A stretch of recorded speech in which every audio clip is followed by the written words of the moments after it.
Do you know the reason why Jell-O today tastes richer, more thrillingly good than it ever has before? Well, it's all because of Jell-O's wonderful new process that locks in Jell-O's grand and glorious flavor. Yes, today, Jell-O gives you more of the richness that for over 40 years has made Jell-O America's favorite gelatin dessert. Because now this richness is locked right into the tiny Jell-O particles to bring you extra enjoyment. Try all of Jell-O's 6 delicious flavors: rosy pink strawberry, crimson raspberry, ruby red cherry, golden orange, sunny lemon, and emerald green lime.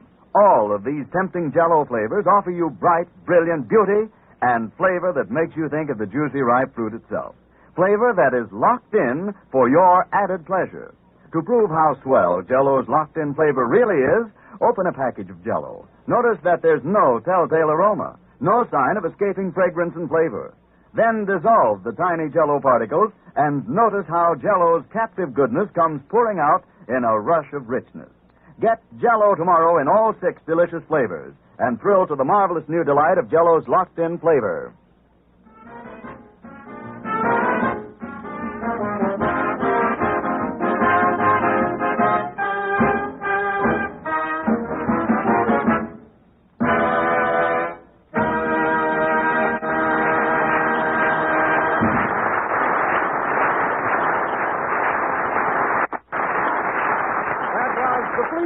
Played by the orchestra. Now, ladies and gentlemen, we turn back the clock and take you to the drugstore across the street from the NBC building here in Hollywood. The time is exactly 15 minutes before this broadcast. Take it away, drugstore.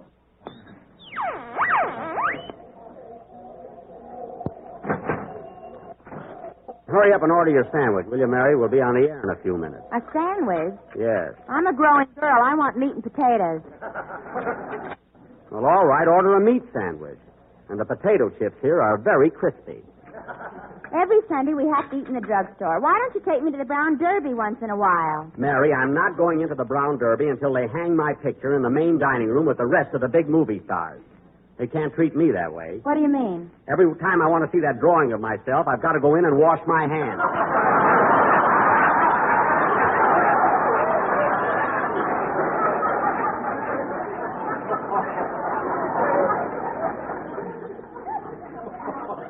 Well, it's not right. Oh, stop complaining. Say, Jack, look at this item on the menu. Jack Benny Special, 35 cents. The Jack Benny Special? What is it? A minute steak with a transfusion. Oh, these soda jerks think they're so smart. Hey, Gilroy, what do I have to do to get a little service around here? Take it easy, Blue Eyes. Hello, Mary. What'll it be? I'll have a hot roast beef sandwich, mashed potatoes, lettuce and tomato salad, and apple pie with tutti frutti ice cream. Mary, you haven't got time to eat all that. Okay, don't toot the fruity. Oh, save that stuff for the program. Say, Gilroy, I think I'll just have a cup of coffee and a donut. A what? A donut. One of those over there with the powdered sugar on it. That's a plain donut. I forgot to dust them off this morning.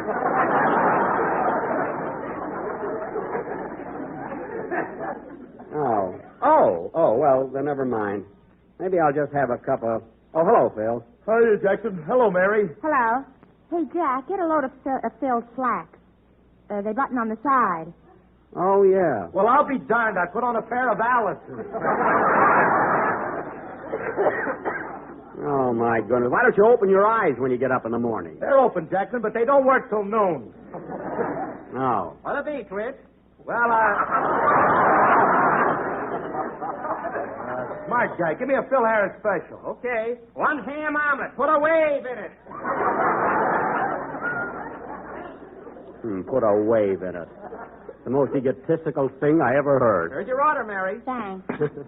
Oh, Jack, look who's down the other end of the counter. It's Virgil Reimer, our funny sound man. That's what he thinks. Nobody speak to him. He's getting too fresh. Hello, Virgil. What do you have? Get long distance on the phone. I want a Denver sandwich.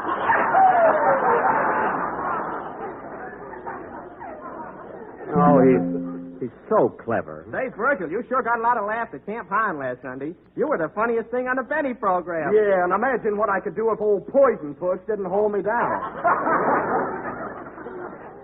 Poison Puss. That's a fine way to talk about our sponsor. He means you. I know who he means. Wise guy. No kidding, Bert. You're terrific. Do you get many fan letters? I'll say. Remember that little poodle that used to run out and bring in my mail? Yeah? Well, I got a St. Bernard now. That's positively the worst joke I ever heard. I thought it was kind of cute. Me too. Yeah? You know, Virgil, I thought you had a lot of fun working for Benny. Fun. That old slave driver does everything but chase us across the ice. Well, that's the last straw. Now, listen here, Virgil. Oh, hello, Mr. Legree. Where's your whip? Never mind the wisecracks. You get over to NBC and set up our props for the program. Now, scram. See what I told you, Gil? All right, get going, get going. Hey, Bert, should I slip my malted Mickey? You stay out of there. Hey, where's my omelet? Here you are, Twitch. You want something to drink with it? No, thanks. I'm on the wagon. He never heard of coffee in the morning. Hurry up with mine, will you? Say, Mr. Benny, I just got on the weighing machine, and how much do you think... hello, Dennis. Hello. Say, Mr. Benny, I just got on the weighing machine, and how much do you think How you feeling, kid? All right, I guess. Good, good. I thought I had fallen arches for a while, but I wasn't pulling my socks up.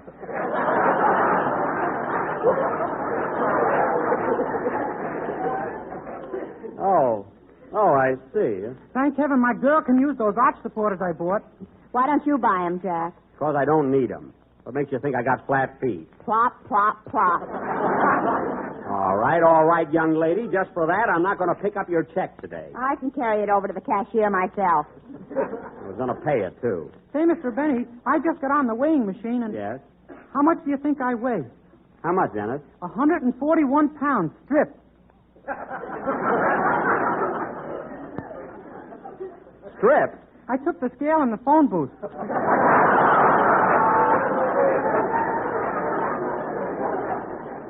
Oh. Well, you better watch yourself, young man, huh? And you know what else, Mr. Benny? When I put a penny in the machine, I got one of those little cards with my fortune on it.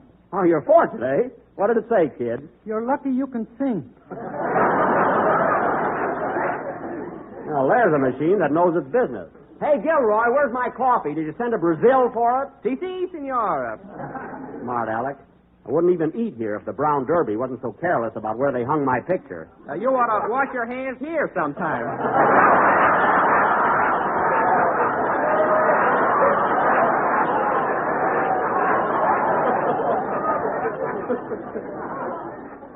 Well, I'll be darned. Hey, kids, you better snap into it. We're on the air in a few minutes. Okay, Don. See you later, Jackson. I'm going to run ahead and find out what my boys are going to play today. What? You mean you don't know what numbers you're doing? Weren't you at rehearsal? We didn't have a rehearsal. Frankie left the cards and chips home. Oh. See you in the joint, fellas. Be right up. Oh, say, Don. Don, come here a minute, will you? Yeah? When you introduce me today, I wish you'd do me a favor and say I just started my new picture at Warner Brothers with Ann Sheridan. Well, are you making a picture with Ann Sheridan? Yes, and it might be on the program today. You know, it might be a nice subject to talk about. You know, inject a little romance. What do you mean romance? You're playing the part of her father, aren't you? I had that out with the director, and I'm now her husband. My new role will be great for the picture. It won't hurt the makeup business either. All right. Now, don't forget, Don. Warner Brothers, huh? Yeah. Be with you in a second, Mary. I want to get a tube of shaving cream. Hey, mister, give me a tube of shaving cream, will you? Got to turn in an old tube, you know. Got to turn in an old one.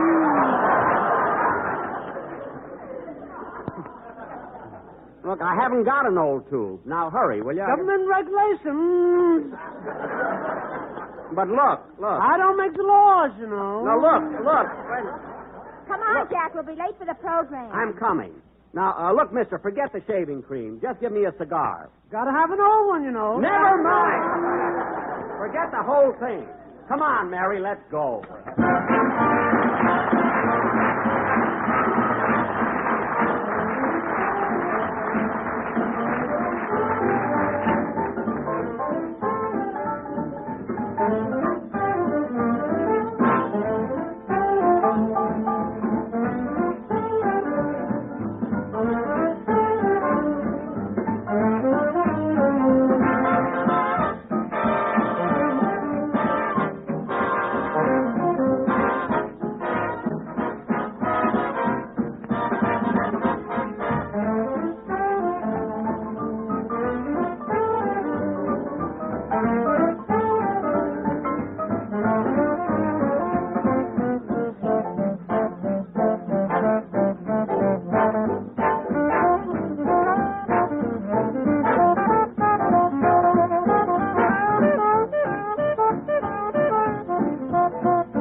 the Jersey Bounce, played by the orchestra. And now, ladies and gentlemen, we bring you a man who has just started his new picture for Warner Brothers with lovely Ann Sheridan, Jack Glamour Boy Benny.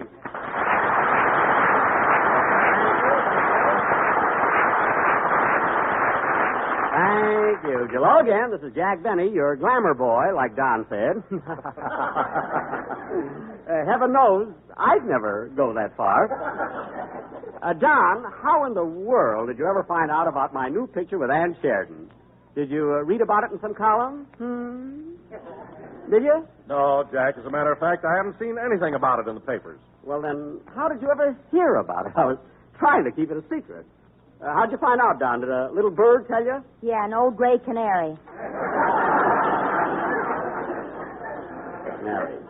But it's the truth, Don. Ann Sheridan is my new leading lady, and she sure is a peach to work with. Oh, I can imagine. I mean, her enunciation is so clear and bell-like, and her diction is simply marvelous, you know?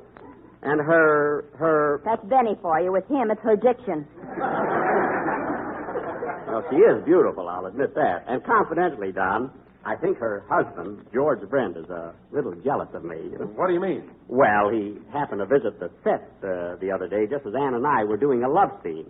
And right in the middle of a kiss, he got mad and walked out. Well, naturally. Why did you kiss him?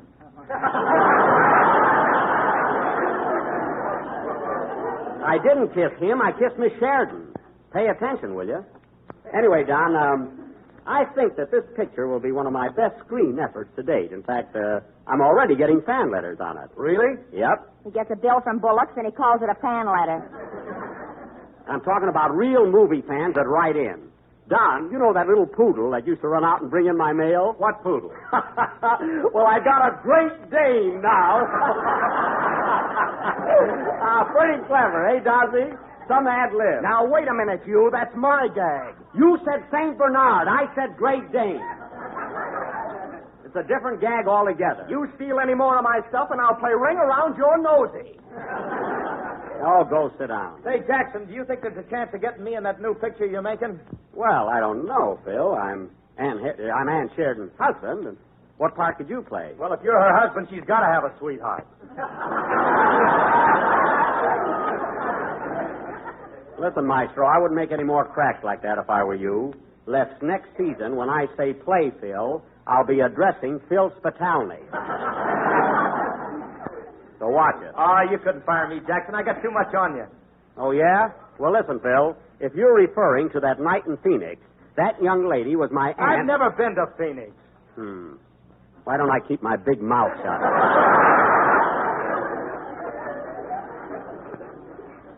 Anyway, Phil, don't think I can't get along without you. Hey, Mr. Benny, Oh, hello, Dennis. you met me in the drugstore, remember? Oh, yes. Say, Mr. Benny, can I come out to the studio and watch you work on your picture someday? Why, certainly, Dennis. Anytime you feel like it. That's swell. And say, while I'm out there, would you mind introducing me to a certain somebody? As if I didn't know, huh? Who do you mean, Dennis? Oh, you'll tease me about it. No. Who do you want to meet? Edward G. Robinson. Well, that I never figured. Well, it's about time for your song, kid, so let's have it. Okay. Hold it a minute. Come in. Mr. Benny, Yes. would you be interested in a toupee with no cuffs on it? Get out of here! You ought to see his head, folks. The only thing he can part on it is his eyebrows. Sing, Dennis.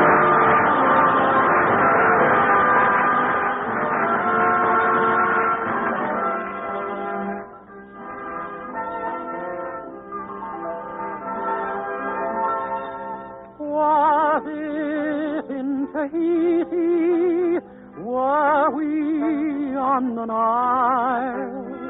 Long, long ago, an hour ago, I recall that I saw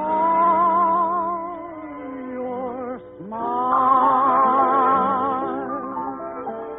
I remember you.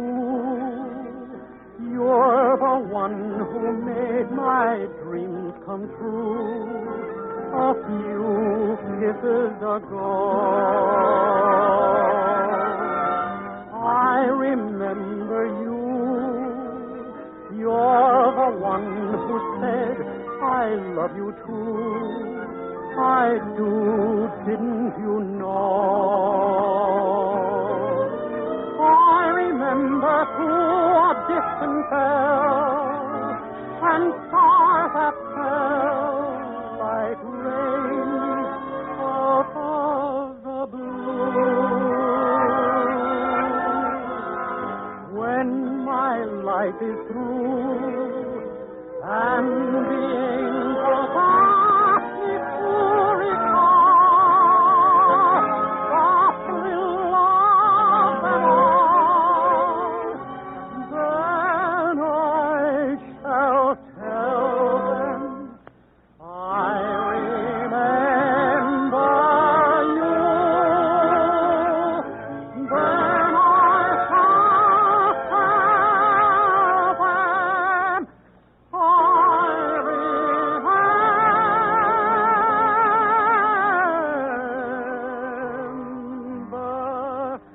you.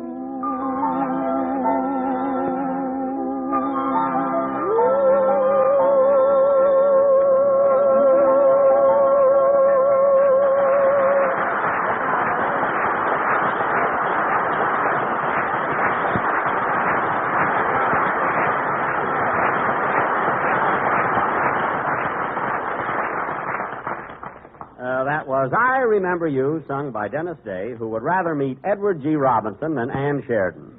And now, folks, I only wanted to meet Robinson so he would introduce me to Miss Sheridan. well, why go to all that trouble? I could introduce you to Ann. Well, I wanted to meet her for nothing.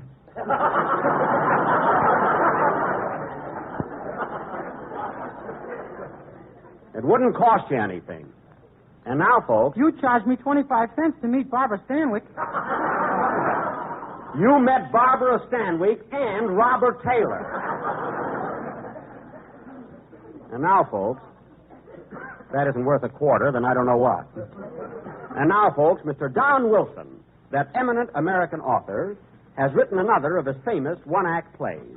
Take it, Mr. Wilson. The scene, ladies and gentlemen. Don't run off, Dennis. You're in this. You're going to be an old prospector. Okay, here, Phil, hold my yo-yo. Dennis, put that away. Go ahead, Don.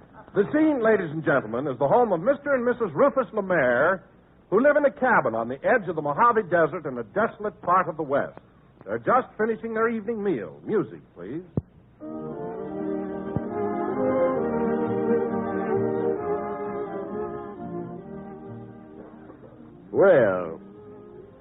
Well, Terry, I thought our supper tonight was fine.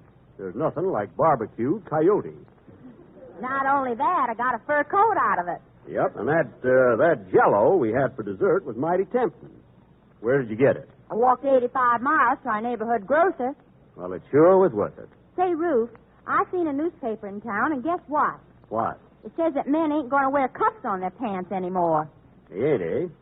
Say, I wonder if I got cuffs on my pants. Why don't you take off your boots sometime and find out? One of these days, I'm a-going to. I wonder who that is. Come in. Hello, stranger. Who are you? I'm a prospector, and for 3 weeks now I've been lost in the desert without food or drink. I'm starving, I tell you, starving. Be calm, old-timer. Sit down. Okay, hold my yo-yo.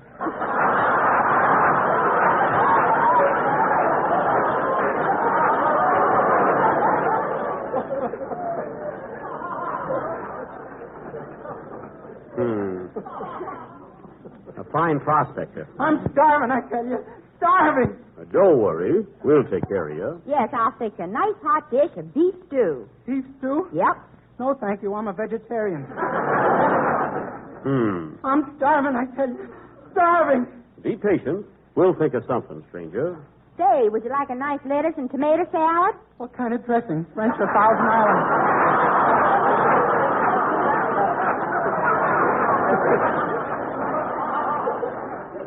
Thousand Island. No, thank you. I'm starving, I tell you. Starving. Well, you gotta eat something. Isn't there anything you'd like? Yes. Have you got some tempting and delicious Jell-O? Jell-O? I'm sorry, partner. We had some, but we ate every bit of it.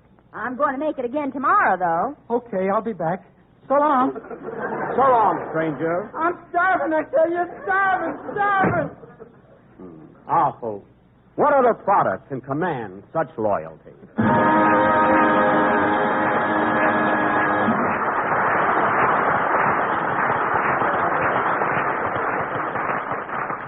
That little drama, ladies and gentlemen, was written by our own Don Wilson. And, Don, that's the best one yet. Oh, I don't deserve too much credit for it, Jack. You see, that was a true story. I believe you. Now go over to your chairs and sit down. And now, folks, I would like to announce that our program next Sunday will originate from San Francisco, where we are going to dedicate the brand new NBC studios. In fact, we're going to do their very first broadcast. Well, I guess a new building can take it. Don't worry. If I can just get my writers out of Hurley's bar and into a Turkish bath, we'll be okay. Now, kids, I gave all of you your railroad tickets, so I better check them over to see if everything's all right. Phil, what's your Pullman reservation? I'm sleeping in car 19, lower 5. Check. What's yours, Dennis? Car 19, lower 5. Check. Now, wait a minute. Never mind. What's yours, Don? Car 19, lower 5.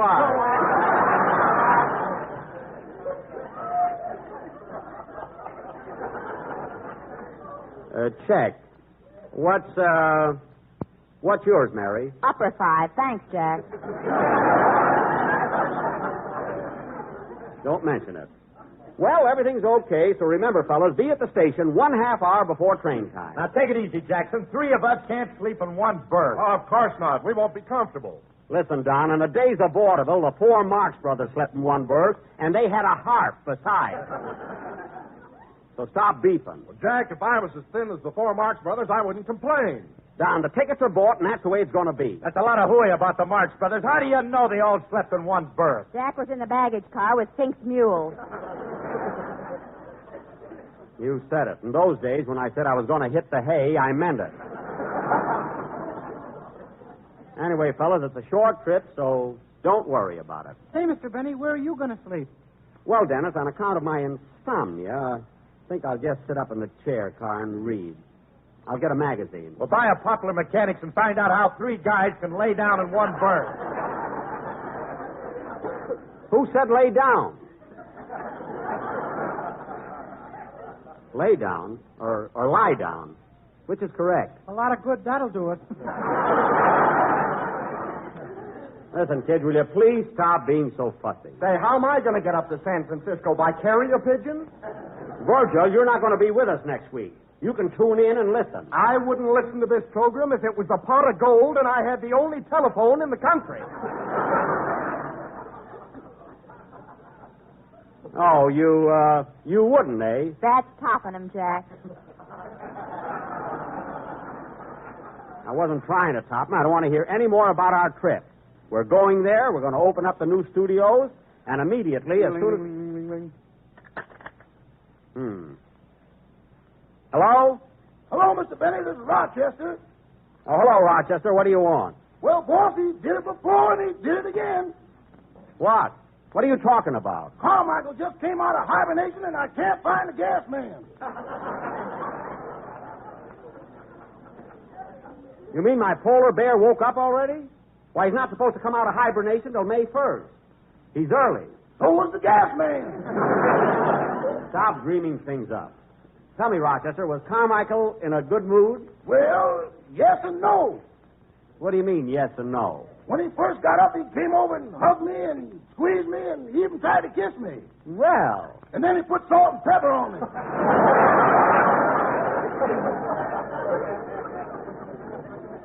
Oh, that cute little rascal. I bet he's as thin as a rail. Uh-huh. You better give him something to eat, Rochester. A lot of nourishing food. Uh-huh. What that bear needs is something fattening. I know one hunk of fudge you ain't gonna get.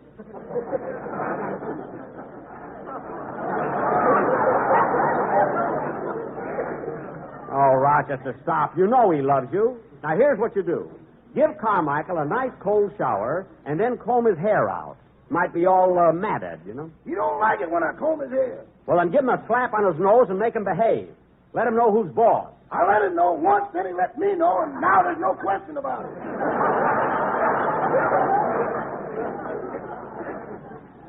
Well, all right, Rochester. Just leave him alone. When I come home, I'll take care of everything.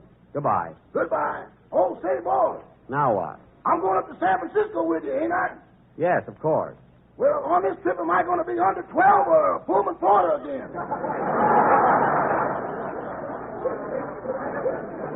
You're getting a ticket. Now, goodbye. Darn that Carmichael. Every year, the gas company wants to take my meter out. Oh, well, play, Phil.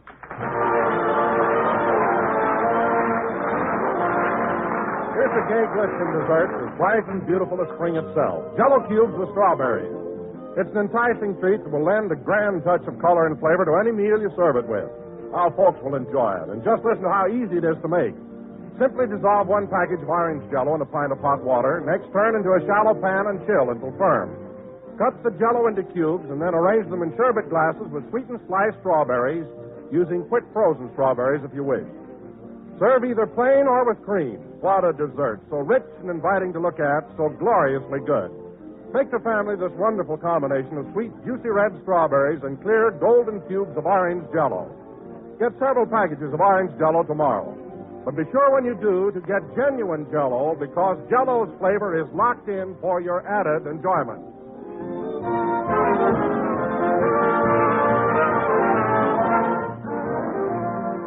This is the last number of the 29th program in the current Jello series, and we will be with you again next Sunday night at the same time, broadcasting from the new NBC studios in San Francisco. So long, Jack. See you at the train. Wait a minute, Mary. We've all got to stick around today and put on a little entertainment for men in uniform. They'll all be coming in here in a few minutes. Oh, well, I'll just have time to write a poem. Oh, soldiers, sailors, and Marines, you're the nicest guys I've ever seen.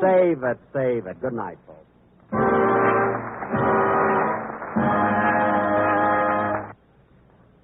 Friends, the same folks who make Jello make another wonderful dessert, Jello pudding. 3 luscious puddings that you make with milk. Try Jello chocolate pudding, a smoother, mellower pudding you never tasted. And what a world of rich, homemade goodness it has. A grand chocolate flavor developed especially for Jello puddings by the famous Walter Baker chocolate people. So tomorrow, when you order Jello, ask for all 3 Jello puddings, chocolate, vanilla, and butterscotch. They're just like Grandma's, only more so. CBS Radio Mystery Theater presents...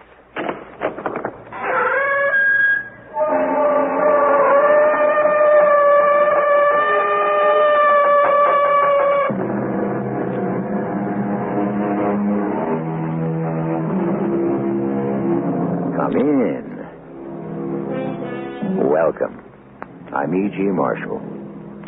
In almost the identical years that William Shakespeare was writing plays in his native England, plays that were to become one of the richest treasures of Western civilization, another European was creating his masterpiece.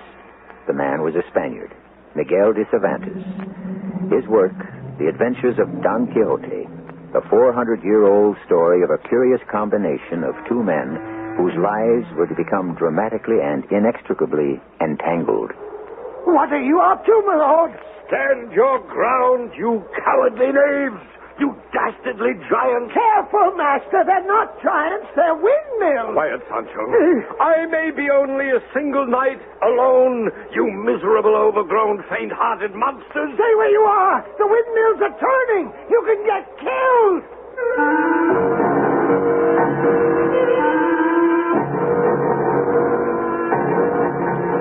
Our mystery drama, The Adventures of Don Quixote, was especially adapted from the Cervantes classic by Arnold Moss and stars Arnold Moss and Larry Haynes. It is sponsored in part by ARM, Allergy Relief Medicine, and True Value Hardware Stores. I'll be back shortly with Act 1.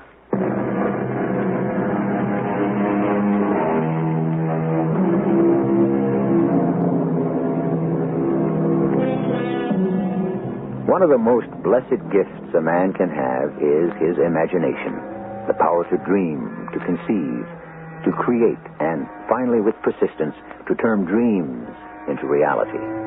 But men of vision, men with more insight than the rest of us, are often scorned and derided for what would seem to be their impractical, even mad ideas, which is the story of Cervantes' Don Quixote de la Mancha. We retell some of his adventures through the perceptive eyes of his faithful follower, the short, pot-bellied, simple, no-nonsense Sancho Panza. Many years ago, in the province of La Mancha, lived a man known as Don Quixote. He was about 50 years old, tall, rangy, long-legged, lean-waisted, and brown as a walnut from the golden sun of our beautiful Spain. When he had nothing better to do, which was most of the time, Don Quixote would pore over thick volumes of old books of long ago, and especially those books that had to do with knights and challenges, battles and tournaments, chivalry and wicked magicians.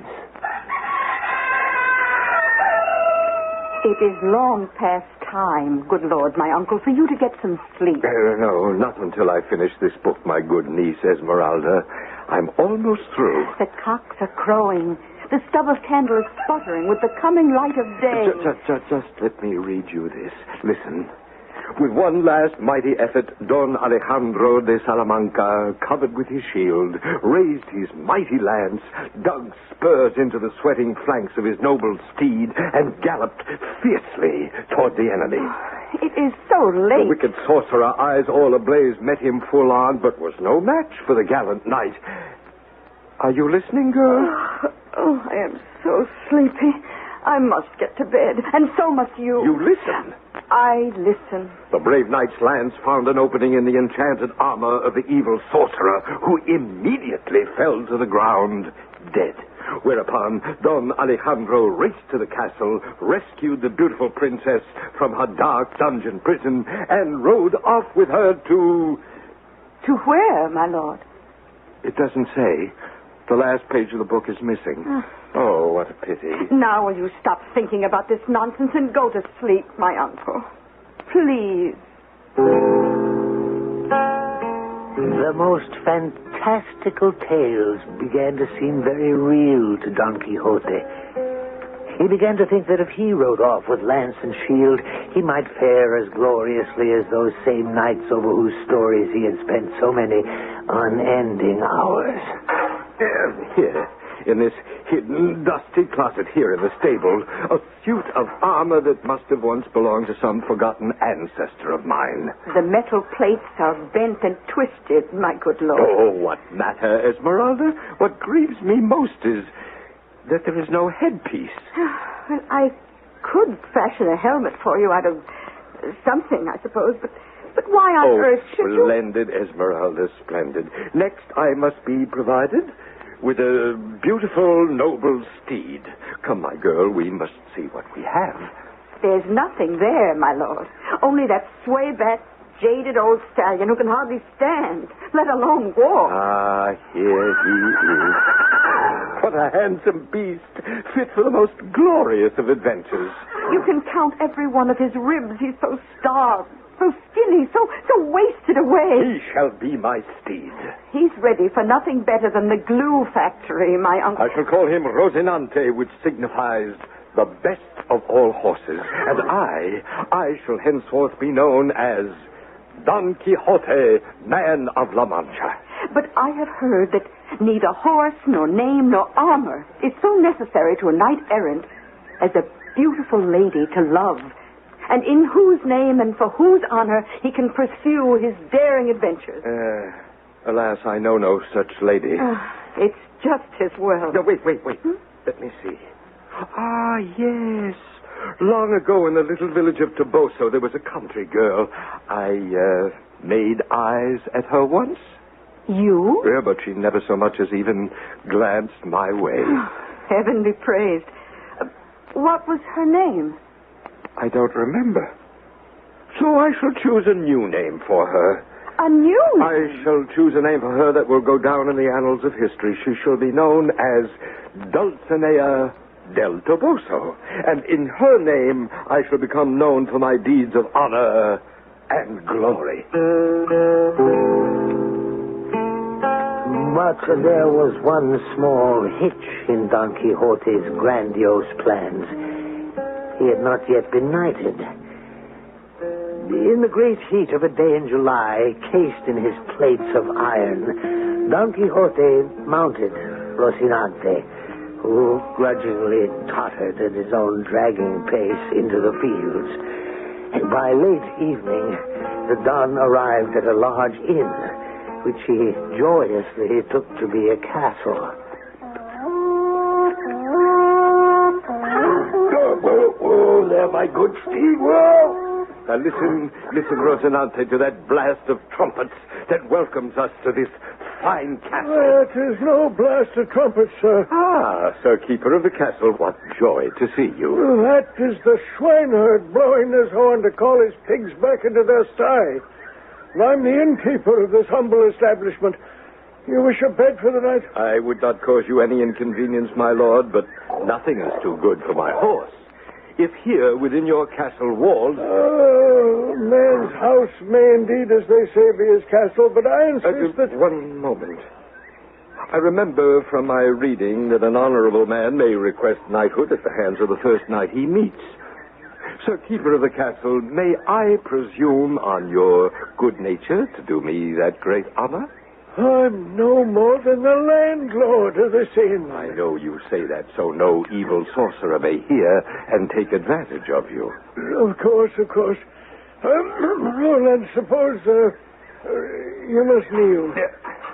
Let me help you. Now, say the words.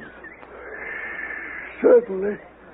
Hibbity-bibbity-hibbity-sam. Hibbity-bibbity canal boat. Dictionary down the ferry.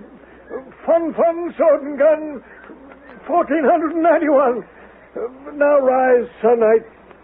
Whatever your name is, rise. Not so easy getting up with all this armor. Yeah, so I see. All right. Now, show me to my quarters. Have you any money? Money? For what purpose? Should a knight carry anything so base as money about him? Perhaps not. I have nothing about me so commonplace as money. Show me to my quarters. No money, eh? Your quarters may not be all that comfortable. Follow me. For me, my only comfort is in arms, my bed, a battlefield. Well, in that case, you won't mind, I'm sure, sharing your sleeping quarters here with these pigs. Sir Keeper of the castle, you have knighted me. I am indebted to you. Move over, my friends.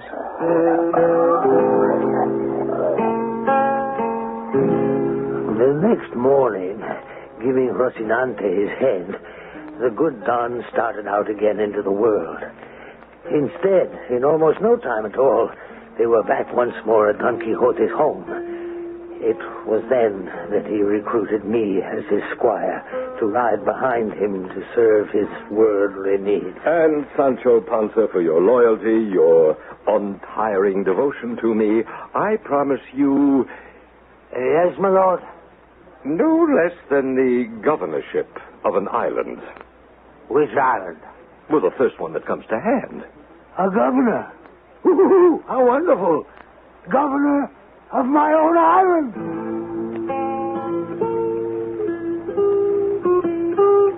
Shortly thereafter, one dark and windy night, we clattered and clanked out of town. Don Quixote and Rocinante, and I sitting like a patriarch on my little gray donkey, Dapple.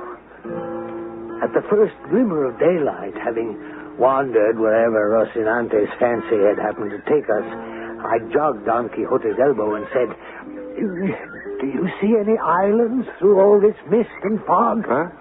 Islands? Oh, quiet, Sancho. Our fortune is better than any island we could have wished for. Look. Look where, my lord? We'll get enormous booty when I overthrow those huge giants that loom up ahead of us. Booty we can give to the poor. Giants, I have read, are often fantastically wealthy. What giants do you talk about, my lord? In the distance, where I'm pointing. Do you see how they threaten us with their fearfully long arms? Long arms? They wish to bar our path. They want us not to pass. I have read that giants can reach out and catch people who are as much as 2 leagues away. Well, in that case, we are much too close. I'll shrink into my saddle and make myself as small as possible. That way, maybe they won't see me. You do the same. No, let them see us.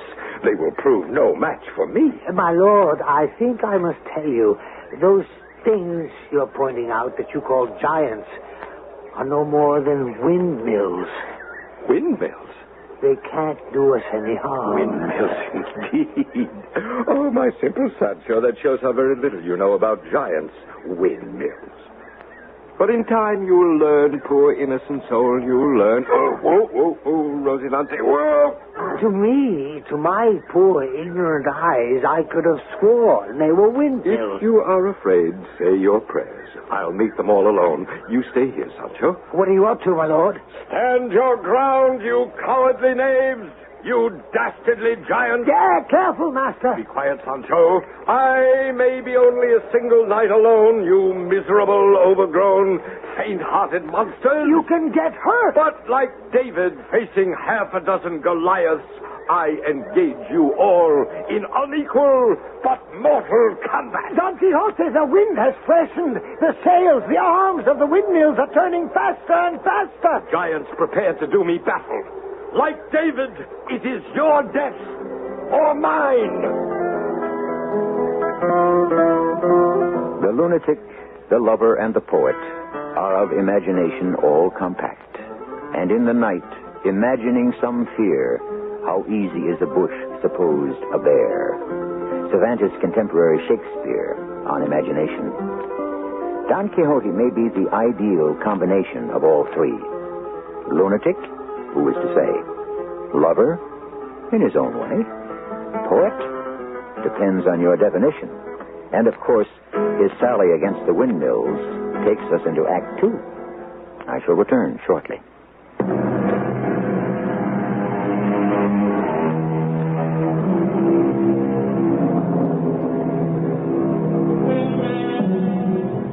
There are those who say that the age of chivalry is dead and gone, that the spirit of romance and bold adventure is a thing of the long-forgotten past.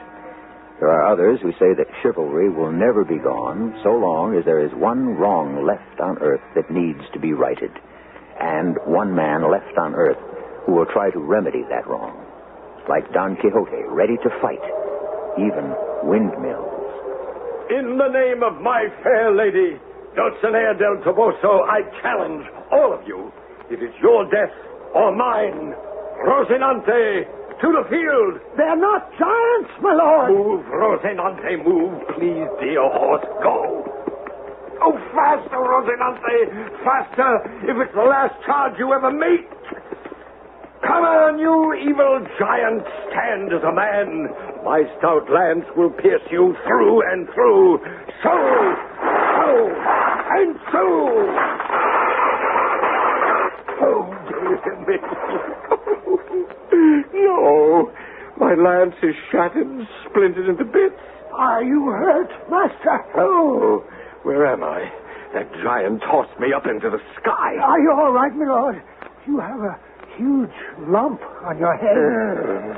Shaken. But all right. The fortunes of war, dear Sancho, to coin a phrase. This was a perfectly natural mistake. Let me help you back onto your horse. Easy, does it?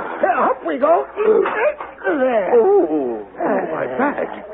Oh, thank you, my good man. You know, we'll have to find me another lance.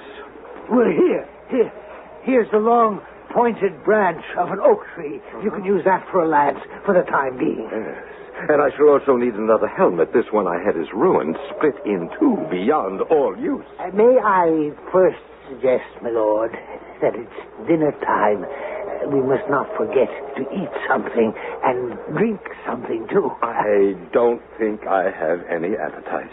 Well, then you wouldn't mind, I hope, if you ate something? No, help yourself, Sancho. Until I find a new helmet, I shall neither eat nor drink nor sleep in any bed made by the smoothing hands of a woman, I swear. You swear? Ooh, what a horrible oath. And so I ate my dinner alone. Darkness soon overtook us. We made our beds on the hard ground among some dried leaves. There was a waterfall nearby. I was awakened by the sun beaming into my face and the voice of Don Quixote whispering loudly, hoarsely into my ear. Sancho, wake up. Sancho Panza. It's morning. So soon? We have spent the night next to a miserable torture chamber. Torture chamber? Listen. You hear those chains and those outrageous noises? Those are the servants of the devil himself flogging the innocent backs of some poor souls in agony. I hear no voices. Flogging them with chains. I shall set them free. Wait. One moment, my good master. I am the man for whom heaven reserves its most dangerous adventures. Am I not? Outrageous noises on my soul. Dangerous adventures. Oh, my sides. What are you laughing at?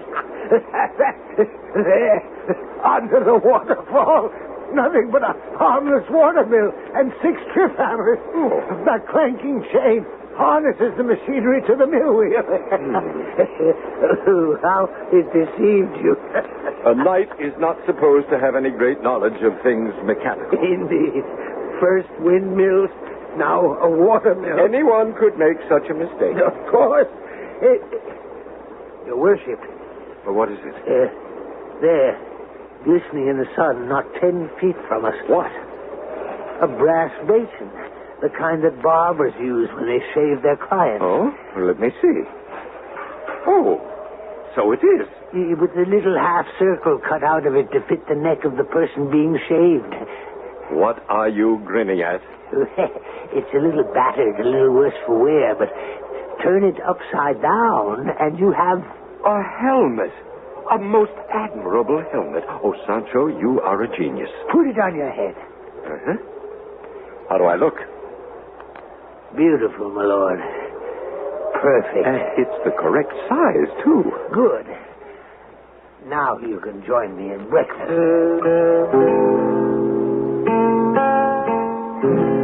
Later that day, we came upon a dozen men in a chain gang trudging along. Like beads on a string, they were linked by their necks by a heavy chain of iron. An armed horseman, a captain in the king's army, led them on. We stopped and watched as they passed by us. Why, Sancho, are those men being so badly treated? Yes, they have broken the law, I suppose, and are being taken away to serve as galley slaves, chained to the oars of the king's ship. Gentlemen, may I be of service to you? What are you staring at? These miserable men you lead along the road. Are lawbreakers, all of them. Indeed. Well, take this one. He fell so desperately in love with someone else's linen that he embraced it and ran. He was lashed and sentenced to 3 years of rowing in the King's Navy. And the one behind him, Captain? Well, that one, the graybeard. He's a debtor. Owed someone 5 ducats. Couldn't pay. 5 ducats, 5 years. And so it goes with all of them. But, good sir, these men, such harsh punishment for such small crimes. Easy, master, easy. You stay in line. You struck that old man with your horsewhip. Then how else would you make him obey? But these are not animals. These are men. If you must whip someone, you try to whip me if you can. Not these helpless, starving men. I am a knight-errant. Yeah, what's what you say, good master? I am pledged to help the miserable and the abused. Best to go about your business, sir. Don't meddle with soldiers like me. I represent the king. A rat who plays with cats can get himself scratched. You are a cat and a rat and a coward all in one. Have at you. Put down that silly stick, I warn you. This is no stick. It is a deadly lance pointed at your coward's heart. Come no nearer or I'll shoot. In the name of Dulcinea del Toboso. Now stay. Stay where you have fallen. He has no choice. When he fell off his horse's head, hit a rock. I think he's unconscious. Quickly find the key to the prisoner's chain. It must be on his belt. Yes, master. You prisoners, all of you, you brothers in iron, guilty though you may be, you are sentenced beyond the weight of your crimes. You have not been given justice, and I, Don Quixote de la Mancha, do here acquit you. Consider yourselves free men. The manacles are all unlocked, sire. They're free. And this could mean big trouble for both of us. We had better get out of here and hide, but fast. We have rescued the prisoners of the king, which is crack-brained rebellion. You may be right. Away, Sancho, to the mountains.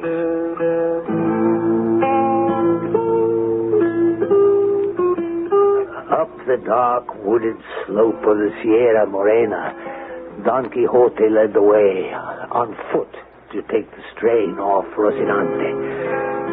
In the saddle of my donkey, Dapple, I nodded drowsily, fearing every moment I might fall completely asleep and go over a steep cliff. When morning came... You know something, Sancho? What? I must write the Lady Dulcinea a letter. At a time like this? And tell her how extraordinarily mad I am for love of her. I shall do this now. A page out of my notebook. So...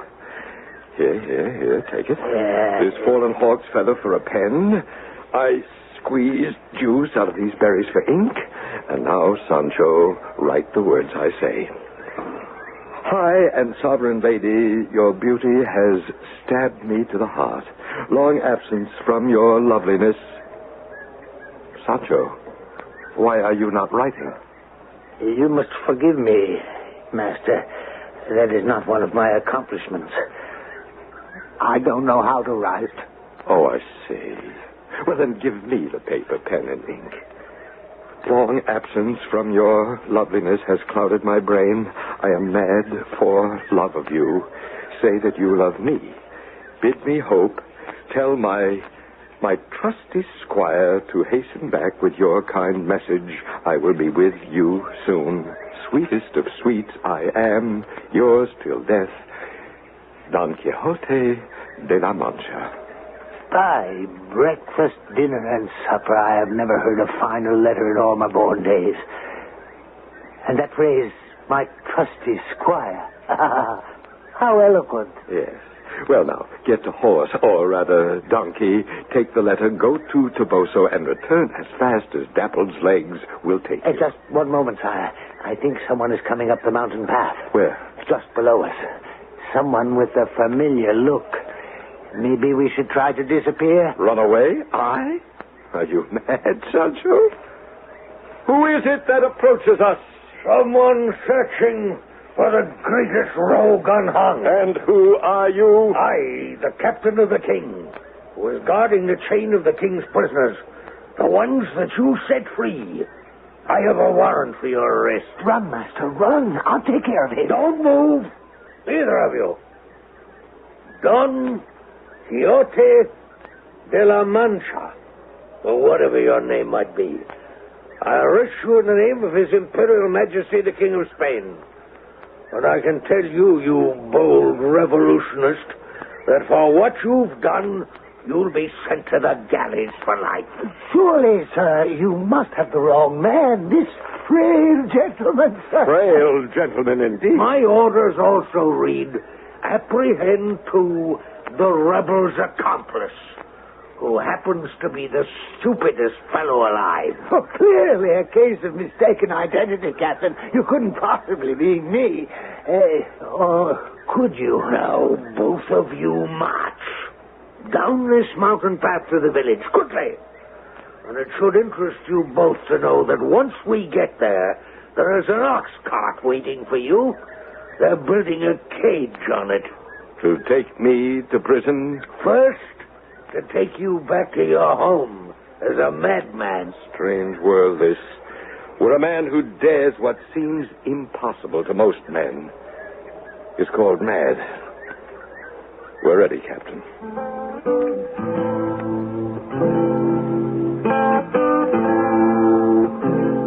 As they started on their way, Sancho saw Don Quixote's letter to Dulcinea slowly flutter to the ground. He took one look at his thin, frail master and decided it was best to let the letter go. So Don Quixote, astride Rocinante, clip-clopped his measured way down the mountain path. Sancho Panza on his donkey, Dapple, followed closely. And the king's soldier, pistol drawn, drew up the rear. I'll be back in a moment with Act 3.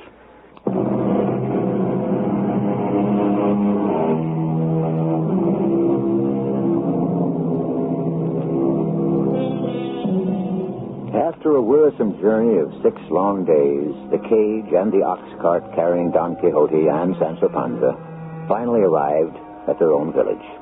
The townspeople, delighted to see them once again, ran the king's soldier out of the village, unlocked the cage, and set Don Quixote and Sancho free.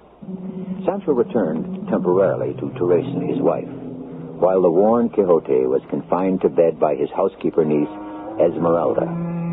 After a few days, Sancho came calling once again upon his master. Esmeralda greeted him with, "Coward, fool! Why do you keep coming back here?" "And why do you keep calling me those names? I am a very bold, faithful, and courageous squire." "To let my poor uncle expose himself to all this silliness. You're just as bad as he is." "Have you ever tried to stop your uncle from doing anything once he's made up his mind?" "And you, to leave your wife and children while you go off gallivanting with my uncle." "All I did Did was you bring any shoes for your children? Those poor little darlings who walk barefoot while you ride to the ends of the earth?" "No, I did not. But all the same..." "Did you bring your wife Teresa so much as a string to lace up those rags she wears?" "Well, there was no opportunity. I was so busy that Busy, indeed. Things will be different once I get my island." "What island?" "The one I'm going to be governor of. The one that Don Quixote promised me." "You're even a bigger fool than I thought." "Esmeralda, please. I've come to see the good knight. How is he?" "Better." "You sure? He was looking rather poorly last time I saw him." Well, he's improving." Take that, you varlet, and that. Lunge, parry, thrust. To the heart. Like I said, he's better. "What's he doing?" "He's fencing, practicing sword thrusts." "Alone?" "Alone." "But he has no sword." "That's very true." Oh, there you are, my good man. So, you've come to see me at last. "I've come to see you every blessed day, but this niece of yours, this dragon, she wouldn't let me in." "Dragon, is it? I'll give you dragon." Quiet, girl, and leave the room. Please, I have rather serious matters to discuss with my good squire. "I can just imagine how serious." Is she gone?" "Quite." "Sancho Panza, the time has come." "It has? What time is that?" "For us to undertake the journey to Toboso." "Toboso?" "We must at long last find our way to the Lady Dulcinea to tell her what we've been doing in her name." "It's been a long time since you saw her?" "Sancho, I may fairly say it's been an eternity since I saw her." "Oh, that is indeed a long time." "I will tell you something I've never told anyone.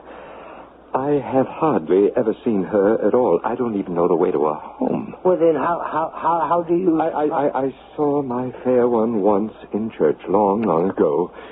Ah, yes. Her beauty has left its scars upon me." "Honorable wounds, my lord. Fine ladies love them." "That may be true. Tomorrow morning at the crack of dawn, we leave."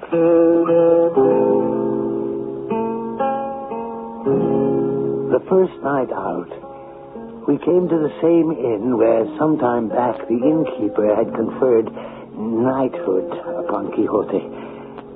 This time he was given a room to sleep in and a bed. In the morning, in the courtyard, as we were preparing to leave... "Did you sleep well, sir?" "Oh, most miserably, my lord keeper of the castle. This place is infested with devils." "Is that so?" "Oh, their howling and squealing kept me awake the whole night through." "Those are my swine. Porkers, pigs, Hugs. Enchanted into those familiar shapes by some evil magician. Make us think they're something they are not. Sancho. Yes, my lord. I am anxious to leave. Prepare our steeds. Sir Castle Keeper, the favors I and my good squire have received within your walls are great and extraordinary. So is my bill. Here it is. And I'll tell you something. This is no castle. It's a respectable inn in which the guests pay. We thank you for your courtesy and generosity. Sancho, we leave immediately. Not without paying your bill. Not one single penny. No, not a cent. Knights do not pay bills. You should know that. Wait. I have an idea. Let's toss for it. To see, sir, if I pay you, you pay me. Do you agree? I do. So be it. Pablo, Jose, Ricardo, come, bring a blanket. A blanket? He's calling some of his devils. We'll see. My good men, this gallant gentleman has agreed to toss for his bill, and toss he shall. Onto the blanket, my fine What fellow. are you doing to me? Let it go. You gave your word. Hold the corners tight, boys, and pig out! Oh, dear me. And down! And up again! And down! Up and four! Shame, all of you! Enough! That's enough, then. Let's refresh ourselves with a cup of good red wine. Where am I? Who are you? Where's Sancho Panza? Your faithful squire. Oh, yes, of course. My head's still spinning and my bones ache so. Sancho, I was right all along. They were devils, all of them. And you know something? What? I will never toss for a bill again. Never.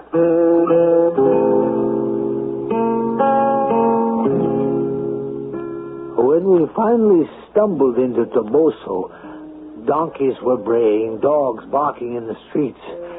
I went to every tavern in town, to the church, to each little shop, asking for the Lady Dulcinea's address. At the end of the day, I said to my master, "My lord, not a soul in this town has ever heard of Dulcinea. Not one." Oh, they don't remember. Long before I thought to rename her Dulcinea, she was called, I believe, Aldonza Lorenzo. Well, why didn't you say so? Well, no one remembers because she has risen to such high estate. She has? But her beauty is undimmed, her loveliness, her shyness, her ladylike manners, all unchanged. I shall try to find her. Aldonza Lorenzo.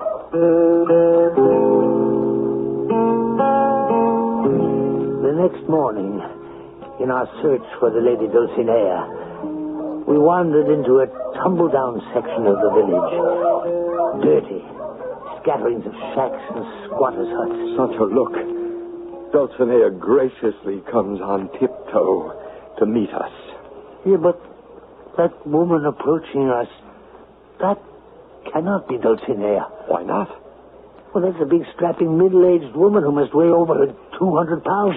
Not another word. It's she. Oh, peerless beauty.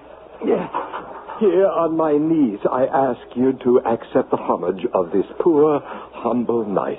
Who the devil you think you are, you idiot, blocking a road like this? I am Don Quixote de la Mancha, your faithful servant. Oh, out of my way, you dithering jackass. I have work to do. Work? You? I have to go to the woods after my old father's pigs, slaughter some of them, and then salt the meat down for pork. Let me pass, you fool, before I knock you down. After her, Sancho, Dulcinea's been bewitched. Some evil magician has changed her beauty to ugliness. You think so? Let's follow her into the woods. Whatever spell has been woven over her, we must try to break. I wouldn't expect miracles, my lord, especially so early in the morning. Besides, you seem tired. You may be right. It might be wiser to wait a bit. What's that? Where are all those people coming from? And where are they running to? It's amazing. They're running around corners, jumping into open windows, hovering in doorways. As if they were expecting a hurricane. Look! A troop of horsemen. They're headed this way. Stand firm, Sancho. Don't give an inch. We shall hold this narrow street against the charge of this whole army of invaders. Make way for the bulls. The bulls are on their way. Bulls? What bulls? The ones the horsemen are bringing from the country for the bull ring in Barcelona. The best animals in all of Spain. They follow the horsemen. Get out of the way, sir. The bulls will toss you up into the housetop. Run! Run for your lives! Master! One of them's coming right at you. A big, black, shining bull. He seems to be snorting flames out of his nostrils. He has met his match. You can get killed, Master. Stay on your horse. And now, in the name of Dulcinea, I plant my lance with one great lunge into the humped shoulder of his sleek back.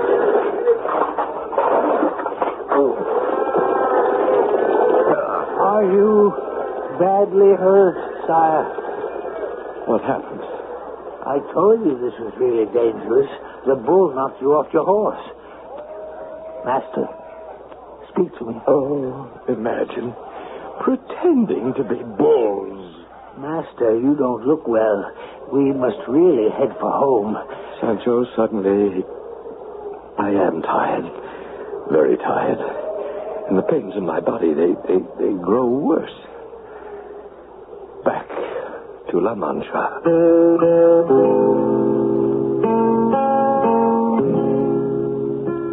On the way back, there were no longer any castles, no comely maids to be rescued, no prisoners to set free. At last we were home. With Esmeralda's help, I got Don Quixote into his bed. What happened? What went wrong this time? Why is he so pale and silent? He's very ill, Esmeralda. Oh. With a high fever. And bring the candle nearer. Yes. I heard the boys in the street shouting, "Here comes the madman." I know. His eyes are opening. Oh. He was not mad.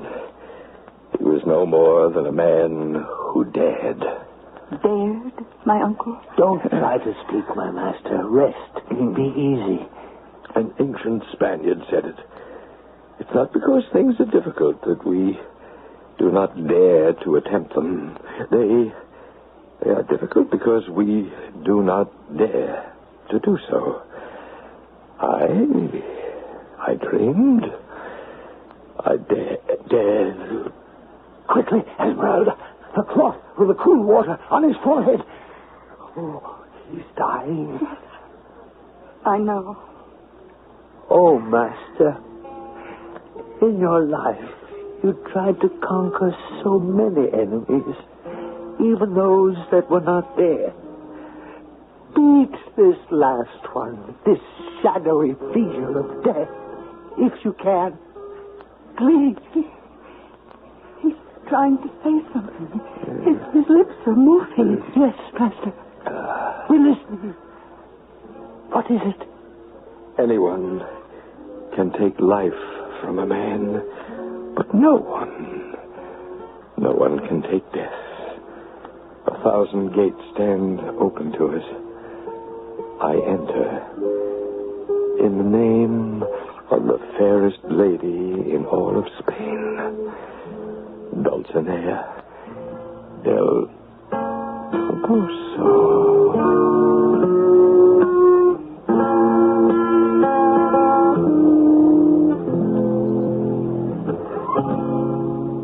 So ends the story of a poet, a dreamer, and a man who loved. Don Quixote de la Mancha. I'll be back shortly.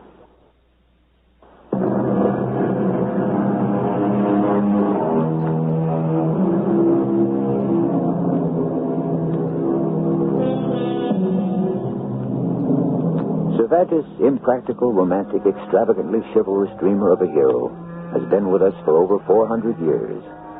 As long as there is a printed word to be read, it will probably remain as popular as it has always been. Like the plays of his contemporary Shakespeare, Cervantes' story of Don Quixote was a top bestseller in its own day.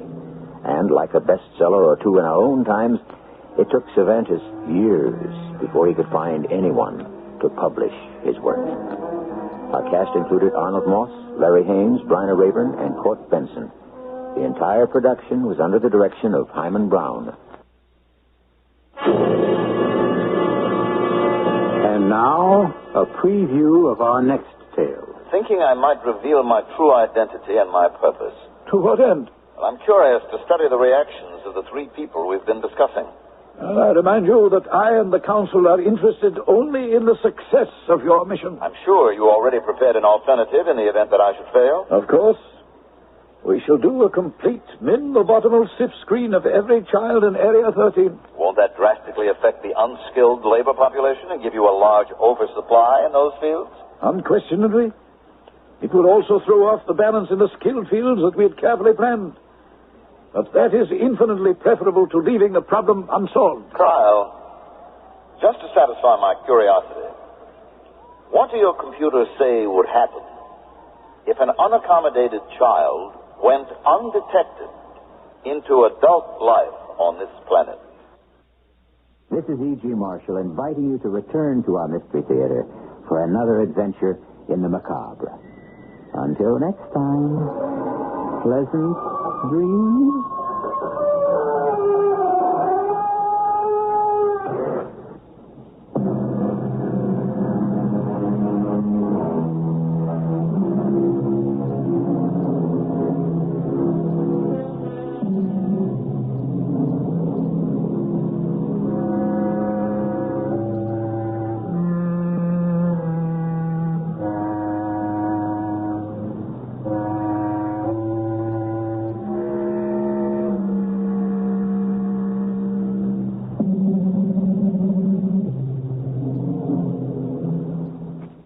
Lux presents Hollywood.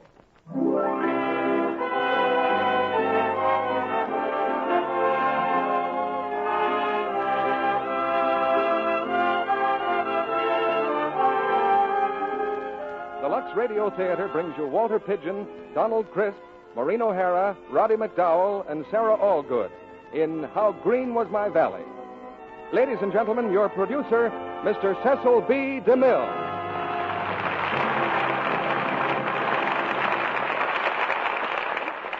Greetings from Hollywood, ladies and gentlemen. When our curtain rises tonight, it will disclose a scene far removed from the battle-scarred world we live in now. A scene out of yesterday's world. And like the little girl who stepped through the looking glass, you're invited to cross the footlights and spend an hour with the sturdy people of How Green Was My Valley. From the original cast of this Academy Award picture, we have Walter Pidgeon, now starring in Metro-Goldwyn-Mayer's White Cargo, and Donald Crisp, Maureen O'Hara, Roddy McDowell, Sarah Allgood, and a chorus of Welsh singers. Besides the award won by this 20th Century Fox production, How Green Was My Valley brought another Academy Award to Donald Crisp for the finest performance of the year by a supporting actor. And then the Academy made it a triple play by presenting John Ford with the award for directing. And before any of this happened, Richard Llewellyn's novel had been a bestseller. So tonight's play comes well recommended. It's a story of a little Welsh coal mining community, a place where life, love, and drama go hand in hand, because every descent into the depths of the earth must always be a perilous adventure for the men who dig out its wealth. From soldier and stenographer, from farmer and factory worker, have come letter after letter suggesting how green was my valley for this theater. So many, in fact, they stopped being suggestions and became a command. So this is a command performance for all the friends of Lux Toilet Soap. Lux Soap has always been a favorite with beauty. But nowadays you'll find beauty at work on the farm and in the factory. And unless the papers deceive me, in the Army, too. Hard for an old line sergeant to understand, probably. But in this war, woman power is just as important as manpower. And wherever woman power goes to work, Lux Toilet Soap is right there, helping to keep up the morale. Here's the opening curtain now, on the first act of How Green Was My Valley, starring Walter Pidgeon as Griffith, Donald Crisp as Mr. Morgan, Maureen O'Hara as Ann Harrod, Roddy McDowell as Hugh, and Sarah Allgood as Beth Morgan.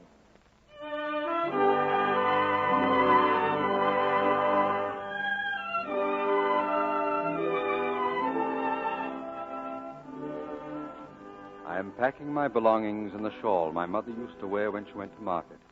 and I'm going from my valley. And this time I shall never return.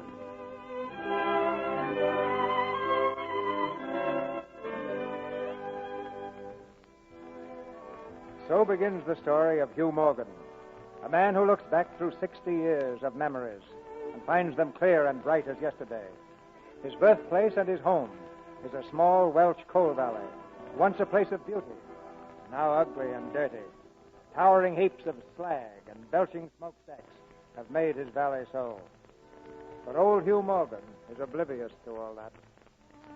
I close my eyes on my valley as it is today, and I see it as it was when I was a boy. Green it was, and possessed of the plenty of the earth. In all Wales there was none so beautiful. For in those days the black slag of the coal pits had not yet marred the countryside, nor blackened the beauty of our village. Coal miners were my father and all my brothers, and proud of their trade. Saturday was payday at the mine, and my father and all my brothers would stand in line to receive their wages for a week of honest work. Willem Morgan, £3.7. Thank you, sir. Evil Morgan, £3.7. Thank you, sir. Jorgen Morgan, £3.7. Thank you. Darby Morgan, £2.5. Yes, sir. Owen Morgan, £2.5. Thank you, sir. Young Willem Morgan, £1.10. Thank you, sir. Line Neves, £3.6. See, Father, £1.10 this week. Good boy. Now home, all of you, to your mother. Someone then would strike up a song, and the valley would ring with the sound of many voices. For singing is in my people as sight is in the eye. At home, my mother would be sitting at the door. My father and all my brothers would drop their hard-earned sovereigns into her apron. There you are, girl. A fine hard worker it is. Ivo next. Yeah, Mother. Ivo? Yanto. Davy. Owen. Young Willem. It was happy we were at that time, and happier still on the day my brother Ivor was married. I will never forget the party after the wedding, and the wedding cake it took 2 men to lift, and my father singing. Here's a man won't get drunk, can't get drunk, shan't get drunk. It was then that Mr. Griffith came to the door. Mr. Griffith, the new minister from the university at Cardiff. I ran to tell my father. Dada, the minister is here. Mr. Griffith. Daddy, the minister. Hey, what boy? The minister. Oh, the new minister. Put away the beer. Put away the beer. Good evening, Mr. Morgan. Good evening, sir. A cup of tea, is it, Mr. Griffith? Girl, Beth, brew a cup of tea. Oh, no, don't bother, please. What are you having, Mr. Morgan? We, sir, beer, sir. Beer it is, then, if you please. Beer? Uh-huh. Beer. A pint of beer. Hurry.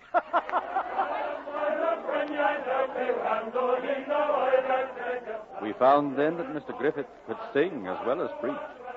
But my sister Angharad could not sing at all for watching him. My sister Angharad brought him something to eat, and there was a great shyness in her as she spoke to him. Mr. Griffith, Good evening. I have brought you something. Thank you. I am Ivor's sister. Ivor's sister. Then you must be Angharad. Yes. Well. All around, the valley echoed with our joy. Happy then, all of us. But soon, very soon, there would be trouble at the colliery. Notice, beginning August 3rd, the scale of wages in this mine will be reduced 1 shilling twopence. That night, my father stayed late at the mine to talk to the owners. When he came home, my brothers were waiting for him at the table. Sit down, Yanto. Sit down, all of you. Supper. We were waiting for you, Father. We want to know what happened. The cut is only a few shillings.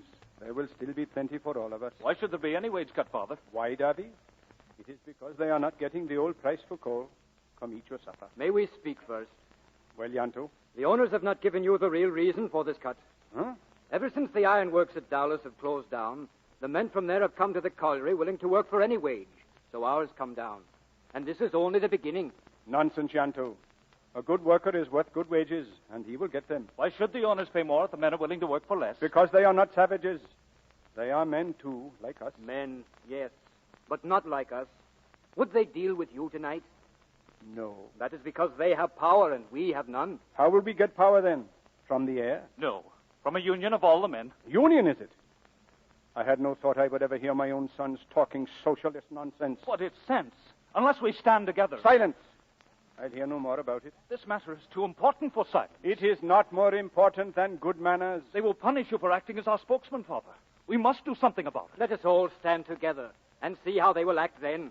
Right. The men will come out if we say the word. Willem, I will not be a plank for your politics. I will not be the excuse for any strike. But, Father... Enough now. It is not enough. Owen. I am sorry, sir, but... Hold your tongue until I have given you permission to speak. I will speak against injustice anywhere, with permission or without it. Not in this house. In this house and outside. Leave the room. I will also leave the house. I, too, will leave. I'm with you. We can find lodgings in the village. All of you, then? For the last time, come sit down, finish your supper. I will say no more. We are not questioning your authority, sir. But if manners prevent our speaking the truth, we will be without manners. Get your clothes and go.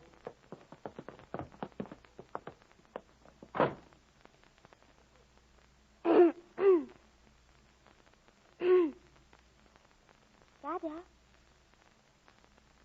Dada? Yes, you. Yes, my son. I know you are still there.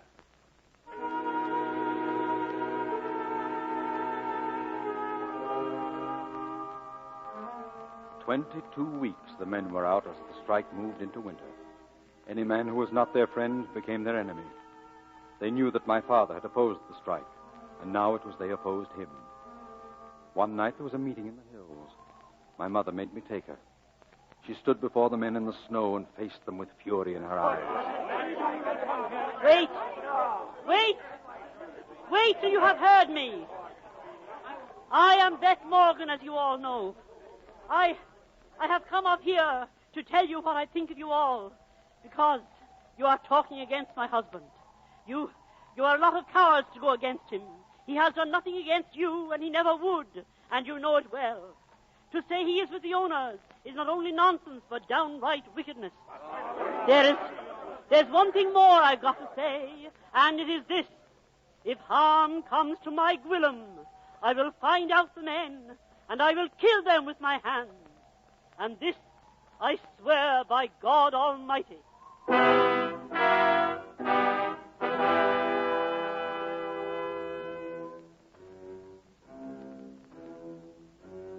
With my mother holding firmly to my arm, we turned and passed through the ranks of strangely silent men and into the bitter wind. For hours, it seemed, we stumbled through the snow toward home. Then on the low wooden bridge over the river, blinded by the storm, we slipped and fell into the icy water. On a rocky ledge, I found support and held my mother clear. How long it was we were there, I cannot tell. But when they found us, it was to carry us home, near to death. For weeks I lay in my bed. And then one day I heard Mr. Griffith speaking to the doctor outside my door. Well, Doctor, how long for the little one? It's hard to tell, Mr. Griffith. His legs were frozen to the bone.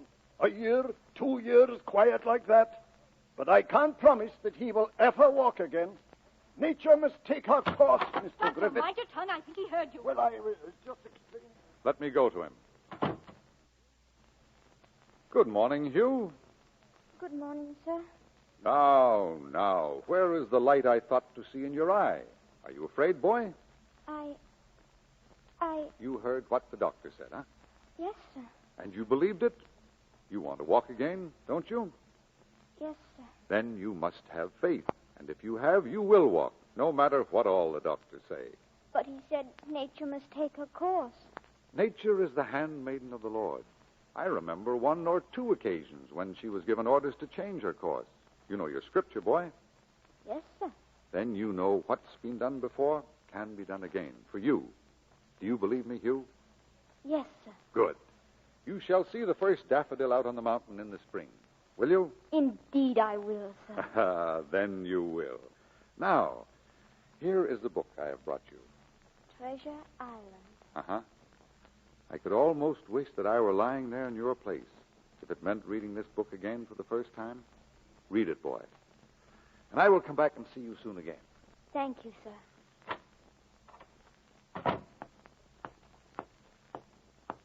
Mr. Griffith, Yes, Aunt Harriet. I couldn't let you go without thanking you for giving comfort to my brother. It was only my duty, girl. Oh, no, it was more than duty. Yes, Hugh is a fine boy. And you are a fine family. Will you be coming to supper soon, Mr. Griffith?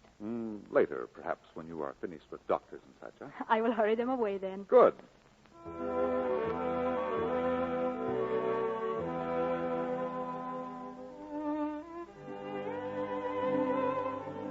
For many months I lay there and my mother upstairs, and we could talk to each other with tappings on the wall. It was a great day when she came down into her house. On my father's arm, she came to my bed and stood watching me with diamonds in her eyes, with her hand to her mouth. Hugh, my son. My son. Mama, your hair, it's all white. It's the old snow got into it, boy. Then she touched my cheek and kissed me fiercely. My father tiptoed to the door and beckoned for my brothers to come in, for they had returned to the house to live. We have come back, Mother. Oh. In an instant, my mother was in their arms, not knowing whether to laugh or cry. Yanto. Daddy. Owen. Come, girl, come. Then outside we heard the voices, the men of the mine coming to sing for my mother. Willem. Will you come to the door, girl? But what is it? It is for you, girl. Come along now. Easy now. Willem, for me?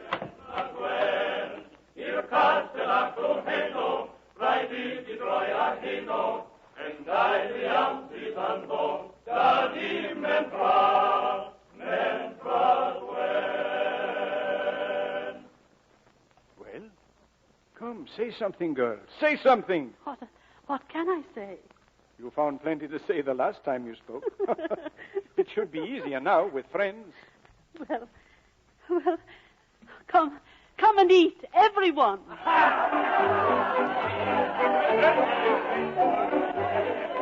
It was a gay time. We laughed and sang fit to burst our lungs. Even old Mr. Parry, the dourest of the elders in our church. Good evening, Yanto Morgan. Good evening, Mr. Parry. Yanto, I haven't seen you in chapel lately. I've been too busy. What business, may I ask? Mine? Huh? Only asking a civil question, I was. And having a civil answer, Mr. Parry.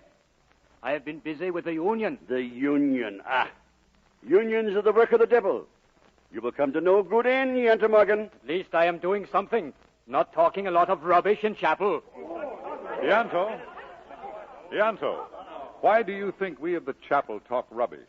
My remark was not aimed at you, Mr. Griffith. Then aim it. Aim it, my boy. Very well. Because you make yourselves out to be shepherds of the flock, and yet you allow your sheep to live in filth and poverty, and if they try to raise their voices against it, you calm them by saying their suffering is the will of God. Yanto, enough now. Mr. Morgan, Yanto, I have not expressed my views here because I have no wish to interfere with a family disagreement. You have my permission to speak, Mr. Griffith. Well, then, here is what I think. Have your union. Alone you are weak. Together you are strong. But remember that with strength goes responsibilities to others and to yourselves. For you cannot conquer injustice with more injustice.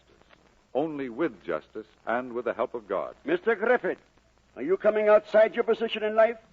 Your business is spiritual. My business, Mr. Parry, is anything that comes between man and the Spirit of God. The deacons shall hear that you've been preaching socialism. Mr. Parry! Loose the old devil's teeth for it. Yanto, Gwillem. He is our guest. Now enough. Beth, girl, give Mr. Parry a pint of home brewed and put his pipe back into his mouth. I will give him a good clout with the frying pan. Oh, no, now. Come. A bit of singing, is it? A song, all. Come. Down, down, my soul, when, oh, van we mal report,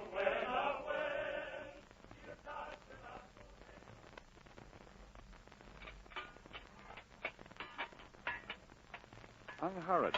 In the kitchen again? Oh, it is hungry they are. Here, let me help you with the fire. Mr. Griffith, will we always be in your debt now you have made us a family again? Ah, there's enough coal, I think. Oh, look at your hands. They'll need cleaning. Here, let me see. Oh. Why, what is it? Why, your hands. They are like my father's and my brother's. Have you been down the mines?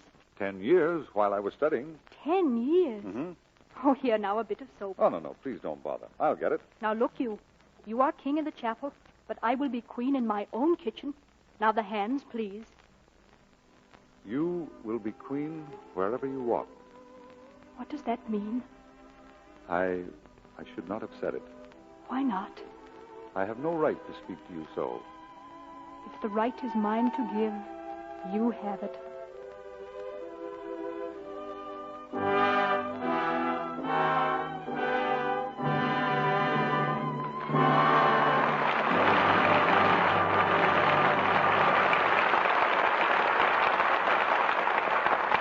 In just a few moments, Mr. DeMille and our stars, Walter Pidgeon, Donald Crisp, Maureen O'Hara, Roddy McDowell, and Sarah Allgood, will bring us Act Two of How Green Was My Valley. And now, here's a young business girl greeting her roommate, a bit enviously. Hi, Mary. Oh, lucky you to get home early. Phew, what a day we had. Supper's nearly ready, Jane. Oh, wonderful. I'm certainly for a cozy evening right here at home. Darling, now don't get mad, but I promised we'd both be at the USO dance at 9. They needed more girls. Mary Lou Davis, if you think... Oh, now, Janie, be an angel. There's plenty of warm water in the bathroom, and look, here's a nice new cake of Lux soap. Oh, you'll feel lots different after your beauty bath. You know you will. And later...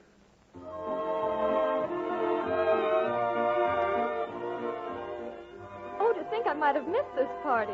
Gosh, it's wonderful dancing with you, Jane. You're mighty sweet, you know. Score one for Jane's smart little roommate. She knew what a wonderful beauty pickup a Lux toilet soap bath can be. Try it next time you're tired and have a date to keep. Cover yourself all over with the rich, creamy Lux soap lather. Active lather that carries away perspiration, every trace of dust and dirt in a twinkling. Relax a few moments in this fragrant, delightful bath. When you step out, how soft and smooth your skin feels. And most important of all, it's exquisitely fresh. You're sure of daintiness, sure of skin that's sweet. Hollywood screen stars use their gentle complexion soap as a daily bath soap, too.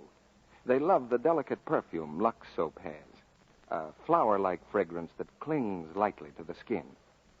You'll find this satin-smooth white soap makes a truly luxurious bath. Get 3 cakes of Lux toilet soap tomorrow. Now, our producer, Mr. DeMille.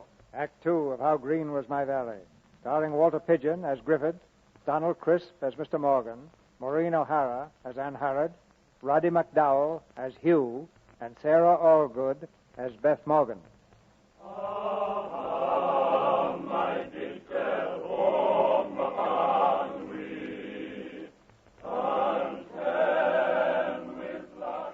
While I lay in the wall bed, recovering from my hurt, the strike was settled, and the men returned to the mine. Always through that time, I kept my faith that I would walk again. Then one bright, windy day in early spring, Mr. Griffith came for me as he had promised. He carried me to the top of the hill above our village. Now then, boy, down you go. There. Now, put your feet apart and stand on them. Yes, sir. Now, you can walk, you, if you try. Come, lad. Walk to me. Can I, sir? Walk over here. 1 step. 1 step. Oh, And now another. Come on. See? I'm walking. 'Tis walking I am, sir. There's a good lad. There's a good old man you are. Now, rest a bit, eh? Mr. Griffith, I have walked. Of course you have. And you have been lucky, Hugh. Lucky to suffer, and lucky to spend these weary months in your bed. For so God has given you the chance to make spirit within yourself. And as your father cleans his lamp to have good light, so keep clean your spirit. How, sir? By prayer, boy. And I don't mean shouting and mumbling and wallowing in religious sentiment. Prayer is only another name for good, clean, direct thinking. When you pray, think. Think well what you are saying, and make your thoughts into things that are solid. In that manner, your prayer will have strength, and that strength shall become a part of you, mind, body, and spirit. Yes, sir. Now then, up on my shoulders, boy. And remember, the first duty of these new legs is to get you to chapel on Sunday. Oh, they will, sir. They will.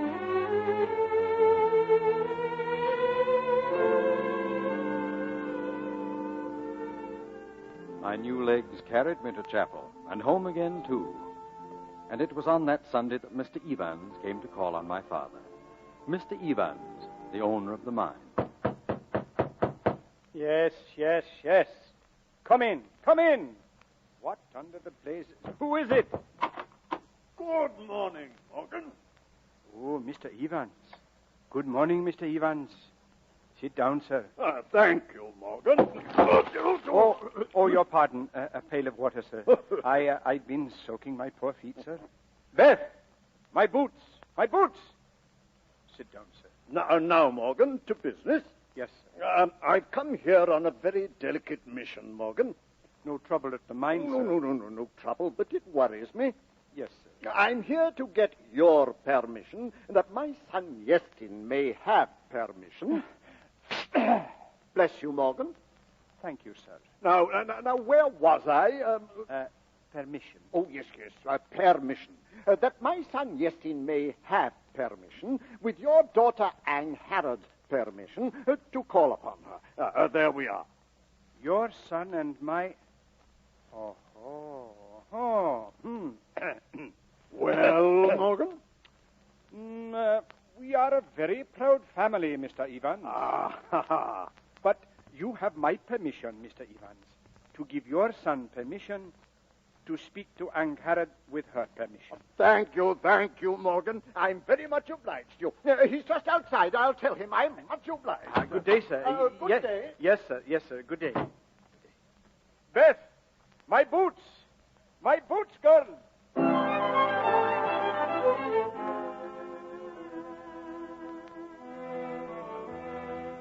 And so it was that wealthy Yeston Evans came to ask for Angharad in marriage. And Mr. Griffiths knew of it and stayed away from our house. For a whole week we never saw his face, until at last Angharad could wait no longer. Who is it? One moment. Angharad, you shouldn't be here. I couldn't spend another night without knowing what has happened. What is wrong? Wrong? Oh, you know what I mean. Why have you changed towards me? Why am I a stranger now? What have I done? No, you've done nothing. The blame is mine. Your mother spoke to me after chapel. She is happy to think you will be having plenty all your days. With Yeston Evans? You could do no better. I don't want him. I want you. Angharad, I, too, have spent nights trying to think this thing out. When I took up this work, I knew what it meant. It meant devotion and sacrifice. That I was perfectly willing to do. But to share it with another, do you think I'll have you going threadbare all your life, depending on the charity of others for your good meals, our children growing up in cast-off clothing, and ourselves thanking God for parenthood in a house full of bits? It could make no difference. No. I can bear with such a life for the sake of my work. But I think I would start to kill if I saw the white come to your hair 20 years before its time. Why? Why would you start to kill? Look at me. Are you a man or a saint? I am no saint, but I have a duty towards you. Let me do it. Go back to your house, Angharad. It is late.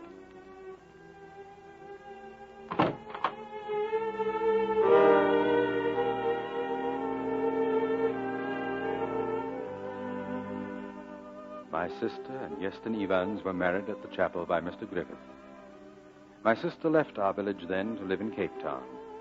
My brothers Gwillem and Owen left, too, for America, and our house was lonely without them. Mr. Griffith used to come of an evening to tutor me for school. Many problems he gave us, me and my father, sitting in the kitchen by the stove. Now then, the bathtub holds 100 gallons.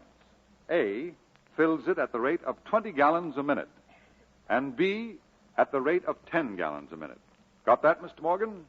20 and 10 gallons. Yes, sir.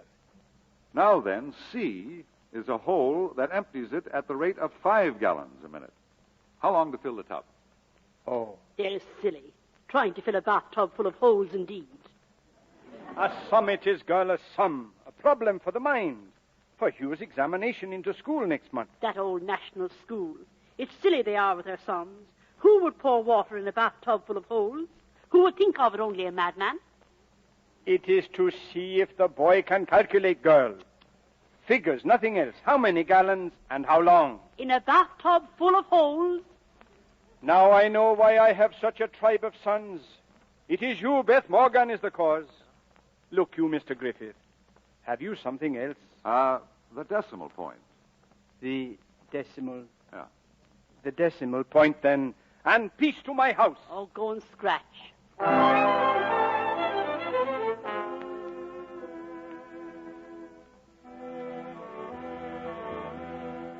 I went to the National School.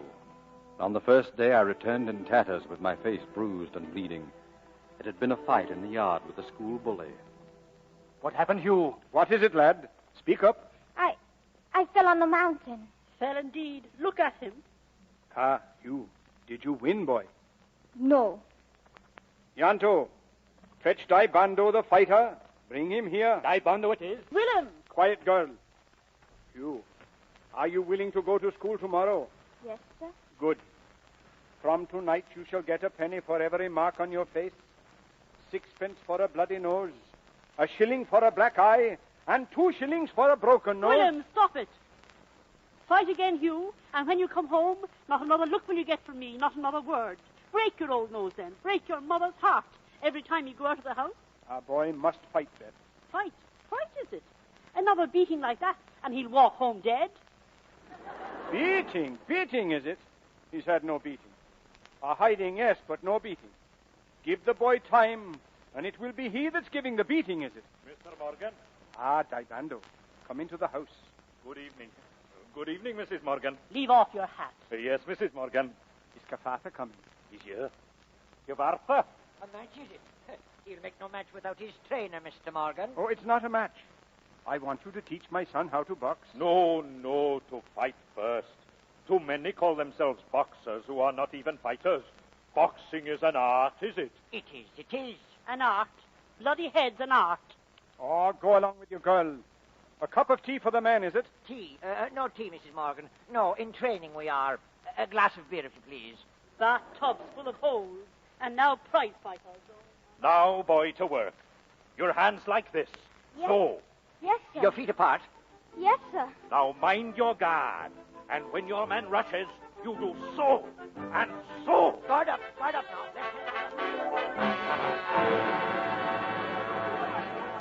Hit him, you. Go on. You've got him now. Hit him, you. Stop it, I say. Mr. Jonas, mind you. So, our little coal mining friend has been indulging in his favorite sport again, eh? I was fighting, Mr. Jonas, but it is not my favorite sport, sir. Come here. You see this stick? You know what it is for? Yes, sir. Good. Fight, will you? Fight, eh? I'll teach you to fight. You dirty little sweep. I'll teach you to fight.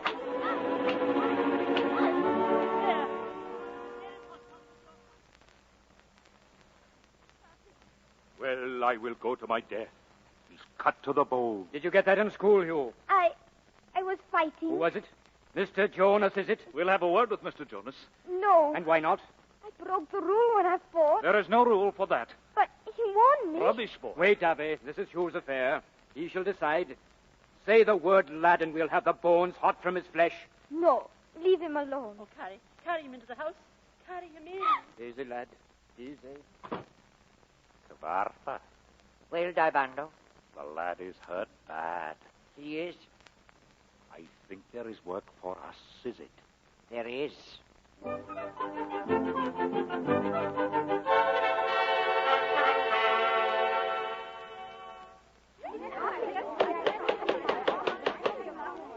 This class will come to order.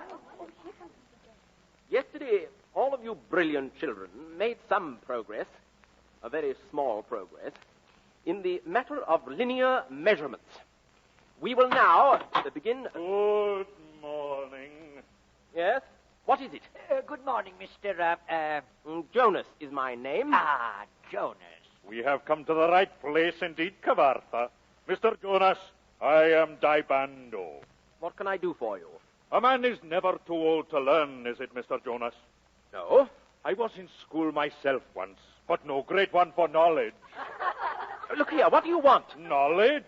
Mr. Jonas, how would you go about taking the measurement of a stick? By its length, of course. And how would you measure a man who would use a stick on a boy 1/3 his size? Yes, how? I don't understand. Now, you are good in the use of a stick, Mr. Jonas, but boxing is my subject, according to the rules laid down by the good Marquess of Queensberry. Heaven rest his soul. And happy I am to pass on my knowledge to you. What do you want, please? Get him into position now, Cavartha. Yes. Put up your fist, Mr. Jonas. Stop it! Stop it! Now, look. To make a good boxer, you must have a good right hand like this, Mr. Jonas. Oh! You see? Stand him up, Cavartha. Up it is. Up, Mr. Jonas. And this, Mr. Jonas, is how you will punish a man with your left and put your soul into it. Oh, no, stop. Here, Mr. Jonas. No sleeping now. Why, the gentleman's talking to you. Raise him up. On your feet, Mr. Jonas. Why, the lesson's only beginning. Boys and girls, could I have your attention, please? I am not accustomed to speaking in public. Only public houses. But this blow, never used. It's against the rules. Break a man's nose. But this one is fair. Help him. He's asleep again. Sleep, is it? I'm afraid he will never make a boxer. No aptitude for knowledge. Good morning, Mr. Jonas.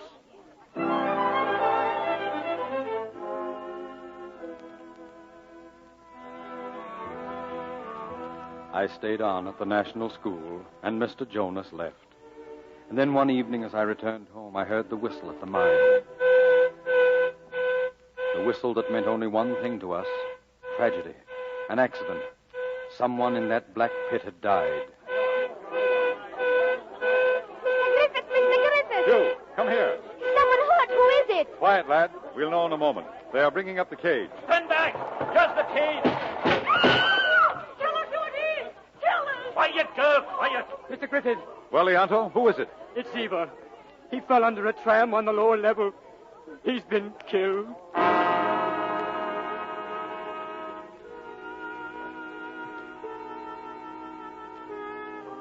And so Ivor was gone. Ivor, the eldest, the solid and dependable one. And our grief was nameless. There came a time later when I returned from school with my certificate of graduation. My father's eyes were pride-filled when I placed it in his hand. Ah, 'tis a good paper. With honors, then. Our son is a scholar, girl. What is it, Hugh? I can't make sense with it. Latin it is. It is written in Latin, Mama. Latin, is it? Why not good Welsh? Or even English? It is the fashion, girl. Fashion. Decimal points and bathtubs full of holes. Oh, my poor Hugh. They've stuffed your head with Latin, then. Beth, my old beauty, you. A black eye, is it? Latin. Now then, Hugh, what will it be? To Cardiff to school, then the university to be a lawyer, is it? Or a doctor? Dr. Hugh Morgan. That would be something special, with a lovely horse and trap, and a good black suit and a shirt with starch. Oh, there is good, my little one. Well, Hugh, what will it be? Huh? I will go down the colliery with you, sir. The colliery? Have sense, boy. The colliery is no place for you. Why not try for a respectable job? Respectable? Are you and his brothers a lot of old jailbirds, then? Oh, leave it now, Beth. I only want the best for the boy. If he is as good a man as you and his brothers, I will rest happy. I'm thinking of the boy's future. Hugh is a scholar. Why take brains down a coal mine? I would rather, sir. All right. Decide for yourself, but blame yourself if you are wrong now. The colliery, sir. All right, the colliery it is. Good night. Where are you going? To get drunk.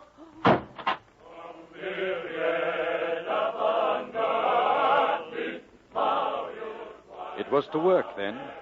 Work to earn bread for those one loves. But I felt a man in truth.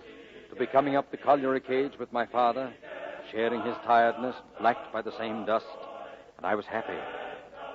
Then in time, my sister Angharad came back, but alone, without her husband. She did not come to our house, but stayed at the big Ivan's house, her house, on the top of the hill. Who is it? To see Mrs. Evans, please. And who are you? I am Hugh Morgan. Oh, her brother. Her brother, is it in it? Yes, Mrs. Nicholas. Hugh Morgan. This way, please. Is that someone for me, Mrs. Nicholas? It's your brother, Mrs. Evans. Hugh. Oh, Hugh. You didn't come to see us, Angharad. Hugh. Mrs. Nicholas, will you bring some tea, please? Tea? Yes, Mrs. Evans. Sit down, Hugh. Oh, there is grown you are and changed. You, too. Oh, I look ill and ought to take care of myself. Everyone coming in the house says so. So you say it, too, and let us finish with it. But tell me all the news. How are all the boys and girls we used to know? Well, the Jenkins girls are married. Mordwin Hughes has gone to be a doctor. Reese Howells is in a solicitor's office. And Mr. Griffith is still first up and last to bed. Hugh, how is he? Not as he was. Is he ill? Inside. In his eyes and in his voice. Like you. Please go home, Hugh. Go home at once. I'm sorry. Now then, Mrs. Evans, tea, is it? Here you are. Leave it, Mrs. Nicholas. I will pour. Well, I always did the pouring for Mr. Yeston's poor mother. I will pour, I said. Yes, Mrs. Evans. A new mistress is like new sheets. A little bit stiff, but washing's to come. Why do you have her here? Oh, 37 years with the family, or so she tells me 60 times a day. Have some tea, Hugh. You don't want me to go? No, Hugh. I'm sorry for being nasty. Please stay. Oh, Hugh, I tried to tell Mother. I tried to write. Oh, Hugh, it's lonely I am.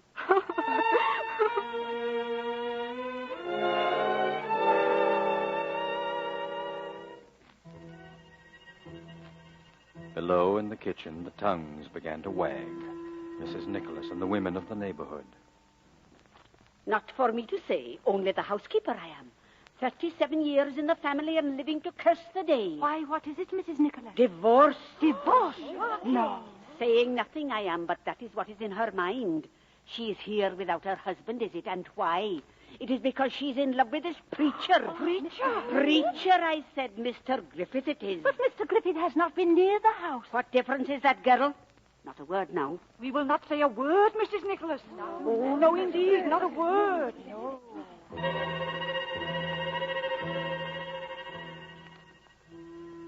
Divorce. Mr. Griffith it is. The preacher and Mrs. Evans. Don't say I told you. Divorce. Divorce.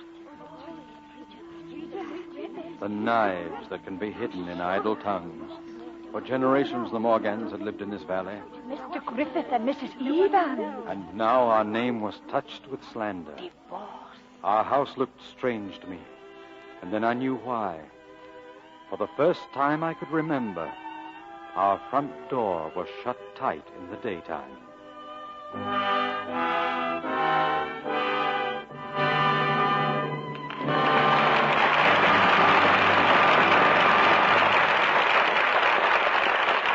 We pause now for station identification.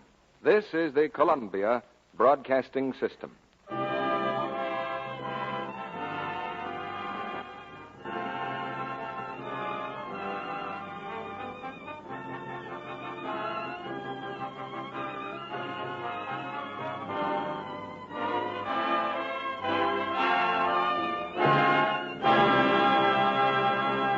After a brief intermission, Mr. DeMille presents Walter Pidgeon, Donald Crisp, Maureen O'Hara, Roddy McDowell, and Sarah Allgood, who will bring us Act 3 of How Green Was My Valley.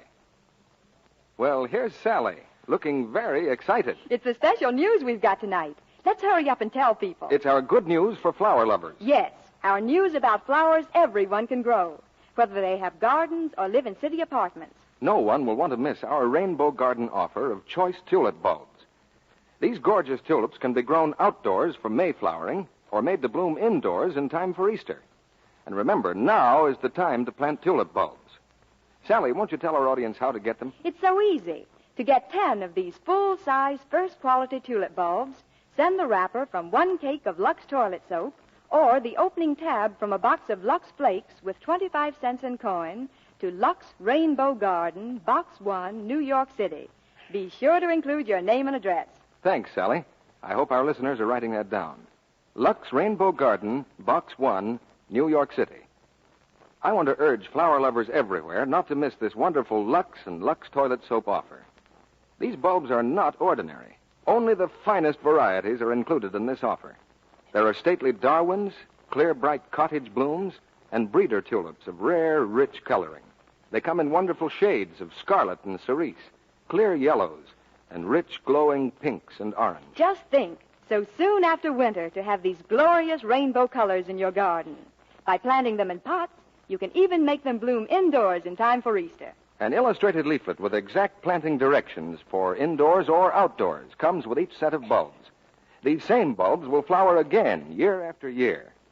To get this choice collection of 10 fine bulbs, just send 25 cents in coin, no stamps, please, with a wrapper from a cake of Lux toilet soap or opening tab from a box of Lux, together with your name and address to Lux Rainbow Garden, Box 1, New York City.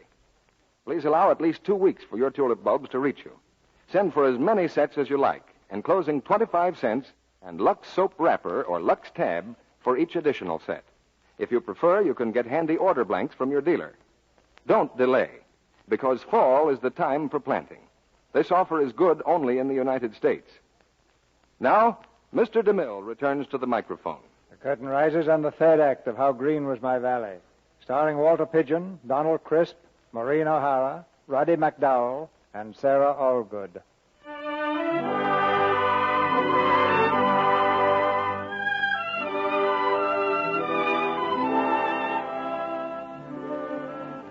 As the slag had spread over my valley, so now a blackness spread over the minds of its people. My sister and the preacher. Each day I heard their names together, and as many times did I fight in the streets.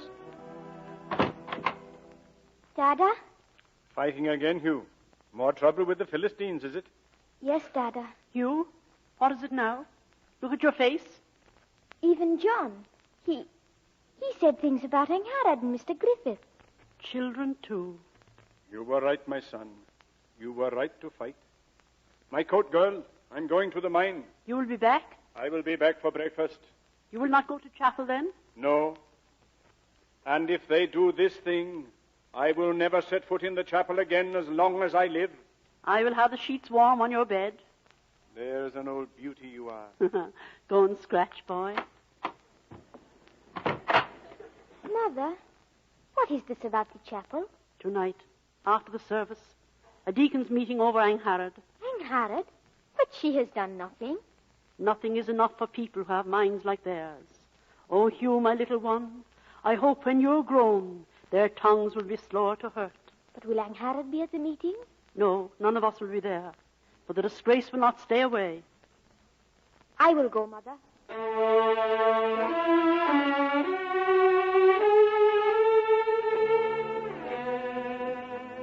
Mr. Griffith spoke that night in the chapel. Pale and looking very old, he descended from the pulpit and faced the deacons.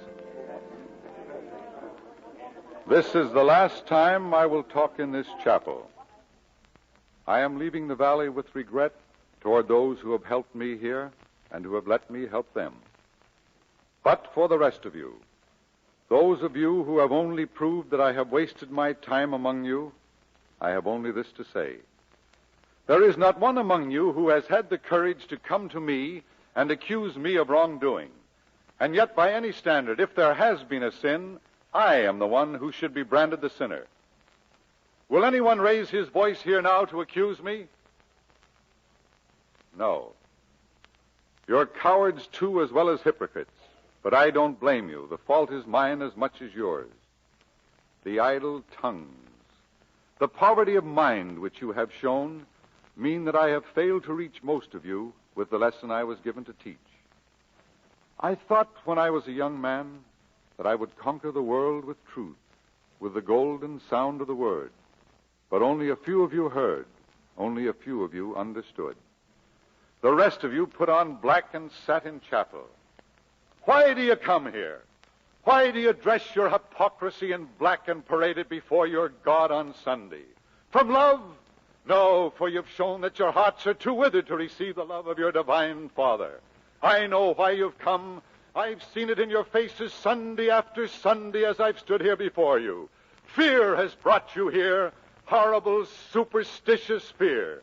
Fear of divine retribution. A bolt of fire from the skies. The vengeance of the Lord and the justice of God. But you have forgotten the love of Jesus. You disregard his sacrifice. Death, fear, flames, horror, and black clothes. Hold your meeting then, but know if you do this in the name of God and in the house of God, you blaspheme against him and his word.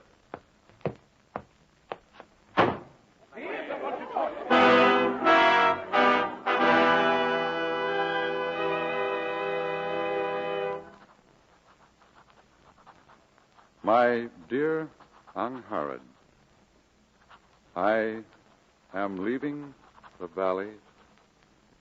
I am leaving tonight, and... Mr. Griffith? Well, Hugh, I'm glad you've come. Thank you, sir. Is there anything I can do? Indeed there is. You can do me a great service. This watch, my father gave it to me when I entered the ministry. It's marked time we both loved. Take it. Oh, no, sir. A service I said you'd be doing me. No need for us to shake hands, Hugh. We will live in the minds of each other. Mr. Griffith, won't you see Angharad before you go? She wants you to. No. If I were to see her again, Hugh, I couldn't find the strength to leave her. Goodbye, boy. And there's a good old man you are. Listen. It's the mine. Something's happened at the mine. Come along, lad. Mr. Griffith, Daddy is there. Daddy is there. Come along.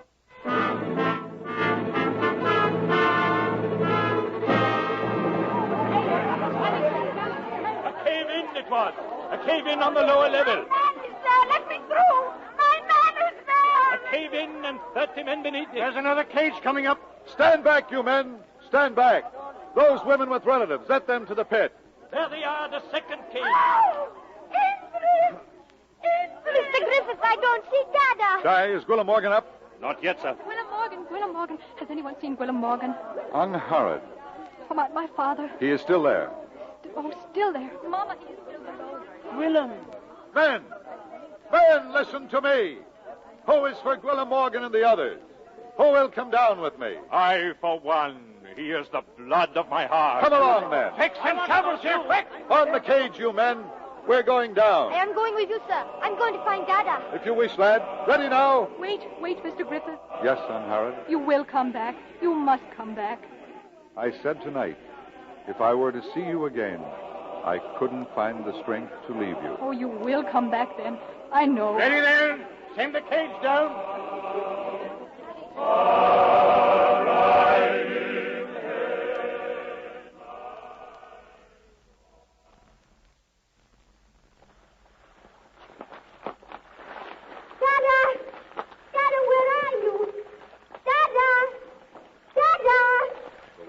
To our knees here and getting deeper, sir. They will have the pump started soon. Morgan. Willem Morgan. Dada! They were working in this tunnel, you're sure? They were here in the one beyond, but the props have all given way. We cannot go much further, sir. We will go on. Dada! Willem Morgan. Dada, where are you? Wait. I heard him. Quiet, everyone. Call again, Hugh. Dada! Lad. He's over there. This way, lad. We're coming, Willem Morgan. Hold on. We're coming, Dada. We're coming. Watch your foot here. It's deeper. You men back there bring tops. There he is. There. Easy, men. Mr. Griffith. He's caught beneath the rock. We'll never get him out alive. Never. Dada. Oh, Dada. Hugh, lad. Hugh, my son. I was going to take you out, Dada. No.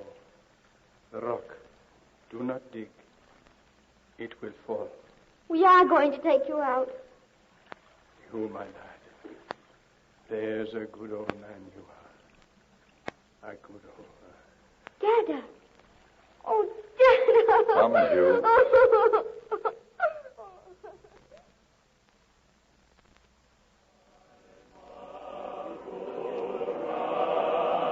Here comes the cage. Oh, the cage, Mama. They are bringing him up. Gwillem. Gwillem is dead. Oh, no, Mama. He will be alive. Gwillem is dead. I know he is dead. He came to me just now as I stood here. Ivor was with him. He spoke to me and told me of the glory he had seen.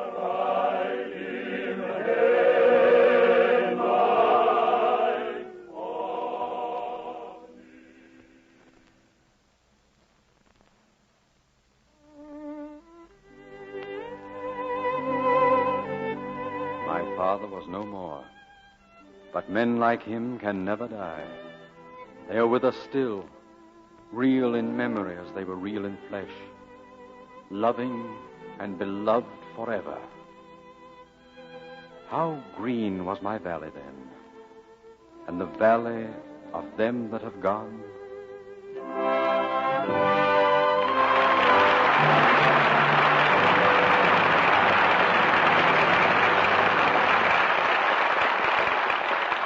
Your applause calls back 5 stars, who gave 5 brilliant performances tonight. Walter Pidgeon, Donald Crisp, Maureen O'Hara, Roddy McDowell, and Sarah Allgood. Thank you, C.B. The 5 of us spent a number of weeks together making the picture, and, speaking for myself, this little reunion is a very great pleasure. And for all of us, Walter, you have rather a special feature in this cast tonight, C.B. 2 players from the world-famous Abbey Theatre of Dublin, Sarah Allgood and Maureen O'Hara. Well, I spent only a few years there, Mr. Crisp, but that was long enough even, to appreciate the tradition established by many fine artists like Miss Allgood. Thank you, Maureen, dear. That's very nice of you. Nothing gives a producer more satisfaction than a cast of real troopers, whether they've had years of experience or take to acting as young as Roddy McDowell. If I can stay in the theater as long as you have, sir, I'll be very happy. What have I got to go about 40 years? You'll have at least that if you keep up the kind of work you've been doing, Roddy. And tonight we're delighted to welcome you and Sarah Allgood and Maureen O'Hara to this stage for the first time. I've enjoyed being here, Mr. DeMille, but I don't really feel like a stranger. I've heard the Lux Radio Theater so much, and of course I use Lux soap ever since I came to Hollywood. I hardly think I could get along without it. You see, complexion care is so easy when you have Lux soap. And even now, it's easy to get Lux soap anywhere. C.B., we're all anxious to hear about your next play. Well, next Monday, we have a comedy, Walter. One of the screen's recent laugh hits from 20th Century Fox. It's called The Magnificent Dope. And our stars are the same 3 players who are making a hit in the picture. Don Ameche, Henry Fonda, and Lynn Barry. Don plays a kind of human dynamo who thinks he can make a success out of anyone until he tackles Mr. Thaddeus Page, played by Henry Fonda. At any rate, it makes a great show for us next Monday night. I've heard a lot about the picture, C.B. I want to hear it. Good night. Good night. Good night. Good night. You won the Academy Award all over again tonight.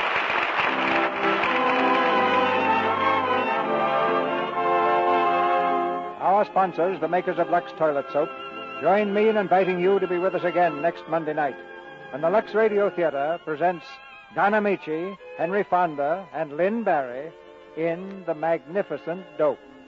This is Cecil B. DeMille saying good night to you from Hollywood.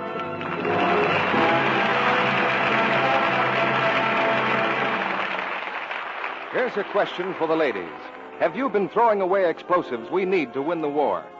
Well, if you still throw away waste fats, you're doing that very thing. Keep all used frying fats, meat drippings, and bacon grease, and strain them into a clean, wide-top can. Your meat dealer will pay you for them. So save waste kitchen fats to make explosives. Donald Crisp will soon be seen in the Warner Brothers picture, The Adventures of Mark Twain. Maureen O'Hara, Roddy McDowell, and Sarah Allgood appeared by courtesy of 20th Century Fox. Miss O'Hara will be seen in The Black Swan. Miss Allgood in Life Begins at 8:30. and Roddy McDowell is currently on the screen in The Pied Piper. Heard in tonight's play were Gail Gordon as narrator, Stuart Robertson as Daibondo, Joseph Kearns as Kaphartha, Paul Langton as Yanto, Kemble Cooper as Mr. Jonas, Gloria Gordon as Mrs. Nicholas, Frederick Warlock as Mr. Evans, and Esther Mason, Herbert Evans, Fred Mackay, Claire Videra, Norman Field, and Stephen Muller. Tune in next Monday night to hear Don Ameche, Henry Fonda, and Lynn Barry in The Magnificent Dope. Our music was directed by Louis Silvers, and your announcer has been John M. Kennedy. Feeling tired, nervous, vitamin-starved? Get that Vims feeling. See your druggist right away. Ask about that special trial offer of Vims, the new low-cost vitamin mineral tablets. Buy the large $1.69 package, get the regular 50-cent size absolutely free. VIMMS, Vims, FREE, free. This is the Columbia Broadcasting System.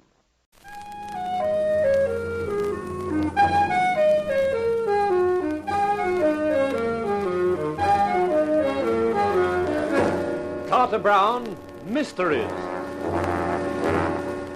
Adventures in excitement and suspense, based on the best-selling novels by the slick storytelling sensation, Carter Brown.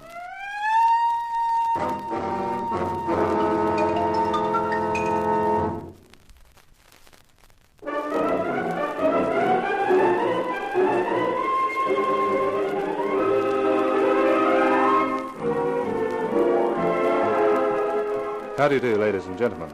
This is Carter Brown with another of my books for you. A story I've called Belladonna Was Poison. You could also call it Tempest in Television, only I wouldn't like to think this sort of thing normally happened in TV.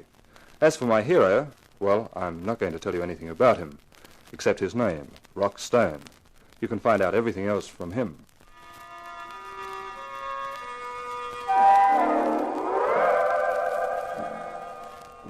In the glare of the bright lights, the woman backed away from me, her beautiful features contorted in fear and dismay. One elegant hand crept up to her mouth, and the tense posture of her body indicated the tumult of her racing thoughts. I stared at her, impassive, implacable, with just the faintest trace of a smile on my lips. Her voice, when it came, was husky and low. You know. I know, Mrs. West. I knew from the time you failed to identify your husband's body as your husband. I knew you were not Mrs. Adele West at all, but her twin sister, Adeline. You impersonated your sister in the hope of stealing the West diamonds. You devil. You murdered your sister so that you could take her place. What you didn't know, Adeline, was that only 3 hours before she had murdered her husband to prevent him discovering that she had pawned the West diamonds to pay her gambling debts. I guess it's hopeless trying to fool you, Inspector Stone. You can't fool the homicide squad. And don't bother to open your purse and grab for that gun inside. I took the precaution of emptying it 10 minutes ago. You... Okay, Sergeant. Take her away. It's like I always say, folks. There's no future in murder.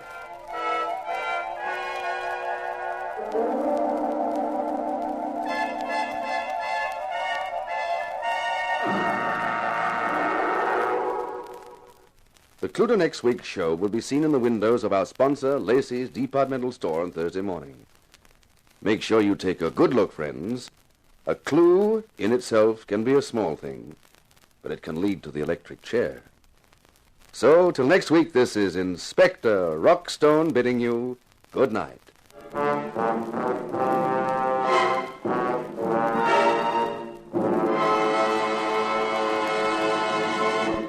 Tune in next week, same time, same channel, for another story starring Rock Stone as the inspector, who proves that there's no future in murder.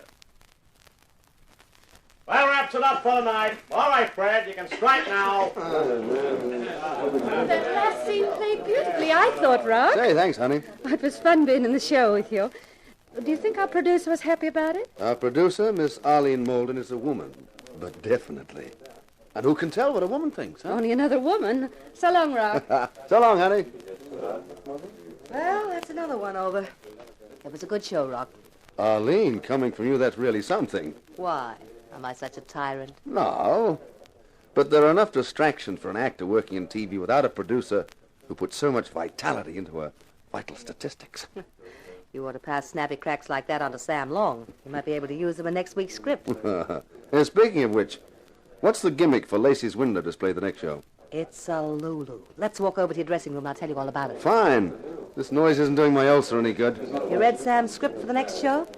Belladonna was poisoned, he's called it. I had a quick look at it. Well, we've had 2 dummies made. One of you and one of the girl who's murdered. The window dressers will set them up in the window, and on Thursday morning, when the blinds are lifted, the public will see you just entering the room with the girl's body slumped in a chair and an upturned glass on the table beside her. Yeah, what's the vital clue? The upturned glass, stupid. Don't you remember in the script the girl is poisoned with belladonna? In her last moment, she turns the glass upside down. What for? It gives a clue to the poisoner. The butler did it. And the butler always keeps the glasses upside down in the liquor cabinet. Holy cow. Did Sam Long dream that up all by himself? You worry about your acting. I'll worry about the script. Well, there's something else I'm worried about. What? These stunts you pull every week to tie in with the show, like this gimmick in Lacey's window. You know, I think we should drop them. Not on your life. They're worth thousands of dollars in publicity. Look, I had a nasty phone call from a real inspector of homicide last week about that stunt of yours with a girl in her underwear being chased by a gunman down 5th Street. Well, Inspector Jakes was very annoyed about the whole thing. Forget it, Rock. We'll make a sizable contribution to the police pension fund or something the next couple of weeks. That'll keep them quiet. Anyway, this scene in Lacey's window shouldn't upset them. I hope you're right, but I doubt it. Inspector Jakes made a lot of rude remarks to me. Maybe he doesn't like your acting. Well, you better go and get your makeup off and have a good rest.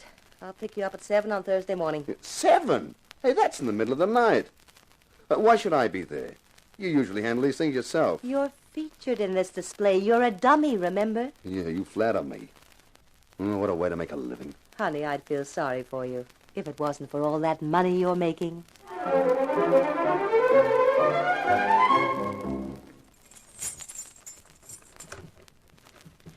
Mr. Stone, thank goodness you've come. Yeah? I've been waiting for you to come home.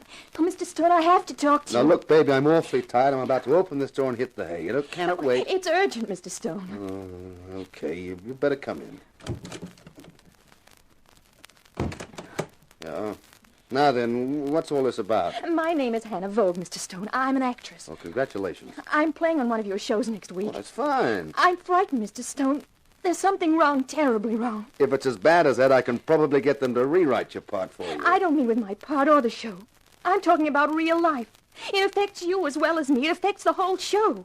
I only found out by accident, and I'm scared, Mr. Stone. I don't know what to do.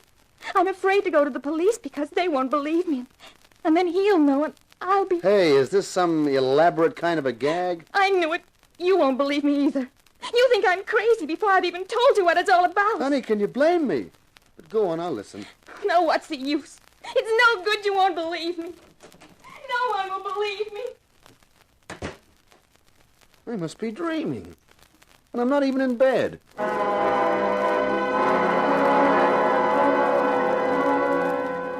It was Thursday morning, just before Lacey's departmental store was due to open for business. Outside, there was already a crowd spilling over the sidewalk. Inside, there was a character with rimless glasses and a fixed smile. Arlene Malden introduced us. Rock, this is Lacey's manager, Mr. Sebastian Sheep. An honor to meet you, Mr. Stone. Or should I say Inspector? With a name like that and a line of dialogue like that, is he real? I beg your pardon? Oh, Mr. Stone likes his little joke. Remember Lacey's sponsor the show? Perhaps you'd like to take a look at the display before we lift the blinds. I think you'll be very pleased with it. We'd love to take a look, Mr. Sheep. Splendid. There we are. You can step right into the window. Just take care not to disturb anything. The dummies are remarkable, I think. Just look at your likeness, Mr. Stone. How do you like meeting your double? And the girl. Hey, isn't that Hannah Vogue? It's a dummy of her. I didn't know you knew her. Oh, we met. It's amazingly lifelike, isn't it? Amazing. Say, the gleam in that red hair. And how do you like that skin texture? Man, it looks like the real thing. Say, I wonder if it feels the same. Ah! Don't do that. I must say, for a man who plays the part of a homicide cop, you're unduly sensitive to atmosphere. You don't understand. It's a compliment to our window dressers. Is that what you mean, Mr. Stone? I tell you, give me your hand, Arlene. Oh, darling, how touching, but this isn't the place to hold hands. I don't want to hold it. I want to guide it. And you feel... Oh, well, of all that... Yeah, you see what I mean? She's real. She's been murdered. Murdered? We'll have to get the police. Yes. Yes, but we'll have to get the newspapers first. What? Do you realize this is the greatest publicity gimmick of all time? A real murder.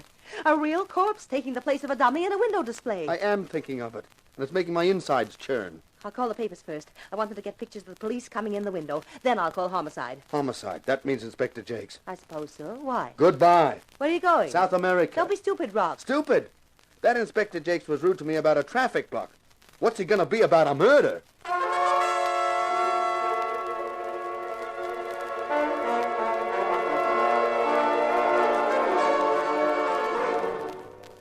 Well, well, well. The great Inspector Stone, the wonder boy of Copland. There's no future in murder, he says, and he says it every week. Hello, Inspector. And now you've turned up a real-life corpse. It just so happens that the corpse is part of one of your corny publicity stunts.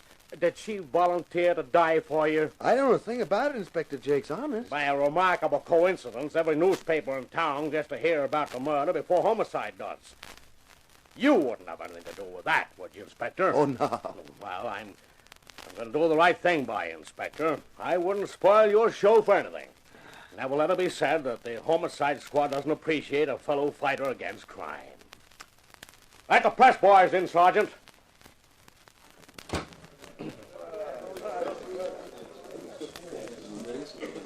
Okay, quiet. That's better.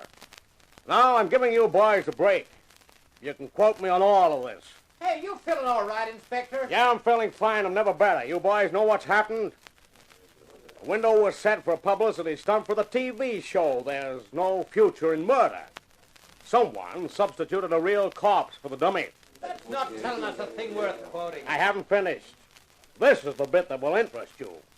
I've just been talking to Inspector Rock Stone here, and he wants to go on record as saying that no one is going to get away with murder on his show. Oh, now, look, He says he personally pledges himself to bring the murderer to justice, to solve his crime. I didn't... And what's more, he doesn't wish for the cooperation of the homicide squad. He intends to handle it alone. Hey, is that right? That's a story for you. A real-life murderer turns Stone into a real-life cop. Who knows? Maybe he'll get himself murdered in the process. Boy, what a story. Okay, now you can blow. You get the story, and I hope you play it up big. I go on record as saying that the police department has the greatest respect for Inspector Stone's deductive powers, and they also know he has a hot lead which may well take him straight to the murderer.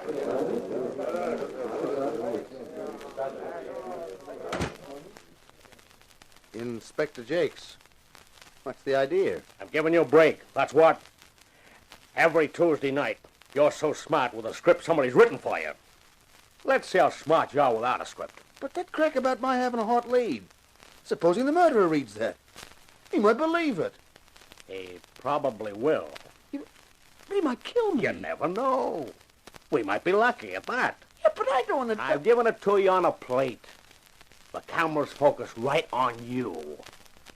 Go to it, Inspector.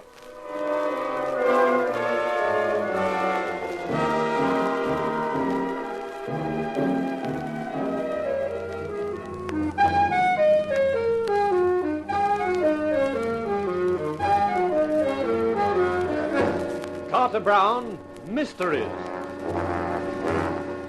Adventures in excitement and suspense, based on the best-selling novels by the slick storytelling sensation, Carter Brown.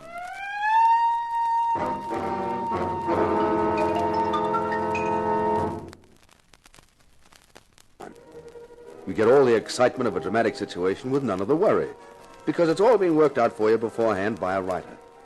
But the fun fizzles out when a real-life dramatic situation ups and smacks you in the face, and there's no script to rely on. Now, just because my name was Rock Stone, and they tacked the word inspector in front of it for my TV show, There's No Future in Murder, I was given star billing by Homicide Inspector Jakes when the actress Hannah Vogue was killed. Now, the inspector didn't like me, and this was his way of showing it. Rock, darling, this is the most wonderful publicity the show could ever have had. We look at things from different angles. You're the producer, Arlene. That's fine for you. I'm just an actor, and right now I wish I'd never gone to drama school. What a story. Front page in every paper. Inspector Rock Stone, TV's tech hunts for killer. There's no future in murder, says Stone, with a hot lead to prove it. Oh, this is terrific. This is terrible. Inspector Jakes may have shoved this onto you, Rock, but you'll have to go through with it. You'll have to find the murderer. This will catch the public's imagination. They'll expect it. You're crazy. How would I find who killed her? Deduction. You've been playing this show for over a year. Sam Long does a lot of research to make the scripts look authentic. You're a cop, Rock. Just play it the way you would in the show. But this is for real.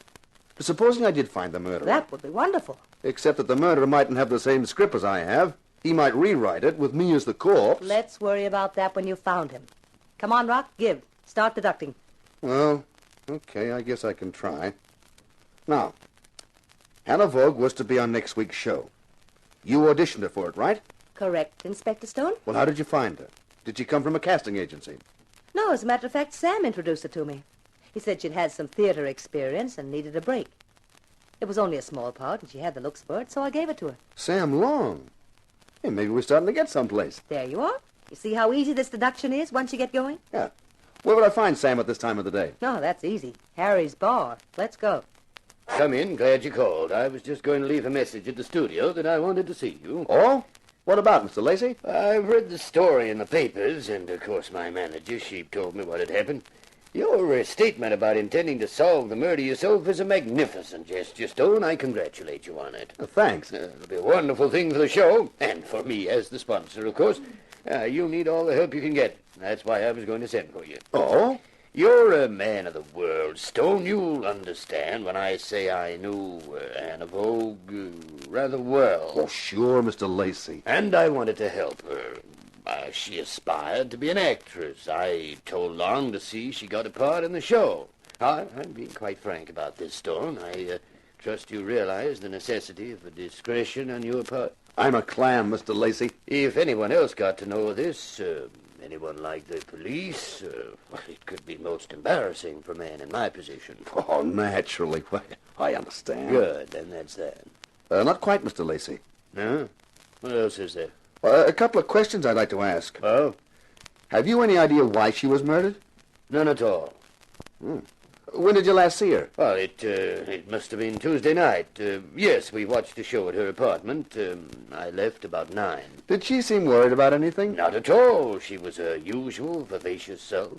Oh, well, thanks, Mr. Lacey. Oh, just one other thing. Would you give me the address of her apartment? Yes, of course. I'll write it down for you. Yes, here you are. Thank you. You're planning to call them? Uh-huh. Well, in that case, perhaps I'd better give you the key, too. On my way to Hannah Vogue's apartment, I wondered about the strange contrast in the dead girl's behavior. According to Aldous Lacey, when he saw her on Tuesday night, she was her usual vivacious self. When I saw her, later that same Tuesday night, she was scared, almost incoherent.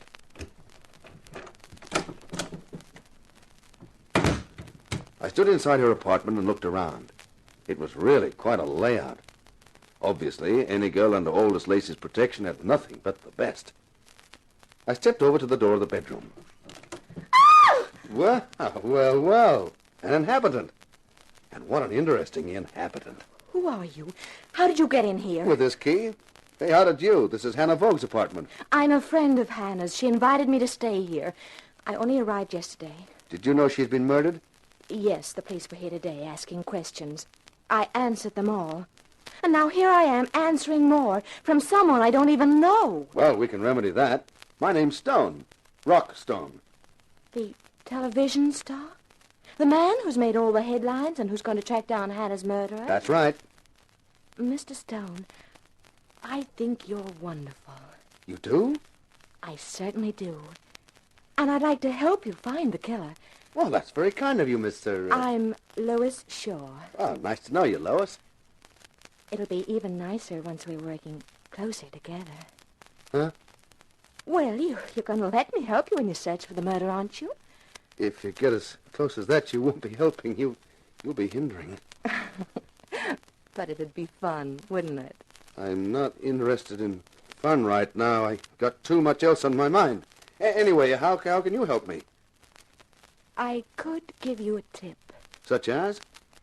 Ask your producer, Arlene Malden, about her sister, Kathy. I never knew she had a sister, Kathy.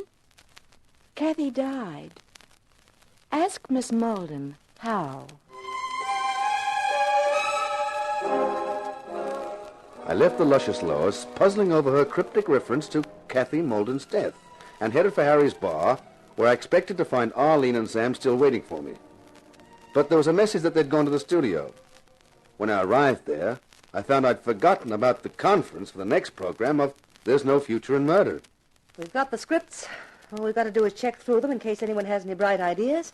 Then I can go ahead with the casting. I have to get someone else to play the murdered girl, of course. Hey, hold it a minute, Arlene. What is it, Rock?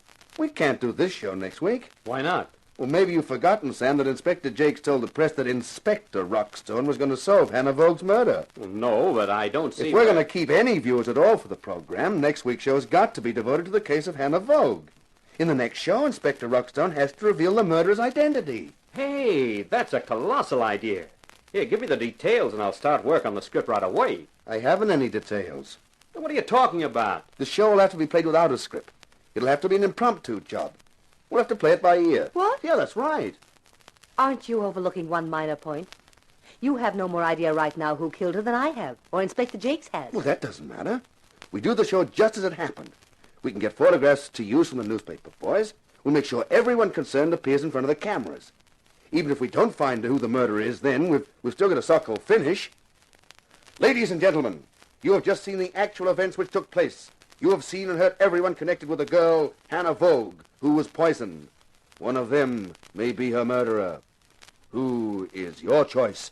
Hey! Can you imagine what that will get us? Yes, about $3 million worth of libel suits. My bet is it'll get us the murderer. Hey, imagine the strain of appearing in front of the cameras knowing 1 million people are watching you. How easy it would be to make one small slip of the tongue, one small fatal slip, that reveals you as the murderer. People will just refuse to appear on the show, that's all, including the murderer. No, they wouldn't dare.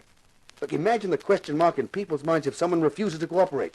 It'd practically brand them as the murderer right away. Yeah, he's right, Arlene. He's really got an idea there.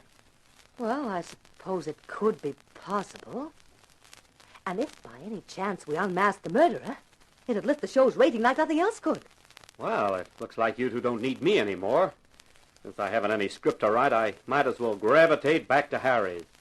You can catch me there if you want me. So long, Sam. Listen, Rock, do you know any more than you're telling? I mean, this idea of an off-the-cuff show, you must have something to go on. Not really, Arlene. I've only been around asking questions. Oh, and there's one that was suggested I ask you. Oh? About your sister. Kathy. Yeah, in particular, about how she died. Who suggested you ask me? Well, the girl I found in Hannah Vogue's apartment. A girl called Lois Shore. Never heard of her. How on earth does she know anything about it? I don't know, but apparently she does. Oh, look, if you don't want to talk about it, Arlene. No, I guess you might as well know. Kathy was found in a swimsuit on the beach at San Antonio, drowned. Coroner's court brought in a verdict of accidental death. See, that's tough. It's even tougher than you know, Rock. Kathy was 5 years younger than me. She was always a wild kid. She was working as a model in L.A., and then I found she'd given that up, was living in San Antonio in a house that a man was renting. I wrote to her warning her. I said the man would get tired of her and throw her out. She wrote back and told me that would never happen because she knew too much about him. I didn't pay any attention to that at the time. Go on, Arlene. Then, some months later, I got another letter. What I'd prophesied had happened. Yeah, the guy had thrown her over. Yes, but she wasn't standing for it. She'd told him she wanted $100,000 compensation, or she'd give him $100,000 worth of publicity that would ruin him. I didn't get any letters after that because she died. Gee whiz. Well, is that all? Not quite, Rock, but I'm afraid I've overdone the build-up. The punchline will probably be a letdown.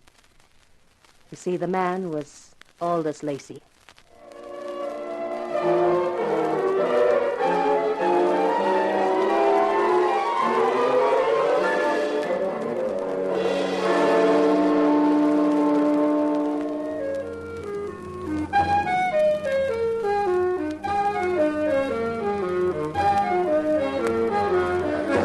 Carter Brown, Mysteries. Adventures in excitement and suspense, based on the best-selling novels by the slick storytelling sensation, Carter Brown.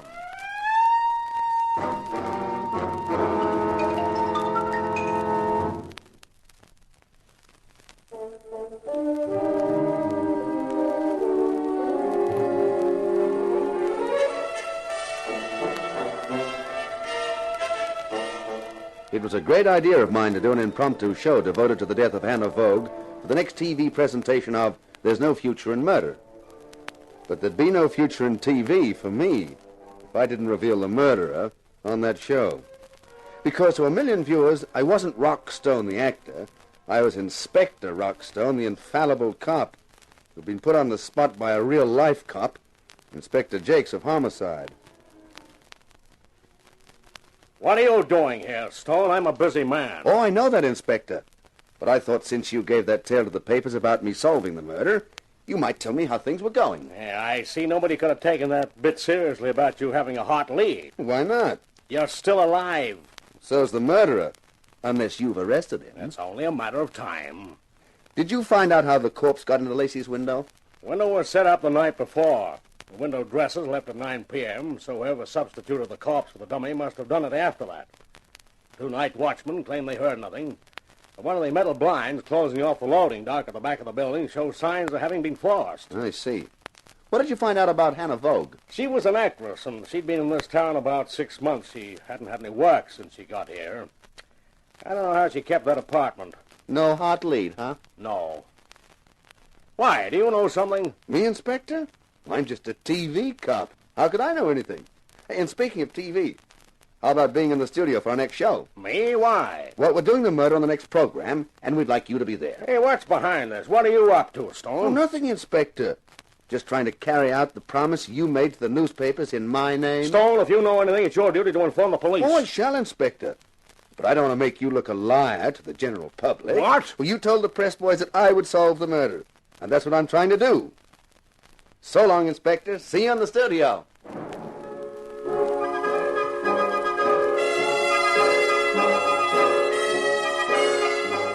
I think it's the most ridiculous idea I ever heard. I wouldn't allow it for one moment. To commercialize murder. It's unethical. But, Mr. Lacey... It's a crazy, preposterous idea. I won't hear another word about it, Stone. I'm sorry you feel that way, Mr. Lacey. That means I'll have to scrap the idea of you introducing the show. What? Well, me? Introduce it? Well, that's what I had in mind. I naturally figured that you, as our sponsor, would open the program. You wanted me to appear on the show? Sure. With a statement to our audience about how you stood foursquare for justice and how this program would bring a murderer to justice. Oh, no. Wait a minute. I hadn't thought of it quite like that before. That puts a different complexion on the matter. Oh, does it, Mr. Lacey? Of course. Now, this whole thing will have to be properly organized. We can't afford any slip-ups. That's right, sir. All right, get on to it, Stone. Of course, Mr. Lacey. Just one other thing. Yeah? We'd like your manager, Mr. Sheep, to come along, too. All right, I'll send him a memo about it. Why, thank you. You know, there's one thing that's had me wondering about Mr. Sheep. What's that? If he can't sleep at night, what does he count? People?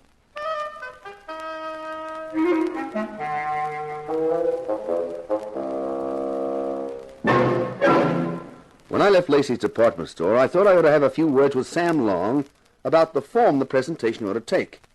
He wasn't to be seen at Harry's bar, so I headed for his apartment. I'd never been there before.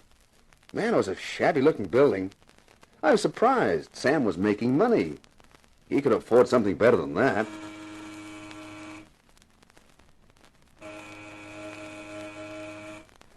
There was no answer when I pressed the buzzer, but a door opposite opened, and a woman stuck her head out. You looking for Mr. Long? Yeah, that's right. Well, he isn't in. Yeah, that probably explains why he doesn't open the door. Say, aren't you Inspector Rockstone? That's right. Gee, I always watch your program. That is, when my old man isn't working early shift. He gets home around 4 in the afternoon then, and we watch another channel. Why? He can't stand the sight of you. He says if you're a cop, he's a ballet dancer. And he's not, I take it. He works on the garbage collection. Have you any idea where Mr. Long would be? Try Harry's bar. I have. He's there most times. Drinks too much. He's changed since he first come here. He was different then. Younger, perhaps. Happier, too. They both were happy. Did you say they? Sure. Him and his wife. Wife? Hey, I never knew he was married. Oh, lovely little thing she was. An actress. But then they started in quarreling. Quarreled something terrible before she left him. Guess that's why he drinks so much. You say she was an actress? Uh-huh. Used to go mad at him, yelling it was his fault she couldn't get a job because he wouldn't help her. You don't know the name that she used professionally? No, never heard of it. But pretty as a picture she was, with her red hair and everything. Red hair? Flaming red. Lovely hair. The way mine used to be before it started falling out. I can imagine. Every time I saw her, I used to say to myself, Holy Hannah, if only my hair... Hey, that was her name, Hannah.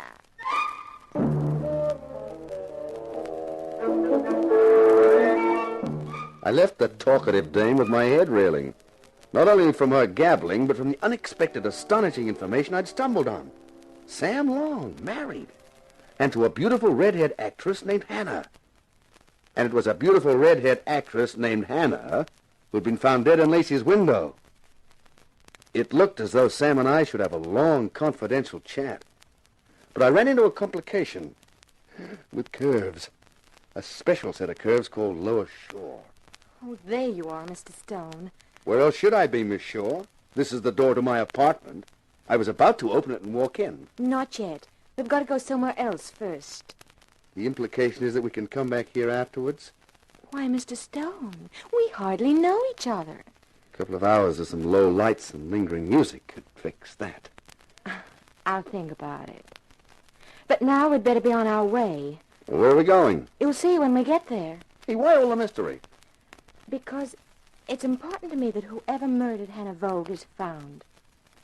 And it's important to you, too, isn't it? Well, sure. But the trouble is that all I've got so far is a lot of questions with no answers. Come with me and I guarantee you one of the answers. Maybe the most significant one.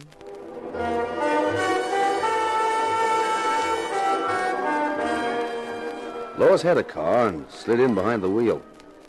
After a half-hour drive, we stopped outside a sprawling two-story house with grounds big enough to build an aircraft plant in.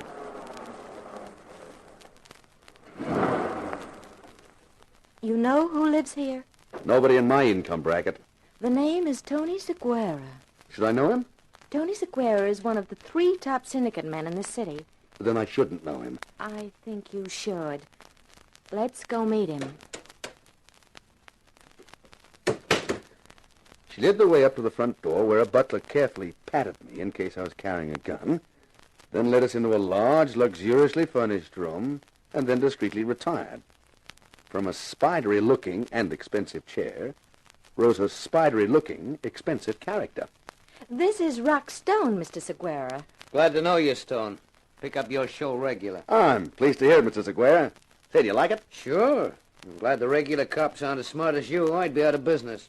But you are, aren't you, Tony? Oh, sure. Legitimate business I'm in now. Trucking.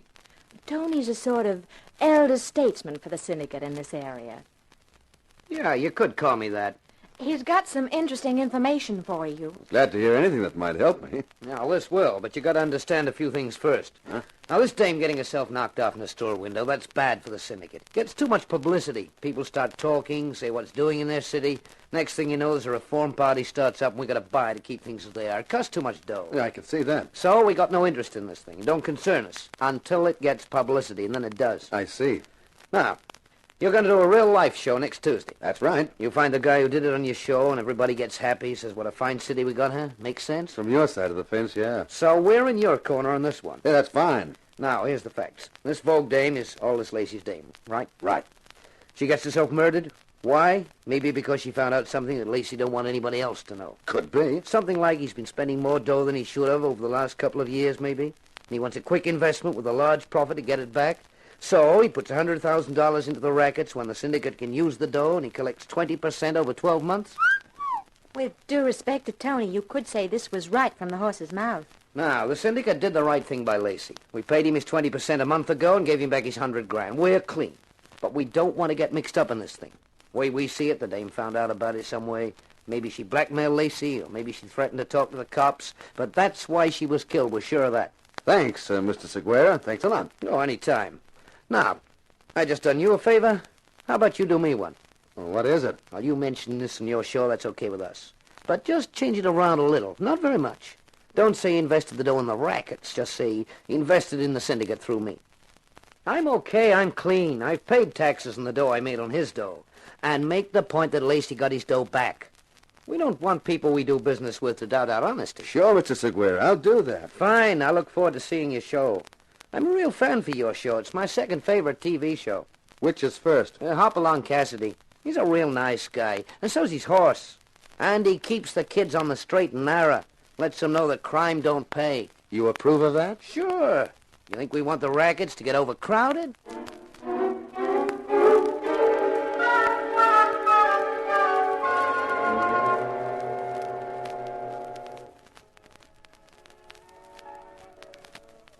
I just don't get it. How come you found all this out, Lois? And you knew about Kathy Molden. Hey, where do you belong in this setup? I'm just a girl who knows a guy. The guy being Tony Sequeira. But right now I'm with another guy, and the lights are low, the music's lingering. I'm feeling languid. Didn't you say something about getting to know me better? Oh, sorry, honey. This isn't my night for concentrating on anything except murder, that is. You've just got a one-track mind. You know, I thought it was a pretty brilliant idea. This live TV show to unmask a killer. With me on the spot the whole time. Well? Well, it just occurred to me. If anything goes wrong, and I'm in front of the cameras every minute... Yes? I'll make an awfully easy target. Won't I?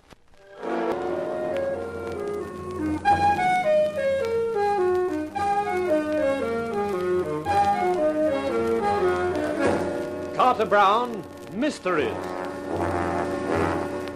Adventures in excitement and suspense, based on the best-selling novels by the slick storytelling sensation, Carter Brown.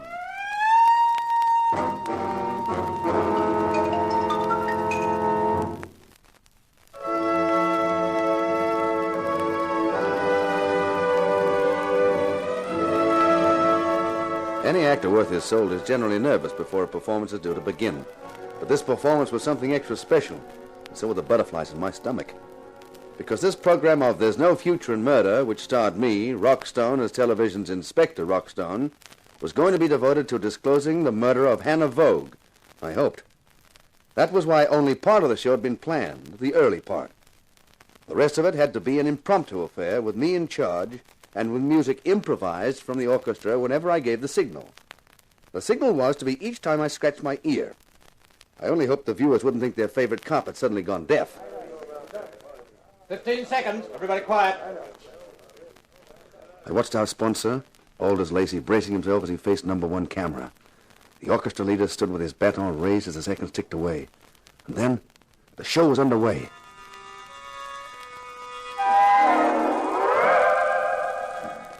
As the music hit its familiar theme, I knew the title cards would be flashing onto the screens of a million TV sets, and I mentally crossed my fingers.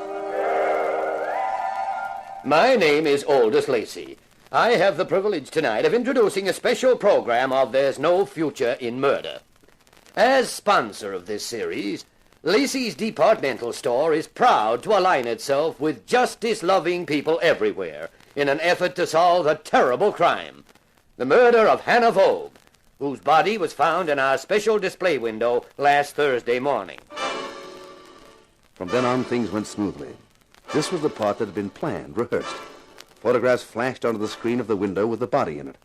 I did my commentary, then hurried over to set one to reenact the finding of the body with Arlene Molden and Sheep, the store manager. Then I scratched my ear for the orchestra leader.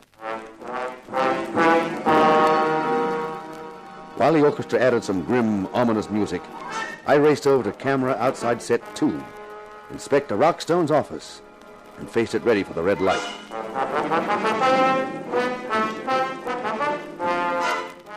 Ladies and gentlemen, you have seen the discovery of the body of Hannah Vogue. In my office, which I shall enter in a moment, a group of people have been gathered. I shall interview them. You have seen me do this many times, but I ask you to remember that tonight I am not an actor playing a role. I am a man, a citizen, trying to solve the murder of a beautiful girl. I am really you, a part of you. I am a conscience, yours and mine. The conscience of a city raising its voice to demand that justice should be done and the evildoer brought to a reckoning. All right, ladies and gentlemen. You all know what has happened. I am going to question you about the murder of Hannah Vogue. I know I have already asked you many questions in the last few days, but this time I shall be asking them in an effort to build up a pattern, a picture of Hannah Vogue's life, and perhaps, because of that, a picture of her death, of why she had to die. Firstly, Mr. Lacey. Me? You are Aldous Lacey, managing director of Lacey's Departmental Store. Why, of course I am. You knew the deceased, Hannah Vogue? Yes, I knew her. How much were you paying a month for the rental of her apartment? There is no point in hiding this, Mr. Lacey. You freely admitted to me in your office that you had been interested in the girl. How much? $200 a month. You knew she was an unsuccessful actress? Yes. Did you order Sam Long, the writer of the series, to see she was engaged for one of the shows? Now, look, I don't see that... Please answer the question, Mr. Lacey. Well, I suppose if a man sponsors a show, what's wrong with seeing that someone he's interested in gets a chance? Nothing, Mr. Lacey. Did you think there was? Why, The night before her body was found in the window, Wednesday night. Did you see her that night? Oh, we had dinner, and then she had to leave. You didn't go with her? No. Thank you. Miss Shaw, please. Yes, Inspector Stone. Your name is Lois Shaw, and you were a friend of Hannah Vogue. That's correct. You were staying at her apartment the night before the murder. Yes, I was. When did you last see her alive? That evening. She left about 6:30. She said she was going to dinner. She never came back. Thank you, Miss Shaw. Mr. Lacey, this girl was living in an apartment rented by you. She knew you very well. Well enough to realize you had a secret. She found out that secret. When you discovered she'd found out... It's a lie. I had no secret. I had nothing to be ashamed of, to be kept hidden. Didn't you, Lacey? Suppose I were to remind you of an investment you made a year ago. Investment? A short-term investment with high return. An investment placed in the hands of Tony Seguera, advisor to a group of men commonly known as the Syndicate. An investment with no papers signed and paid back to you, capital and interest, only last month. Wasn't that what you wanted kept quiet? That a supposedly respectable businessman like you had invested money in the Syndicate? Well, why should I want to keep it quiet? Oh, come, Mr. Lacey. Even a child has some idea of what the name Syndicate means today. That was your secret, wasn't it? The secret Hannah Vogue discovered. The secret which cost her her life. I didn't kill her. I didn't kill her. Now, a few questions for Mr. Long. Okay. You are Sam Long, the writer of There's No Future in Murder. That's right. Wasn't Hannah Vogue the name your wife used as an actress? Yeah. But you and your wife quarreled, and she left you some time ago. Why? Because I wouldn't chisel her apart on this program, that's why. And then some months later, Lacey ordered you to find her a part in the show. Yeah. Me, the guy she was married to, who lost her because he wouldn't do just that. Did you ever see your wife again? Once. Last Tuesday night after last week's show. She came to see me. Told me she'd found out something about Lacey. But she was afraid he knew she'd found out. She asked me for advice, said she was scared, and what should she do? And what did you tell her to do? She was still my wife. She'd run out on me. She was living in an apartment paid for by another man. She'd got him to get her into the program, and then she came running back to me and asked me what she should do. I told her to get out of my apartment and never come back. That's what I told her to do. That was the last time I saw her alive. I see. Thank you. Now, Mr. Sheep. Yes, Inspector. You are the manager of Lacey's Departmental Store. Yes, that's right, Inspector. Mr. Sheep, when you helped Mr. Lacey carry the corpse into the store window, did you take the head or the feet? Well, Mr. Sheep? Oh, the shame of it. I've worked for the Lacys for 30 years. I've never had anything but respect and admiration and loyalty for them. He swore to me he hadn't killed her. But if the body were found in his apartment or his car, it would mean ruin for him, for the store, all the employees. I had to help him for their sake. So you broke open the steel shutter on one of the loading docks to get in? No, that was only to fool the police. We used my keys. I knew where the watchmen would be. It wasn't hard to avoid them. Oh, the shame of it. Yes, Mr. Sheep, the shame of it when honest citizens turn to crime. But I notice the shame is only felt when you're caught. I'd like to make a statement, if I may. Yes, Miss Shaw, go ahead. You must be wondering, Inspector Stone, just where I fit into all this. I have been puzzled by it, Miss Shaw. My real name is Lois Birkinshaw. And for the last 3 years, I've been employed by the Federal Bureau of Investigation. You're an FBI agent? Yes. The Bureau has long suspected that prominent businessmen all over the country were investing money in the local organizations of the syndicate. This practice was not only immoral, but near criminal, and was also defrauding the inland revenue of taxation on the profits. I'm one of the agents whose task it was to obtain evidence of this in the hope of stamping out the practice. So that's how you knew about Kathy? Yes, Miss Malden. That's how I was able to furnish Inspector Stone with the details of Mr. Lacey's dealings with the syndicate through Mr. Seguera. It was part of your job to get close to the syndicate? Yes. And I also became friendly with Hannah Vogue in an attempt to pin the charge on Aldous Lacey. Thank you, Miss Birkinshaw. Now we better clear up something with Miss Malden. Yes, Inspector. You are Arlene Malden, the producer of the show. Yes. The name you mentioned a moment ago, Kathy, was the name of your sister who was recently found drowned in San Antonio? That's right. Isn't it a fact that your sister had been living under the protection of Aldous Lacey? Yes. That he'd thrown her over and she wrote you a letter saying she knew something about him and intended to make him pay for it? Yes. You destroyed that letter and said nothing about it in the coroner's court for lack of proof and to avoid scandal. That's correct. No, it's a lie. You witch, you lying devilish... Take it easy, Lacey. You're going to need all your strength for the trial. All right. It's true, part of it. Kathy did find out about the money I'd put into the syndicate. I killed her. I was desperate. We went swimming, and I held her head under the water. But when I got back here, I had a visit from her sister, from Arlene Malden, with the copy of a letter from Kathy giving her the story. What? You didn't destroy the letters? And you didn't tell me about the most important one? No, because she wanted to use it for blackmail.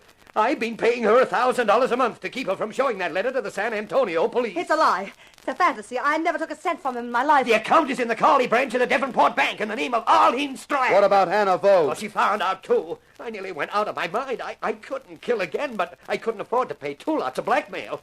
I told Arlene Malden. She laughed at me. Called me a spineless weakling. He's making it up. He killed Hannah Vogue and he's trying to fix it on me. You won't get out of it like that. You told me to bring her over to your apartment that Wednesday night. You made me make an excuse to leave her for half an hour. And when I came back, Hannah was dead. You'd poisoned her. And that's when you got Sheep to help you put the body in the window before thinking of a better way of disposing of it? Yes, I wish I were dead.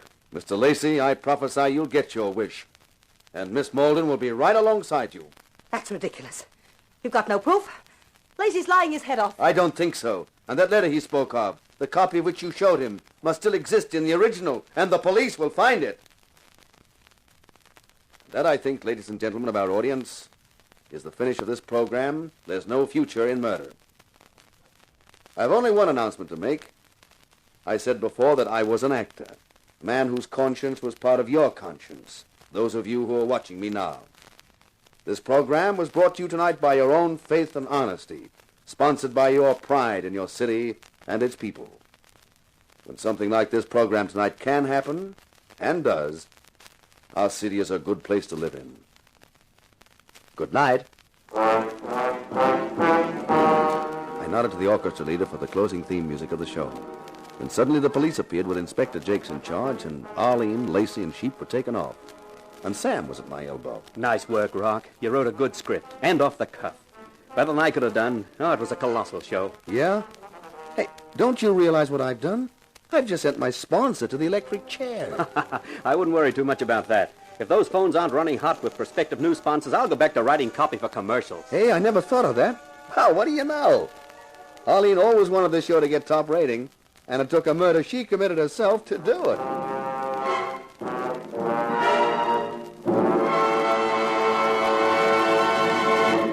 This is Carter Brown. Well, I guess after that story, nobody's going to want me to write for TV. But you know, I agree with my hero. There's no future in murder, except in writing about it. And it's fun, too. I'll be back again with another story for you, called Hazard in Hong Kong. And the hero's name is Tony Masters. Or at least, that's the name he finds himself saddled with. If you're listening, you'll find out why. Meanwhile, this is Carter Brown saying, so long for now. Be seeing you.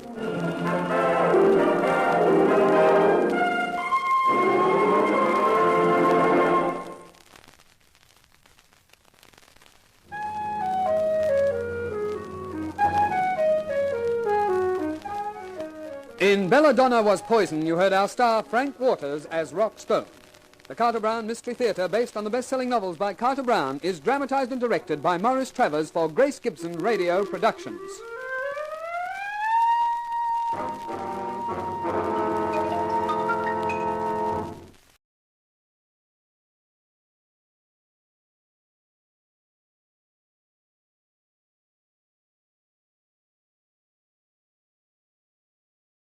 The Jell-O program brought to you by Jell-O and Jell-O Pudding, starring Jack Benny with Mary Livingston, Phil Harris, Dennis Day, Rochester, and yours truly, Don Wilson. The orchestra opens the program with Lovely Little Lady.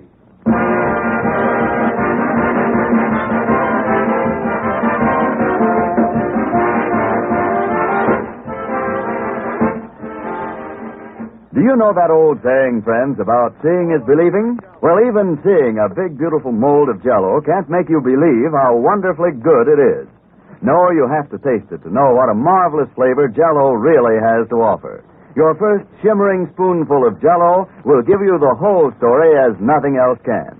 You'll taste in it a gloriously rich flavor. Yes, a flavor that calls up the pleasant memory of sunny summer orchards and berry patches. A flavor that's locked right into Jell-O by Jell-O's exclusive process. This new process makes Jell-O better than ever, gives you extra richness, extra pleasure. Prove it for yourself. Open a package of Jell-O. Notice that there's no telltale aroma, no sign of escaping fragrance and flavor. Then dissolve the tiny Jell-O particles, and notice how Jell-O's captive goodness comes gushing out in a flood of wonderful richness. Get Jell-O tomorrow and enjoy the added delight of swell, tempting flavor locked in by Jell-O's new process.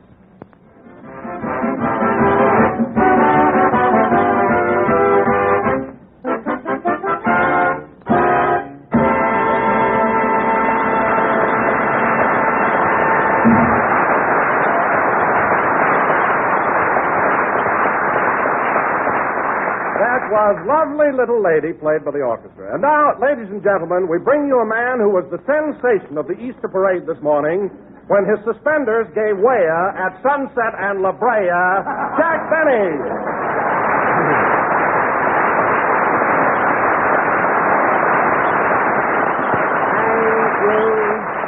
Thank you. Hello again. This is Jack, your little Easter Benny, talking.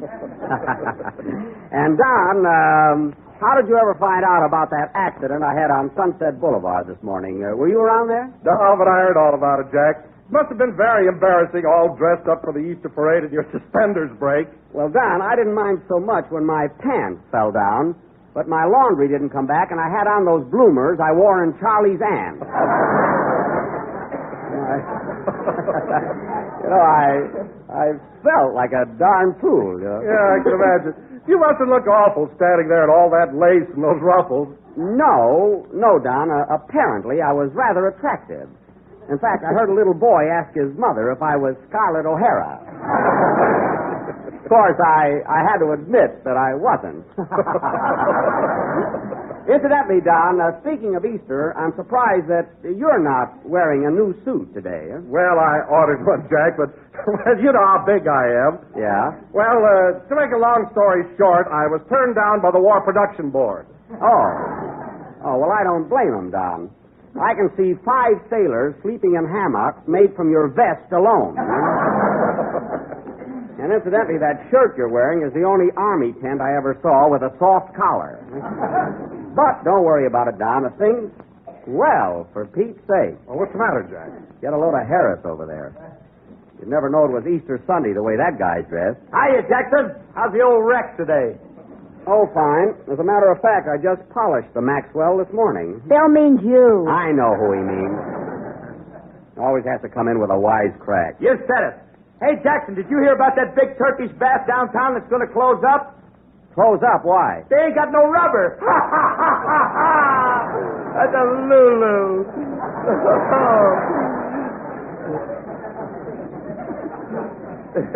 Yes, that's a very clever gag. And it's elastic. It can fit anywhere. Oh, shut up. Say, you want to know a funny thing, Phil? Here I come to work today, all shined up with a haircut, shave, new suit and tie, and you come in wearing an old sport coat, baggy pants, and a polo shirt. Yeah, and you want to know another funny thing, Daddy? What? I still look better than you do. Is that so? Well, I'd have a marvelous bill, too, if I wore padding in my shoulders like you. What are you talking about? I ain't got no padding in this coat. Then you must have a horse collar in there. It can't be physique. In fact, you don't see me going in for those overstuffed models.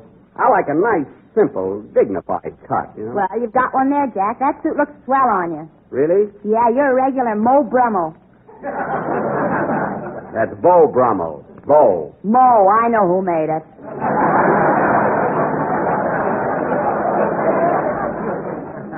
All right. If you want to know something, Mo Brummel and Sons have a very exclusive tailoring establishment.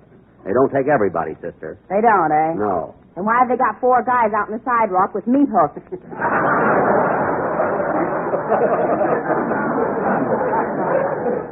That's only for a gag. If they drag you in there, you don't have to buy. And they have marvelous values. Feel the material, Don. How's that? Excellent. If I'm not too personal, Jack, how much that suit cost you? The price? $29.50. With 2 pair of pants. All right. And a waffle iron.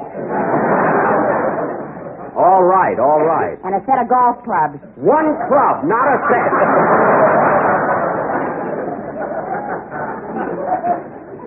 A little mashy niblick, and she makes it a bag full.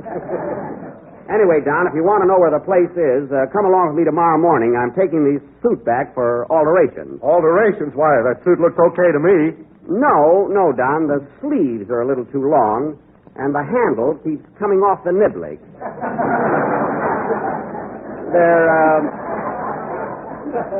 They're good tailors, though. They'll fix it. Oh, Jack, did you tell Phil about the terrible accident you had this morning? What was terrible about it? I went walking down the street, my suspenders broke, my pants went to half-mast, and I was standing there in a pair of bloomers. Wow, and I had to miss it. Boy, I'd give $10 to see that. $10. Well, get your money out, Jazzbo, and down they'll come.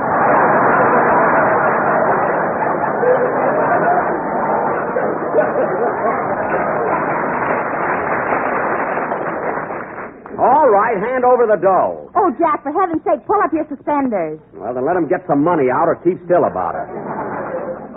Showing off. Anyway, we were talking about my suit. Speaking of suits, Mr. Benny, how do you like the one that I'm... Oh, hello, Dennis. Hello. Speaking of suits, Mr. Benny, how do you like the one How do you feel, kid? Oh, I'm fine, thanks. Good. I had a little touch of dandruff, but I'm over it now.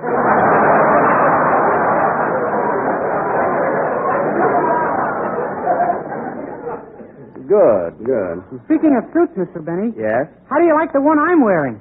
Well, it's all right, Dennis, but I don't think it fits you as well as it should. When did you buy it? I got it yesterday by accident. By accident? Yeah, I was looking in a store window downtown, and all of a sudden I got a hook.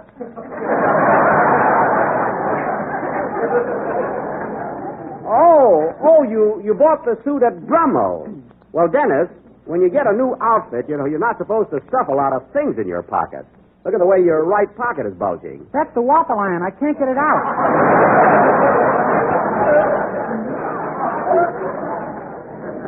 Oh. Say, Dennis, did you get a mashy niblick like Jack did? No, I took the Presto cooker instead. You got a Presto with a plain suit? Gol darn it, they told me you could only get a cooker with a tuxedo. Believe me, I'm going back to Brummel's first thing in the morning and raise heck. What are you laughing at? Pull up your bloomers. I can't see your shoes. Oh, I'm sorry. Well, Phil, it's about time for a band number, so let's have it. You better let Dennis sing first. I can't find my baton. Oh, you don't need a baton. Why don't you just wave at the boys? Look, if I wave at those guys, they'll put on their hats and go home. Oh, well, then look around for your sticks. All right, Dennis, unplug your waffle iron and come over here. You got to sing. Okay. Imagine that kid walking in there accidentally and getting a Presto cooker. Oh, well.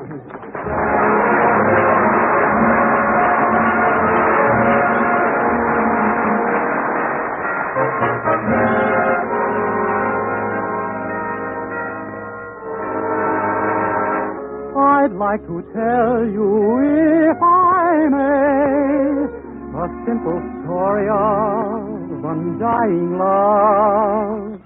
How it will finish, I can't say. So let us all pretend we know the end.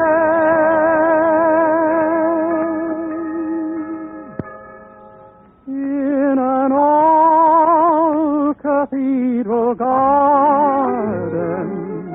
there's a rose that blooms so fair. Now there's someone in the garden, nursing it with tender care.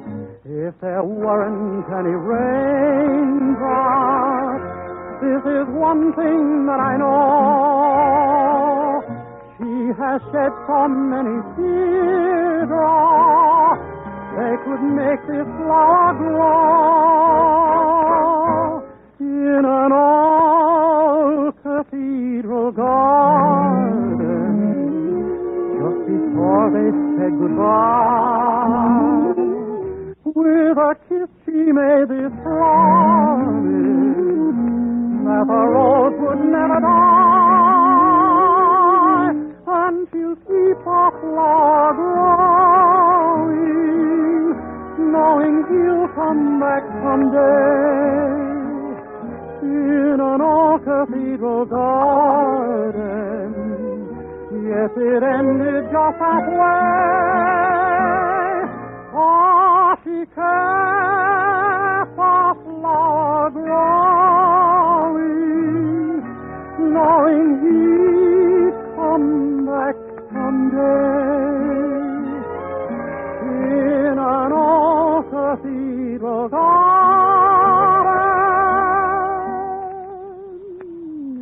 it ended just halfway.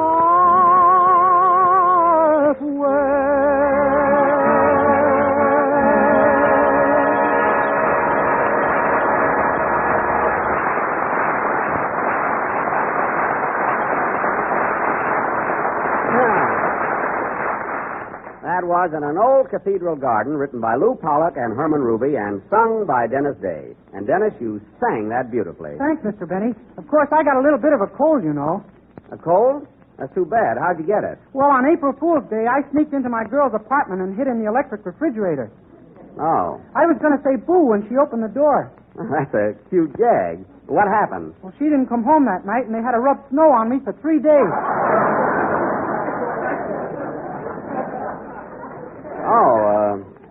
Oh, that's terrible. Get ready, Don. I'll tell you what to do for your cold, Dennis. When you get home tonight, try some menthol on your chest. All right, Don. Menthol on your chest. Oh, Jack, please, not this one. Don, I don't want any trouble. Menthol on your chest. But, Jack, I'm a college graduate. You can't do this to me. Don, menthol. Sorry, old boy, nothing doing. Well, I'll be darned he walked out. I don't blame him. Well, I'll tell you one thing. Don won't be back on this program until he reads that commercial. That's a fine way to treat him. Listen, Jackson, Wilson is the only real friend you got on this show. What? What about you and Mary and Dennis? Well, you know, it's just a job with us. Well, I'm certainly glad to know that. Me too. I never knew where I stood around here.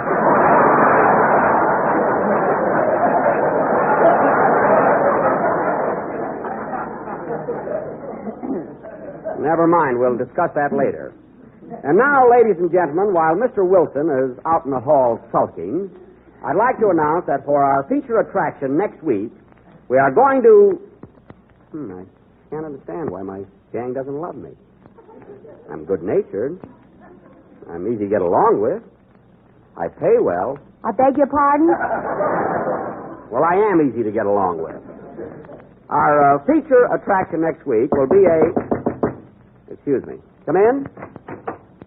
Yes? I got a special delivery here from Mary Livingston. Oh. Here I am. Give it to me. Nope, got to sign for it, you know. Got to sign for it.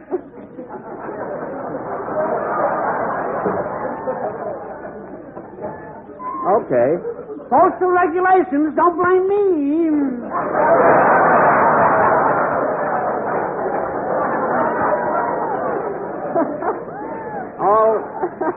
All right, she's signing. She's signing. I don't make the laws, you know.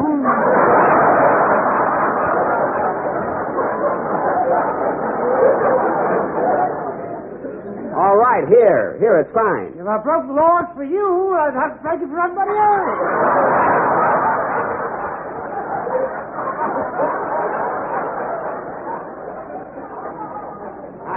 I'm not asking you to break any laws. So long, postal regulations. So long, so long.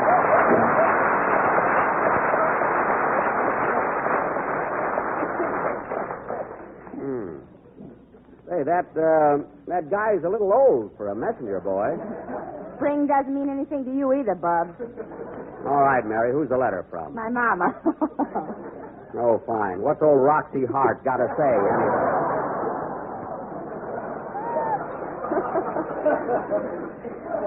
Listen to this. My darling daughter, Mary, just received your long letter with check enclosed. We'll read it as soon as I return from the bank. He's a mercenary old buzzard. Everyone is fine here except that your Uncle Willie has started drinking again. He bought a new Easter suit yesterday, and he took a bottle opener instead of a presto cooker. Even with the shortage of tires, we can't get him to go on the wagon. He's sure, too. He's got a nose like a taffy apple. Quiet. Your brother Hillard is in the Army and writes that he will not be able to be a general for some time as they are short of uniforms. Some reason. You'll be happy to know that he won a medal shooting Japs. Let's see that.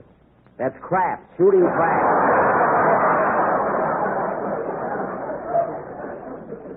He won the medal in a dice game. Go ahead. I cannot tell you where Hillard is stationed, as it is a military secret. However, this morning I received a big box from him with a kangaroo in it. He's probably in Iceland. I'm not giving away any information.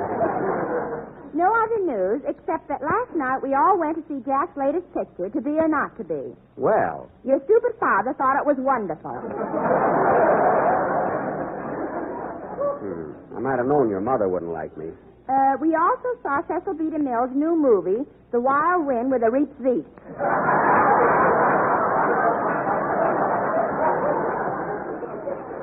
That's Reap the Wild Wind. Boy, is she pressing. Must close now, as your sister Babe wants to use the fountain pen to make up her eyebrows.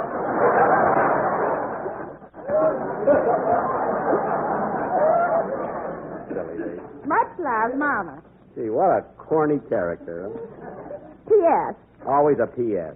If you read this letter to Jack, leave out the part where I ran down his picture. He's so hammy, he's liable to kill himself. There's one woman that gets my goat. Mary, when you answer your mother, tell her if she didn't like me in my picture, I'll be glad to refund the 30 cents it cost her to see it. Oh, she probably sneaked in. She wouldn't pay to see you. Well, I'm going to send her the 30 cents anyway, just to embarrass her. I saw your picture last night, Mr. Benny, and I stayed for 3 shows. Well. It was sure good to get in that warm theater after that refrigerator.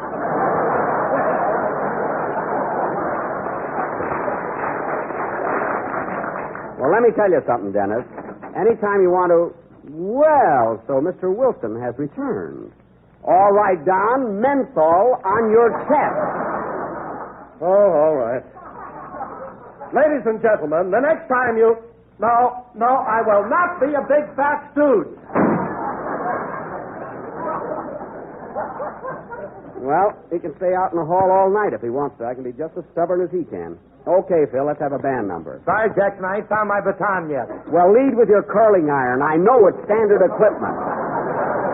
Come on, let's have a number. Don Wilson thinks he's going to get paid for tonight. He's crazy.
That was Easter Parade, played by Phil Harris and his orchestra. There you are. You see, Phil, you didn't need a baton at all. Your hands did the trick. Yeah, it was great. You know, Jackson, that's the way to lead a band. Certainly. Now, I'm like Stokowski, or Toscanini, or Spumoni.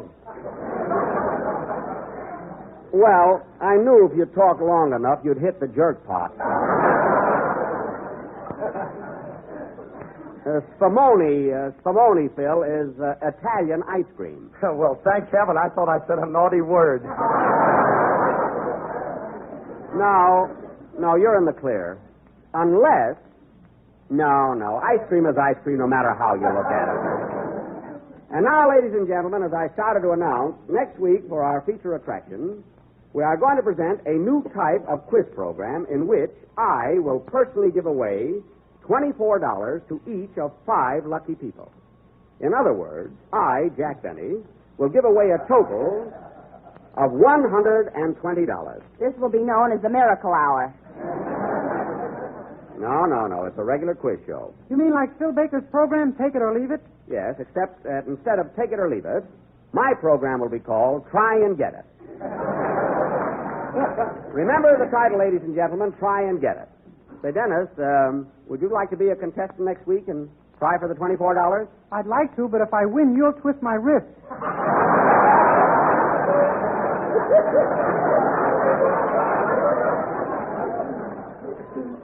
There'll be no violence. Anyway, folks, be sure and tune in next Sunday for our big quiz show. By the way, Jackson, did you hear Fred Allen on the Quiz Kids program? On the Quiz Kids? Yes, I heard him, and I'm glad you brought it up. Now, if you remember, Phil, Fred Allen was the quiz master. That is, he asked the questions. But when I was on the Quiz Kids program, I sat right there with the kids and had to answer the questions. There's a difference. Wait a minute. What questions did you answer? There's a big difference there. Believe me. I said, what questions did you answer?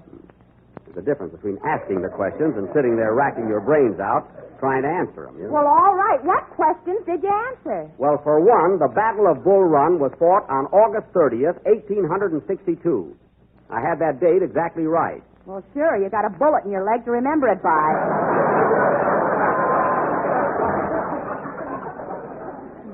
I wasn't even there. Anyway, the point is I answered the questions, and Alan only had to ask them, proving he's afraid to show the world how stupid he is. You weren't afraid, by golly.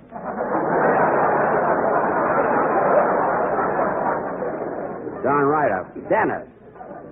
That Alan goes around posing that he's such a genius, but he's really a phony. I don't know about that, Jackson. He don't waste no time answering your program every week.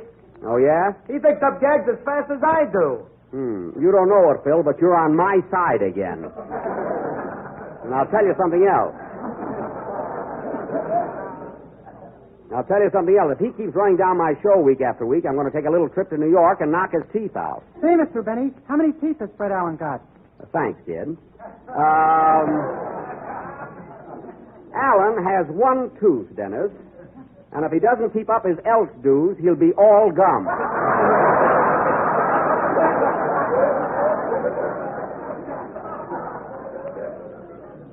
He hasn't eaten anything with gristle in it for over 30 years.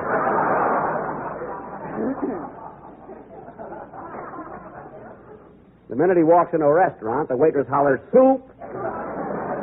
And here's another thing. Every time... Here's Don Wilson again. Oh, yes. All right, Don. Menthol on your...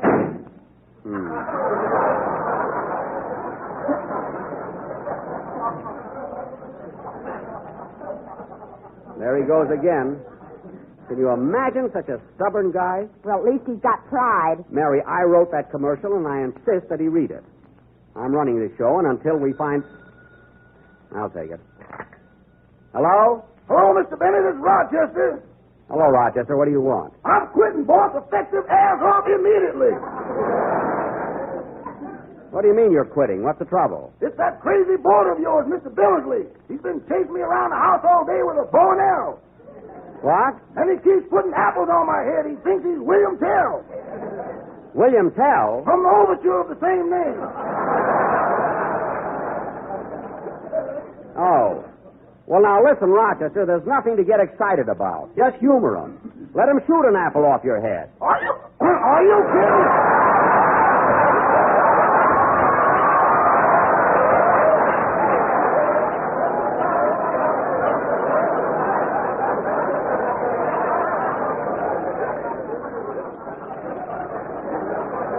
But, Rochester, he won't hit your head. The idea is to put a hole through the apple. Uh-huh. You see, Mr. Billingsley thinks he's Swiss, like William Tell. And the Swiss are very good shots. Did you ever see any of that cheese they send over here?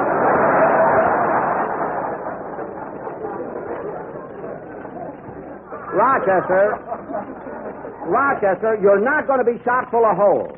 Mr. Billingsley is very good with a bow and arrow. Uh-huh.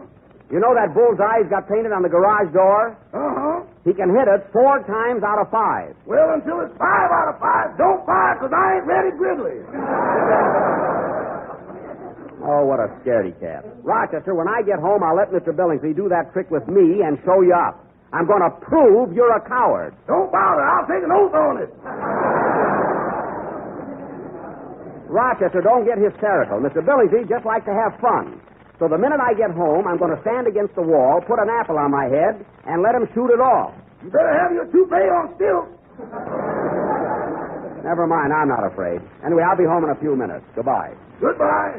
Oh, say, boss. Now what? Can I have the evening off? I want to go down to Central Avenue for the Easter parade. You had this morning off for the Easter parade. That was just a rehearsal. Tonight we're going to strut on down. Okay, so long. Mr. Billingsley is such a playful fellow, and Rochester doesn't seem to understand him. Oh, well, maybe if I... He's here again. Yes, I'm here. All right, Don, the program is nearly over. Now, for the last time, menthol on your chest. Oh, very well. Ladies and gentlemen, the next time you go to your neighborhood grocer, be sure to buy a package of Jell-O. The ladies think it's delicious. Here it comes, folks.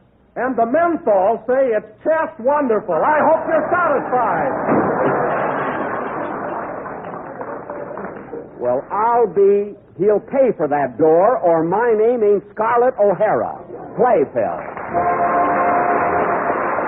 For your next salad, friends, try this delightful Jell-O treat. It's a grand combination of sweet cucumber pickles and sunny lemon Jell-O. And it's so easy and simple to make. All you do is dissolve 1 package of lemon Jell-O in a pint of hot water, chill until slightly thickened, and add 6 small sweet cucumber pickles finely cut. Then mold and serve as a salad, or if you wish, as a swell spicy relish. Here's something mighty grand, a really enjoyable treat that will add lots of color and flavor to any meal you serve it with. So make up this tart, tempting blend of delicious sweet pickles and rich golden lemon Jell-O. Get a package of lemon Jell-O tomorrow, and when you do, be sure to get genuine Jell-O, because Jell-O's new process locks in the flavor, makes it extra good. A little late next week at Camp Han. Good night, folks.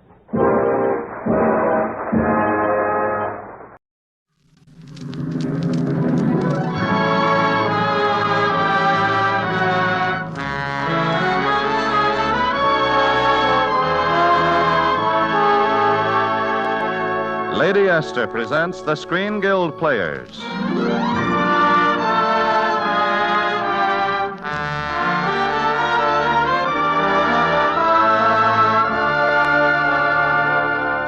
The Screen Guild play tonight, You Belong to Me. The starring players, this is Ameche. And this is Mary Esther.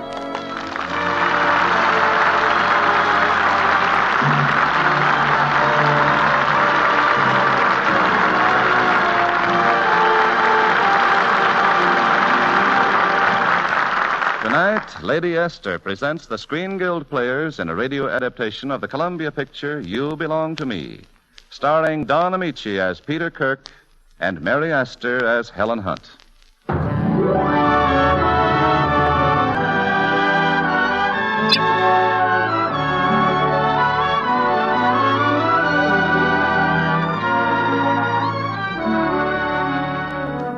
In the happy, careless days when people still went to the hills for their winter sports, an expert skier comes swooping down a snow-covered slope like this.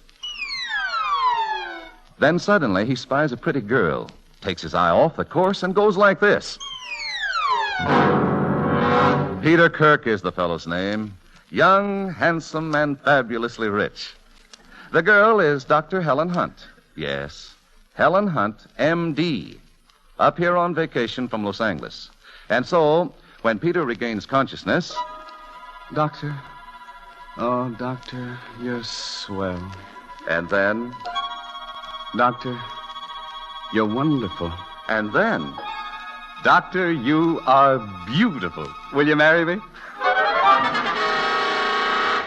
Forget it, Peter. The whole idea is fantastic. Yeah, but Doctor, Helen, you know I love you. I loved you for 3 whole days. I loved you the very first moment we met. How could you tell? You were unconscious. I love you and you love me. You know you do. Maybe you didn't hurt your leg. Maybe it was your head. You love me, Helen. Suppose I do. Marriage isn't for women like me. I've dedicated my life to medicine. Helen, I love There's you. not a moment of my life I can call my own. Helen, I love you. I can never be sure that the day is mine or the night. I can never know when a patient will call. Helen, I love you. Did you hear what I said? Of course I heard. Helen, I love you. Peter, I'm not sure. Well, then why don't you stop kissing me? Helen, we can't fight this love. It's too strong. We'll be married this afternoon, won't we? Oh, darling. Well, no one can say I didn't try.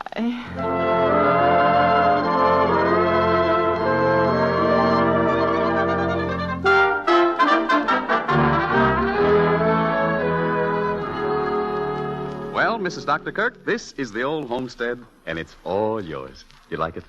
32 rooms, 26 baths. Peter, I'll need a map to get around. Yeah, well, I told you what Dad and Mother left me. After all, what's money? I'll let you know when I find out. Remember, we've only been married 3 hours.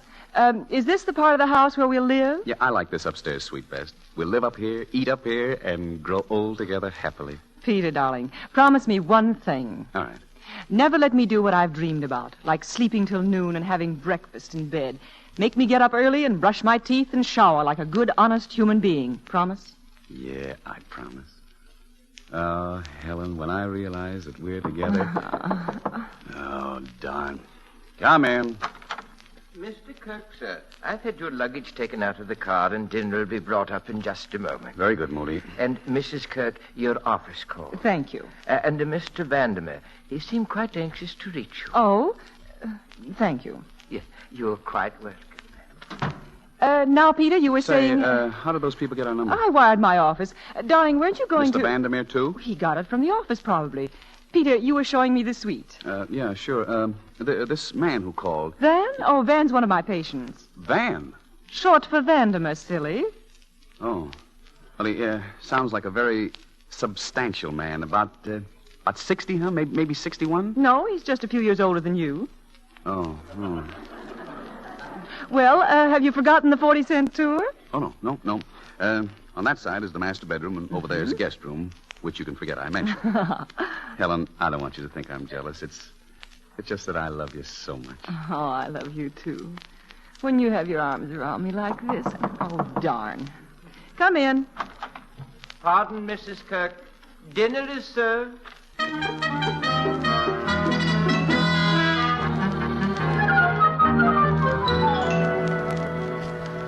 Oh, that was a rather good dinner, wasn't it, Helen? Oh, and most undietetic, in a heavenly sort of way. I've never tasted such lobster thermidor and those tiny biscuits. Yeah, I guess cook-out dinner, so. You know, this is what I've always dreamed about. Mm-hmm. Dinner at home. 2 of us here alone together. Pardon me, dear. Certainly. You know, I'm sorry. I can fix that. I've got some pills right here in my bag. Here, take these 2 with a glass of water. Thanks. It's a perfectly normal symptom, you know. Emotion and food don't mix. In a roundabout way, you're proving you love me. Darling. Wait. Why? Now. Oh, darling. Just to know you're mine. Just to know we'll always... Confound it, I told Moody not to call us. Hello. Who? Of course not, Moody. Well, say the doctor's out. Say anything. Use your head. Who is it? Oh, it's a Mrs. Roberts. Moody can just No, tell... wait. I'll take the phone. Oh, but darling... It won't hurt to talk to her. Hello. Yes, Moody, put her on. Hello, Miss Roberts. No, it's quite all right. It is, huh? Really bad. How often? Uh-huh. I will. Don't you move. I'll be over there in 20 minutes. Well, Helen. I'm sorry, dear. It's an emergency. But, darling, to leave Peter, now... I warned you this would happen. You said you understood thoroughly. Oh, but not this thoroughly. Peter, I don't like it either, but I've simply got to go. Want to wish me luck? Oh, yeah, of course. Good luck, darling. I'll hurry back. I'll be waiting.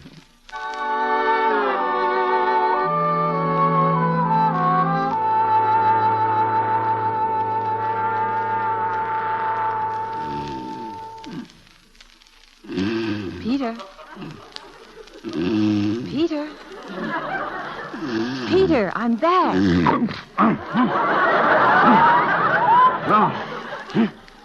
No. I was asleep, I guess. Yes. Yeah. Oh, darling, you know, I miss you so much.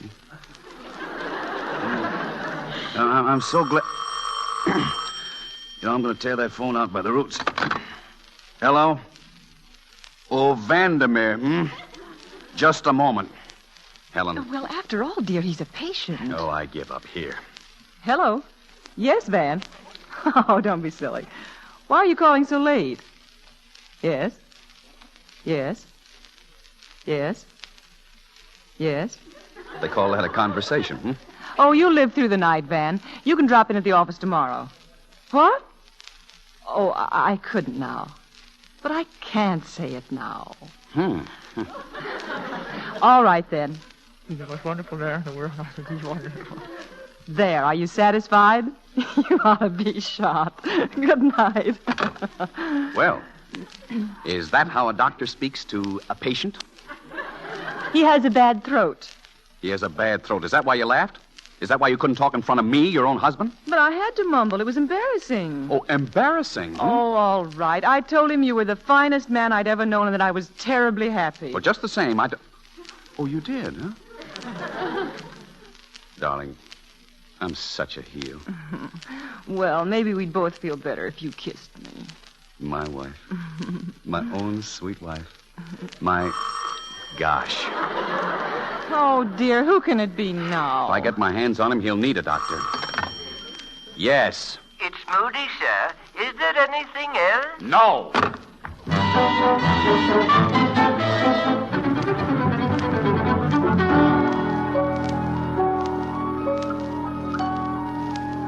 Darling, it's only 6:45. It's silly for you to get up just because I have to. Well, you know what the preacher said, for better or for worse. And this is worse. Oh, definitely. Say, why can't people be sick just after 9 a.m.? Silly. I'm doing an appendectomy at the hospital this morning. Oh, she's in pretty bad shape, huh? Who? Well, the lady with the appendix. It's a man. A man? Well, why not? I happen to be a very capable surgeon. Well, you're also a very attractive woman. And men from the beginning of time have been nothing but scheming, treacherous wolves. Very well, then. I'm just an animal doctor. Oh, I'm sorry, darling. I'm just a jealous fool. Please forgive me. Well, I shouldn't. Meaning you will? Come on. Please kiss me. Oh, when you kiss me like that, it's sabotage. I lose all interest in my work. You do? You mean that No. My first duty is to Mr. Bellow's appendix. Goodbye, darling. I'll see you at dinner. Playing second fiddle to a sick appendix. Not even a healthy one. Well. Yeah, come in. Oh, hello, Moody. I thought perhaps you'd like some breakfast, sir. Moody, you know I never breakfast before 10. And what are you doing up so early? It was the telephone, sir. The hospital called at 6, and Mrs. Kirk's assistant at 6:05. Oh. And Mr. Vandermeer at 6:10. Vandermeer? What did he want? I never listen in, sir. Possibly an appointment with the doctor. He already has an appointment. Really, sir? And may I ask what that means? Oh, nothing, sir. Nothing at all, sir. Then in the future, you will oblige me by never ing before noon. Yes, sir. Mr. Kirk, will you be going back to bed, sir? Well, I really could do it. No, Moody. No more of that lazy life for me. I'm going to the club and play some golf.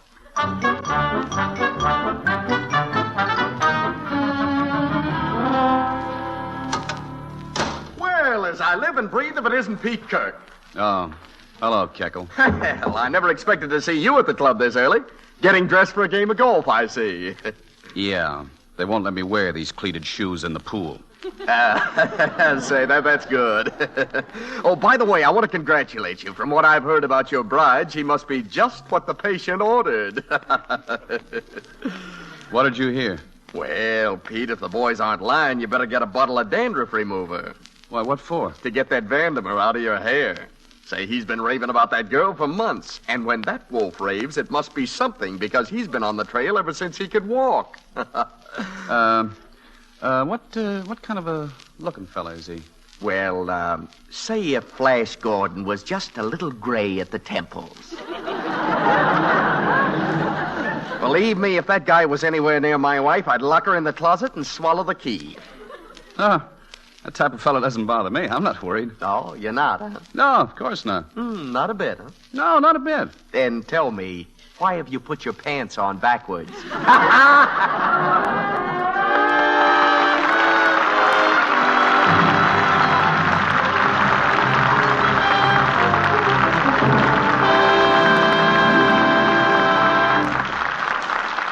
And so ends Act One of You Belong to Me, starring Mary Astor and Don Ameche. Before we hear Act Two, a word from our hostess, Lady Esther. So many women have written me in the last few weeks to make a sort of confession. They tell me they used Lady Esther four-purpose face cream for years and never dreamed of using anything else. Until, and here's where the confession comes in, until they began earning extra money, had more to spend. So they thought they'd try the elaborate, high-priced creams that used to be beyond their reach. Some of them switched to so-called beauty treatments, using several preparations instead of just one as before. But they all had the same sad story to relate. They all said their skin didn't look nearly as fresh and lovely as when they used Lady Esther face cream alone. They said pore openings seemed to look large, or face powder didn't go on smoothly. They were so disappointed that they quickly changed back to Lady Esther four-purpose face cream. Now, letters like that are proof my cream is different. And that difference is something you can see. After all, that's the only way to judge a face cream, by the appearance of your skin after using it. You may find that your skin looks a lot younger and more attractive after the first few applications of Lady Esther face cream. Because here's what it does. 1, it thoroughly cleans your skin. 2, it softens your skin. 3, it helps nature refine the pores. And 4, it leaves a perfect base for powder. So you see, all you need for the complete daily care of your skin is just this one cream, Lady Esther four-purpose face cream.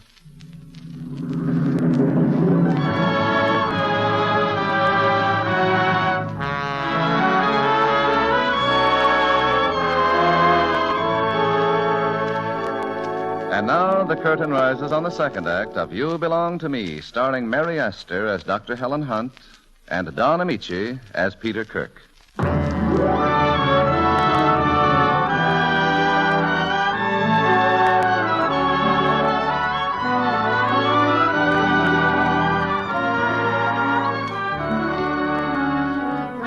Comes now the dawn of another day, and I do mean dawn.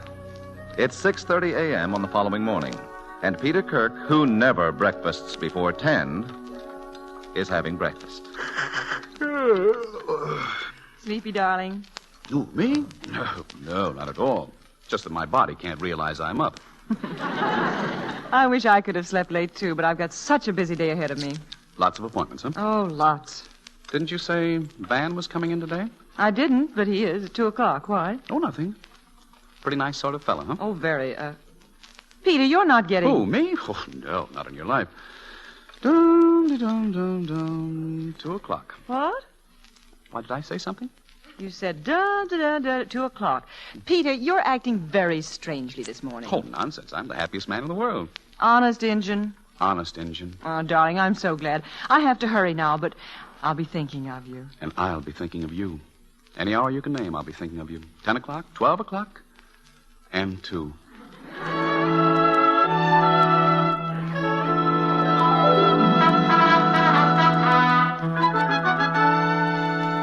Mr. Kirk, sir, will there be anything else? No, I don't think so, Moody. Oh, do you have the right time? Yes, sir, I think so, sir. It's exactly 1:30. Thank you. You're quite welcome, sir. All right, maybe it isn't cricket. Well, I'm not playing cricket. Hello. Mr. Vandermeer in? My name is Jones, Mr. Harold Jones. Yes, that's right. I want to buy some property Mr. Vandermeer owns. Can I see him this afternoon at 2? No, 2 is the only time I have open. Oh, he's tied up.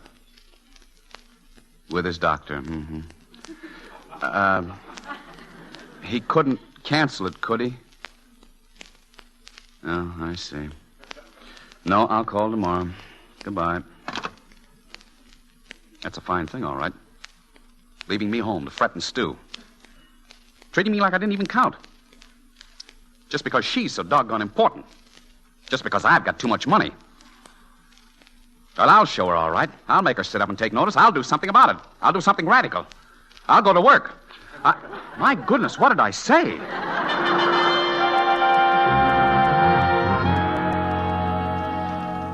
Peter? Oh, Helen, dear. Oh, darling, it's good to see you. I rushed right home. No, wait. Look at me. Well, you look fine. Of course I do. I have won a battle. Well, ought I see the other fellow? Oh, no, not that kind. I mean a battle with myself. Oh. You know, I'll be honest, honey. When you left this morning, I was raging inside with jealousy, imagining weird, crazy things about you and Vandermeer. Oh. But, you know, I even considered going down to your office and throwing him out bodily. Oh, Peter. But I fought a battle with myself, and I won. You won't be jealous anymore. You won't imagine things. Never again. I'm a changed man. Well, I'm certainly glad to hear you say that, because I didn't see Van this afternoon. Oh, you didn't? No, I'm going to his house. His house? He's too ill to come out. It hit him quite suddenly this afternoon. I think it's the flu. But I'm going over there right now. I just stopped by to give you a kiss and tell you to hold dinner for me. Bye, darling. I won't be long. Oh, now it's to his house. And at night. And the moon is out. Maybe I ought to go over there. No. Nope. I'm a changed man now. Mr. Kirk, sir. Huh? Oh, yes, Moody, yeah. I beg your pardon, sir, but I noticed Mrs. Kirk was leaving again. What about dinner, sir? Oh, she'll be back by 8. It's just an emergency call to Vandermeer's. Mr. Vandermeer, sir? Moody, are you going to start mming again? Well, I'm awfully sorry, sir. It was just a surprise. What surprise? Well, I saw Mr. Vandermeer's cook at the market today, and she said Mr. Vandermeer was in excellent health. Oh-ho!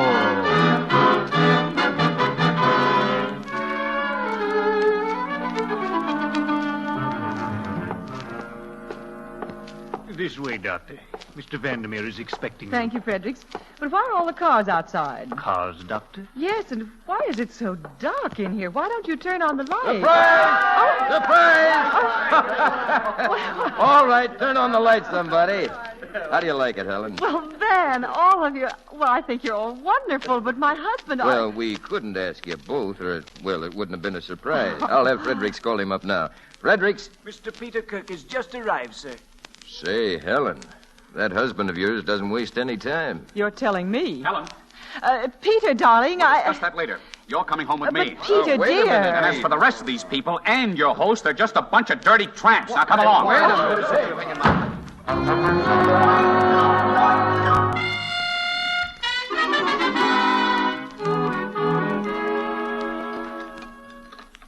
Beg pardon, ma'am. Will Mr. Kirk want his breakfast now, do you think? You might ask him, Moody. He's in the guest room. The guest room, ma'am? Yes. Is there a comment you'd like to make? Nothing, ma'am. Nothing beyond... Excuse me, please. Mr. Kirk, sir. Mr. Kirk. I imagine you'll have to open the door. Yes, ma'am. Mr. Kirk, would you like some... I say, ma'am. What is it, Moody? What's wrong? The bed's not even been slept in, ma'am. Mr. Kirk is gone.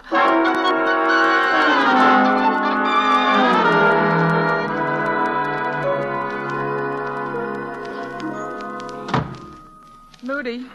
Good afternoon, Mrs. Kirk. You're home early, ma'am. Oh, I've been so distracted these past 3 days. I might just as well not have been at the office. Were there any calls? Yes, ma'am. Mr. Vandermeer. Again? And Mr. Kirk. Peter called? Well, why didn't you phone me?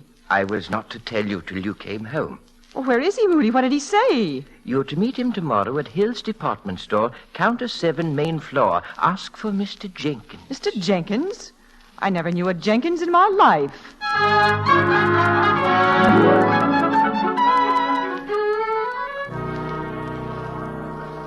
Can you tell me how much this tie is? Yes, it's a pleasure, madam. This tie sells for $5. $5? $5 anywhere but here. During our sale, you may have this extraordinary piece of merchandise for $2.39, an imported tie which we absolutely cannot replace in stock. Well, Peter. Well, of course, it is sort of pretty, Peter, but... darling. Excuse me, madam. Someone I have... one of my charge accounts. I'll be right back. Hello, honey. Peter Kirk, you're working. Shh, not so loud. The name is Jenkins. Oh. But I am working.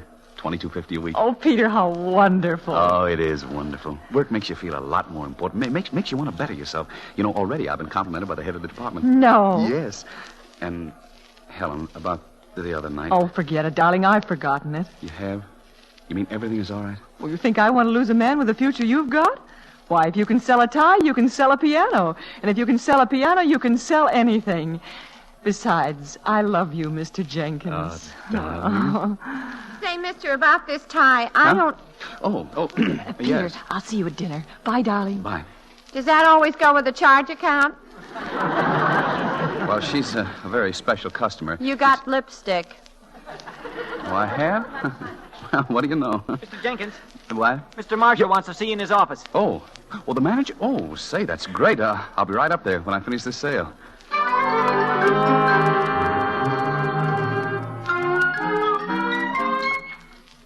I just want you to understand our position, Mr. Kirk. Our employees' club is very strong. Naturally, we can't risk any trouble. Yeah, but why should I cause any trouble? It seems they've discovered who you are, and they feel you shouldn't be working here, taking a job from someone who needs it. Yeah, but I need it, too. I need it more than anyone. Oh, come now, Mr. Kirk, with all your millions? Oh, it isn't the money. It's my self-respect. And my wife. And my... what's the use? You're sure there's no hope? I'm afraid not. I'll have the cashier draw your check.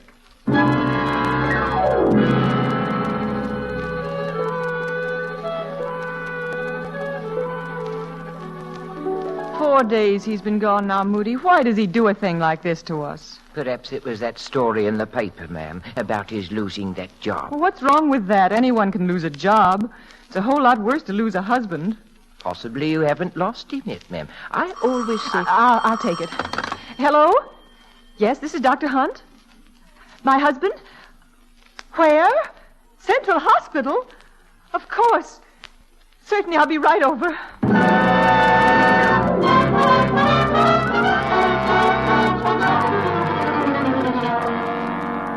Which room, nurse? This one, Dr. Hunt. Thank you.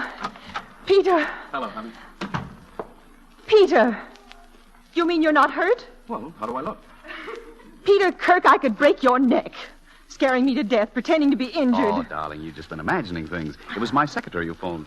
Your secretary? Sure. How do you like your hospital, Helen? My hospital? Well, half yours anyway. I just bought it. Peter, you must be out of your mind. This place is bankrupt. It takes a fortune to run. Well, that stuff I've got, I wouldn't call that lettuce. Oh, boy, am I going to be busy. You? Well, just on the business end, of course. Boy, will you be busy. Me? Oh, you bet your life. You're head of staff. Peter, wait a minute. Let me get this straight. You mean you're putting your money into this hospital knowing you'll get nothing in return? Oh, what do you mean, nothing? I'll be helping the sick. I'll be making jobs for doctors, nurses. Interns, too. Yeah, maybe a lot of other people I don't even know about. You should see all the patients in here. A lot of kids, I'll bet. Oh, yeah, paralysis, broken bones. We'll make them all well. Listen, you're just as excited as I am. Oh, of course. Oh, Peter, darling, I love you so. Well, gosh, I love you.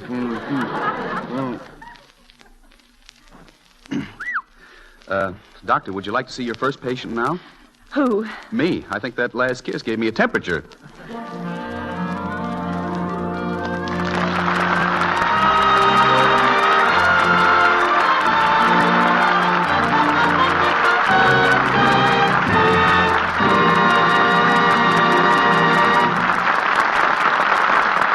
thank you, Don Ameche and Mary Esther, for appearing with the Lady Esther Screen Guild players tonight. We are indeed grateful for your fine performances. We're glad to be here, Mr. Bradley. We look forward to our appearances with the Lady Esther Screen Guild players because we know that the benefits from these programs go to support the Motion Picture Relief Fund Country House and Clinic. And now, before we tell you about next week's program, here's a word from one of America's best-known beauty authorities, Lady Esther. Thank you, Miss Astor. Ladies, do you know how you can tell the difference between one face cream and another? Well, there's only one sure way, and that's by the appearance of your skin after using the cream. If the cream you use leaves your skin looking very much the same, if it still has a dingy or pasty look and shows no real improvement, well, don't blame it on your skin. Blame it only on your face cream. For if you use Lady Esther Four-Purpose Face Cream, you will see a difference. You will see a real improvement in your skin. Lady Esther Face Cream works with nature and helps nature. It thoroughly cleans out the clogged pore openings so that they can function normally again. It loosens and absorbs the dry little flakes that tend to make your skin look rough and bumpy. It seems to bring back the lovely, delicate texture of youth by helping nature refine the pores. And it leaves such a smooth base for powder that women say the effect is simply enchanting. The very first time you use Lady Esther Face Cream, you'll see how much cleaner and fresher your skin looks, how it seems to revive, to take on the appearance of new life and beauty.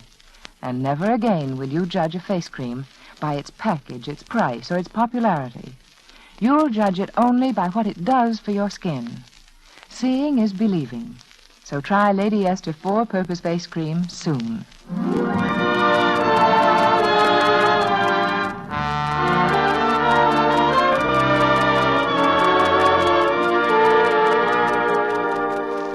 Next week, the Lady Esther Screen Guild players will present George Washington Slept Here.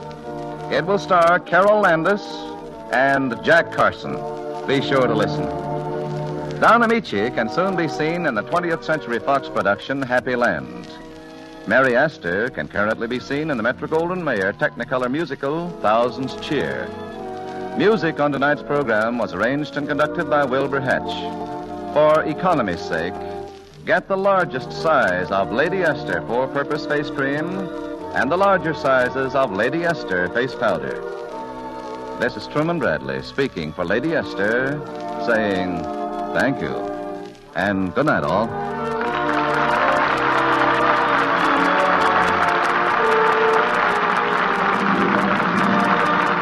This is the Columbia Broadcasting System.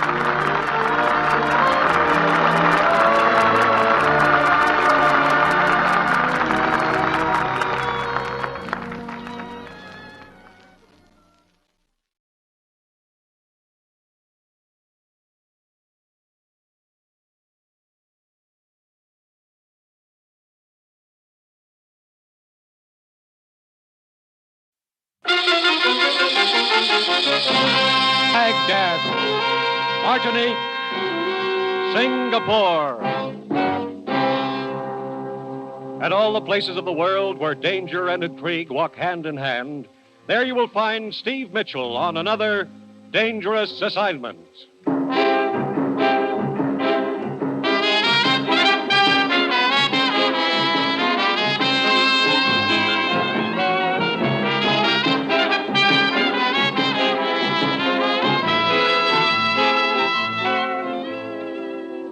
The National Broadcasting Company presents the first in an exciting new adventure series, Dangerous Assignment, starring Brian Donlevy as Steve Mitchell.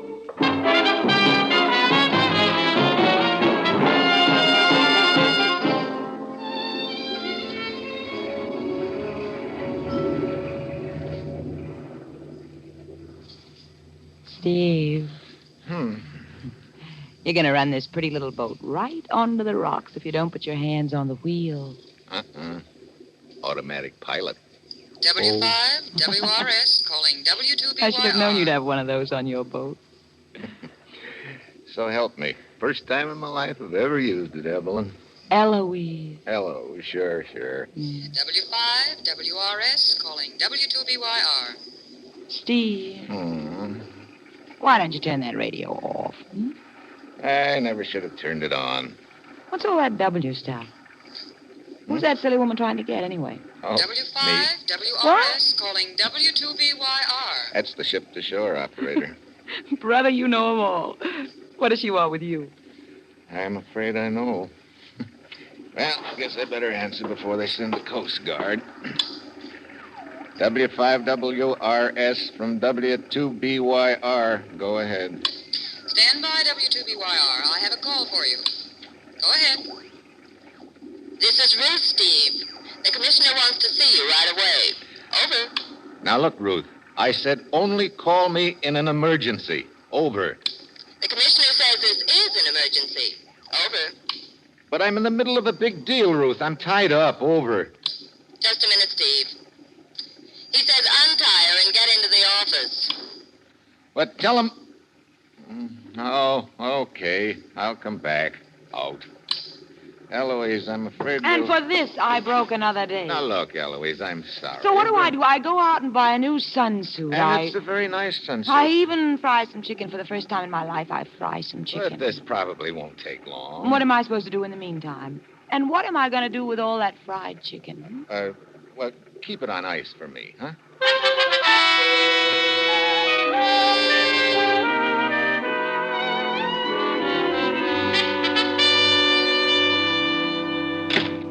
Hello, Commissioner. Steve, I trust you concluded your big deal satisfactorily. Well, Uh-huh. Steve, ever hear of the Throp Foundation? Throp Foundation? Sure. That's the private charity that's been sending a lot of relief shipments to Europe. Right. They've done quite a job over there. Tons of food and medical supplies. Yeah, that's the outfit. What about them? Their last 3 shipments to Sicily have been stolen. Oh? You mean off the boat? No, from the Foundation's warehouse in Messina, Sicily. I see. We've been instructed to get to the bottom of it. As usual, you'll pose as a foreign correspondent. Ruth has your credentials in order. Okay. On the surface, your assignment will be to write a story about the stolen shipments. Actually, I want you to find out who's been stealing those shipments. And to be frank, Steve, I'm sending you into a pretty nasty situation over there. What do you mean? The Throp Foundation has had 2 men working on this case. One of them has been missing for 2 weeks. What about the other one? Oh, they found him all right. His throat had been cut. Well, that's reassuring. We're sending you because we think you can take care of yourself and handle the danger. When do you want me to leave? Good. As soon as possible. Now, if you need help or information once you get to Sicily, contact Emilio Donati in Messina. Who's Emilio Donati? He runs a bar in Messina. We think he's a friend of ours. Okay. There's just one more thing I should warn you about, Steve. You know, you're making this assignment sound real attractive, Commissioner. What is it? I guess you've heard of the Sicilian bandit they call Lorenzo. Yeah, who hasn't? He's got the whole countryside terrorized. Steve, I don't know whether he has anything to do with all this or not, but if he has, watch yourself. Yep. Looks like I got a real honey this time. You did, but it's vital to us that those relief shipments get through. Trouble usually starts from empty stomachs. Yeah. That's all. You've got your assignment, Steve. Your plane leaves in 2 hours. Good luck.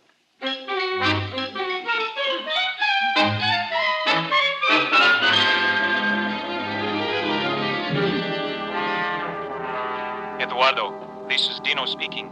The American just landed. See. Report it to the chief at once.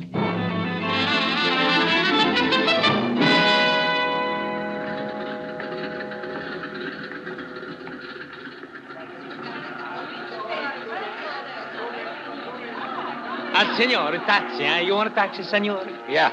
Hey, look, driver, you know your way around Messina pretty well, huh? Sure. I live here most of my life, senor. At the age of 3, I was brought here from Palermo. So I know every house, every street, every building, every bar. Yeah. Okay, so you know your city. Now, take me to the Throp Foundation warehouse. Again? Throp Foundation warehouse. You know where it is? Throp? No. Throp. It's a... Ah, well, never mind. Just take me to the Rienzi Hotel. I'm sure you must have heard of that. Well, sure. I'm going to put your baggage in the car, senor. Hello. Sorry I'm late. You're not late. You're just in time. I heard you inquiring for the Throp Foundation, so you must be Ralph Gillette. I'm Helen Collier. I was supposed to meet you here at the airport, and Look, I'm afraid there's been a mistake. My name's not Gillette. It's Mitchell. Steve Mitchell. I thought you were the one I was supposed to meet. I'm sorry. Believe me, I'm sorry, too. Couldn't we just pretend I was? I'm afraid Mr. Archer wouldn't understand. Already I don't like Mr. Archer. Don't even know him. Who is he? My boss. He's in charge of the Foundation's office here in Messina. Oh, wait a minute. Do you work for the Throp Foundation? Mm-hmm. Mr. Archer's been expecting a new man to fly down from Rome, Mr. Gillette. I thought you were he. Oh. I wonder if you'd tell me where the Foundation office is. I'm a foreign correspondent, and I'd like an interview with your boss. Oh, well, I could go with you and show you where it is, because it doesn't look like Mr. Gillette is on the plane anyway. Fine. I have a cab over here. You say you're a foreign correspondent. I suppose you want to do a story on the stolen relief shipments. Yep. Well, good luck. Mr. Archer doesn't want any publicity about it. Thinks it would have an adverse effect on donations from the States. Oh, well, here we are. Pardon us, gentlemen. Si, signor. Guarda the man's way. Of course, your pardon, senor. Well, I'll see if I can get some kind of a statement from him. Are there just the two of you in the Messina office? Yes, right now. There were 3 of us. Paul Wainwright was the 3rd, but he got fired a few days ago. At the Hotel Rienzi, no? No. Throp Foundation. Troppa? Troppa? Oh, Via Delgada. Oh, si, signorina. Hey, you must have the magic touch. This Paul Wainwright, he was fired by Mr. Archer? Yes, 3 days ago. Senor, you ready, huh? Si.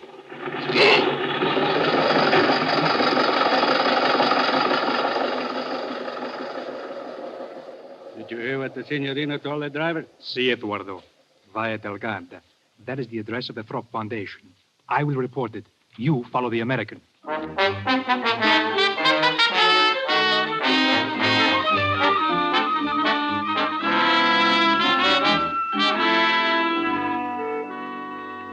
Mr. Mitchell, you must understand my position. It's not that I don't want to cooperate with you and your press association, but at the same... The stolen shipments are news, Mr. Archer, and news is my job. Well, I know all that, but just stop and think what's going to happen if the news spreads around back in the States. Our donations would probably stop coming in. We think it's vital that these shipments continue. I see. Well, in that case, could you give me an off-the-record statement about it? I might, if I were sure it would be treated as such. I'll make a deal with you. We won't break the story unless or until the thieves are rounded up. Well, all right. I guess that's fair enough. There have been 3 shipments stolen, right? Yes, from our warehouse. It's right downstairs. Yes, I noticed it as I came up. Did you have anyone guarding the shipments? Of course. We kept doubling the guard, but each time they were overpowered. Sounds like the thieves have a pretty large outfit. Yes, apparently they do. I suppose you've heard of the bandit they call Lorenzo. Oh, certainly. Everybody in Sicily's heard of him. He's got the whole country terrorized. He's supposed to have a hideout up in the mountains. I know what you're thinking, Mr. Mitchell. That Lorenzo's men could have stolen the shipments. I thought of that right away myself. Well, it's possible, isn't it? Yes, it's possible. Personally, I don't think Lorenzo had anything to do with it. With Lorenzo's reputation what it is, it would be relatively easy for someone else to make it look as if Lorenzo had done it. That's an interesting thought. Incidentally, you fired one of your men a few days ago, didn't you? Paul Wainwright? That is something that I'd rather not discuss. Oh? Of course, I don't want to persecute the man just because some of his actions appeared vaguely suspicious to me. I have no proof of anything at all. I see. Well, thanks for the information. I'll see you later.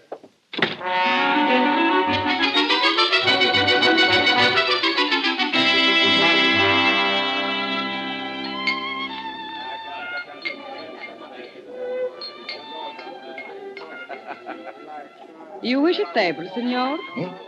Oh, yeah. Please. Right here. Thanks. I am Carlotta. What will you have? Beer. But it is after dark. It's time to drink wine. Emily Post may not like it, but I still want beer. Anything you wish. I will bring it. Look, is the boss in, Carlotta? Emilio Tomati? See, he's here. Why? I like the scenery. I might set up a charge account. Where is he? The fat one. Over at the bar. I will tell him to come over. No, never mind. I'll go over there. See, I'm coming. Emilio Donati? So I am called, senor. I told a friend of mine in the States I'd say hello to you. So? I know many people in the States, senor. I'm pretty sure you'll know my friend, the commissioner. Commissioner? Yeah. I think you're expecting me. I'm Steve Mitchell. A name can be used by anyone, senor. Here. You recognize the handwriting? Ah, see.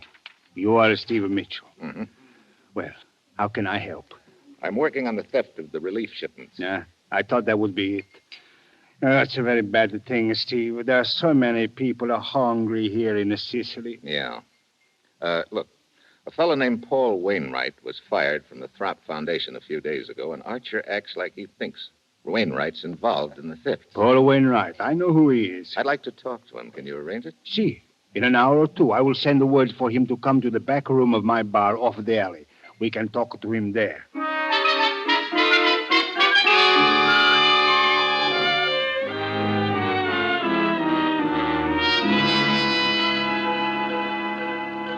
Quarter after 11. Wainwright ought to be showing up pretty soon, hadn't he? See, he should have been here by now, Steve. There's another lead I want to run down, too, Emilio. Hmm? Do you have any idea where the bandit Lorenzo's headquarters are? Oh, see, in the mountains to the west over here. Think you could furnish me a guide?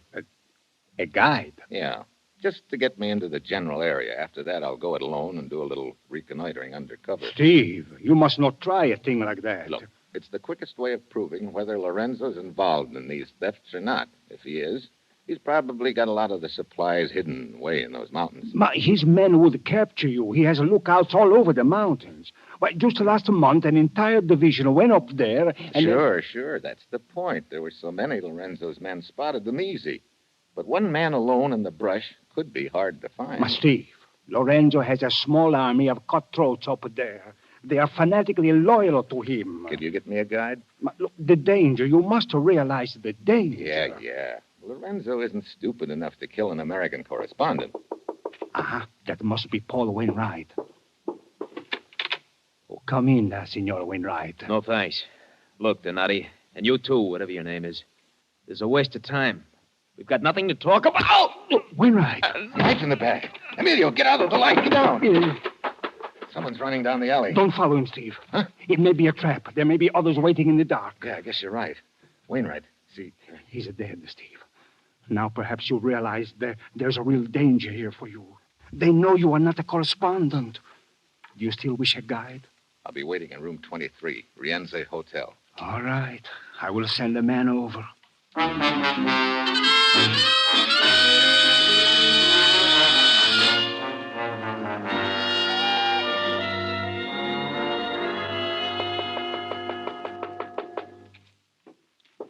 Signor Mitchell? Yeah. Who are you? Casella. Casella? That's supposed to mean something to me? Emilio Donati sent me to you. Oh, you're the guide. Si, signor. I am to conduct you to the mountain where Lorenzo and his band are hiding. Oh, Emilio didn't lose any time, did he? It was thought best to travel at night, so that we may be in the mountains before the sun comes up. Yeah, I guess that would be best. We will drive to the foot of the mountains by car. Then we will use horses on the trails. It is all arranged. Good. When do you want to start? As soon as possible. Okay, let's go.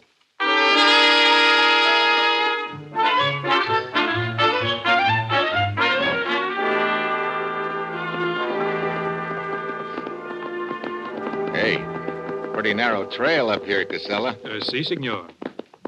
About time for sunrise, isn't it? But a few more minutes and it will be light.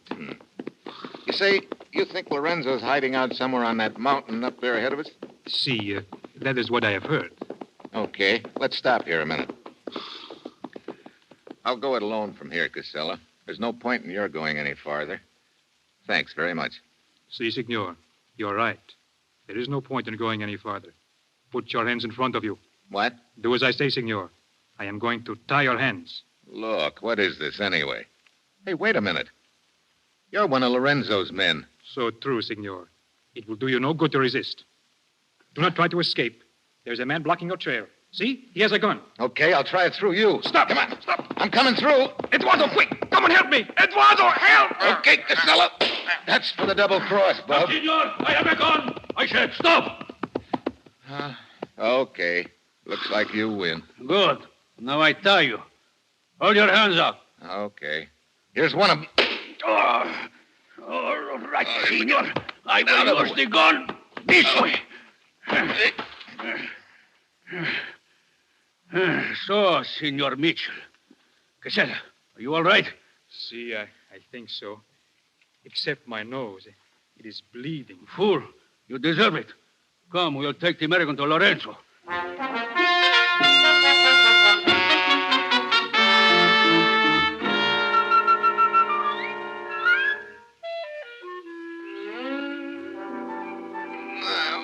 He's coming to Eduardo. Go tell Lorenzo. See?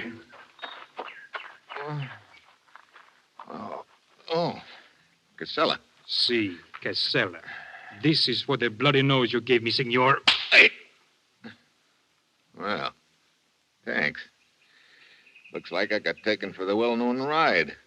I thought Emilio Donato was a friend. Sometimes it is difficult to know who your friends are. You're so right. Here is Lorenzo now. Well, Senor Mitchell, you're feeling better now, huh? Not much. Welcome to my camp. Thanks. So you're Lorenzo? See, I have that honor. Honor? Of course. Where are we? Walk with me and I will show you. As you see, you're on top of a mountain. This is my headquarters. Mm-hmm. Hey, you can see 100 miles from here. See, this is why I choose this place. But where are the guards? Guards? You are not my prisoner. You are my guest. But see below us, my men are camped there. Is it not a reassuring sight? Hey, that looks like a small army. 120 patriots. Patriots, you call them? Of course, they serve Lorenzo. Got a pretty good opinion of yourself, huh?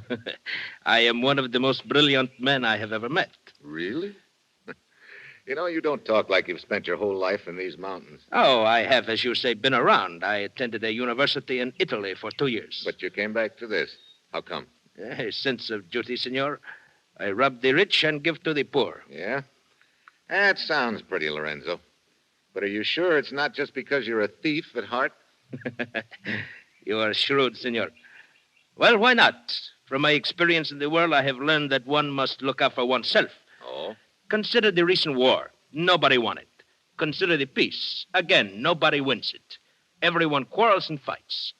Now, is it not much more clever to take what one wants, to be concerned only with oneself?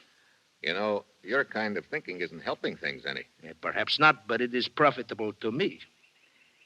Senor, this conversation is pleasant, but I still do not understand why you were so anxious to spy on my camp. No? You ever hear of the Throp Foundation? No. What is it, senor? A relief outfit that's been shipping food and medical supplies here to Sicily. Oh? Does this concern me? That's what I'm wondering. At least 3 shipments have been stolen from a warehouse in Messina.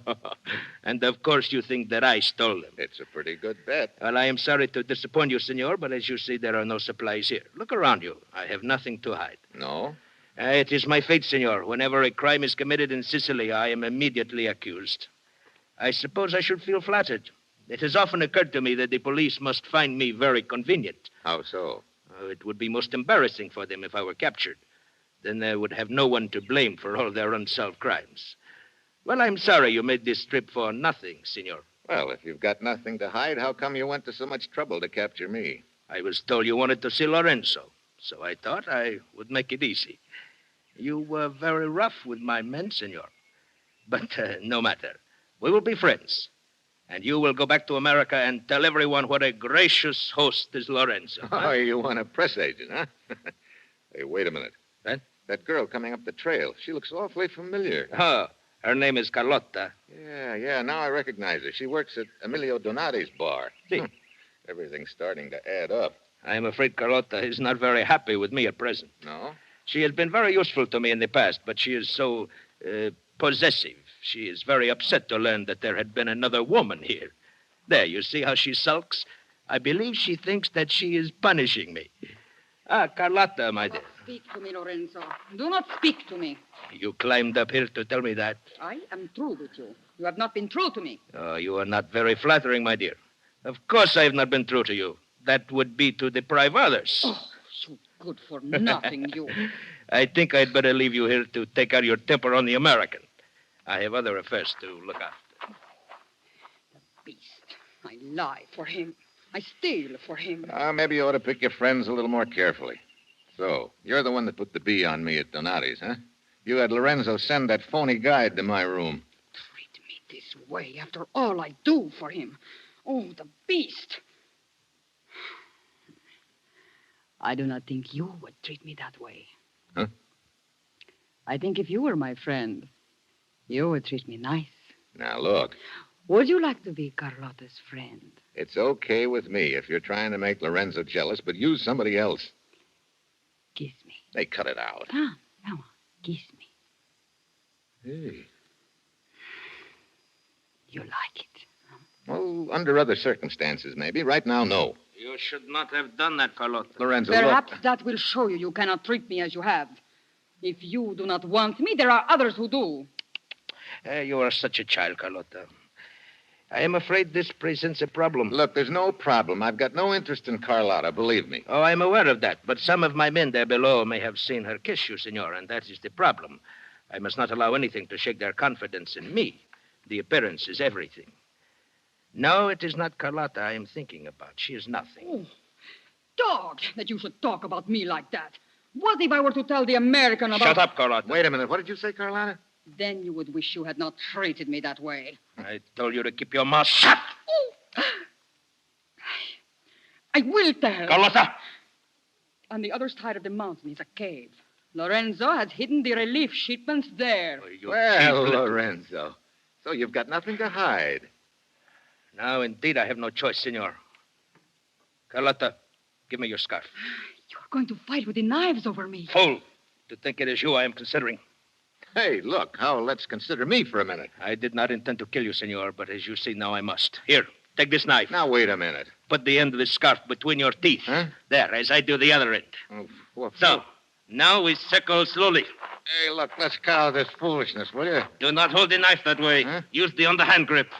Do you know nothing at all about knife fighting? As much as I want to know. Not for the last time. I am sorry. Defend yourself. Okay, you asked for it.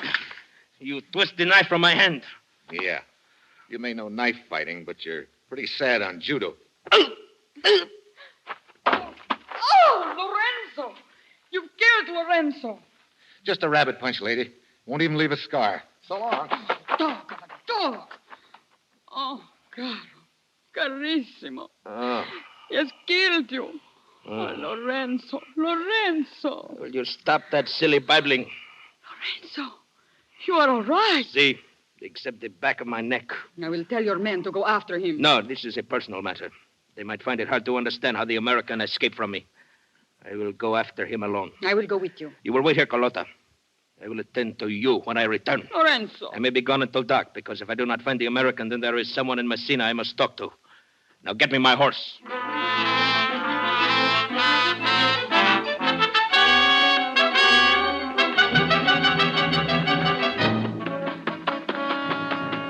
Oh, boy, my wind is shot. Maybe it's the altitude. Whew. Hey, a horse. Ahead of me somewhere. I better play it safe. Hey, Donati! What? Over here, Emilio. Steve Mitchell, you are safe. Yeah. I sent the guide to your room the first thing this morning. He said you were gone. Yeah, one of Lorenzo's men got there first. Your waiter, Carlotta, tipped them off about me. Carlotta? Yeah. Think that horse of yours can carry both of us? Lorenzo's men, they will be after you. Yeah, that's a good reason for not hanging around here any longer. All right, come. I'm going to help you up in it. Wait, listen. My horse is coming. Come on, get your horse into the brush here. Cover up his nose so he won't whinny.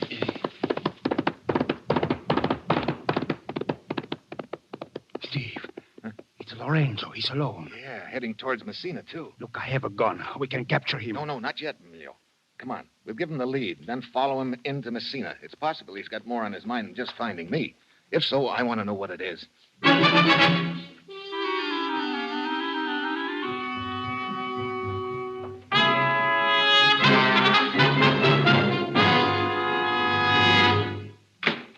Lorenzo. Senor Arch. Why, you fool coming here to the Foundation office. My secretary will be back any minute. The American escaped. What? How could he? We will not go into that. Oh, you stupid fool. You've ruined everything. Mitchell must know all about the stolen shipments now. See, he knows I stole them, but he does not know that you are involved, Archer. He might as well. We're through now, Lorenzo. Through. And all because of your stupidity. Do not talk that way to me, Archer. I planned it so well. Even when Paul Wainwright became suspicious, I fired him. Then I had his mouth shut permanently. And now you've ruined it, you blundering half-breed. You keep your mouth shut. This will help you. Lorenzo, I'll kill you. This gun is quicker than your knife. Well, Lorenzo and Archer. The Gold Dust twins. Mitchell. Very neat. So you two did work it together, huh? You're wrong, Mitchell. I've just captured a notorious bandit. Huh? You lying dog. It was you who raised me. Get back, Mitchell. Give me that. That gun's safer with me, Archer. You've got nothing on me. You mean because Lorenzo can't talk? If you want to put it that way. There's one witness you overlooked, Archer. Carlotta. Yeah. When she finds out you killed Lorenzo, she'll sing plenty, and it's a song you're not going to like.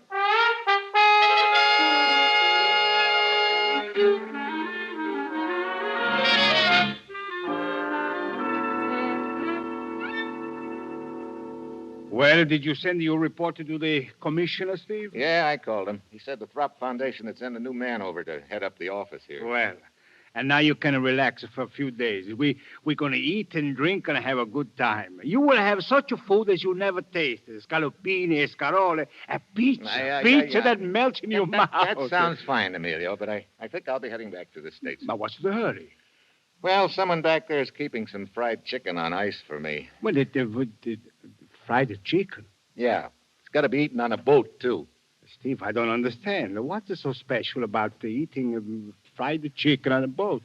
Well, you see, she's not the chicken. That is, Oh, well, just take my word for it, huh? So long, Emilio.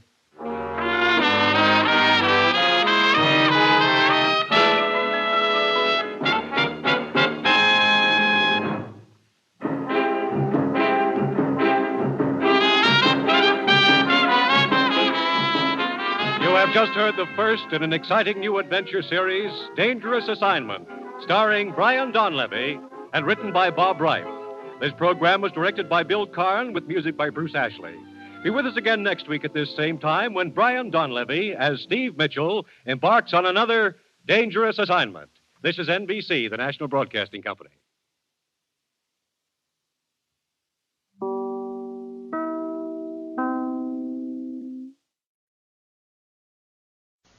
The Jack Benny Program. Quality of product is essential to continuing success. In a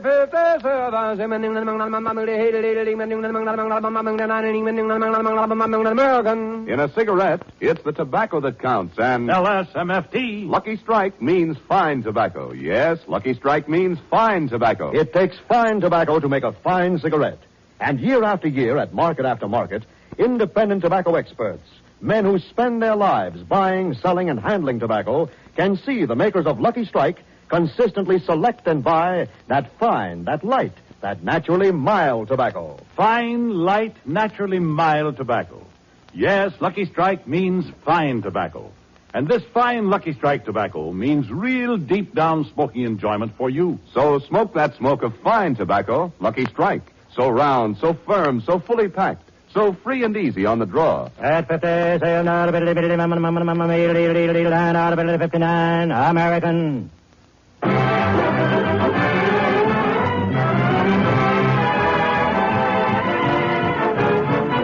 The Lucky Strike program starring Jack Benny with Mary Livingston, Phil Harris, Rochester, Dennis Day, and yours truly, Don Wilson.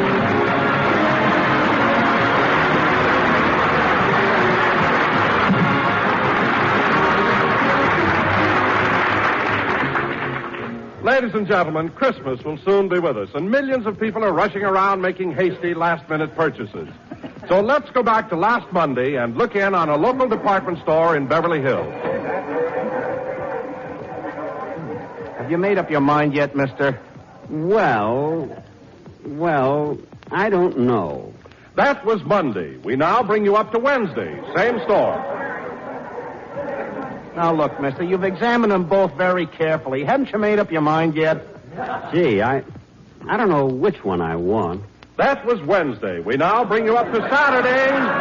Same store. Gosh, I wish you hadn't shown me both of them. Let me see that first one again, will you? Look, mister, I got a wife and 5 kids. I haven't been home in a week. Now make up your mind, will you? Gosh, I can't decide. This one looks nicer, but the other seems to be more durable. Oh, Jack, for heaven's sake, shoelaces are shoelaces.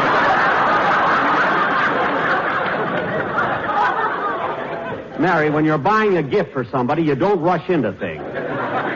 Now, let's see. If I take the... Oh, pardon me. Hello? Yes? Oh, thanks. Thanks for telling me. Goodbye. Gee, it's so hard. Look, mister, I want to go home. I got 6 kids now.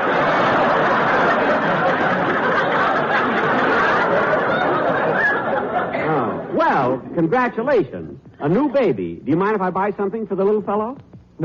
No, why don't you buy him a razor? A razor? Yeah, by the time you pick it out, he'll be old enough to use it.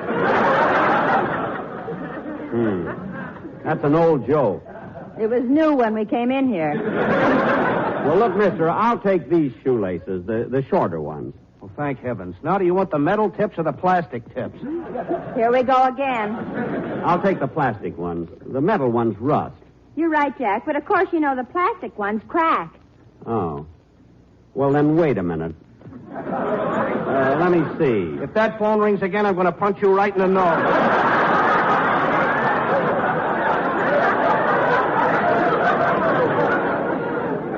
All right. Give me the metal one. Yes, sir. I'll pick them up later. I'm opening a charge account.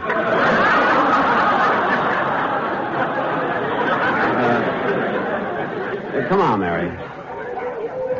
Mary, you have my Christmas list, haven't you? Yes, here it is. What does it say? It says, Dear Jackie boy, I couldn't meet you last night because a customer spilled a chocolate soda all over my uniform, so I had... The list is on the other side. Give it to me. Wait a minute, Jack. Who's Josephine? The little blonde car hop at Simon's Drive-In. She used to work at the Glendale branch, but they promoted her to Beverly Hills. Gee, I hope that chocolate soda incident doesn't send her back to Glendale. You know, she's very pretty, Mary. The Drive-In used her picture in all their newspaper ads. Oh, yes, I remember. She was Miss Cheeseburger of 1945. Yeah. She'd have made it this year, too, but her mustard was on crooked. It just goes to show you. Fate. A little thing like that. Let me see that list, Mary. Here. Can I help you, young man? Help me? Yes. You've been standing in front of this counter for 10 minutes. Oh, I'm sorry. I'm confused. Well, that's understandable. You're confused because it's Christmas time. You've got the Christmas spirit. You're doing your Christmas shopping. You're looking at so many different things. Well, that explains why I'm confused in December. What about the other months?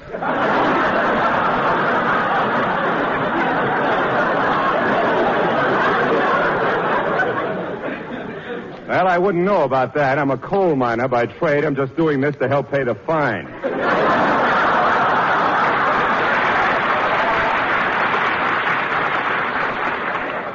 Oh, well, gee, I'd like to get something for my parents. Oh, your mother and father, eh? Yeah, how did you know?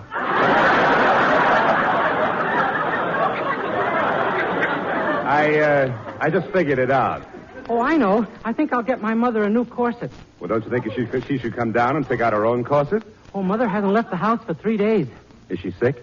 No, the string broke on her old one and she can't get through the door. Oh, that's too bad. Yeah. We were spending a quiet evening at home when boing!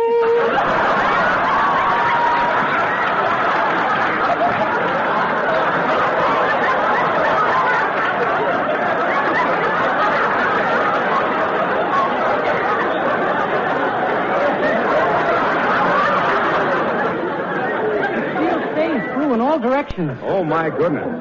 Was anybody hurt? No, but my father got pinned to the wall. Anyway, wrap me up that size 44 corset and I'll take it with me. Yes, sir. Now, let's see that list again, Mary. Oh, yes, a dozen blades for Phil, some handkerchiefs for Rochester, some little toy for Dennis. You told me at Ciro's last night you were going to buy Dennis a grand piano. Last night I had 4 glasses of muscatel. I'm all right now, so where's the toy department? Oh, wait a minute, Jack. What about your producer, Robert Ballin? Oh, yes. I don't know what to get him. Oh, Jack, look. Why don't you get him one of those new canvas golf bags? Yeah, he'd love that. And it's only $15. Oh. Gee, I just happened to think he doesn't play golf. Well, why don't you give him a nice cocktail shaker? Say, that sounds good. And it's only $12.50. I just happen to remember he doesn't drink either. What else can I buy him? A knife and fork. Let's see you get out of that.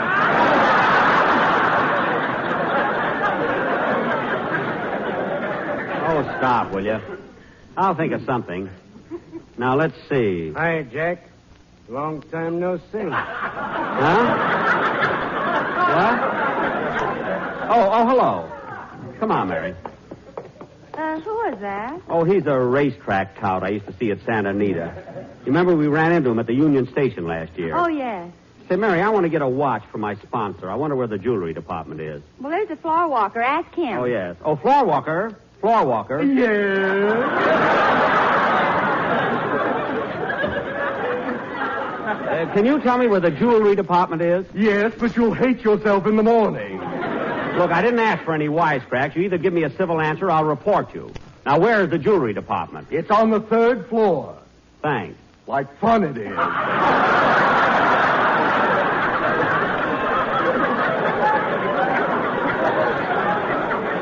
Never mind. I'll find it myself.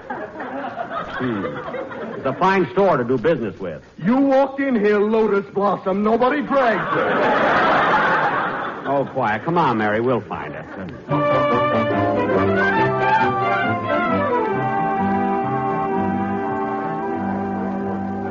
Mary, let's go upstairs and get that watch for my sponsor.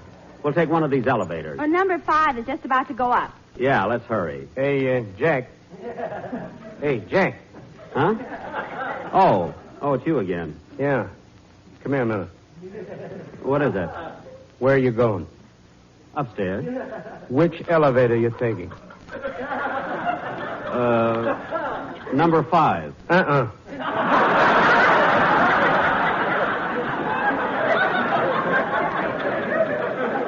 What? Take number 3. It'll beat 5 to the top by 2.5 floors. But number 5 is about to go up. I know, but she's carrying too much weight.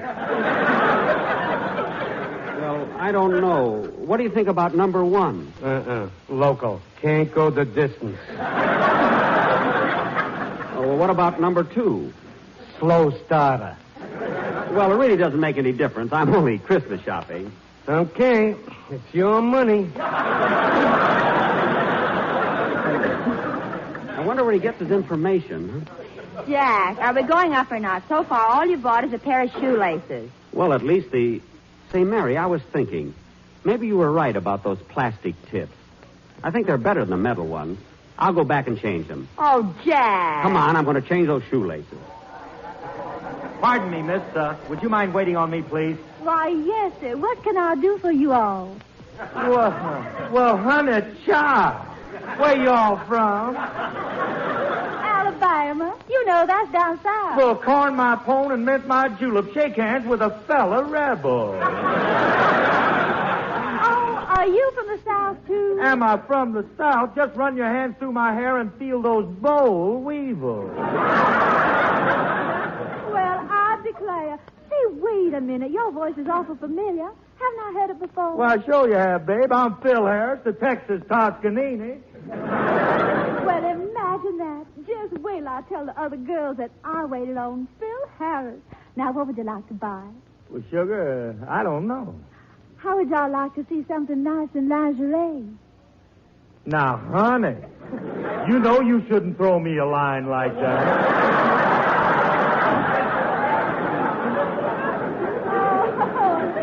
Oh, gee, Mr. Harris, you're so cute. Yeah, everybody notices it. You know, Mr. Harris, you're so much different than I pictured you to be. On the radio, you're such a braggart. You sound so conceited. I know, but it ain't really like that, honey. But Benny's writers always write me that way. His his riding? Yeah, every time they get a hold of a beautiful hunk of man, they make him conceited. Now, look, let's see what I can get for my wife. Oh, I know. Give me one of them negligees there. Yes, shall I wrap it as a gift? Yeah, and fix the package so she can't peek into it. You know, seal it over with some of that there scotch and soda tape. I'll have it wrapped up for you in just a minute. But look, mister, plastic tips or metal tips, what difference does it make? Well, it's a gift, and I want it to be right. But those other shoelaces are more expensive. I don't care. I'll take them anyway. When he buys shoelaces, money is no object. That's right. Give me the expensive one. All right. You're not hurting me. I work on commission. Just wrap them, and I'll pick them up later. Come on, Mary. Jack, I want to stop a minute at the lingerie counter. I like this shade, miss. I'll take this pair of 2-thread hose. You're wrong, lady. This hose is 3 threads. Oh, no, it's 2 thread. I beg your pardon, but it's 3 threads. Listen, sister, don't argue with me. Not so long ago, I was standing right where you are.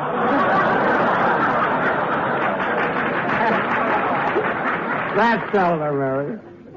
Well, hello, Mr. Benny. I see the Yule time is catching up with you. Oh, hello, Mr. Kitzel. Are you doing your Christmas shopping? The things I am buying, for my little daughter I am buying, you should excuse the expression, a piggy bank.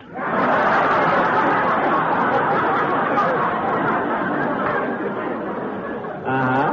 And my little boy is at the age where he is going in for sports, but I don't know what to get him. Well, why don't you buy him a badminton set?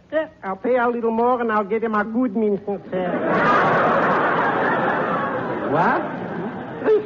Christmas only comes once a year. I guess you're right. But I'm having trouble finding what my wife wants. What's that? A mishmashel. A what? A mishmashel. Oh, no, you mean a mixmaster. That's right, a mixmashel. Well, I'm sure you'll find one in the appliance department. Thank you. Well, goodbye, Mr. Kitzel. Goodbye. Mary, while you're buying the stockings, I'll go over to the toy department and get something for Dennis. All right, Jack. I'll see you later. Well, there you are, Mr. Wilson. How does that shoe feel? Oh, it fits perfectly. I'll take that pair. That's fine. And would you like some extra shoelaces? No, I always get a pair for Christmas. Well, that must keep you excited. Yes, I never know whether I'm going to get plastic tips or metal tips. Oh, well, I'll have these shoes wrapped for you in just a minute, Mr. Wilson. Fine. Oh, hello, Don. Well, how are you, Jack? Doing your Christmas shopping? Yeah, I was just going over to the toy department. I just came from there, and I bought you the most novel thing you've ever seen in your life. For me? Yes. In fact, I'm not even going to wait till Christmas. I'm going to show it to you right now. Well, what is it? Look. But, Don, that's nothing but a set of toy wooden soldiers. That's not for me. Just watch what happens when I wind them up. But, Don...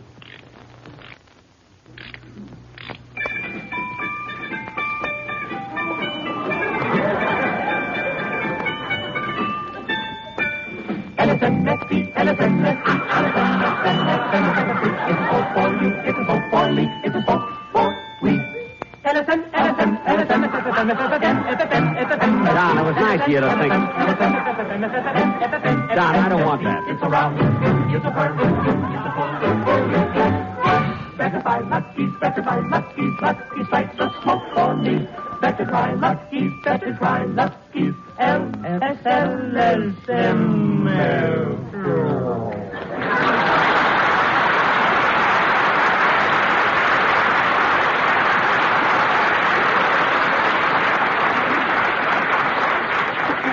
Oh, darn it, I'll have to wind them up again. Never mind, Don, I don't want it, but it was a nice thought anyway. See you later. Don't bother wrapping them as a gift. Here you are. Thank you. Oh, hello, Dennis. Hello, Miss Livingston. Gee, am I tired. I just walked up to the 6th floor and back. Walk? Why didn't you take the elevator? Well, I was going to take elevator number 3, but some man came over and told me it was scratched.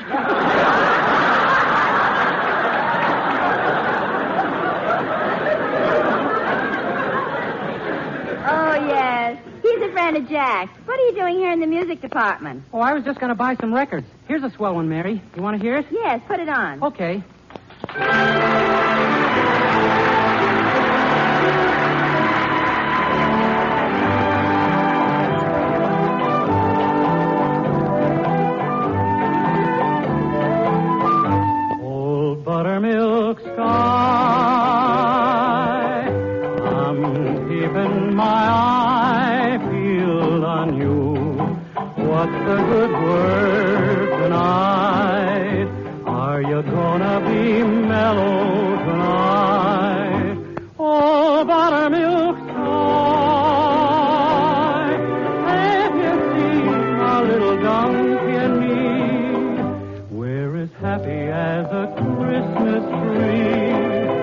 hidden for the one I love. I'm gonna pop her the question, that question. Do you, darling, do you do? It'll be easy, so easy, if I can only find on you.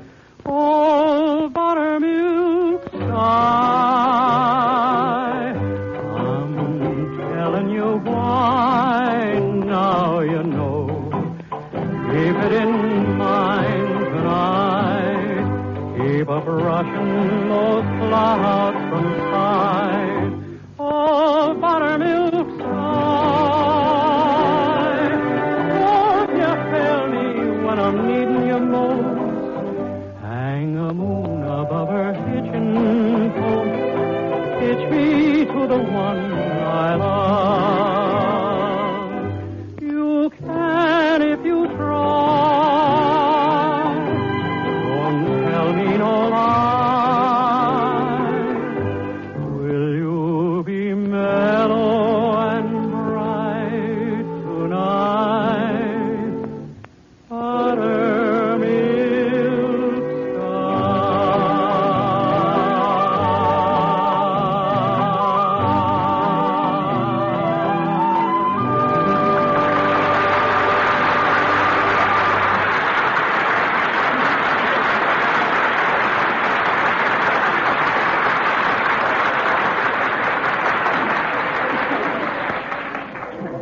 Mary, I was looking for you. Where have you been? Oh, I was just talking to Dennis. Oh. Now, let me look at that list again, will you? Here you are. Gee, I still have to get a present for my old girl, Gladys Zabisco. I don't know what to get her. Do you think she'd like a lipstick? I don't know. She got lips.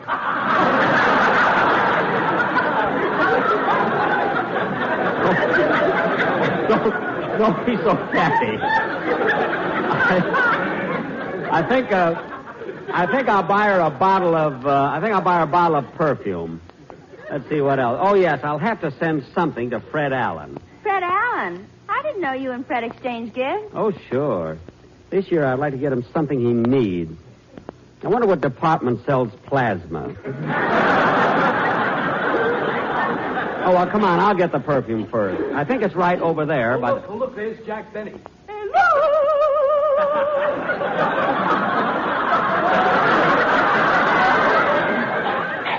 What's that? May I have your autograph, Mr. Benny? My autograph? Yes, it will make me so very happy. Yes, indeed, so very happy.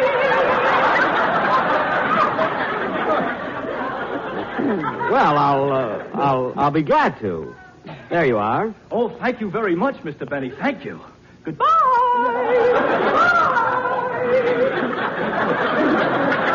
Goodbye. Who was that guy anyway? What's the difference as long as he's happy?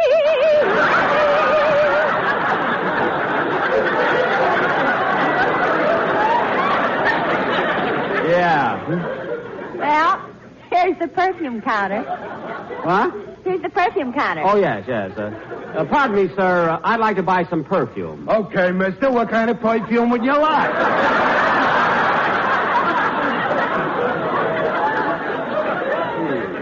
Well, I don't know. What's popular right now? Well, here's something that's not too strong, yet leaves a trail of broken hearts. Oh. It's called Avec Très Je t'aime beaucoup, my chérie très bien. What does that mean in English? Condensation of steam that's been forced through a motorman's glove.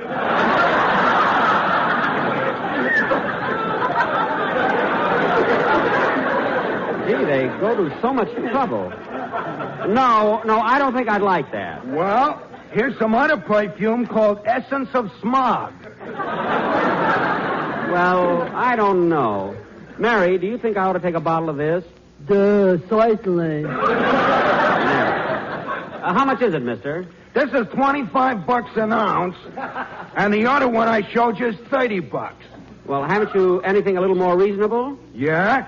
I even have some perfume for 25 cents an ounce. 25 cents an ounce. What kind of a bottle does that come in? It don't come in no bottle. We keep it on tap.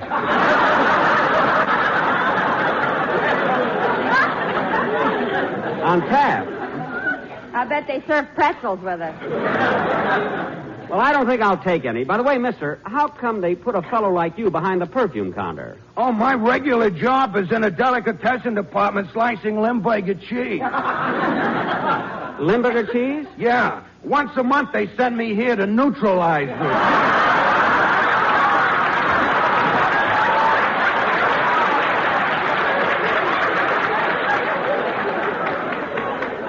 Well, what do you know? Come on, Mary. I'll get the perfume later. Let's go home, huh? I'm tired. Well, don't forget to stop at the notions counter to pick up the shoelaces you bought, the ones with the plastic tips. The shoelaces? Mm-hmm. Hey, wait a minute. Did I get the plastic tips? Sure, you went back and changed them. Oh, yeah. You know, Mary, now that I think about it... Jack! Yes, Mary, I might as well get what I want, and I'd rather have the metal tips. Come on. Oh, look, there's Rochester buying some neckties. Yeah, and that floor walker's waiting on him. Let's sneak up behind him. I think this tie is beautiful. It's very unusual. Yeah, but I don't think my boss would like it. It isn't his style. I see. What type of man is your boss? Well, he's medium tall, medium weight, and rather conservative. You mean he's conservative in appearance? It goes deeper than that. At least he's subtle. Quiet, I want to hear this. Now, here's a nice tie. Maybe he'd like this one. Yeah, that's a pretty thing. How much is it? It's only $3.50. How much? $3.50. Too bad. He would have liked that one. Oh, fine. Well, if you don't want to spend quite so much, here's a nice tie for 89 cents. Well, that's close to what I have in mine and wallet. Of course, it might be a little too plain for your boss. Is he a young man? No. Is he middle-aged? No. Is he elderly? Wrap it up. Rochester Van Jones. Oh, hello, boss. I didn't see you. I know you didn't. Don't be buying me any 89-cent tie. You keep out of this. I'm working on commission. Well, now, look, Rochester, you've been with me 10 years now, and I've been very nice to you. I've always tried to make things pleasant for you and keep you happy, haven't I? I'd like to hear Judge Goldberg's opinion on that. Never mind. Now, I'm leaving you here, and I want you to decide for yourself whether or not I'm worth more than an 89-cent tie. Come on, Mary, let's go. Say, Mary, which tie do you think Rochester's going to buy me? The one for $3.50 or the one for 89 cents? Well, if you were Rochester, which one would you buy? I'll fire that guy. Oh, here we are, Mary. Here's the notions counter. Oh, say, mister. Yes? About the shoelaces I bought. Oh, yes. I've got them all wrapped up. Here you are. Well, I've been thinking about the plastic tips, and I think the metal tips would be much better. No. But all I want to do is change them. Change them, he says. This can't be happening to me. This must be a dream. Look, mister. I've always been a good man.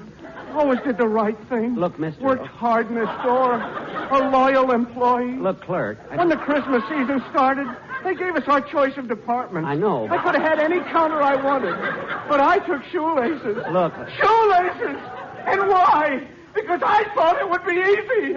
Simple. Mister. Metal tips. Plastic tips.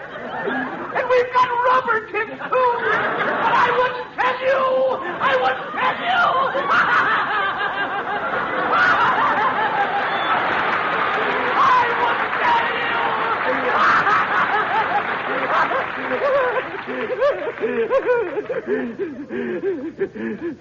Come on, Mary. There's a crowd forming. Let's get out of here.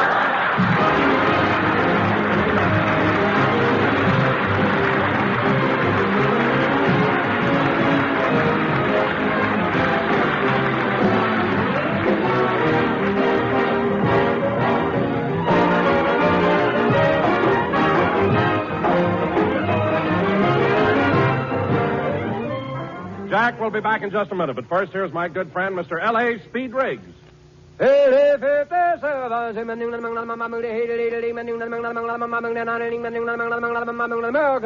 a cigarette, it's the tobacco that counts. And today, tomorrow, always. Lucky Strike means fine tobacco. Mr. Dewey H. Huffey, an independent tobacco auctioneer of Reedsville, North Carolina, was born and raised in the tobacco business.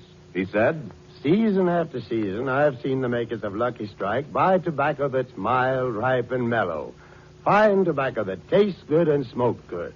I've smoked Lucky's myself for 29 years. Year after year, independent tobacco experts like Mr. Huffine, auctioneers, buyers, and warehousemen, can see the makers of Lucky Strike consistently select and buy that fine, that light, that naturally mild tobacco. Fine, light, naturally mild tobacco.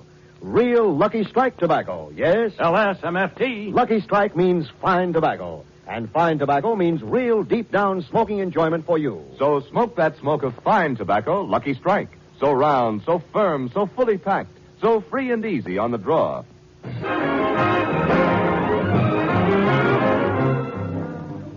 Say, Mary, that department store was certainly crowded, wasn't it? It sure was. And they had so many people working there. There was Mel Blanc, Gerald Moore, Frank Nelson, Benny Rubin, Viola Vaughn, Artie Auerbach, Sandy Bickert, Pete Leeds, Elliot Lewis. And you know those little wooden soldiers that sang? Yeah? Sounded just like that quartet, the Sportsmen. I was going to mention my writers, too, but they wouldn't even come in for the show. They stayed in Palm Springs. I hope they run out of suntan oil. Good night, folks.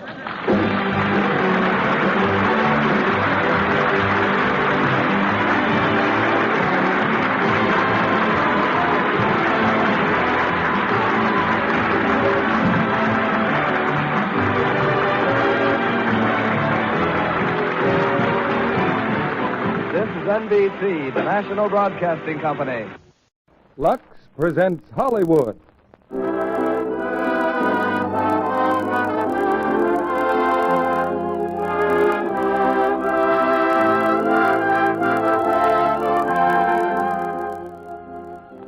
The Lux Radio Theater brings you Don Ameche and Ann Baxter in It Happened Tomorrow. Ladies and gentlemen, your producer, Mr. Cecil B. DeMille.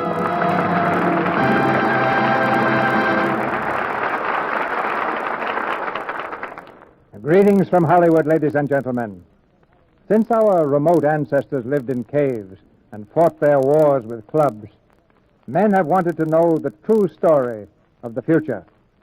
Some wanted this knowledge only to grow rich, others to grow famous, and perhaps a few to help their fellow men.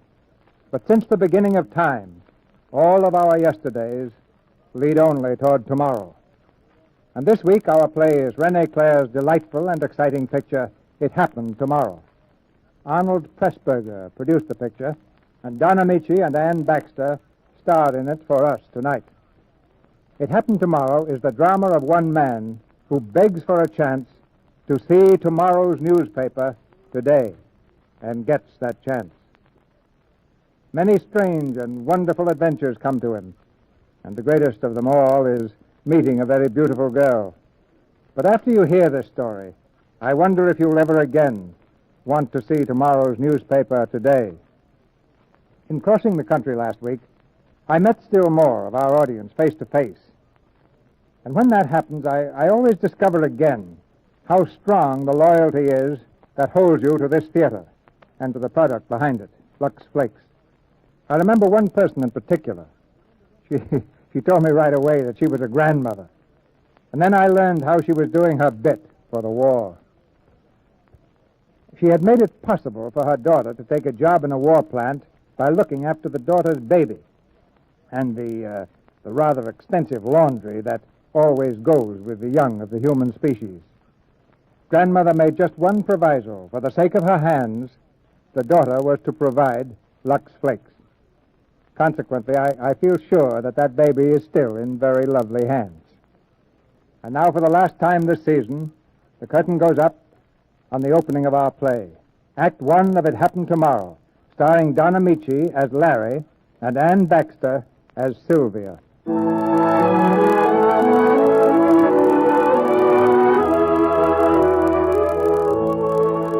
It's an event that has never happened before and will never happen again. The Stevens' golden wedding anniversary.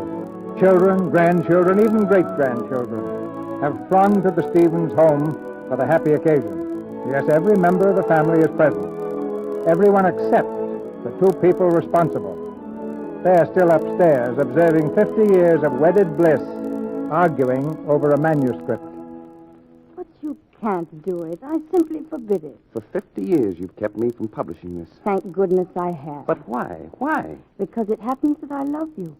Oh, well. And I won't have you laughed at. But at least let me read it to my family. They'll never believe it unless they hear it from me. I was in on most of it, and I still don't believe it. Well, you just don't believe in miracles. Nobody believes in miracles anymore. I do. And so do I, my dear. Oh, Sylvia, you're wonderful. I'm wonderful, too. You must be. You put up with me for a long, long time. Oh, darling, how can I ever thank you? Well, one way would be by forgetting all about that story and coming downstairs with me now. Yes. Here, you can put it away.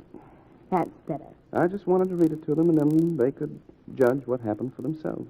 But if they didn't believe it, Larry, if they said that you were an old man and foolish. Yes, I am an old man, but I was young then, wasn't I? When it all started to happen? 1896. I guess I've been a reporter on the evening news for almost a year. And I never even knew you existed. But you did that night, didn't you? Thanks to William Jennings Bryan running for president. Andy and I had gone back to the office to write up a speech. Just the two of us were there. And old Pop Benson. Files, boys? Yeah, thanks, Pop. Didn't mean to leave them so messed up. That's all right. Just find yourself another seat. What? Larry, you're sitting on one of my file albums, right in the middle of 1862. Oh, sorry, Pop, sorry. I've been keeping these files just so for 42 years, and you sit on them. What's the difference, Pop? There's nothing deader than yesterday's news. You don't have imagination, Andy. News is what happens, whether it happened 50 years ago or tomorrow. You mean will happen tomorrow? Tomorrow's just an illusion. Look, see this album? Yeah, sure. It's the file for, what's that, March 1875. That's right. And this file here, that's for this year, 1896. Well, supposing we're all living in 1875, and I should walk in with the 1896 file. I could tell you everything that would happen, couldn't I? Just give me the one for next year, Pop, and you can name your own price. Every year's there, Andy, right on those shelves where I keep my file albums. We may not see 'em, but they're there all right. The whole future's there. What if we could see into the future? Really see it? Yeah, just one day in the future. That's what I'd like, Pop. Tomorrow's newspaper. How much? No, Larry, don't ask for a thing like that. All right, that ought to be a cinch for you, Pop. Come on, let's have it. I wish I could give it to you, Larry. Then you'd learn it's no good to know the future. Oh, if I knew where I could get tomorrow's newspaper, I'd give 5 years of my life for it. You would, huh? But how do you know you've got 5 years? Go ahead and answer that one, Larry. I guess you got me, Pop. Well, there's one thing I can guarantee will happen 5 minutes from now. What's that? You and I are going to be mighty thirsty. Come on, let's go. We can have a beer on Park Street. Yeah, how about it, Pop? No, thanks. Got a few things to get in order here. Say, I passed that cafe on the way to work. Got some new entertainment there. Mind readers, the poster says. Lombardi and Sylvia. Maybe they could tell you the future. Well, good night, Pop. A mighty pretty-looking girl in that act. At least she was on the poster. Yeah, they always are, Pop, on the posters. But I can tell you right now, she's full, fat, and 40. Good night, boys. Good night.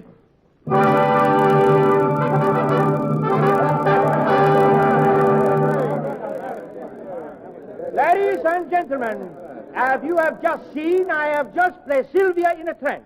Only my voice, the voice of Lombardi, can reach her. I will require the presence of a member of the audience here on the stage. Will someone volunteer? Any member of the audience? That gentleman there. Look, you can stay here all night if you want to, Larry. I'm going home. Look at her. Just look at her. I've been looking at her. She's beautiful, and I'm tired. Good night. Good night, Sylvia. Oh, good night. And just remember, 8 o'clock in the morning. An angel. She's an angel. And if you're late, you'll be flapping your wings, too. Well, I'll see you tomorrow. Now, if you will stand here, my friend, and please to tell us what is the number in the case of your watch. The number, please. Well, I don't know. Oh, you do not know. Good. Now, perhaps Sylvia can tell you the number. Observe, she is on the other side of the stage. Sylvia, can you hear me? I can hear you. The gentleman holds a watch, Sylvia. I want to know the number on the case. I will try. I will try. 279. Oh, I can't. Sylvia, I compel you. Oh, weak. I feel so weak. Tell me the number. 279-354. 279-354. Open the case, my friend. And now, sir, please, to verify Sylvia's statement. 279-354. Why, it's amazing, incredible. Thank you very much. Now, does the audience have any questions? Any questions they would like Sylvia to answer? Quickly, please, quickly. Professor. The young man, you have a question. Well, it concerns a young lady. Of course, naturally. And you wish to know, is she going to marry you? Is that it? Well, all I want to know is if she will have lunch with me tomorrow. Sylvia, the signor wishes to know, will the girl he loves have lunch with him tomorrow? Yes, she will. Well, thank you, but I'd like to know where. That you will have to arrange with her. Well, that's what I'd like to do, but she can't hear me. She's in a trance. I'm sorry, my friend. Lombardi has put Sylvia's mind to sleep, and Lombardi is not certain when it will awaken. In the meantime, Sylvia is unable to accept any social engagements. Now, who else has a question, please? I'd like to know you tell me something, Professor, please. One at a time, please. One at a time. You, Signorina, you want to know where to look for the ring you lost. Sylvia, the Signorina wishes to know.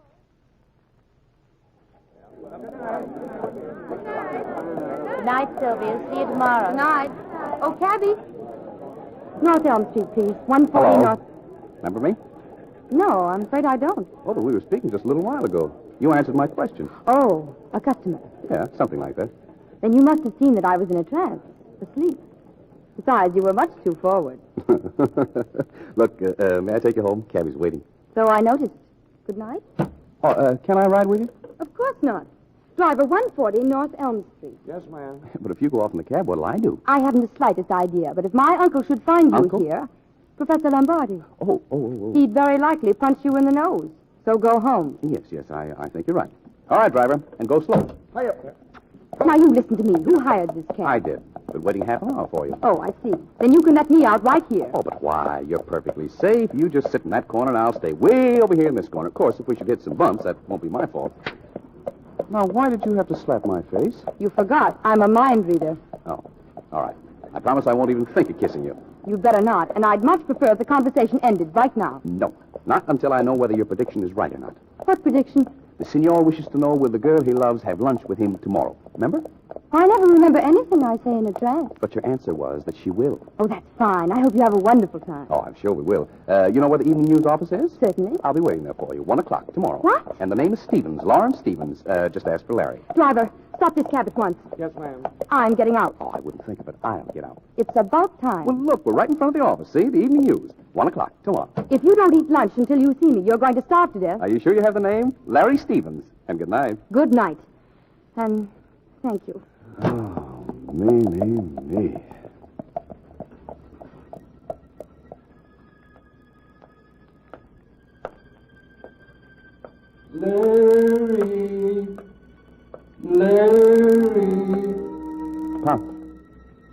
Pop, is that you?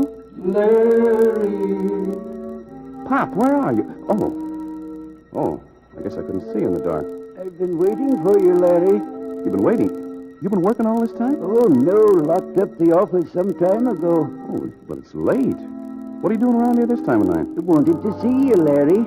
I've got something for you. What's that? This, Larry. Here. Where's the paper, the evening news? That's right. But I read it. I read it when it came out this afternoon. Maybe not. And now, Pop, you've been getting yourself a snootful. No, I wouldn't do a thing like that. Good night, Larry. Wait a minute. I'll take you home. No, thanks, my boy. We go different ways. Put the paper in your coat pocket, Larry. That's it. Don't lose it. Huh? Pop, I don't... In your pocket, Larry. Good night. Good night, Pop.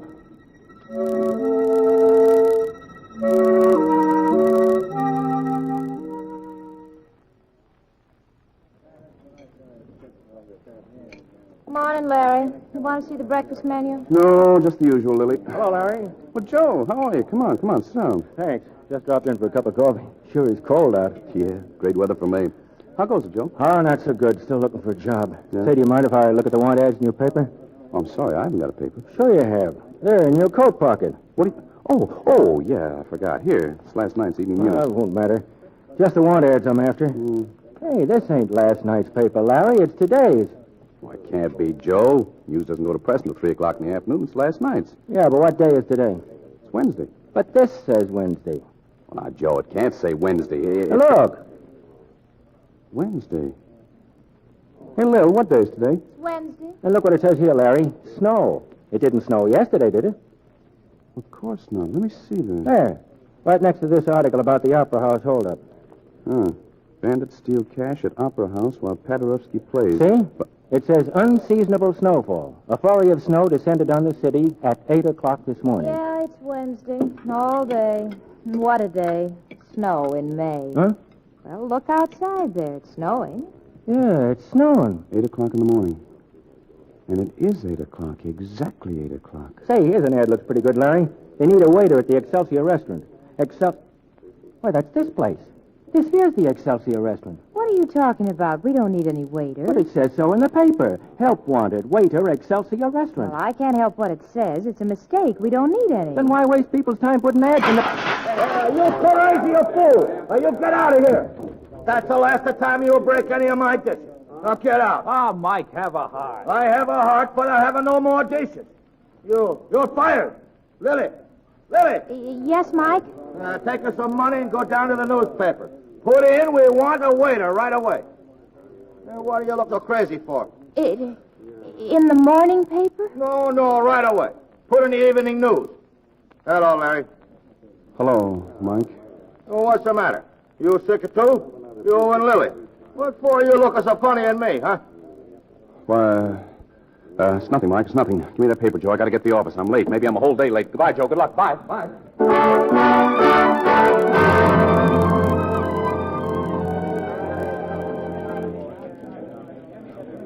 Well, now, what's the matter with you fellas? Hasn't anybody seen Pop Benson? Larry hasn't shown up. But I gotta find him. Oh, now, look, fellas, if this is some kind of a joke... Cut it out, Larry. Will you cut it out? There isn't anybody seen Pop Benson. Besides, what's so important? Well, it's personal. He gave me something last night, and I got to speak to him about I've got something personal to talk about, too. Get in here, Stevens. Oh, yes, Mr. Well, if Gordon. I see Pop Larry, I'll tell him. Yeah, it's awful important, Andy. It's awful important. Stevens, you're late. Yeah, I know, Mr. Gordon, but I've been looking for Pop Benson. Something's happened. I don't understand You how... don't, huh? Well, maybe you can understand this. If you're ever late for work again, you can look for another job. Yes, sir, Mr. Gordon. Look, who's covering the Paderewski concert this afternoon at the Opera House? Now, don't tell me you want to be a music critic. But suppose something should happen there, the biggest news of the day. You think I'd send you? Stevens, you're either drunk or crazy. Maybe both. I am, huh? Well, Pop Benson gave me something last night, and if you wait a minute, I'll bring it in and show it to you. You'll change your mind fast enough. I will, eh? You're fired. I quit. I mean, I'll quit tonight if you haven't given me a raise. A raise? Why? Yes, a raise for being on the job when something sensational happens. You can set up a headline right now. Bandits steal cash at Opera House while Paderewski plays. Say that again? Well, what I mean is suppose that something like that did happen. That'd be a good headline, wouldn't it? Bandits steal cash at Opera House while Paderewski plays. And right under it, my byline. I saw it. I mean, I can see it now by Larry Stevens. Get out of here. Yes, sir, I'm going. You haven't a thing to worry about, Mr. Gordon. I'll be at the Opera House right on the job.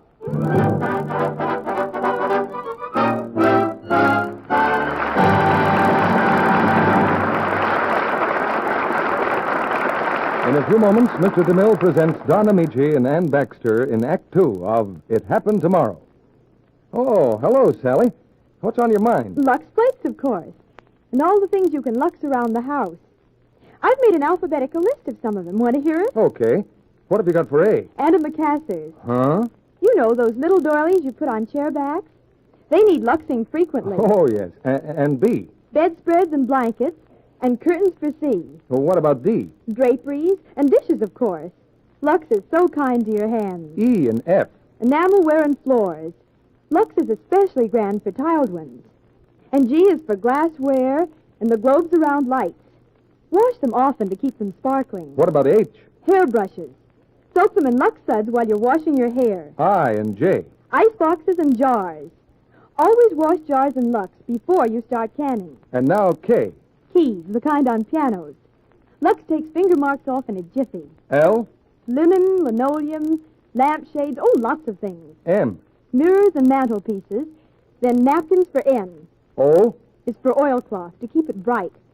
And P is for picture frames, pillow covers, and porcelain. I'll bet you had a hard time with Q. Nope. Quilts. Right. RST. Rugs. The cotton chenille bathroom kind. Slip covers and scarves for S. And T for towels and tablecloths. Especially those gay printed ones. U. Upholstery. Lots of upholstery fabrics are luxable. V and W. Vases, Venetian blinds, woodwork and windows. And finally, X, Y, and Z. I'm stumped there, Mr. Kennedy. All I could think of is, for extra long wear, why not give nice things this easy Lux Care? Oh, Sally. But you're right. It's smart and safe to use gentle Lux all around the house. Now, our producer, Mr. DeMille. Act 2 of It Happened Tomorrow, starring Don Ameche as Larry and Ann Baxter as Sylvia.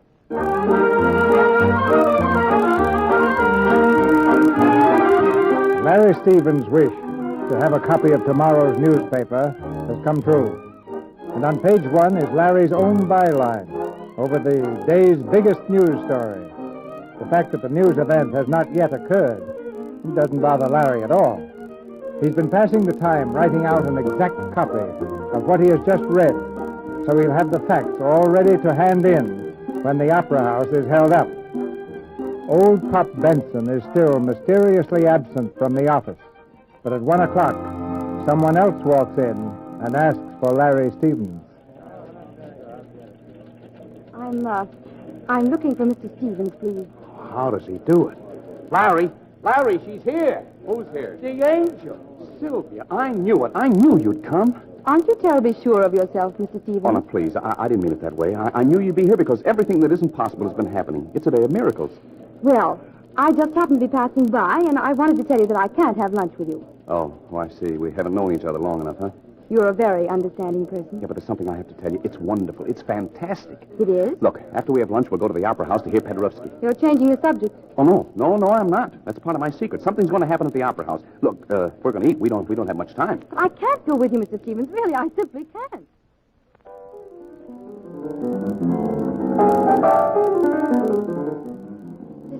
It's playing. Oh, dear, we're late. Oh, no. It doesn't happen until 10 minutes after 2. We're 2 minutes early. What doesn't happen? You haven't made a bit of sense yet. I was going to tell you, but you wouldn't believe it. You've got to see it happen. Then you'll know I'm not crazy. This way, please. Your ticket, sir? We're right in the last row, near the door. Yes, sir.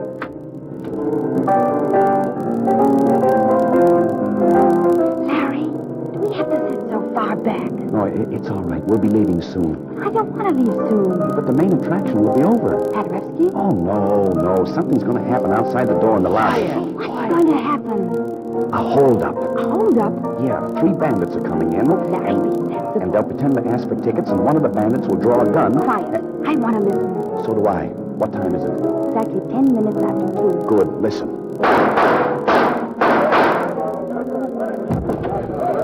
Keep your seats, ladies and gentlemen. There's just been a holdup. Keep your seats, please.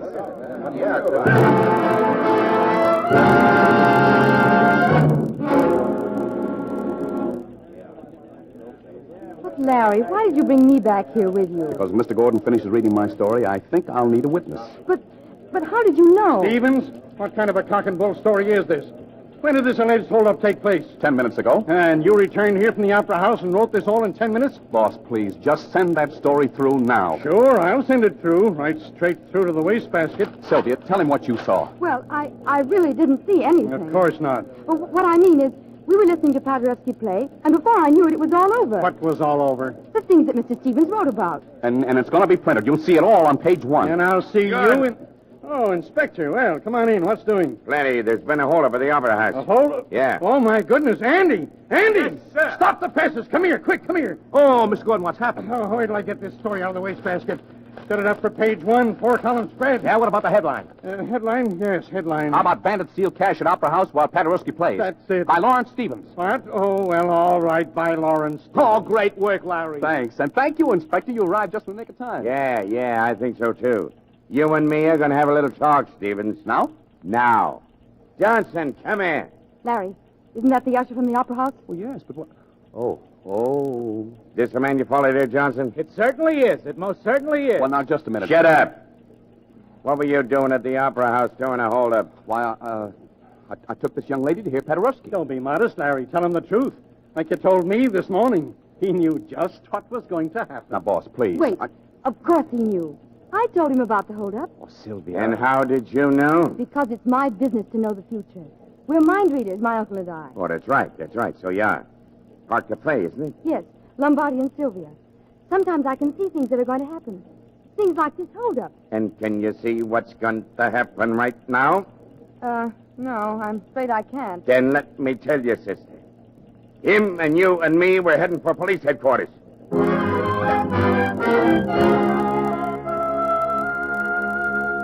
Now, for the last time, Stevens, who were those three guys who held up the Opera House? I've told you 100 times I don't know. And where's Sylvia? What are you doing to her? Nothing. I turned her loose an hour ago. Oh. And where's Pop Benson? Why hasn't anybody been able to find him? I'm asking the questions here. Here. How did you know this holdup was going to happen? All right, I'll tell you. You won't believe me, but I read about the holdup in a newspaper this morning. What newspaper? Tonight's Evening News. Make a sap out of me, will you? Okay. Stay here then and think up some more jokes. O'Neill! Yes, sir? Look in on him once in a while. When he's ready to tell the truth, bring it to me.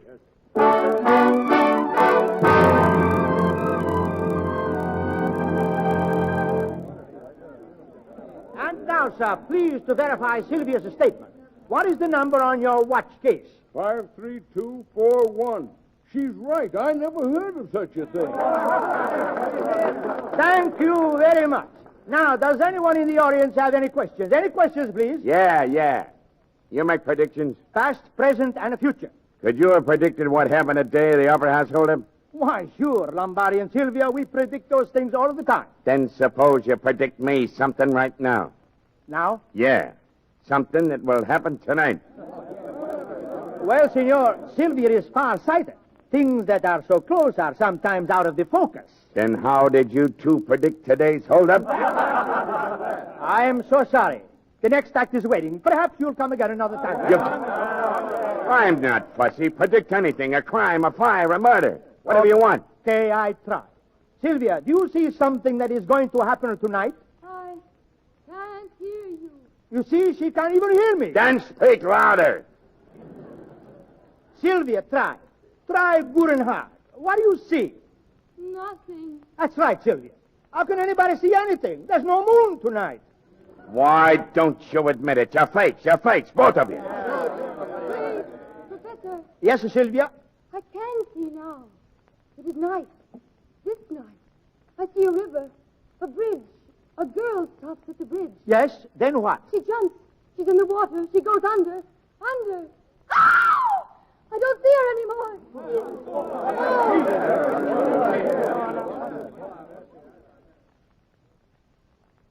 There's a sandwich for you, son. You ready to talk yet? I tell you, I don't know anything. Okay. When you change your mind, holler. Larry. Who is it? Larry. Here I am, outside your window. Pop. Shame on you, Larry. In jail. Now, Pop, tell me the truth. Did I meet you late last night, or did I dream it? And tell me, did you give me a newspaper? It didn't do you any good, did it, Larry? Pop, I'm in an awful jam. Nobody believes me. Say, you ought to be on your way to the river by now. You're supposed to be there a little after midnight. In fact, you've got to be. Well, who says so? Why, I just read it in this newspaper. What newspaper? Not tomorrow's Evening News again. Isn't that what you want? No. Yes. Does it say anything about the bandits? Yes, right here. Says they've been caught. It does. Where? When? Tomorrow morning, the Union Bank. The police were waiting for them. You wrote all about it. I did? Oh, you'll be a hero. What, for telling the police? Oh, no, for something else. Listen, I'll read it to you. Unknown girl makes suicide jump. Leaps to death from 9th Street Bridge. Larry Stevens, Evening News reporter, makes heroic attempt at rescue. Girl's body not recovered. Well, I don't believe that. Says so right here, Larry. Yeah, but I'm in jail. And even if I got out of jail, I wouldn't go risking my life jumping in the river for a girl I know I can't save. What kind of a monkey do you think I am? Don't ask me, boy. I'm no prophet. I'm just reading what it says. Hey, who you talking to? What's the matter with you? Well, he's gone. Pop's gone. Huh? But he was standing right there outside. Wait a second. Look, if you let me out, I'll tell you where you can get those guys who pulled the holdup. Huh? Well, now we're getting somewhere. Union Bank, tomorrow morning. All you have to do is wait for them. Union Bank, huh? Come on, Stevens. You and me's going to find the inspector. Why isn't he here? Oh, he's at the Park Cafe with the mind readers, Professors Lombardi and Sylvia. All right, Stevens, all right. So we'll be at the bank. But if you're lying, remember, we know where to pick you up. Yes, sir. Oh, where's Sylvia, Professor? Gone home. I think she's gone home. One thing more. Just when did she first tell you about the holdup going to happen at the Opera House? Why, she never mentioned that. Hold up. How could Sylvia know such crazy business? What this is? A few minutes ago when you did your act up there in the stage, I asked could you make predictions, and you said sure. How could we know then that you was cops? You mean the prediction was a fake? Fake? I don't like that word. Look, and all that stuff she gave me about a bridge, a girl jumping into the river, that was plain hooey. Sylvia said that? Yeah. Sure it was hooey. But a bridge? A river? Shut your mouth. She was just trying to get us all out of a tight squeeze. You too. The body. Did she say the body would never be found? No. She didn't know. Oh, that poor girl. She didn't know. Now, where's he going? You're the mind reader. You tell me.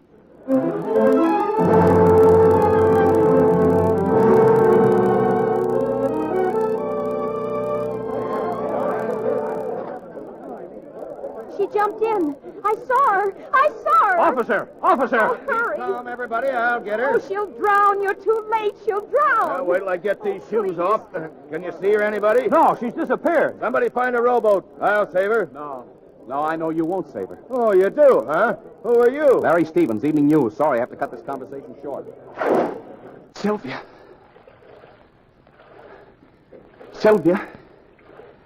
Oh, ouch. Be careful. That's a dock. Yeah, so I found out. Where are you? Over here. By the pilings. Are you all right? Yes. But what are you doing here? You spoiled everything. Oh, Sylvia, darling, I knew you were in danger. But I wasn't. I was just trying to save you. I had to make a prediction, and then I had to make it really happen. Oh, you wonderful, foolish darling. There, that looks like her hat floating over there. Shh, they're looking for me. Yeah, they've got a rowboat. Hey, what happened to that reporter fella? Don't move. That's a hat, all right. The girl must have sunk like a stone. Yeah, it's another of them cases. Body not recovered. Did you hear that? That's what I want you to think. Body not recovered. And Pop's newspaper was right. I don't know what you're talking about. But it won't be right if they find me here. Now, shush. Oh, don't worry. They won't find you. The paper said so. Come on. Come on, let's get out of here. I'm supposed to be at the bank first thing tomorrow morning.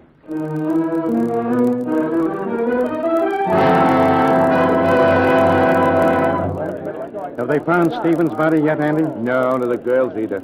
They're still dragging the river. If they haven't found him yet, I guess they never will. What a swell fella. Jumping in the river to save some girl who didn't want to live anyway. He'd have made a fine reporter. Yeah. Fine reporter. Hey, what's all the excitement?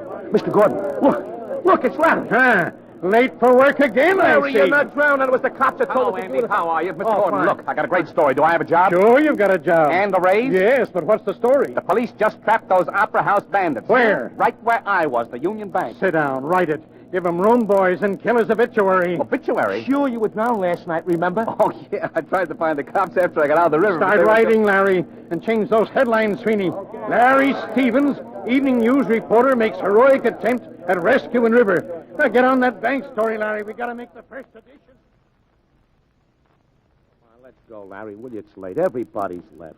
Oh, I just thought if I hung around the office here, maybe Pop would show up. Better not wait for me, Andy. Okay. But first you got to tell me something. What's that? How come you were at the Union Bank this morning? Oh, just passing by. Uh-huh. And how did you happen to be on the 9th Street Bridge last night just when that woman jumped in? Well, same reason, just passing by. And you were just passing by the Opera House yesterday afternoon, too, huh? Well, I guess I just have a nose for news. Oh, come on, pal, come on. How'd you do it? You really want to know? Do I? All right, I'll tell you the truth. Do you believe in miracles? No. But that's what it must have been.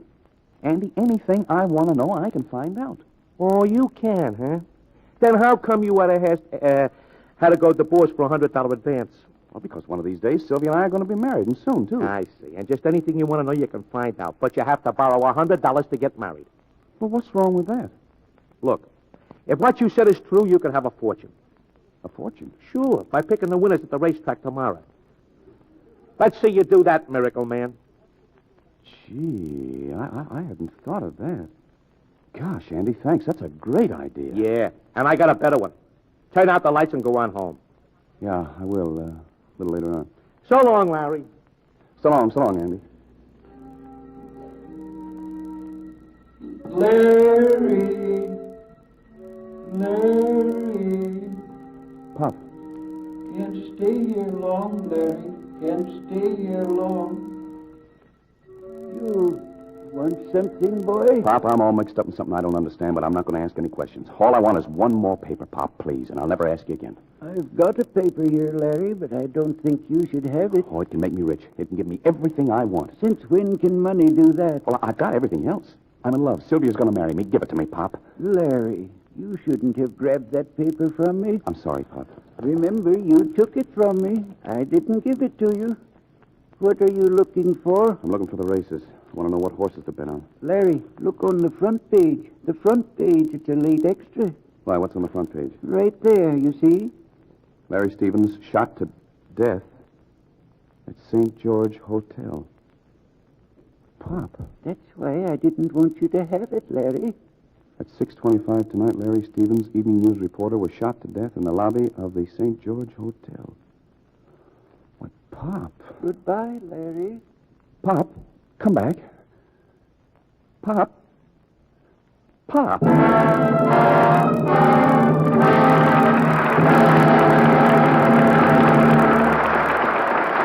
We pause now for station identification. This is CBS, the Columbia Broadcasting System.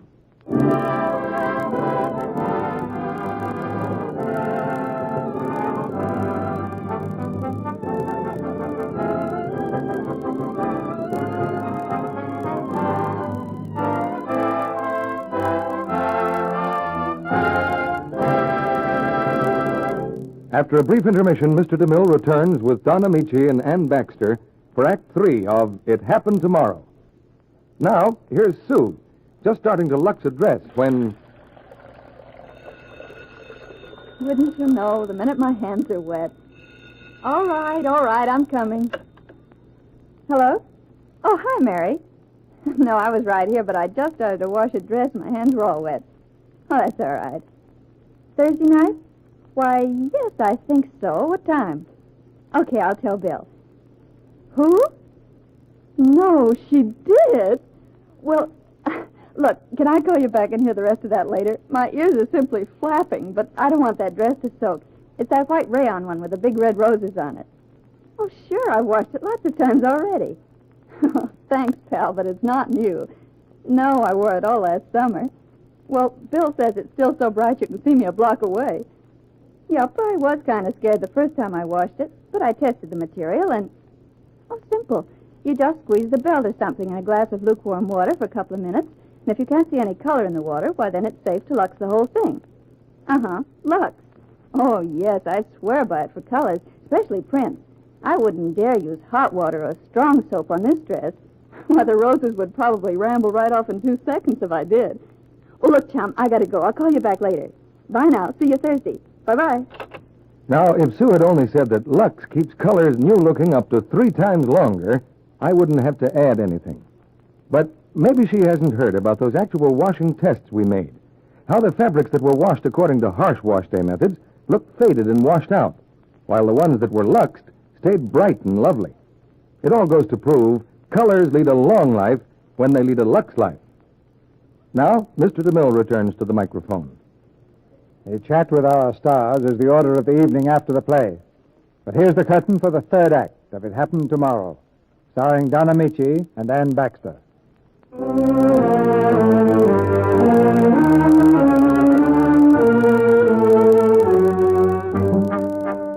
It's later the same night. Larry has read and reread 2 items in tomorrow's evening news until he knows them by heart. On the sports page, the race results reveal that by tomorrow night, he'll be a rich man. But on the front page is the slightly more disquieting fact that at 6:25, he'll also be a dead man. Now, a glassy-eyed, nervous wreck, he rushes to Sylvia's boarding house. Larry! Sylvia, darling, I love you. Something wonderful has happened. I mean, something awful. I mean, it's going to happen, and I don't have much time. So, it's you. Hello, Uncle. Hello. Sylvia, say you'll marry me tomorrow, please. Well, of course I will, darling, but why so soon? Well, it's just that, well, a man should provide for his his wife. And there's so many things to do. Get a license, get married, go to the racetrack, be at the St. George Hotel, and, Larry, aren't you feeling well? Oh, I'm fine. I'm just fine. But you're shivering. Are you cold? Not as cold as I'll be tomorrow night. Hey, you got any money? You think you can support a wife? Oh, sure. How much in the bank? In the bank? Well, nothing, but I got $100 right here, see? Besides, by tomorrow night, I'll be rich. What difference does it make how much money he has? We'll get along fine, darling. Oh, sure we will. Uncle, have you ever predicted 5 winners at the racetrack? So, a gambler? Oh, no. A gambler can lose. I can't. You see this list? These are the 5 horses that are going to win tomorrow afternoon. They are, huh? Of course. Darling, what's the matter? Aren't you happy? Are you sure you want to get married? Sylvia, let's get married right now. Tonight. Then I've got to get away. Get away? Where? Oh, anywhere. As long as it's far away from the St. George Hotel. But I thought you said you had to be there tomorrow night. Was it business, Larry? Business? Well, kinda. But maybe they can do without me. I don't think they can, but if I'm not there, they'll have to. Well, then we'll get married. Tonight. Oh, thank you, Sylvia. There's only one thing. What's that? Where's the minister? Oh, you darling. I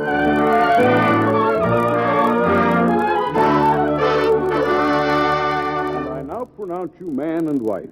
Congratulations to you both. Thank you. We're terribly sorry to have had to wake you up.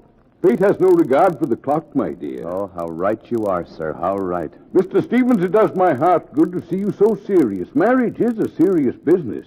It's meant to last a lifetime. It is, huh? Now, if there's nothing else I can do... Yeah, but there is. Just one more thing. You can draw up my will. Larry! But it's a very sensible step to take, Mrs. Stevens. Well, of course it is. I want everything left to my widow. If you'll just wait here, I'll be right back with the 4. Professor? What? About the races. Races? People don't go to races on their honeymoon. I know. That's why you'll have to go instead. You think I'm crazy, too? I won't go. Oh, you have to go. Don't you want Sylvia to be rich? It's her last chance. But, Larry, darling, there'll be other times, lots of other times. Professor, Uncle, please. You can throw away your $100 yourself, not me. All right, I'll go. But as soon as we get back... Yes? I'll have to get myself locked up tight, so I can't possibly get out. If you ask me, that should have been done years ago.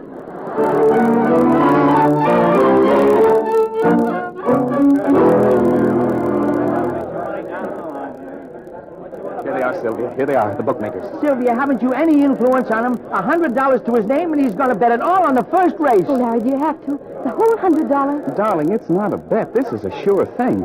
Can I place a bet with you? A pleasure, Jack. How much on who? $100, lamplighter to win. Get out of here. Can't you see the board? Lamplighter won 5 minutes ago. They told me the first race was at 2:30. So we lost a few $1,000s. Anyway, did I know the winner or didn't I? How about picking a win in the second race, Jack? That's a cinch. Mudlark. My odds are 20 to 1. 20 to 1, okay. $100 on Mudlark. Come on, Larry, let's go to the grandstand. Gee, I'm excited. Well, there's really no point watching the race, darling. Mudlark can't lose. Oh, sure as death and taxes, huh? Now, why did you have to say that?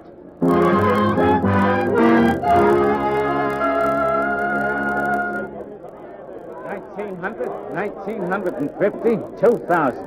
There you are, Jack, $2,000. Oh, Larry, $2,000. If I had your luck, my friend, I'd ride it. That's just what I'm going to do. Lightning in the third. Spoken like a sport. 2,000 to win. All right, step right up. Who's next? Highest strike odds. Who's next?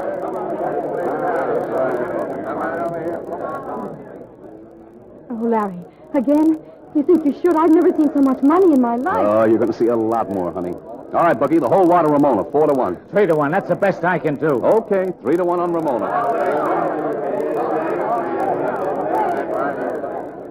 I can't stand it. I just can't stand it. Oh, we've won 3 races already. Larry must be right. So Ramona won, and he's got all that. Oh, Larry, be satisfied. But all we've got is $30,000. Oh, this is wonderful. Everything's happening just the way you said it would. Yeah, everything. Bucky. Yeah? 30,000 on Black Flash on the nose. Black Flash. Even money. Okay, Jack, but I never heard of anybody picking 4 winners in a row. Well, this is a sure thing. I saw it in tomorrow's newspaper. Okay, Jack, it's your funeral. Yeah, I know. I know.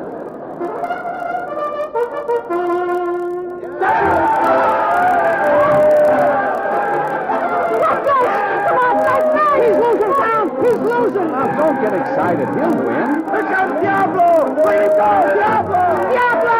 Diablo! What am I saying? Black flash! Black flash!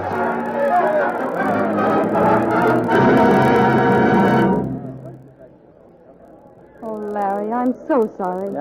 Him and his big tips. Get away from me. Black Flash lost. He lost. What are you so happy about? We're always going to be happy. What if he did lose? Yeah, but you don't understand. If the sport page is wrong, the front page can be wrong, too, and I'm not going to be shot. Larry, what do you mean? You're not going to be... Ladies and gentlemen, the judges have the following announcement to make. Larry, what you just said about... Quiet. Diablo, number 7, has just been disqualified. The winner of the race, Black Flash.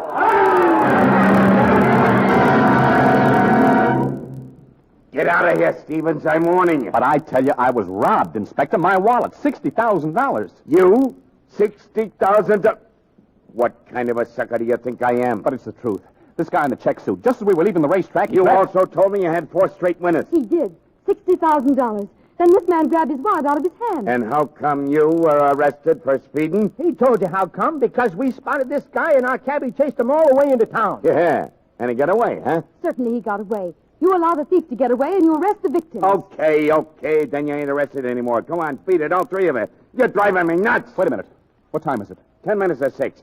Now get out of here. No. I demand my rights. I was legally arrested. Now lock me up and don't let me out of this jail until tomorrow. Oh, Larry, it's our honeymoon. 10 minutes to 6. Inspector, please, lock me up for just 1 hour. Just 1 hour. If I lock you up, it'll be in the bug house. Maroney, Schultz, call the riot squad. Get these people out of my police station.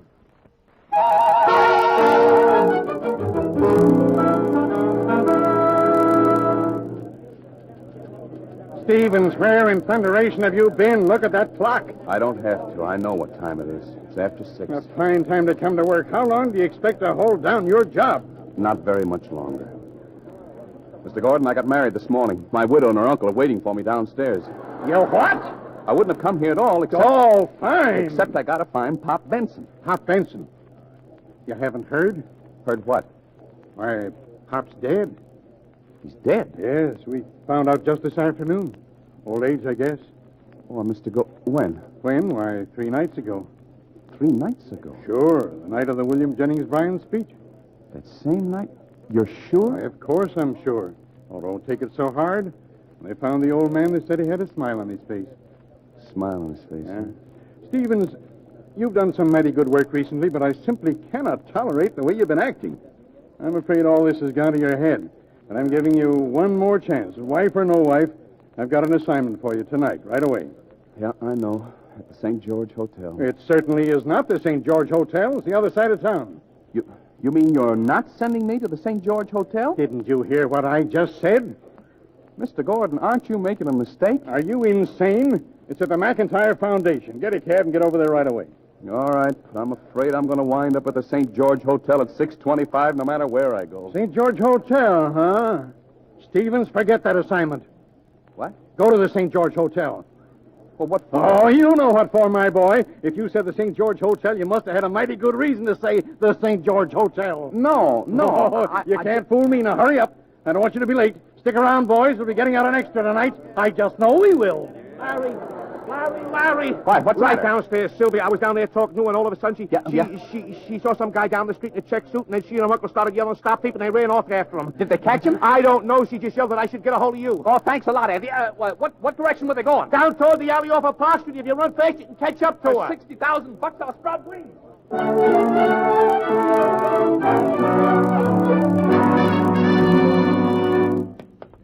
Sylvia. Professor, wait. Wait for me. Wait. Hey, Larry. He went down this alley. He's the one, Larry. I saw his face. He ducked into that door. What door? That one. The rear entrance to that building there. Call the police and then wait right here. Oh, Larry, be careful, darling, please. He's got a gun, Larry. I saw it. Don't worry. I can't get shot tonight except in the St. George Hotel. There he goes. He's going after him, Sylvia. What does he mean? He can't get shot except in the... Sylvia, but that's it. That's the back entrance to...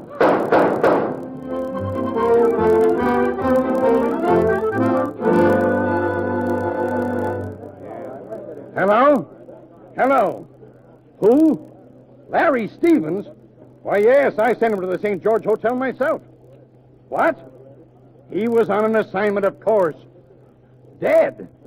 Well, the man's a hero. He knew something big was going to happen to St. George. Never mind, I'll be right over. Oh, what's happened, Mr. Gordon? Is it Larry again? Yes, boys, it's Larry again. But for the last time, I'm afraid.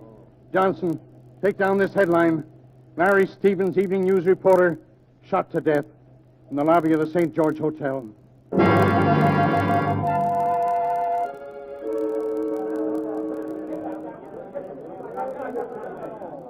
Oh, Uncle Joe, stop. Stop, Steve, stop. No, it's all right, fella, it's all right. How'd you get that lump on your head, huh?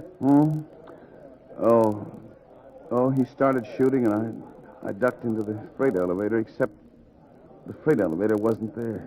You okay? Yeah, I guess so, But catch him. He'll get away. He's got a check suit.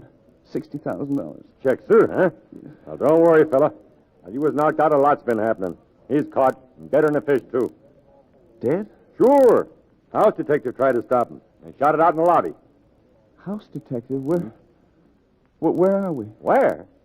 We're at the St. George Hotel. Oh. This fellow who was killed, do we know who he was? Sure, from the wallet in his pocket. Newspaper reporter, Larry Stevens. Hey, Sarge, come here. He passed out again. You better get him inside. I think the inspector'd like to see this bird. This is awful, Stevens, awful. I rushed over to this hotel because you're supposed to be dead. Yeah, I know, Mr. Gordon. They say I am. What do you think? A fine reporter. Our extra with your death story will be on the streets in 5 minutes, and you haven't even got a slight fever. Stephen. Hello, Inspector. Is this it? Is this yours? Yeah, of course it is. My wallet. The one I told you was stolen. And how did it get in the pocket of the man who was killed? I told you before. When I stopped at the police station, it was stolen. Stevens, I'm getting awful tired of you. Pop's newspaper makes sense. It all makes sense. Crazy as a bat. You know, you're a wonderful man, Inspector. I love you. I love everybody. Now, where's my wife? Where's Sylvia? Probably in that mob outside. Can I go now? Can you go? I give you just 10 seconds to clear out of here. Thank you. Hey, look, my money, it's gone. Where's my $60,000? What 60? O'Neill, if this nimblewit ain't out of here in 10 seconds, arrest him for vagrancy.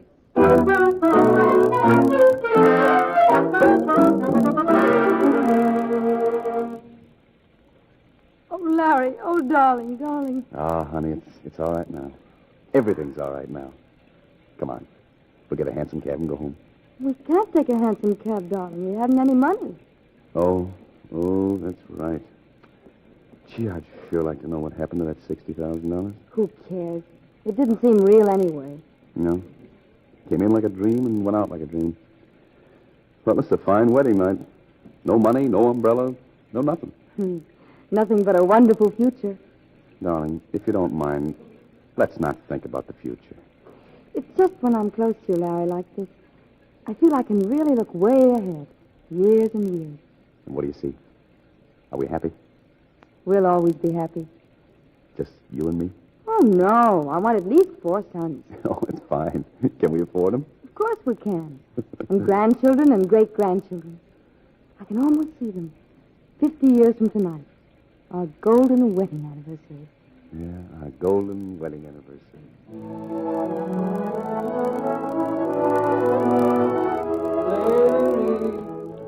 Larry. Pop. My. Married 50 years. Better get downstairs, boy. They're waiting for you. Your children and their children. And even their children. Yes. Thanks, Pop. Larry, did you say something, darling? No. May I have your arm, darling? We mustn't keep them waiting. And your story, Larry. Are you going to tell them about it? No. They wouldn't believe it. They wouldn't believe it.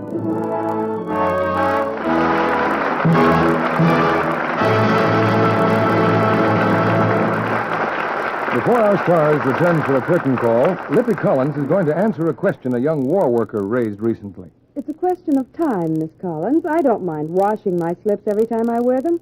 But it takes so long to iron them, and if I don't, they look rumpled. Why not try the new nylon slips? You know, the ones made from parachute cloth released by the government. You can Lux nylon in a flash. Dries in almost no time.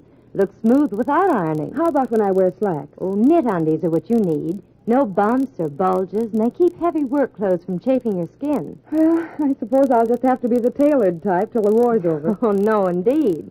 Even practical undies come with lace, baggeting, eyelet embroidery, or ruffles.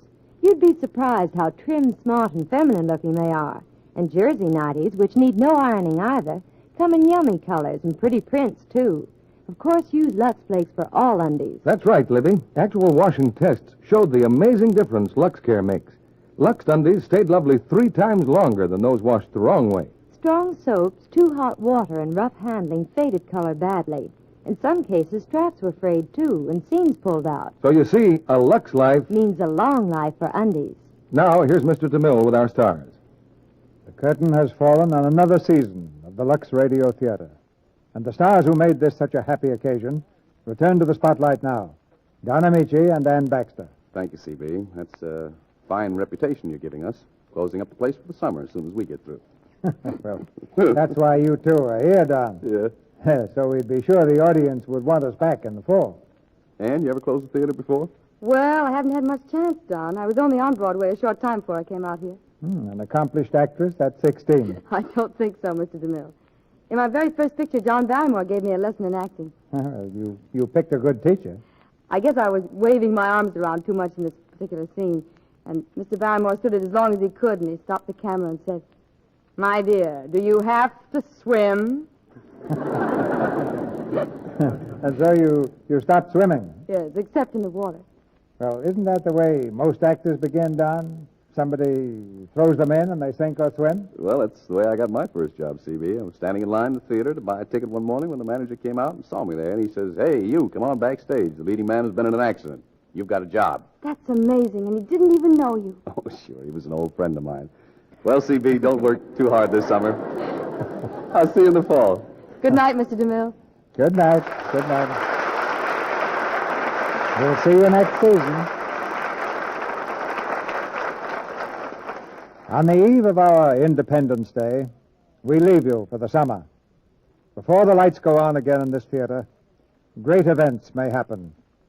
The forces of right are arrayed against the forces of evil on the field of battle, and the fate of the world for 100 years to come hangs in the balance. The news is good, but nowhere is the task completed. And until it is, all America must unite to that end. Our job is to provide wholesome relaxation, and whatever contribution the Lux Radio Theater can make in this direction will be given with every ounce of effort at our command when the curtain rises on the new season in September.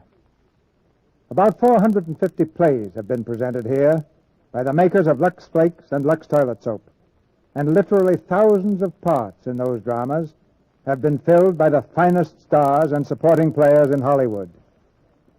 During this year, the Lux Radio Theater has won its share of awards for excellence. The latest of these is the George Foster Peabody Award for Outstanding Entertainment in Drama, one of the most distinguished honors yet to come our way. But I think we would fail in our duty to you if we didn't look upon these honors as a challenge for the future. And so, until we meet again, our hearts, like yours, must be with the sons and daughters of America, wherever they may be, and our hopes, like yours, for their speedy return. And now, to all our friends everywhere, our sponsors, the makers of Lux Flakes and Lux Toilet Soap, join me in an invitation to be with us again on Monday, September 4th, when the Lux Radio Theater begins its 4th season, its fall season. This is Cecil B. DeMille saying good night to you from Hollywood.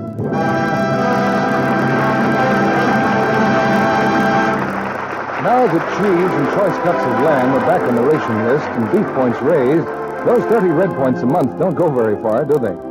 But you can get extra points by turning in your used kitchen fat. Yes, your butcher will give you 2 red tokens plus 4 cents for every pound of used fat. Our all-out offensive in Europe means your used kitchen fats are needed more urgently than ever.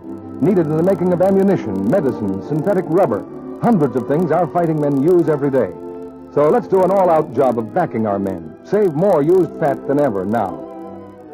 Don Ameche will soon be seen in the 20th Century Fox picture, Wing and the Prayer. Ann Baxter appears through the courtesy of 20th Century Fox. Producers of Darrell F. Zanuck's Technicolor production, Wilson. Heard in tonight's play were Norman Field, Eddie Marr, Griff Barnett, Leo Cleary, Ferdinand Bounier, Kathy Lewis, Ken Christie, Charles Seal, Franklin Parker, Tyler McVeigh, Ed Emerson, and Herb Litton. Next week at the same time, you can hear Lionel Barrymore in The Mayor of the Town. This program is broadcast to our fighting forces overseas through cooperation with the Armed Forces Radio Service. Our music was directed by Louis Silvers, and this is your announcer, John N. Kennedy, reminding you to tune in again on Monday, September 4th, when the Lux Radio Theater opens its new fall season.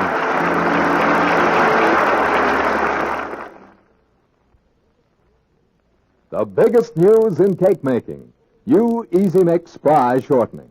You get lighter, better tasting cakes that stay fresh longer. And new Spry cuts mixing time 2/3. No creaming, no long, tiresome beating. At your grocer's in the same handy jar, new Easy Mix Spry. Grand for all baking and frying. By Spry. This is CBS, the Columbia Broadcasting System.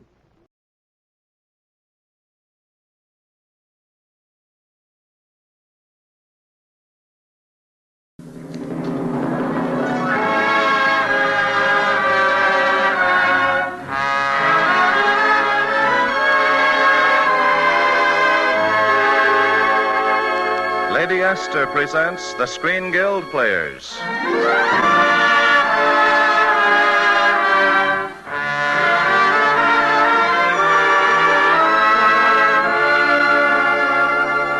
The Lady Esther Screen Guild play tonight, Dark Angel. The starring players... This is Ronald Coleman. This is Merle Oberon. This is Donald Crisp.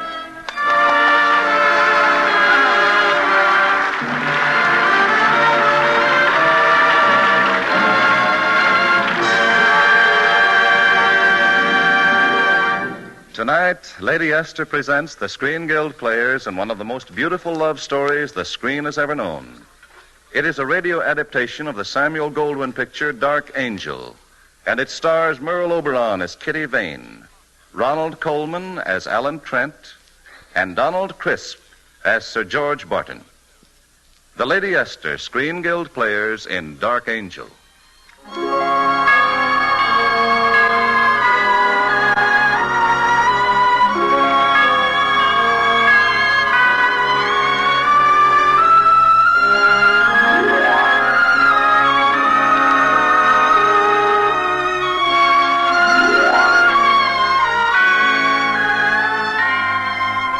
It was in the last war, and then, as now, men fought and suffered and lived in the hope of going home.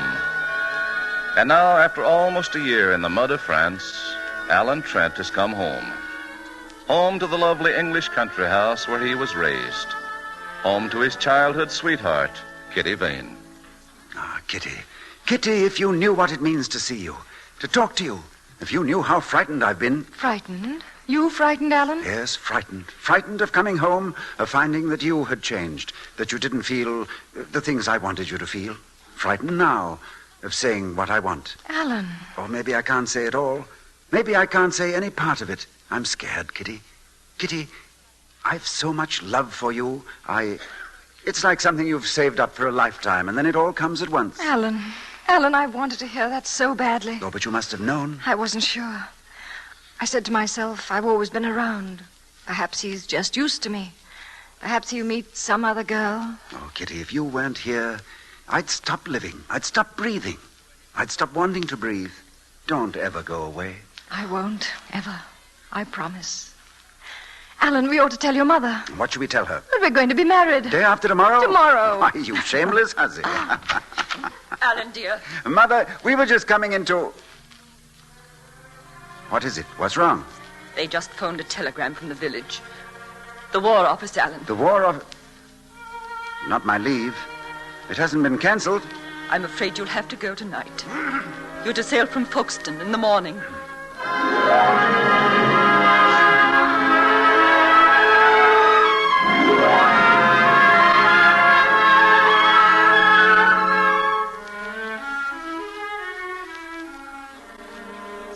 But whom else could we ask, sir? You're our vicar.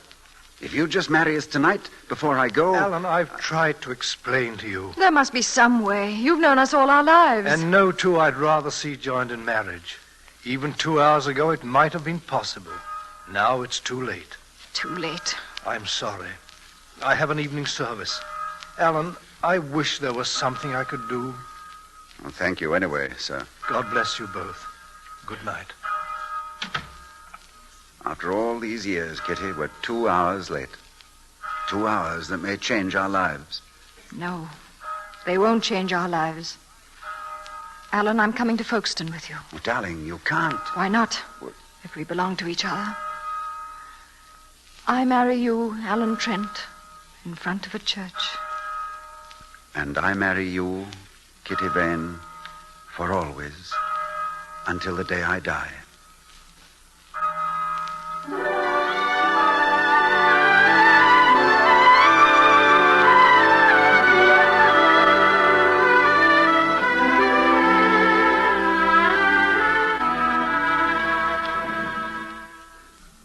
Well, it's not half a bad room to start our married life, is it? Is it, darling? Oh, Kitty. I'm sorry. I was listening to the guns. Oh, they're far away, Kitty. Across the channel. Don't hear them. They'll stop. All those things going by. Down there in the street. They aren't far away. Oh, it takes a lot to run a war. Motor lorries, horses, tanks. And men. Thousands and thousands of men. And in a little while, you'll be one of them. You'll be gone with the rest of them. You'll be... Stop it. Oh, listen, darling. They're going. I'm going. There's nothing to be done about it. We must face the truth, Kitty. All we have is tonight. One night to live a whole life together. So we'll have to pretend. We're married, you see. We've been married quite long, and we're having dinner with our family. Yes. With our family. Now, would you like another glass of Sauterne, my dear? Please. Tell me, do you think Mimi is old enough for some wine? Mimi? That's our youngest, don't you remember? She's right there at the foot of the table. Children, Agatha, Bertram, Harold, Mimi, this is a very special occasion. Your parents' 25th wedding anniversary. 15th. Please, my dear. Children, 25 years ago, your mother was a lovely sight. The most beautiful girl I ever saw. And your father, children? Kitty, can't you do something with Mimi? She just bit little Harold on the arm. Mimi, behave yourself. Now, children, as I was saying, your father was the finest, dearest, kindest. Your father loved your mother as no one ever loved before. Your mother loved your father since the world began. Since before time. Since...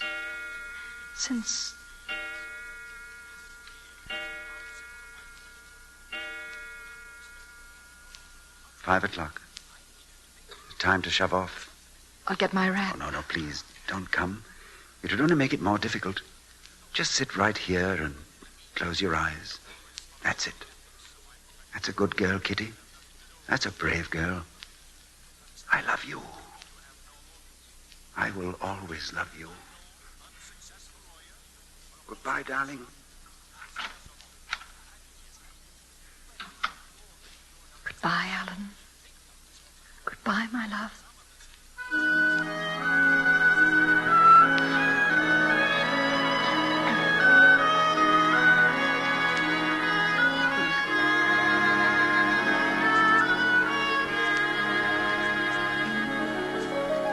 Another letter today. Oh, such a wonderful letter. Aren't all of Alan's letters wonderful? Oh, but this is very special, you see. He thinks he'll get another leave just as soon as they... As soon as they what? Kitty! It's nothing. Only... just then I felt such a sharp pain. And it's silly, isn't it? I thought I heard the guns.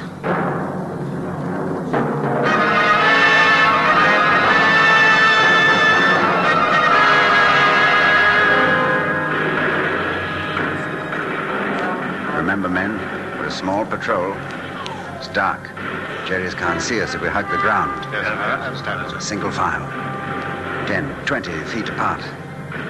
I'll take the lead. All right, come on, let's go. Careful, sir. There's a big one coming over. Look out, sir. You all right, sir? Captain Trent.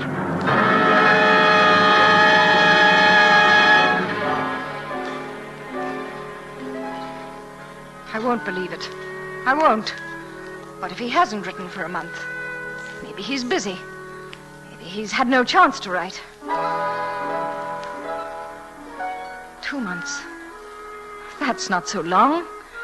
Maybe his letters have just gone astray. Anything could happen in a war. 3 months. What if it's true? 4 months. What if it's true? 6 months. 6 months. Oh, Alan. Alan, I loved you so much.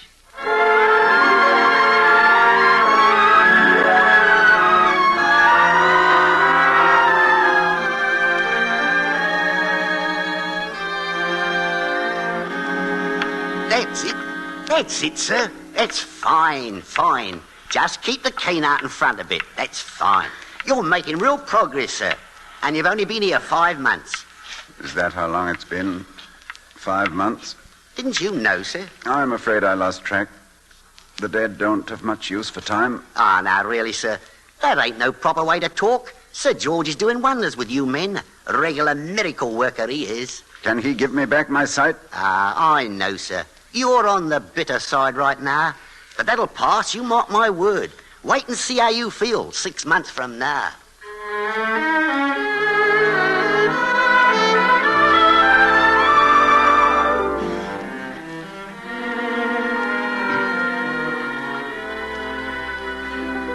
You sent for me, Sir George? Yes, Crane, I did. Mills has been telling me you want to leave. Oh, I've been here long enough, don't you think? A year next week. I'm afraid our training school hasn't helped you very much. Oh, if that's true, it's my fault, sir, not yours. You've been fighting something within yourself, haven't you? And you don't want to talk about it? Well, then the rest is just routine. I'm assigning Mills to you as an orderly. I'd rather not. Those are rules, Crane. He'll take you to your home and get you settled and... I'm not going home. I have no home. And your name isn't Roger Crane, is it? It's as good a name as any other.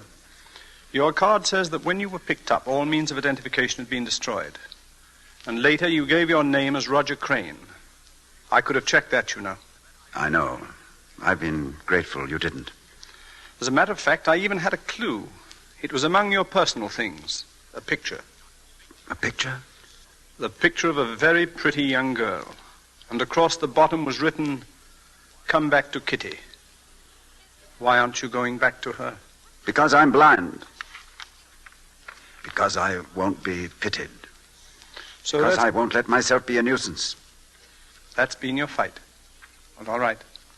Then fight it through. Go home. Do it for me. Help me to prove to myself that my work hasn't failed. That you can go back to your friends and live among them like an ordinary man. You think I could? Yes, Crane, I do. I've wanted to. Every hour, every day. It's still early morning. The sun is out. Before it goes down, you can be home. Before it goes down, I can be home. Yes, it's true. Think of it. Before it goes down, I'll be home. I'll be home.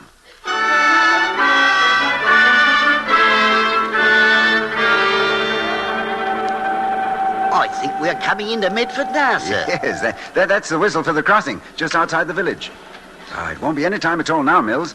Our place is just 15 minutes from the station. Oh, 20 perhaps in that dilapidated old cab. A cab, sir? Won't there be anyone there to meet you? Oh, I know. I didn't tell him I was coming. I decided it all so suddenly. Well, you won't mind me mentioning it, sir, but, well, I mean, if they don't know, mightn't it be a bit of a shock to them, sir? Huh? A shock? Oh, I'm sorry, sir. I'd better be getting the luggage out. I'll be back in a minute, sir. A shock. Yeah, I hadn't thought of that. Even if she's brave, even if she tries to smile. Take my hand, darling. I'll help you, dear. I'll always help you. That's him. He's blind. It's the girl I'm sorry for. Having to help him day in, day out. Well, why didn't he stay away? He loves her, he says. Take my hand, darling. I'll help you. I'll help you. Help me? Help me? Did you call, sir? Oh, sorry, Mills. I'll get the rest of this luggage then. No. I think you'd better leave it here. But we're just pulling in to Medford, sir. It doesn't matter. We're not getting off.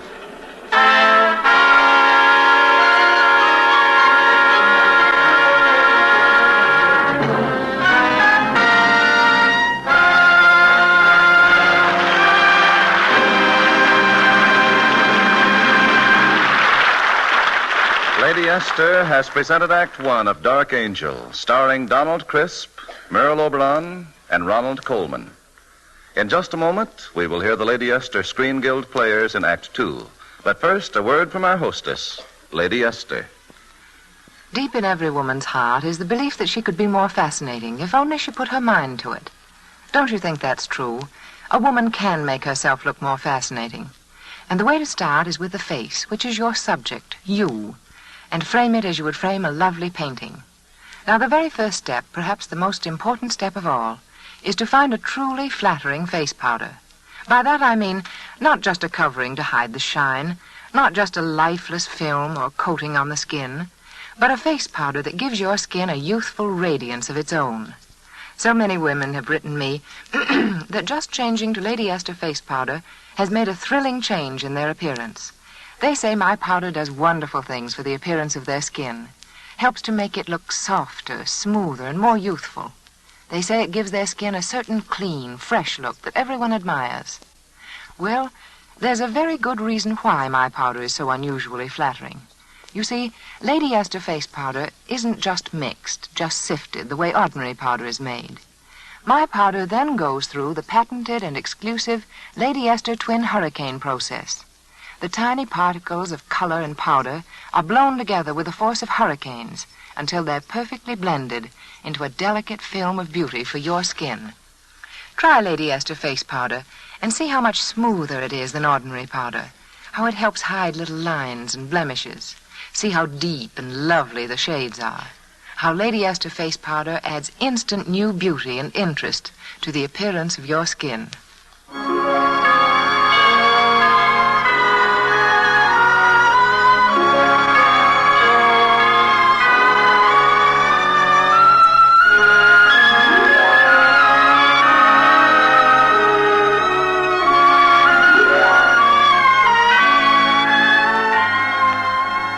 It's 2 years later now, and Alan Trent, or as he now prefers to call himself, Roger Crane, is living in a little cottage in the country with Mills, his orderly. Now, them are roses, sir. Real roses. Every petal turned like a lip for a kiss. You know, Mills, sometimes you come dangerously close to being a poet. Oh, why, only this morning Tim Whiteley was by. Head gardener for Sir Gerald Mordaunt, he is. And he dropped me a compliment on the roses, he did. Did he? On my word, sir. And I told him I wasn't the one who deserved it. I said Mr. Crane did it all himself, he did. Really, sir, it's plain remarkable how you get about. In the garden, in the house. I mean, considering that, well, I mean... You mean I can't see, Mills, hmm? Now, Mills, would you believe I see some things better than you do? Every bush in the garden, every chair in the house, every ashtray, every door... Even the telephone. Hello. Hello, Roger. Is that you? Well, Sir George, how are you? Where are you? In London. I've been wondering about you. Haven't heard from you in weeks. Oh, I've been busy, that's all. My roses, you know. Look, Roger, I'm a bit on the tired side. Thought I'd get away for a day or so. Could you stand a guest? When can you come? The late afternoon train? We'll be looking for you. It'll be wonderful to see you again, Sir George.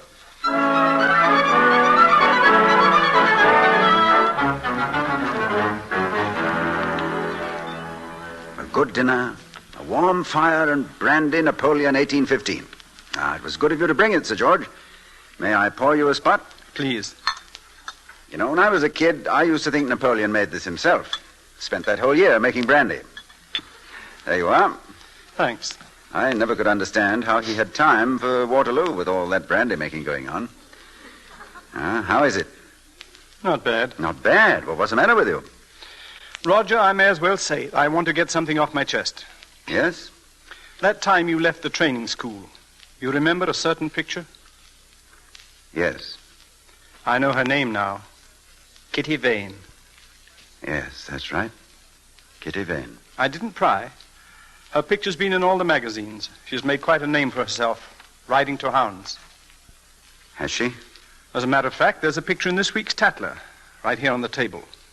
She used to be a guest of Sir Gerald Mordaunt. Sir Gerald? Not 2 miles down this very road. Yes, I know. Sometimes his gardener drops by to envy our roses.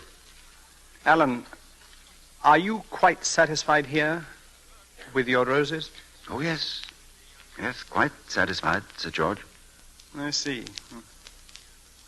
By the way, when is she riding with Sir Gerald? This weekend, I believe it said. She's there now. Yes. Well, good night, old man. Good night, Sir George. So near. So terribly near. Oh, Kitty, it could have been so different. So very different. Hello, darling. I'm home. Kitty, dear, you're so late. Now, don't scold me. I know I'm late. I met the vicar, and you know how hard it is to get away from him. I brought a sirloin home for dinner. I'd better go and give it to cook. No, don't go. Oh, but darling, the sirloin. Now, which is more important, me or the sirloin? Well, you, I imagine. Your hair's all blown about, and your cheeks are flushed, and your nose is cold. And you look beautiful. I look like an idiot. And so do you. The way people always look when they love each other too much. Kitty. Kitty. Kitty. What is it, Roger? Anything wrong? No, I must have dozed off a bit. I'm afraid I knocked the fire screen over. It's strange. I could have sworn I heard you call Kitty. Did I? Roger, you're sure you're right with yourself? I thought I was. Now I'm not sure. Maybe I've lied to myself. Maybe I just pretended I had a life. Maybe I told myself I was happy. Roger. I always knew sometime she'd be close by me like this. I should have put 1,000 miles between us. I knew that, but I didn't have the guts. Now I've found myself out, the work of all these years thrown away. Isn't there something I can do? Not a thing, I'm afraid. Sorry I let go like this, old man. You better go up and get some sleep. Good night, then. Good night. Sir George? Yes, Mills? Is he all right, sir? He seems to think so. Look here, Mills. Is there another telephone in the house? In the kitchen, sir. An extension. Then be a good fellow and put a call through for me, will you? A trunk call, sir? No. Sir Gerald Mordaunt's place. I want to talk to Miss Kitty Vane.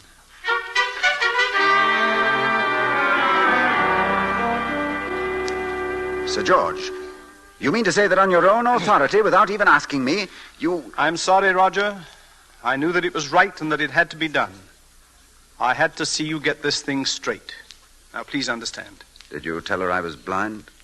No, just that you were here. Is she coming alone? I think so. She didn't say. She ought to be here any minute now. I'll go to my room. You want to be alone, I'm sure. I won't be tricked like this. I won't. Mills! Mills! Yes, sir. I'm here, sir. Mills, is the room as it usually is? Yes, sir. Quite the same, I'd say. It's got to be absolutely the same. Now, have a good look. My pipe. Matches. Cigarettes on the table? Yes, sir. Everything in its place, sir. What's in that big flower bowl tonight? The usual thing, sir. Yellow tea roses. Good. Thanks, that's all. No, wait. Where's this week's Tatler? Right here, sir, by the lamp. All right. What? There's someone stopping here, I believe. Looks like a lady, sir. Yes. A very pretty lady. All right, Mills. Show her in. Right, sir. In there, ma'am. In the study. Thank you. Alan, darling. Hello, Kitty. Come in. Come in. It's really, really you.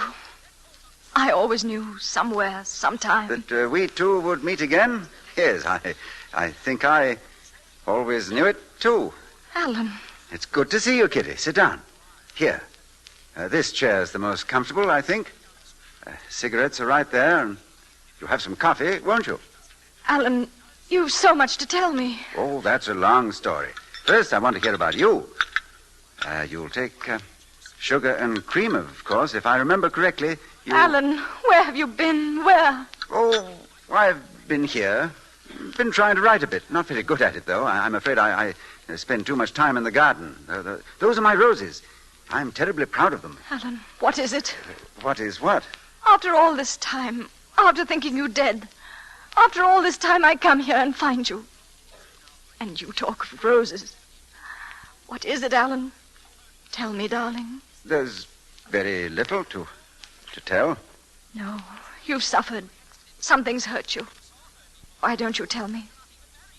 Alan, why didn't you come home? It's hard to tell you, Kitty. The war did something to me. I've changed. Changed? I don't know. When I came out, I wanted to be alone for a while. Start all over. Build a new life. I always meant to come back someday, but I liked it here, and well, I just didn't come back. You mean you found you'd stop loving me? That was it, Alan? I love you, Kitty. I loved you then, but in a different way, I suppose. I didn't have the courage to tell you. I see. I understand. I loved you then. I love you now as much. I love you with all my heart. I've never loved anyone else. I never will again. Goodbye, Alan. Won't you even shake my hand? Your hand? I've been holding it here. Alan, look at me. What color dress am I wearing? Please go. Please. So that was why. And I was so stupid. I couldn't see. I was the one who couldn't see. No, Kitty, no. You love me, you do. You love me still. Kitty, think what it means. It means life again. I've been dead. Oh, dearest, how could you know me so little? Kitty, listen to me. No, I won't. I won't. You made me promise once never to go away. I never shall. Never. I'll be with you always. Always. Oh, Kitty, if you knew how I've dreamed about this. To hear your voice. To have my arms around you again. Darling, you're crying. I know, and it's no time to cry. I won't. If you kiss me. Well, then just to kiss the tears away. Forever. Forever.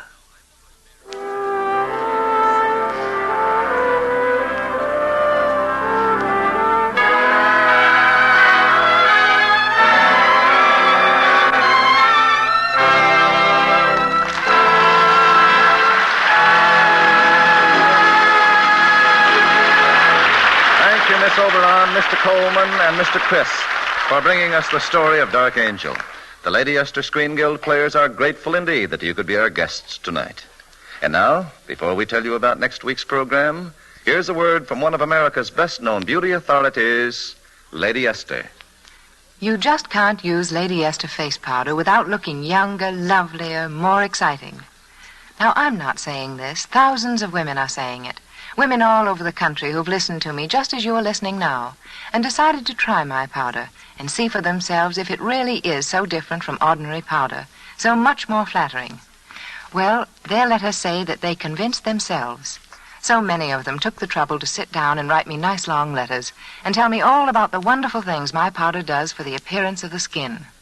Yes, every day women are discovering that Lady Esther face powder, made a new way by my patented twin hurricane method, is a delightfully new and different kind of face powder. Not only is the texture softer and smoother by far than the texture of ordinary powder, Not only does it cling longer and keep the skin looking cool and fresh in hot weather, but even the shades are deeper toned and more lively. Shades that add extra glamour and excitement to your summer skin. So why don't you, too, try Lady Esther face powder? There's no better judge in the whole world than your own eyes. And unless you're very different from thousands of others, I'm sure that what you see in your mirror will convince you that Lady Esther face powder is the most flattering powder you've ever used. Lady Esther, next week will present that delightful comedy with music, Priorities on Parade. It will star Betty Rhodes, Jerry Colonna, Vera Vague, and Bob Crosby. Be sure to listen. Ronald Coleman appeared through the courtesy of the sponsors of his program, the Electric Autolite Company. Merle Oberon can soon be seen co-starring with Paul Muni in the Columbia picture, The Love of Madame Sand. Donald Crisp is soon to be seen in Metro-Goldwyn-Mayer's Technicolor picture, National Velvet. Truman Bradley saying goodnight for Lady Esther. This is CBS, the Columbia Broadcasting System.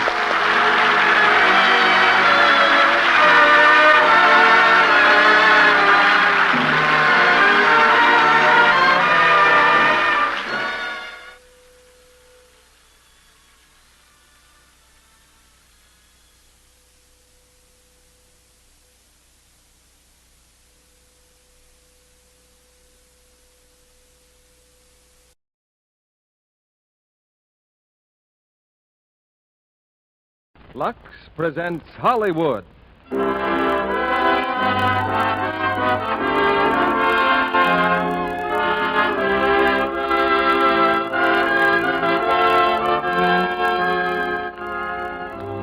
The Lux Radio Theater brings you Don Ameche and Lucille Ball in Lucky Partners. Ladies and gentlemen, your producer, Mr. Cecil B. DeMille.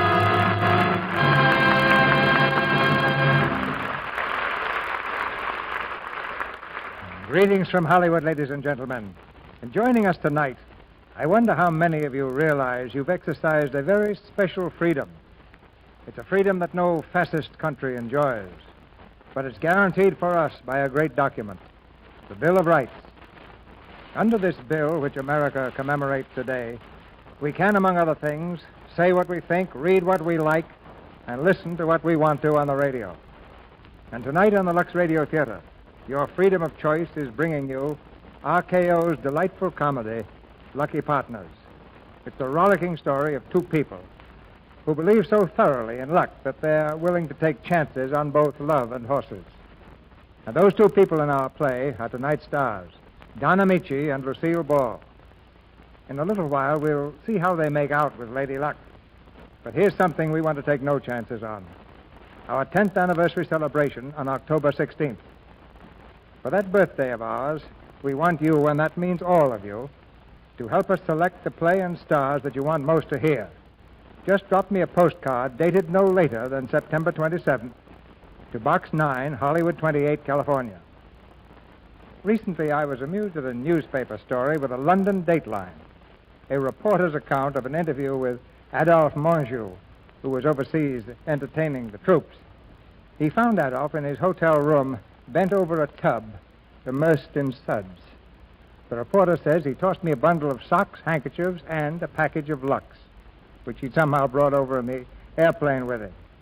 And he tells how they finished Adolphe's washing and hung it out to dry from the windows of one of London's swankiest hotels. In these days, when we have to shift for ourselves in so many ways, Lux Flakes is a good traveling companion. Now it's curtain time again.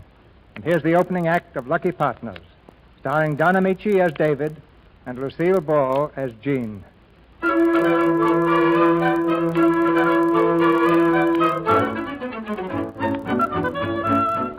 We're about to relate a pre-war fable. It involves a whistling artist, a girl who had to deliver some books, and a street in Greenwich Village. The whistling artist was a complete stranger to the girl who had to deliver some books, but that didn't bother him in the least. And one morning, as he passed her on the street in Greenwich Village, he stopped whistling long enough to remark, Good luck.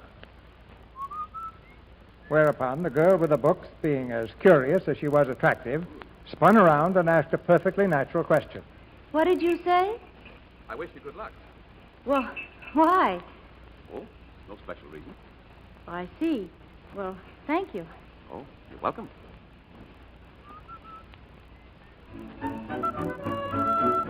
Well, that's how they met. And now, an hour later, the girl rushes back to the bookstore where she works. But this time, she has a different package under her arm. Aunt Lucy. Is that you, Jean? Yes, and look, this dress. Did you ever see anything so beautiful? Oh, it's gorgeous. Where did you get it? Well, after I left here to deliver the book to Mrs. Adams, I passed a man. He was whistling, and as I passed Was he him... good looking? I didn't notice. Anyway... What do you mean you didn't notice?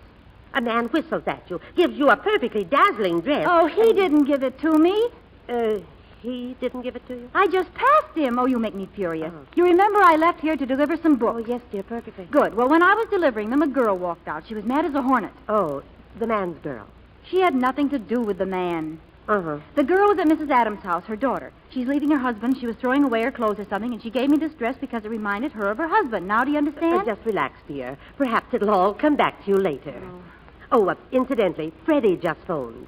Look, Aunt Lucy, across the street. There he is now, the man I was telling you about. Oh, Mrs. Adams' daughter's husband. The man who wished me good luck. And don't you see, I had good luck. I've got this dress.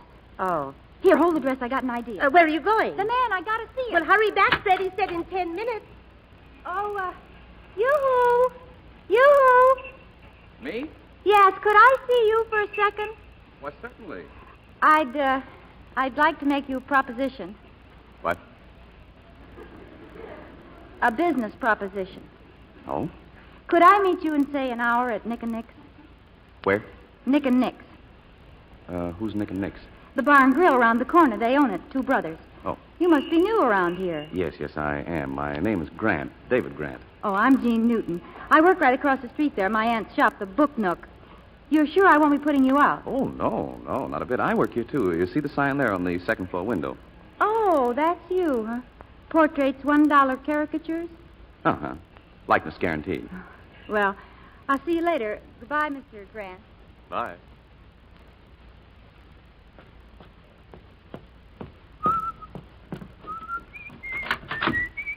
Well. Yes. Might have known you'd find me. The door was open, so I walked in. What do you want? Look, I'm not just your lawyer. I'm your friend. I want to talk to you. Want me to come back, is that it? Of course I do. Caricatures at $1 a throw. You. And this place, why, it's beachcombing. Look, I can understand you're feeling bitter. You think of yourself as a jailbird. I don't think I feel bitter. Anyway, let's forget it. Besides, I got a date in a little while. Can I have 10 minutes? Oh, all right, sit down. Give me one good reason why you won't come back to Chicago. Oh, I can give you a dozen. But don't you understand? What happened 3 years ago. You're a famous artist. You can't let that ruin your life. You're a young man.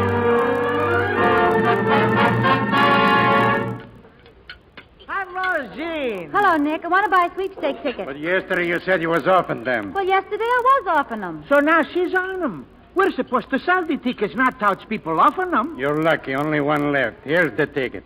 Nick, write down the name. What is the nom de plume, lady? Two strangers. Me and him got that. Nick and Nick. Well, how about two pigeons? Okay, 2 pigeons. Hello. Oh. Well, I guess we better sit down someplace, huh? Show the pigeons to a table, Nick. Okay, Nick. This way, nice and private. I hope you don't think this is too silly, but I'm playing a hunch, and it has to do with you. Hmm? You see, it all began this morning when you wished me good luck. Well, I ran smack into some good luck right away, and suddenly I began to feel lucky, you know. Vaguely. Well, all I want is for you to share a sweepstake ticket with me. A sweepstake ticket. You want to win some money? Well, sure. Oh. What do you want money for? I plan to get married. Oh. To a fortune hunter? He's nothing of the kind. Well, then why doesn't he take his yard? Well, he'd marry me tomorrow if I wanted him to. And what business is it of yours, anyway? I'm sorry. You were saying that if we win, you get married. Yes. And then what? Then we leave for Poughkeepsie, Freddie and me. Honeymoon in Poughkeepsie? We're going to live there. But what about your honeymoon? Well, that'll have to come later. Oh, no. No, that can't come later. Why, that's terrible. I can't possibly be a party to a scheme like that. And besides, what sort of a man in these days demands a dowry? Is he a foreigner? Of course he isn't. He wants the money. He doesn't want the money. I do. Oh, I see. Tidy reserve in the event married life doesn't go so well. Is that it? No. Oh. Well, what is this jerk? I mean, your fiancé. Has he got a job? He's an insurance engineer. He's a what? Well, he sells insurance. Look, do you or don't you want to buy the other half of my ticket? Well, I'm debating it. Money breeds everything that spoils the nice things in life, meanness and hatred. Okay, goodbye. On the other hand, if I could accomplish something worthwhile with my share of the fortune... Well, what's to stop you? Only you. Me? That's right. I'll buy half the ticket if you let me apply my winnings toward a proper and complete honeymoon before you settle down in Poughkeepsie. I couldn't let you pay for my honeymoon. Oh, it'd be a very great pleasure. Honeymoons are one of the things in life I still regard very highly.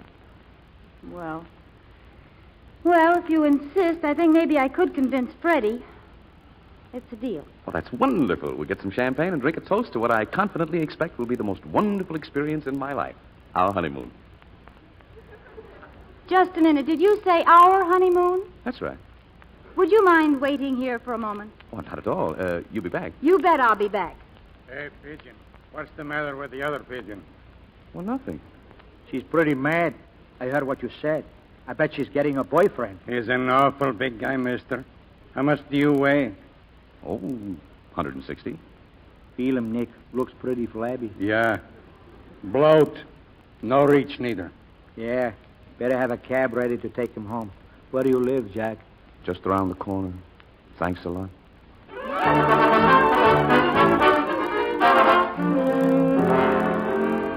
There he is, Freddie. There. Hello. Would you mind repeating to my fiancée what you said to me? Yeah, chum. What'd you say to her? Or are you scared he'll misunderstand, too? Unless I'm a very poor judge of intellect, Freddie will grasp it instantly. Tell him. Well, honey, give the poor fellow a chance. But he insulted me. Well, you just told me he bought a sweepstake ticket with you. Yes, and if we win, he said I'd have to go on a trip or something. Well, what's the matter with that?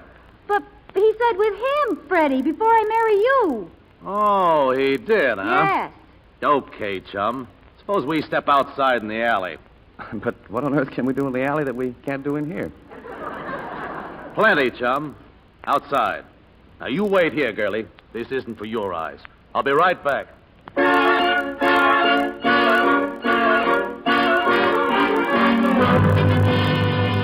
Go out and stop it, Nick, please. Me? That football player murdered me, too. It's been 10 minutes. He'll kill Mr. Grant. Ain't that what you wanted? Oh, I just wanted him to sock him once. You don't think I... Look. It's Freddie. He's back. Hiya, champ. It's the other guy, too. He's talking to Freddie. Yeah, and laughing, too. His hair ain't even mussed. Well, sure, I think it's a wonderful idea. Swell. Freddie. Yeah, honey? Didn't you... Oh, of course not, honey. He explained the whole thing to me. I think the first thing we should do, Miss Newton, is make a list of all the things we want to do on our trip. There, he said it again, just now. Oh, now, honey, you misunderstand him completely. Dave's a very eccentric type of chap. He has a lot of peculiar principles. Peculiar? Now, all Dave wants is to make people happy. And you dare suggest that I do this? Go away with a perfect stranger? If we win, Miss Newton, but then I'm sure we will. But you'll travel as brother and sister. Oh, he's harmless. Just look at him. Brother and sister. Well, naturally, he was shocked when you jumped to the wrong conclusion. I suppose you want me to apologize to him. Well... Oh, that's quite all right. You know, Dave, if it wasn't for my Poughkeepsie promotion, I'd like to make the trip with you. Say, if you win, how much dough do you get? $150,000. Hey, it just occurs to me, Dave. Who's going to hold the ticket? Well, would it be too much trouble if you did? Me? I trust him to do the right thing, don't you, Miss Newton? Oh, at all times. Here. Oh, thanks, baby. Goes right in the old wallet. Oh, yeah, 150,000 smackers. That's your picture in the wallet, Freddie? Oh, yeah, All-American tackle. Oh. You tell him, honey. We went to school together. Ah, I bet that was cozy. Well, good luck again, Miss Newton. And, Freddie, it's been a real pleasure. Oh, it's mutual. That's a very strange duck, honey. Very strange. And just what kind of a duck does that make you?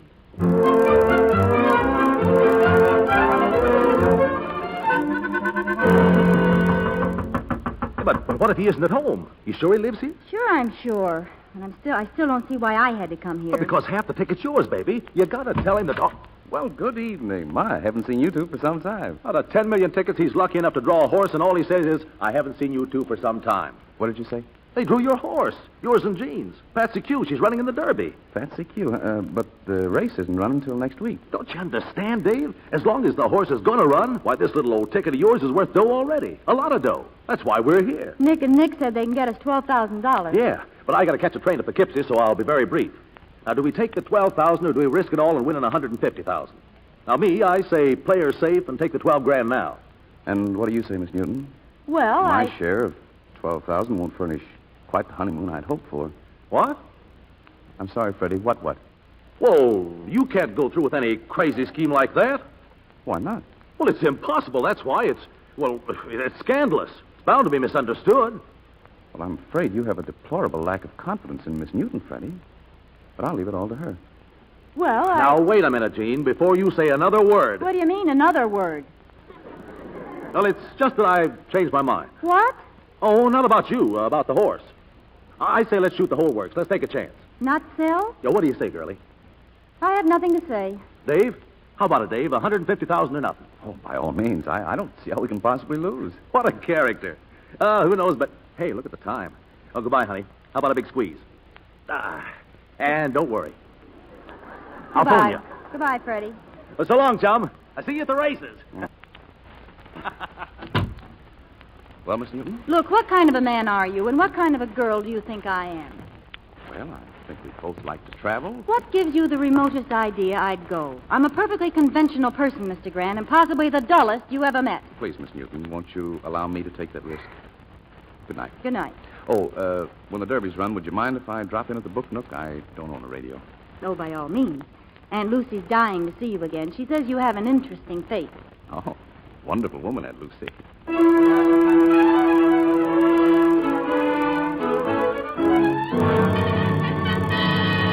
now the news I know all you sport fans have been waiting for. The results of the Derby run today at Epsom Downs. England's most colorful sporting event of the year was run today under ideal conditions. And before a record-breaking throng, including many of the Empire's most celebrated figures. And here are the results. Swan Song was the winner by 2 lengths. Plumtree second, Bonnie May third, and King Perry fourth. Swan Song, the winner, was ridden by jockey Harry West and carried 100. Turn it off, Aunt Lucy. Owned by Sir Arthur and Lady. Well, at least we don't have to pose for the newsreels. Oh, come on now. Cheer up, Aunt Lucy. Maybe it's just as well. Perhaps for you. But you know something? I'm sorry Jean missed the trip with you, so there. Aunt Lucy. Well, I am. We think you're a very attractive man. Aren't you even sorry? Why, of course I am. Well, funny, I was so sure we'd win. Bye, Jean. Bye. Answer it, Jean. I'm in no condition. Darn that horse. Hello? Hello, Jean, honey. Did you hear the news? Oh, hello, Freddie. Yeah. Yeah, it's too bad, huh? But little old Freddie's got a surprise. Now, you just go to Nick and Nick's. Tell him old Freddie sent you for the money. What are you talking about? About $6,000. I sold your half of the ticket. Sold it? When? Right after I left you and Dave. $6,000. But we said we wouldn't sell. Oh, you don't think I'd let my baby take a risk like that? And besides, did you ever think for 1 minute I was going to let that guy go off with my girl? Freddie, we went 50-50 on the ticket. Absolutely correct. And what did I do? I sold only your half of the ticket. I let his half ride. He stood to win $75,000, but his horse didn't win, so just his tough luck, that's all. I see. Now go right over to Nick and Nick's. All right. I'll be down tomorrow. So long, honey.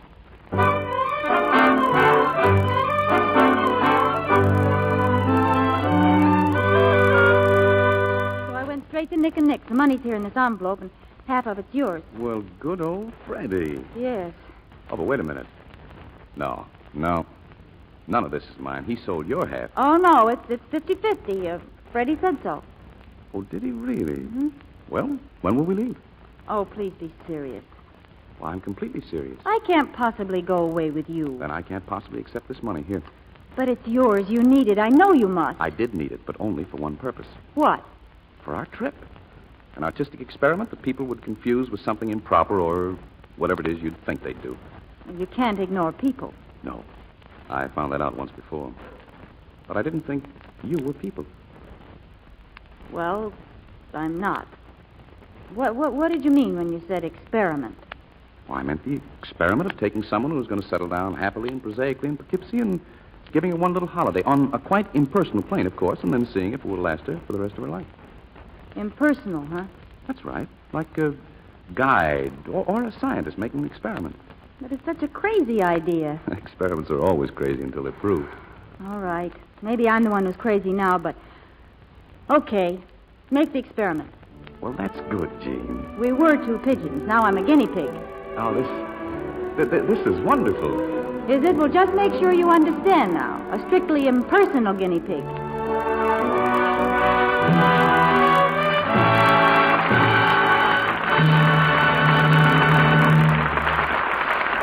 Don Ameche and Lucille Ball will be back with Act Two of Lucky Partners in just a moment.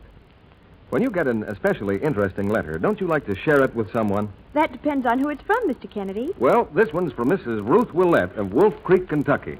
She says Wolf Creek is a small town in the wilds, and at one time the dealers were out of Lux, so... I struggled along with my laundry, never satisfied with the appearance of the nicer garments. When I began wearing summer clothes, I discovered they lacked the dainty freshness I so appreciated before. Then one day, I was able to get Lux Flakes again. After washing my life dresses, I noticed a decided difference between the appearance of the garments that had been luxed and the ones that I'd done with the other soap. Please let me express my deep and sincere appreciation of Lux Flakes for making wash day easier, for giving joy and satisfaction in wearing clothes that have distinctive freshness. Poise and graciousness can only come when one is well-groomed. And to be well-groomed, clothing must be clean and color fresh. That's one of the nicest letters we've ever received, Sally. And it all goes to prove that, as Mrs. Willette puts it, you never miss the water till the well runs dry. If your dealer's been out of Lux sometimes, keep trying. He's getting lots more now. Lux is worth waiting for. You know, Sally, Mrs. Willette proved herself what actual washing tests showed. With strong soap, too hot water, and rough handling, pretty things get old and drab-looking in almost no time. But when the same kinds of things are washed with gentle, lukewarm Lux suds... That's a different story. They stay bright and lovely up to 3 times longer. And now, Mr. DeMille returns to the microphone. Act Two of Lucky Partners, starring Don Ameche as David and Lucille Ball as Jean.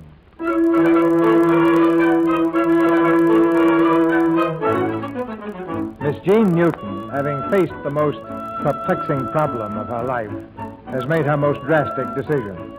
She's become a guinea pig. The following day finds her in David Grant's newly purchased car, speeding away from the security of Aunt Lucy's book nook. The aspects of this purely impersonal experiment chill her righteous bones, but she's resolved to see it through. And seeing it through, she realizes involves such things as polite conversation. On a day like this, it's nice being a guinea pig. Well, that's good. Tell me, how do you like your car? My car? Yes, I don't believe in possession, so I bought it in your name.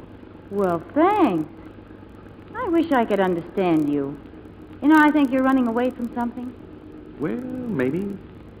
Maybe I'm running away from the same things you're headed for. Security, respectability. I had them once. What happened? I'm sorry, but this experiment rules out anything in my past and anything in your future. We've time only to enjoy the poetic present. Well, I don't want to seem unpoetic, but could we stop at a Western Union somewhere? Why, certainly. I think I'd like to send a wire to Aunt Lucy and I guess Freddie, too. Oh, by all means. Oh, I'm glad you're not angry. Well, why on earth should I be angry? Well, I know that everything's all right and purely impersonal, but you must admit it may be a little difficult for Freddie to understand.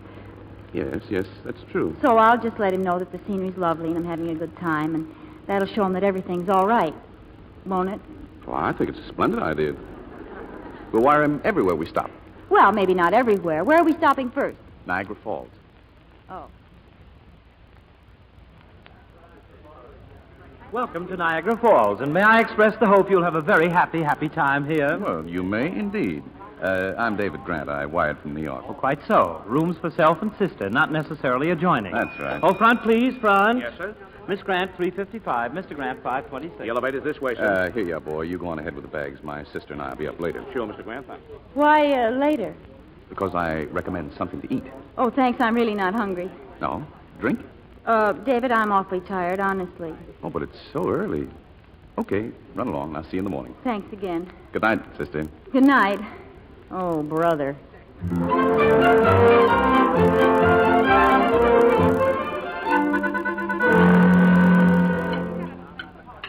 Oh, having a bite to eat, I see. Yes, I am. Won't you sit down? Oh, no, indeedy. I just wanted you to know that I... Sent the roses to Miss Graham? Oh, a beautiful bowl, sir. Beautiful. Oh, Mr. Grant, about the rooms. The rooms? I feel just awful about those rooms I gave you, but adjoining rooms are now available, and if you'd care to move tonight, well, I think that my sister is already retired. Besides, we're completely satisfied, thank you. Oh.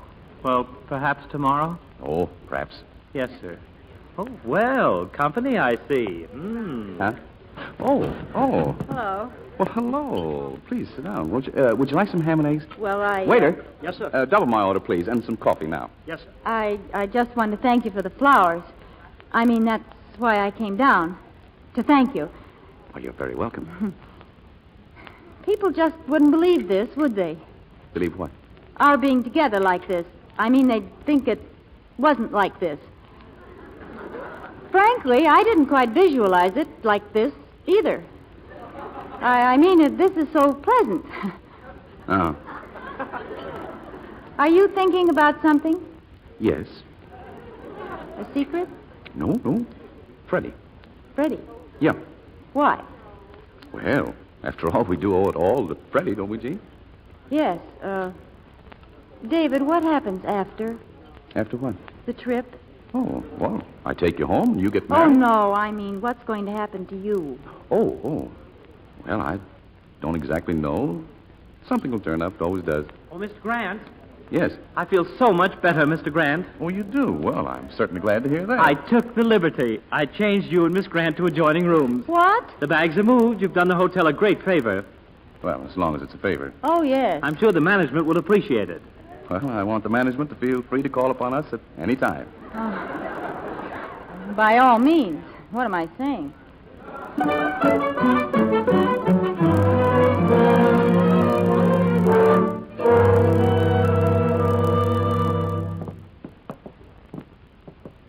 Well, these are our new rooms, I guess. Yes.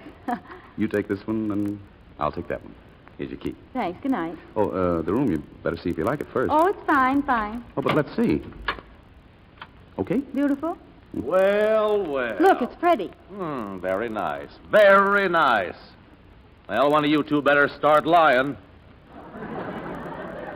Just what are you doing here? I followed you here, that's what. Just what do you mean coming on a trip like this with him? What do you mean? What do I mean? I mean, you're coming home to marry me like we agreed. You agreed that I take this trip first, remember? I can testify to that. You shut up. You think you can take my girl and... And what? Never mind. Maybe you two would rather talk it over alone. I'll go to my room. Well, I used to think he was just crazy. Now I don't trust him. Well, that means you don't trust me either. Well, why should I? Now that I know he isn't crazy. I think you'd better leave. What? Yes. Okay, if that's the way you feel about it. Okay. Only don't be surprised if I don't appear to be waiting when you come back. Yes, Freddie? I'll go, but I warn you, it may be for good. Maybe. Oh, I just can't understand you. I just can't. David? Come in. I'm sorry about Freddie. Oh, now, don't blame Freddie. Try looking at it from his point of view. Well, anyway, he's gone. I don't envy him traveling all night. It'll teach him not to be so suspicious. Well, good night. Oh, what a lovely fireplace. I love fireplaces in bedrooms, don't you? Well, haven't you one? I didn't notice. Uh-uh. Well, we'll change rooms. Oh, no, I didn't mean that. Good night. Good night.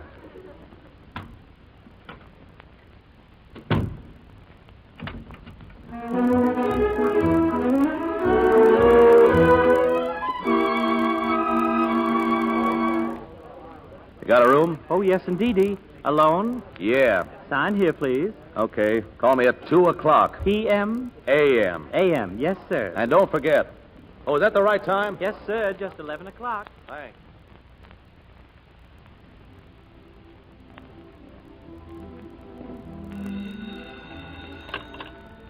Hello?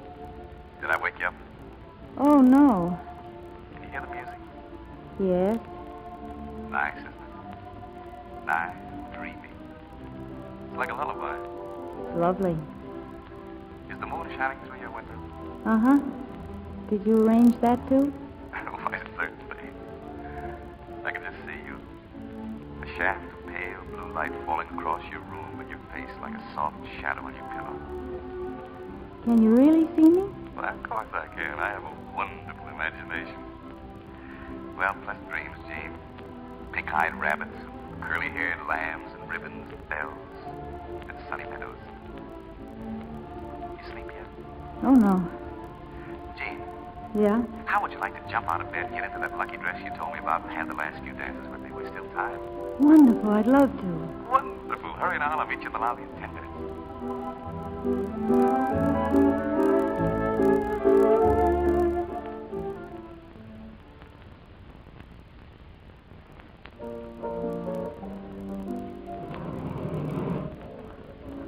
Well, I made it.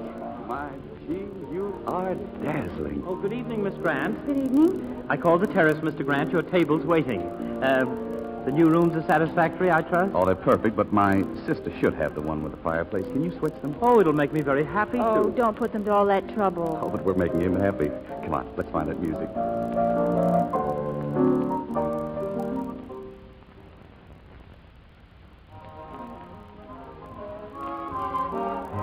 Having a good time? Well, nobody knows who we are or what we're doing here. I'm not so sure about that. 2 tables down, that elderly couple. You know them? I've never seen them before in my life. It's funny, they've been sort of smiling at us since we've been here. David, they're nodding at me. They're getting up. Are you sure you don't know them? Positive, I know. I hope we're not intruding. Oh, well, no, not a bit. But there's something we'd like to know. Are you superstitious? And do you believe in luck? Oh, yes, we do, don't we, David? Well, we've been very lucky. Then would you come out with us? Out? Just across the terrace and into the garden. It's very nice, really. There's something we'd like to show you. Perhaps share with you. Jean? Well, why not? You think we're adults, don't you? But we're really not. Just old and happy. Show them the way, Alva.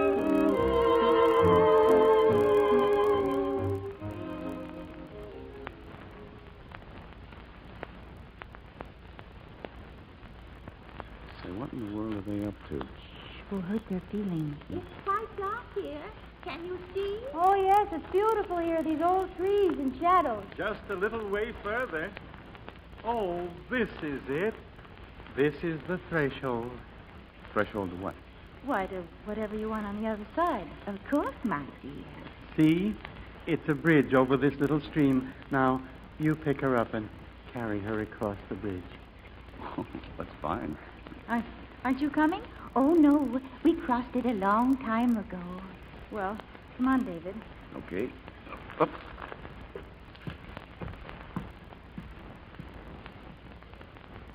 Now what? Why, you kiss her, of course. Huh? Oh. Fine, fine. I said fine, fine. Oh. Now you carry her back across the bridge. And over here is the wishing well. Yes. 50 years ago tonight, we stood right here and wished that our marriage might last forever. You do understand, don't you?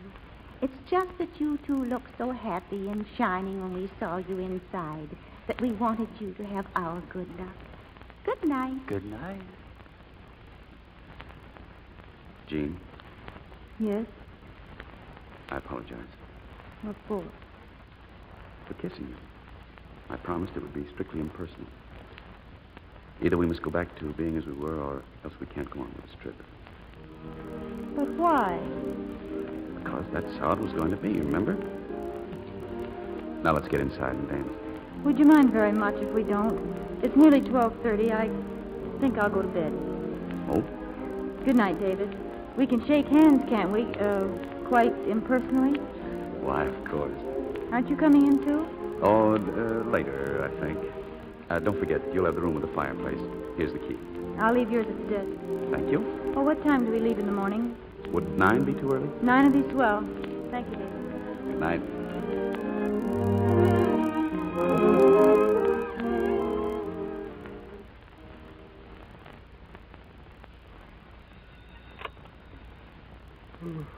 Hello? 2 o'clock, sir. Hmm? 2 o'clock. Oh, 2 o'clock, thanks.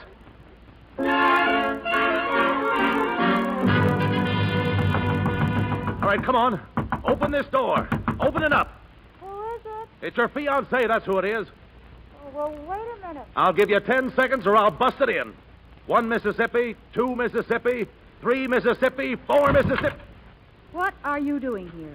What are you doing here? This is my room now. Oh, sure. We changed rooms. Oh? Was the other one haunted? Now, look. I don't like you following me, spying on me. It's disgusting. Where is that guy? Where is he? I haven't inquired. He's probably next door. Get packed. I'm taking you home. You are? What kind of a sap do you think I am? But before we leave, I'm going to tear that wolf to pieces. I'll murder him. You let him alone. Is this his room? Yes, but if you think for one That's minute... all I want to know. All right, come on, Grant. Be a man and open this door. Grant, open up. All right, I'll go in after you. Freddie, put down that fire axe. That ain't for him, that's for the door. On him, I use just my natural strength. There. All right, Grant. Put up your dukes. Hey, where is he? David? He's gone. Oh, skipped, huh? He probably went for a walk, maybe. I took his baggage for exercise? Wouldn't be surprised if he stuck you for the bill. Hello. Hello, give me the desk. Hello. Hey, what's happened to Mr. Grant? Mr. David Wolf Grant. Uh-huh. Checked out, huh? Did he pay his bill? Oh, he did, huh? Give me that phone. Where did he go? This is Miss Newton. I mean, Miss Grant. Oh, he did? And took the car? Oh, well, will you send it up right away, please? Thank you. Send what up? He left me a note. Well, that's very thoughtful of him. Always a gentleman, even when he takes the car and ditches you. Do you still want to drive me back to New York? You got a date with him there? No, I haven't got a date with him there. Okay, then I'll wait for you in the lobby.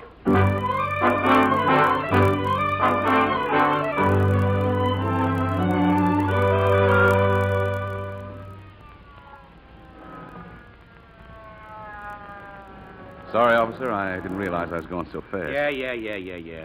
Driver's license. Yes, here. Is your car? Well, not exactly. Well, whose exactly is it? Well, it belongs to Miss Newton. She know you got it? Well, in a sense, no. That's the sense I'm interested in. Where is she?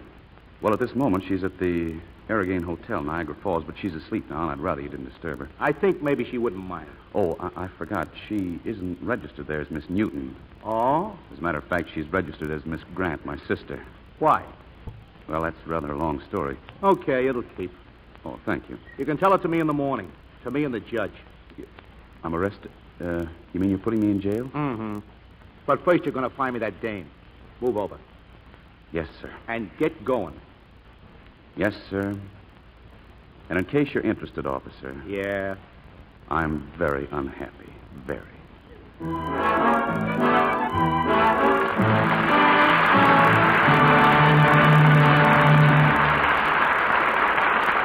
pause now for station identification. This is CBS, the Columbia Broadcasting System.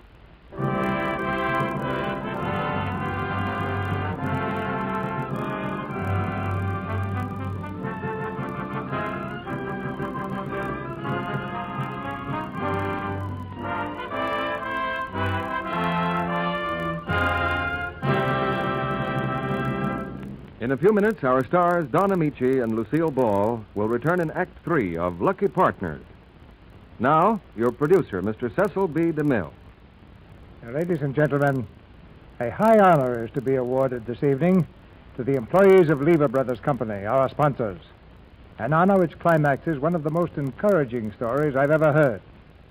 3,000 miles away in a New York studio is the distinguished president of the National Safety Council, Colonel John Stillwell. Come in, Colonel Stillwell. Where does your story start, Colonel Stillwell?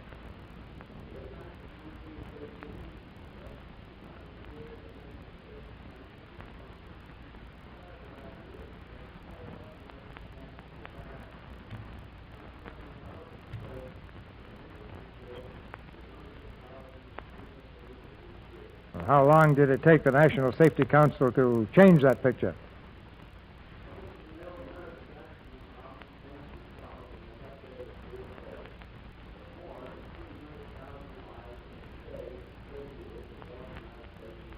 $300,000.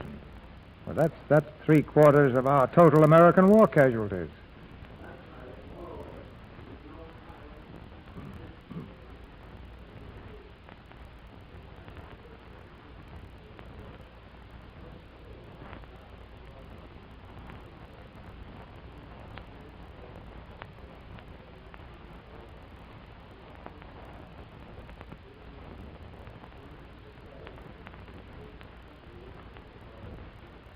Well, that's a happy fact, Colonel, but how do you account for it?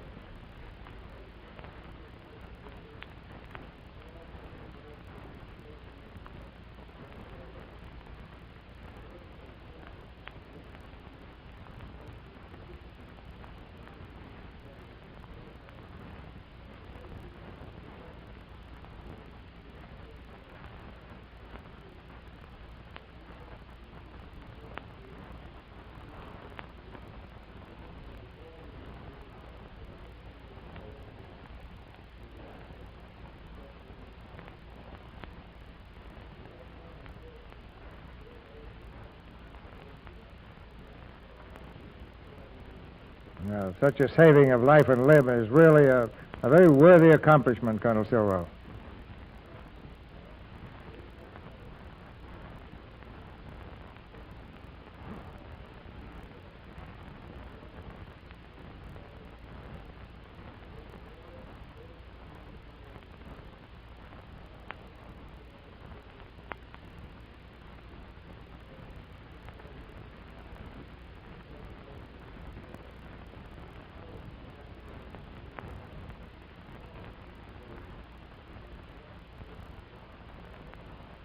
On behalf of the president of Lever Brothers Company, Mr. Francis A. Countway, and on behalf of all the men and women who comprise the Lever Brothers family of workers, it's my privilege to thank you for this very fine award.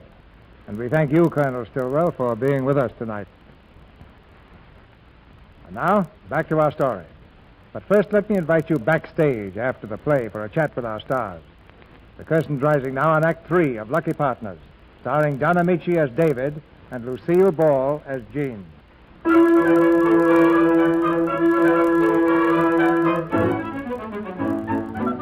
About 50 miles from Niagara Falls is a town called Pocomo. And in Pocomo's police court, suspected of stealing an automobile, David now faces the judge. But David is not alone. The law likes witnesses, and Jean and Freddie have been forced to oblige. Well, now, let's see who you all are.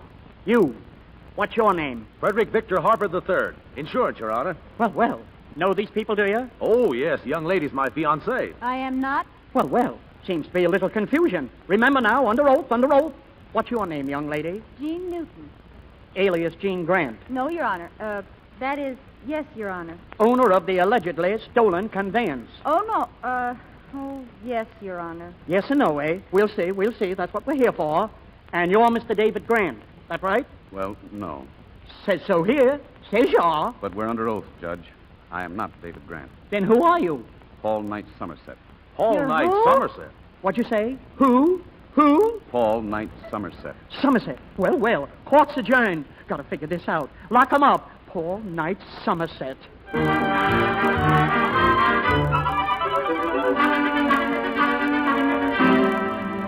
Thanks a lot for coming, Wendell. So it appears you've set the world on fire again. Yeah. You should see this town. Discovering you is the biggest thing that's hit it in 50 years. You're all over the New York newspaper, too. And Jean won't talk to me. The Pocomo Chamber of Commerce has just made you an honorary member. Hotel is jammed. Business booming. Can they make anything out of this? Of course not. We're going to be in court tomorrow morning at 10 o'clock. At 5 minutes after 10, I guarantee to have the case dismissed. Thanks, Wendell.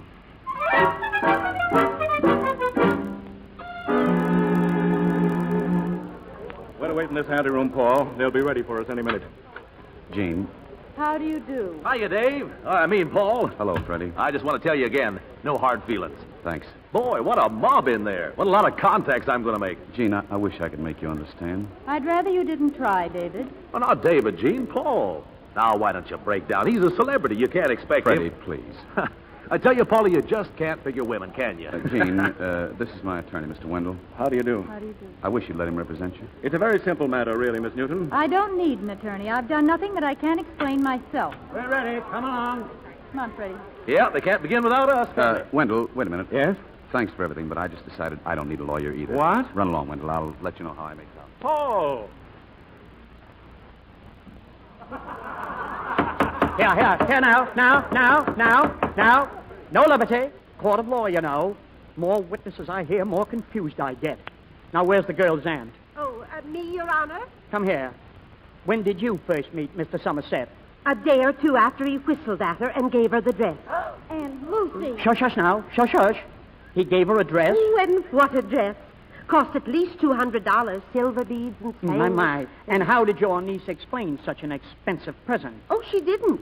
She denied he gave it to her. Now, about this trip, where did he get the money for it? You know? Oh, that's easy. My niece gave it to him. Dear. Step down. Next witness, hotel clerk. Where's the hotel clerk? Right here, Your Honor. Remember this telegram? Oh, indeedy. Please reserve 2 rooms not necessarily adjoining. What did that mean to you? Come. Why, Your Honor, that means that they must adjoin. Here. Shush now. Shush. Court of law, you know. That's better. Mr. Harper, are you or are you not engaged to Miss Newton? Well, I was engaged to her, Your Honor, and I think I may say I have every confidence I shall be again. Were you engaged when she went off on that trip? Oh, yes, sir. You approved? Well, maybe not at the time, but I realize now I was unduly suspicious and narrow-minded. Oh? Well, I found out who Mr. Grant really was. I mean, a celebrated celebrity and, well, you know. I never heard tell that celebrities were any more to be trusted with a pretty girl than anyone else. Well, this ain't buttering my bread. Miss Newton, please. Right here, Miss Newton. Now, just remember, we're here to protect you. Thank you, Your Honor. Pray don't mention it. Now, how did this all start? This trip and everything? I was talked into it, Judge. First by Mr. Harper and then by Mr. Somerset. I thought Mr. Harper was again the idea. Oh, he was, but Mr. Somerset talked him into it, too. Good talker, huh? Oh, yes. And I was to be a guinea pig or something. A what? Judge, do I have to go into all of this? Oh, my, yes. Well, I warn you, it's going to sound kind of crazy. It was crazy. I was crazy to fall for it, too. It was supposed to be a friendly little trip as brother and sister. Oh, please, Your Honor, I can't make it sound like he did. It was sort of a, well, oh, you know what I mean. Did he keep on being just brotherly? Well, not entirely, Judge. Overstepped the mark, eh? Kissed you, I suppose. Just once, and then a little later he drove away in the automobile. Thank you, Miss Newton. That's all. Thank you, Your Honor. Oh, pray don't mention it. Your Honor. Yes? As my own counsel, may I cross-examine the witness? Go ahead. Thank you. Miss Newton, is it a fact that since he left you at Niagara Falls, my client has made repeated attempts to see you? Who's your client? I'm my client. And you refuse to give him a chance to explain? Well, Your Honor, will you be kind enough to tell the witness to answer? Got to answer him, young lady. But don't be scared. We're here to protect you. Thank you. Pray don't mention it.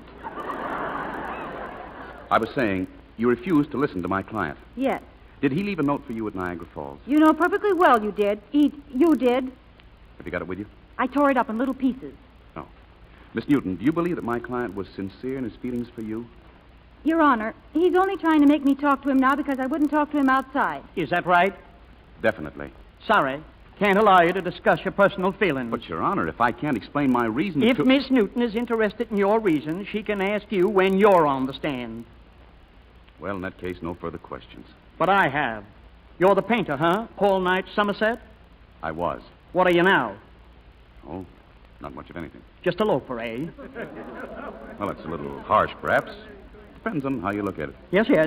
Did you accept $3,000 from Miss Newton? Yes. Persuaded her to go on a trip with you and then made love to her? I kissed her once. I don't care about statistics. Answer my questions. Yes, Your Honor. Then you deserted her and made off with her automobile. Exactly. Well, didn't take long to get that cleared up. Your turn now, Miss Newton. Well, I'd just like to say that he bought the car with his own money, so I guess he had the right to take it back. That's for the court to decide. Anything else? No, thank you, Your Honor. Pray don't mention it. Your Honor, being my own counsel, am I entitled to ask myself a few questions? Oh, yes. Thank you. Mr. Somerset, when you asked Miss Newton to go on this trip, were you in love with her? Well, I didn't think so at the time, but now I know that I was. Your Honor, I object. Personal feelings. Objection sustained. Go on, Mr. Somerset. Tell me, Mr. Somerset, when did you fall in love with Miss Newton? Well, I think it must have been when she said she had a proposition. One more word and you'll be in contempt of court. Pray, don't mention it, Your Honor. I'm finished. Oh, no, I'm not. Somerset, do you think that a man with your record had any right to make love to her? I do not. That's why I ran away, and I'm extremely sorry. I warned you, Somerset. Judge, may I ask him a question? Go right ahead, Miss Newton. Mr. Somerset, do you mean to suggest that it was because you had once been in jail that you walked out on me? I mean on my client? Well, it was partly that. And what else was it? Oh, my whole mode of life. Well, that's the silliest thing I ever heard. Exactly what's the matter with your mode of life? Nothing from my point of view, but a great deal from everyone else's. I've been described as a beachcomber, a screwball, even as a loafer. You used to be described as one of the best painters in the country, but you haven't really painted in 3 years. Why? Your Honor, I object. Come. Answer the little lady. Well, because of some paintings. I published them in a book. What kind of paintings? The kindest thing said about them was that they were documentary in nature. I painted some of our better-known citizens and institutions in such a manner that I was sued for libel. You lost the case? Oh, decidedly. I was fined heavily. Well, couldn't you pay the fine? Yes, but I went to jail instead. A matter of principle. Is it true that since then this book of your paintings has become practically a classic? So they tell me. Then it was just bitterness and resentment at the injustice of the decision that made you stop painting. And that keeps you loafing and making caricatures now. Oh. Yes or no? Yes. And you're in no way ashamed of yourself and your attitude? No. Well, in case you're interested, I am. Thoroughly ashamed of you. That's all. Thank you, Your Honor. Step down, Mr. Somerset. Well, it appears we have not one but 3 defendants charged with various offenses. I'll take Mr. Harper first. Oh, yes, Your Honor. I'm right here. Any man who would let Miss Newton go off with another man is a dope. I can't fine you for being a dope, but for destroying one hotel door with a fire axe, the penalty is $25. Now go sit down and think about it. Now for Miss Newton. Well, Your Honor? Miss Newton seems to be a much wrong little lady. A little too trusting, perhaps, but otherwise in no way to blame. Obviously, there is no case against Miss Newton. You can sit down, too. As for Paul Knight Somerset, I'm not too happy with his record, and it seems to me he's gone out of his way to confuse this court. To begin with... Your Honor, you can't say things like that about him. I was merely about to repeat the same things you said. Well, I can say them, but you can't. You owe Mr. Somerset an apology. Young lady, I've granted you a great deal of freedom in this court. But you do. You owe him an apology in the name of the whole bench. It was terrible what they did to him. Just because some stupid judge couldn't tell the difference between works of art and... I'm getting pretty mad, Miss Newton. But artists aren't like ordinary people. They're sensitive. So sensitive that if you hurt them even the littlest bit, they run in a corner and you can't get anything out of them. They won't paint. They let their feelings run away with them, and then they run away from their feelings, and they don't know what it means to the girl they've made fall in love with them. And you're to blame because you stand for the law, and you certainly ought to apologize to Mr. Somerset in the name of the law. And now you can put me in jail for contempt of court if you want to, because I'm finished. Well, Mr. Somerset. Yes? Did I understand you to say you were in love with Miss Newton? Oh. Remember, you're still under oath. In that case, yes, Your Honor. Miss Newton, in the course of that barrage you just leveled at me, did I hear you say that you were in love with Mr. Somerset? Well, I guess I did let it slip, Your Honor. Well, I don't know what there's left for me to say. You can apologize to him. Somerset, she seems to think it would make you feel better and persuade you to start a new and useful life again. So here goes. I know the judge who sentenced you. Went to school with him. Personally, I think he's pixelated. I'm very happy to apologize. Now get out of here, all of you. I'm going fishing.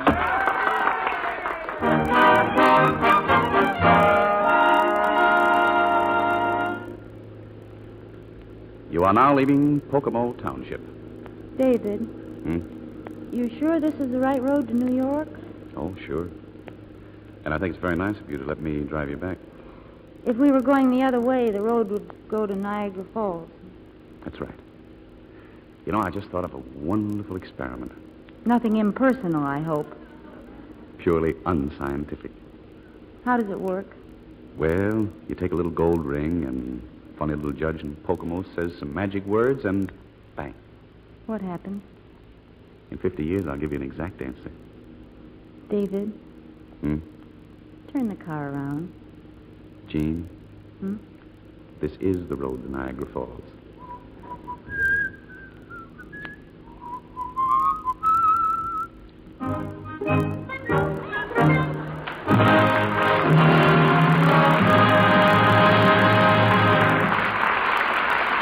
Before our stars return for their curtain calls, let's drop in on the family next door and see what's going on. Patsy! Patsy? Come on, in the house. House? What house? Oh, my nice, clean blanket. Just because I hang my blanket over 2 lines to dry doesn't make it a house for you to play in. It's a beautiful house, Mommy. There's the front and the back, and up between the ropes is the roof. Yes, dear, I see. But I just luxed that blanket, and I don't want it to get all dirty again. It smells nice, Mommy. Yes, it's all fresh and clean for us to use when the weather gets cold. It's soft, too. It is soft, honey, and clean and fluffy. So let's keep it that way. How about those lightweight blankets you've been using all summer? Are they clean and ready to put away? Or the ones Junior brought home from summer camp? Warm, breezy days are ideal blanket washing weather. Here's how to do them. Make extra rich, lukewarm suds with mild Lux flakes. Squeeze them through the blanket. Never rub or wring or twist. What about women who have washing machines? They're lucky. Be sure to use enough water to float the blanket and run the machine only 3 minutes. Then rinse thoroughly in lukewarm water and hang it in the shade to dry. What's this about hanging it over 2 lines? Hanging a blanket over parallel lines helps keep it from sagging at the edges. With gentle Lux Care, your blankets will stay soft, fluffy, and unshrunken a long, long time. Now, here's Mr. DeMille with our stars. Don Ameche and Lucille Ball were lucky partners in tonight's play. And after hearing these fine performances, I think we've had a bit of luck, too. Thank you, C.B. It's the first time that I've acted before 2 producers. You knew that Don was forming his own picture company. Yes, so I've heard. What are you going to make for your first picture, Don? Well, nothing's finally settled, but there's a great idea turning over in my mind. Has it got room to turn? An idea for a picture, Don? The story of Dr. Wassel. The story of Dr. Wassel? I don't wonder you're impressed. Great idea, huh? But, Don, hasn't it been done before? Oh, no. And even if it had, I mean a big production, Technicolor, and big names. Oh, I see. Somebody like Gary Cooper, maybe, or Lorraine Day. Yeah, that's the idea. Yeah. Maybe I could help on it, Don. Oh, no, C.B. Not that I don't think you're a great producer, but Dr. Wassel, that'd be over your head, to put it baldly.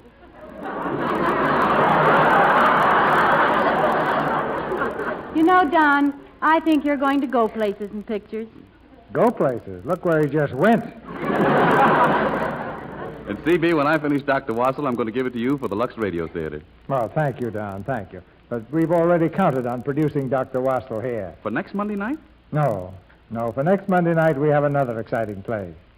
As full of warmth and action as the heartbeat of America. It's the 20th Century Fox hit, Home in Indiana. And we can promise you a 4-star performance with Walter Brennan, Charlotte Greenwood, June Haver, and Gene Kane, all in their original screen roles. Sounds good enough for Don to make a picture of, C.B. Good night. Good night. Good night. Good night.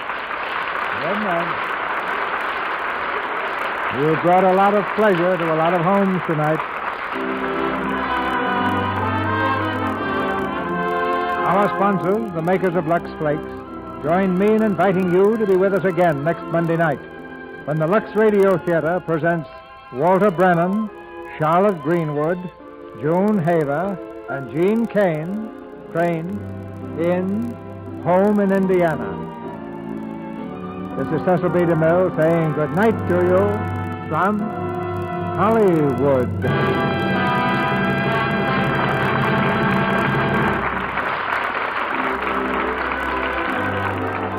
Now, a brief reminder from Uncle Sam to save those waste fats and greases from your kitchen. They're more urgently needed now than ever for medical supplies to save American lives and for explosives to help win the victory sooner. Rush your waste fats and greases to your butcher, and he'll give you 2 meat points plus 4 cents for each pound.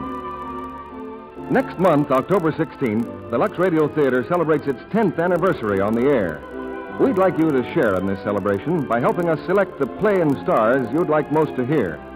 Send your suggestions on a postcard to C.B. DeMille, Post Office Box 9, Hollywood 28, California. Or use the ballot which your Lux Toilet Soap dealer will be glad to give you. Lucky Partners was presented through the courtesy of RKO, producers of Bride by Mistake. Don Ameche can currently be seen in the 20th Century Fox production, Greenwich Village. Lucille Ball appeared through the courtesy of Metro-Goldwyn-Mayer, producers of the Technicolor picture Kismet. Heard in tonight's play were Carlton Cadell as Freddie, Harry Tyler as the judge, and Verna Felton, Noreen Gamil, Charles Seal, Eddie Marr, Arthur Q. Bryan, Leo Cleary, and Norman Field. Our music was directed by Louis Silvers. This program is broadcast to our fighting forces overseas through cooperation with the Armed Forces Radio Service. And this is your announcer, John M. Kennedy, reminding you to tune in again next Monday night to hear Home in Indiana, starring Walter Brennan, Charlotte Greenwood, June Haver, and Gene Crane.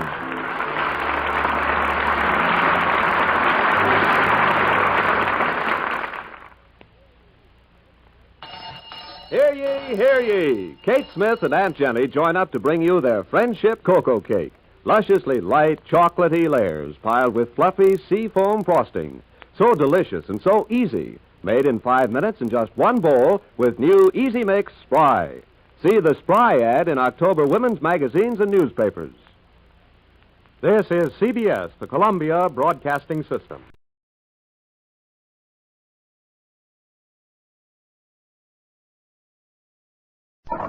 Whitehall, 1212, quickly, please.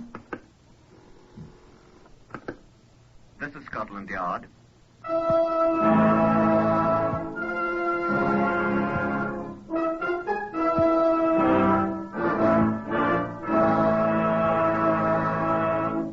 For the first time in history, Scotland Yard opens its secret files to bring you the authentic, true stories of some of its most baffling cases. These are the true stories, the unvarnished facts, just as they occurred, reenacted for you by an all-British cast. Only the names of the participants have, for obvious reasons, been changed. The stories are presented with the full cooperation of Scotland Yard. Research on Whitehall 1212 is prepared by Percy Hoskins, chief crime reporter of the London Daily Express. The stories for radio are written and directed by Willis Cooper. Here are the participants in Scotland Yard case number 505MR074. Donald Sims, the cabinet maker. I have some theories. Albert George Corcoran, the man who owned a gun. I tried to get it back from him. Patricia Emmons, who married a stranger. To my sorrow. Chief Inspector Grant McCrimmon of Scotland Yard. I think that Chief Superintendent John Davison has it here in the Black Museum. The one bit of evidence upon which the whole case turned. Shall we go inside and ask him to show it to us? Come on in. Oh, it's not half as gruesome in here as people would have you believe, so don't be squeamish. Good afternoon, Meg. This is Chief Superintendent John Davison, ladies and gentlemen. How do you do? I expect you're glad to see that this is not a chamber of horrors, as is sometimes represented, and that I'm not a monster. This Black Museum, as we call it, is merely a repository for items that have figured in crimes of various sorts. It's regrettable that so many of those crimes were murder. These things are here for a purpose. It's a curious fact that criminals are seldom original in their approach. Here are informative, tangible objects that are often of enormous help to us. Hence, for your information, the Black Museum. Now, I think Chief Inspector McCrimmon here wants you to see what we have on our case 505MR074. And here it is. A brass cartridge case from a Browning automatic pistol.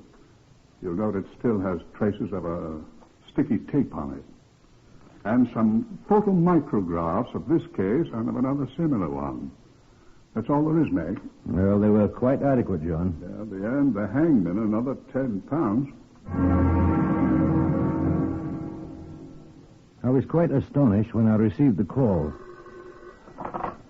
Chief Inspector McCrimmon here. His Majesty will speak to you, sir. His Majesty? Say, who is this? My name is George, sir. Well, I say, sir, I mean... I am not the King of England, Chief Inspector, although my name is George also. Oh. I have been exiled from my own country for some years. I have been in residence in London, however, for some time. Yes, sir, Your Majesty. I have just taken a house in Belgravia. Oh, now I know who you are, sir. You're King George of... Precisely. Look here, Chief Inspector. I went around to my new place this morning. Yes, sir. And I was unable to get in. Oh, some of your enemies, sir? From your own country? Oh, I'll have Special Branch get onto it at once. No, it's not that at all. I am locked out. I don't quite understand, sir, Your Majesty. I can't get in. Oh, you mean there's no one in the house, sir? My housekeeper, Miss Jessica Holmby, has been staying there alone, but she doesn't seem to be there. I'm a little alarmed. Your Majesty, do you suspect she I has... have no cause to suspect her of anything beyond the fact that she seems to be missing. But I'm a little uneasy about trying to enter. Bombs? I have many enemies, Chief Inspector. And Scotland Yard men are expendable, are they not, sir? Well, I'll investigate at once, Your Majesty. The address is... Thank you. Aye, we know the place, sir. Preliminary report of Chief Inspector McCrimmon's investigation, dictated by himself to Miss Sheila O'Malley, Scotland Yard stenographer. A careful search of 4 of the ground room floors failed to disclose the presence of anything resembling a bomb of any sort. But upon entering the quarters assigned to the housekeeper, Miss Jessica Holmby, an important discovery was made. The body of Miss Holmby, aged 41, was found seated in an armchair opposite the door. She had been shot in the head. The body was identified by the King's Equerry, Monsieur Langlois, who accompanied us. Item: a brass cartridge case, apparently from a Browning automatic pistol, caliber .38, was found on the floor near the door, thus establishing the probable position of the killer when the shot was fired. Signed, Grant McKimmon, Chief Inspector, CID. There was but one other possible clue. The torn corner of a card which was found in the corner of the room. There was nothing in the room of our housekeeper's belongings that it might have been torn from. We kept it. Sergeant Peter Monk, who had been assigned to the case with me, presented the most immediately useful clue. I just thought it might be worthwhile, Chief Inspector, to have a look in the mailbox. I was lucky. Well, let's see it, Peter. Postmark Brighton. Well, she'll never open it. My darling Jessica, won't you please write me or telephone me here? I've been trying to reach you by telephone for 2 days, but there is no answer. I am frantic. All my love, Poopsie. Poopsie? Oh, what a frightful name. You suppose it's a man? A pet name, no doubt. It's revolting. When was it mailed? The day before you found her. Well, see if you can find Poopsie or Brighton, Peter. Perhaps he or it can talk as well as he can write. Quite a job, sir. I don't want you going up and down Brighton front crying, Poopsie, Poopsie. People will follow you with a butterfly net. I was thinking of that, sir. Telephone Jessica's sister in Kensington. She's probably heard of him. Yes, sir.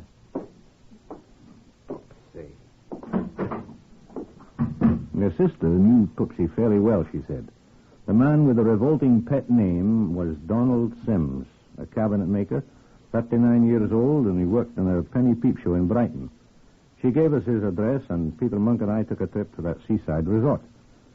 We found the house, and we met Mr. Sims. I will not say that name again. It didn't fit this tall, curly-haired fellow at all. He crushed my hand. How do you do, sir? And this is Sergeant Peter Monk. Won't you sit down? Thank you. Thanks. I suppose you want to talk to me about the late Miss Holmby. You knew her quite well, did you not? We were to be married in a month. Oh, I'm sorry. I didn't know that. Yes. We kept it a secret.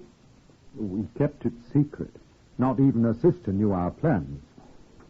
I suppose it was she who told you about me. Yes. I'm afraid she didn't like me very much. Oh? Why? Oh, sure, I don't know. Sisters are often like that. Aye. I was very much opposed to the idea of her becoming housekeeper to the king. Oh? So many odd people about, you know. People with grievances and all that. I thought it was dangerous, being there all alone and whatnot. Dealing with foreigners. I see. I'm very much of the opinion that one of these foreign people is responsible. Aye, we considered that. We're making a thorough check of everyone who visited the place. I hope you are. How long had you known Miss Holmby, Mr. Sims? About 8 months, I think. It was rather a case of love at first sight. Mm-hmm. We were very much in love. Were you in the habit of visiting her often? Oh, quite frequently, yes. But I've been very busy recently, and I tried telephoning her instead. As you know, I was quite unable to reach her for several days, and then things happened. If I'd only gone up to London, I might have been able to prevent it, at least. I keep thinking so. Well, I misdoubt you could have done anything. I would have given my life for... Well, I loved her, gentlemen. Your wedding plans were almost completed then? Yes. I'm most terribly depressed about all this, gentlemen. I can sympathize with you, sir. Yes. Could I offer you a small libation, gentlemen? I have a fresh bottle of Glenlivet in the cupboard. Well, thank you, no, sir. I never took it, sir, thanks. You don't mind if I do, then? No, not at all. I've done nothing but sit here in my room and drink, all alone, since I heard of this.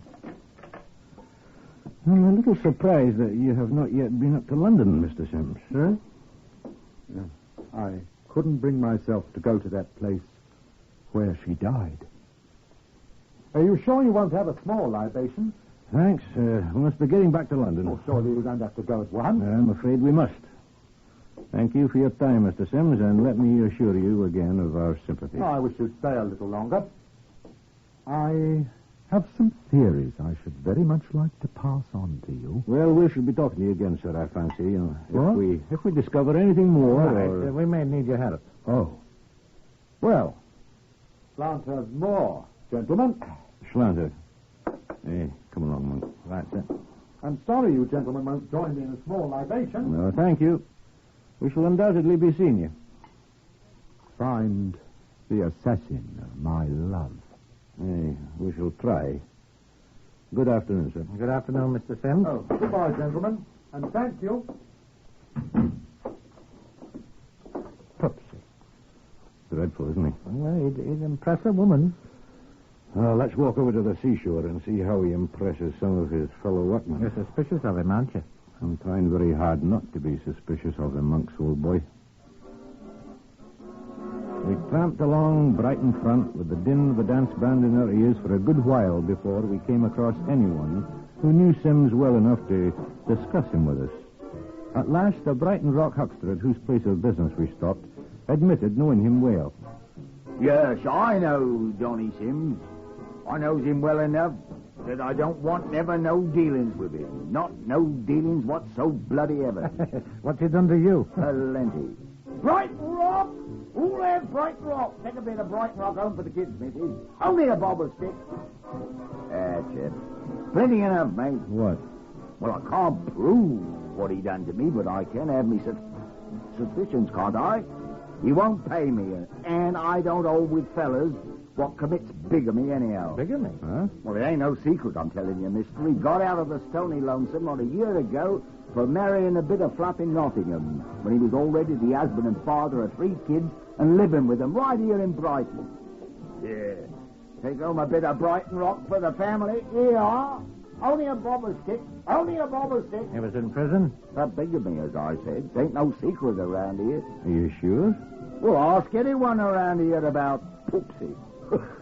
He's a bad lot, mate, if you asks me. Oh, that's very interesting. Yes, indeed. Him and me used to be friends thick as thieves. We was, but not anymore, take my word for it. Not since he stole my gun.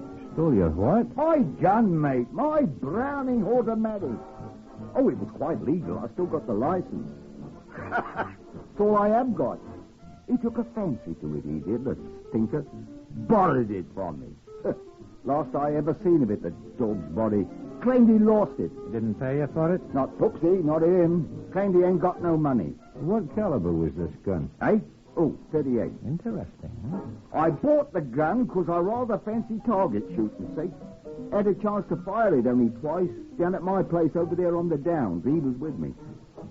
He liked it, so he borrowed it from me. Last I seen of the thing, I bet he still got it somewhere, hoping to sell it. My gun. Well, thanks very much, Mr. Corcoran, sir. Albert George Corcoran, later the Loyal Regiment, now reduced to selling Brighton bloody rotten, starving to bleeding death. Well, I'll take a stick, Corcoran. Oh, here you are, sir. You. I'll have one, too. Thank you, sir. Here you are. I say, sir, why was you so anxious to know about Poopsie Sims? Does everyone call him by that revolting name? He calls himself that, sir, the og. fair turns your stomach, doesn't it? Aye, it certainly does. Was you think of employing him, sir? They say he is a good cabinet maker, but Christ, what a stinker. Well, I don't think we shall employ him now, Corcoran. Oh, you'll come to a bad end, sir. You know, I'm inclined to agree with you, Corcoran. We walked to the nearest telephone box, and I called London, Whitehall 1212.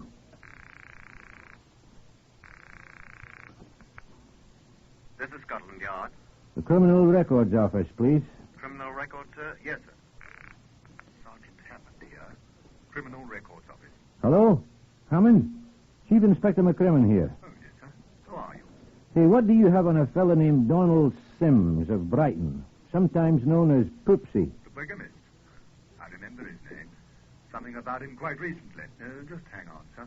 Look, I think he's wanted, sir. Why, how very delightful, Sergeant. Hi. I'll wait. What's up, sir? Mm-hmm. Our Poopsie's a bad boy, it seems. Worse than we think? Well, I'll tell you in half a moment. Are you there, sir? Aye. He's wanted for check fraud, sir. Traveling in rather high society, too. Well, how is that?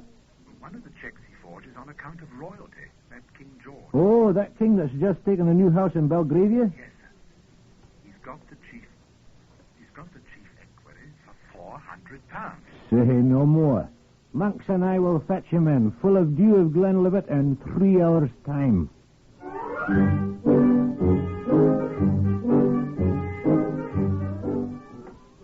Accompanied by a slightly sozzled Poopsie, Monks and I returned to London and deposited him for safekeeping on a charge of fraud.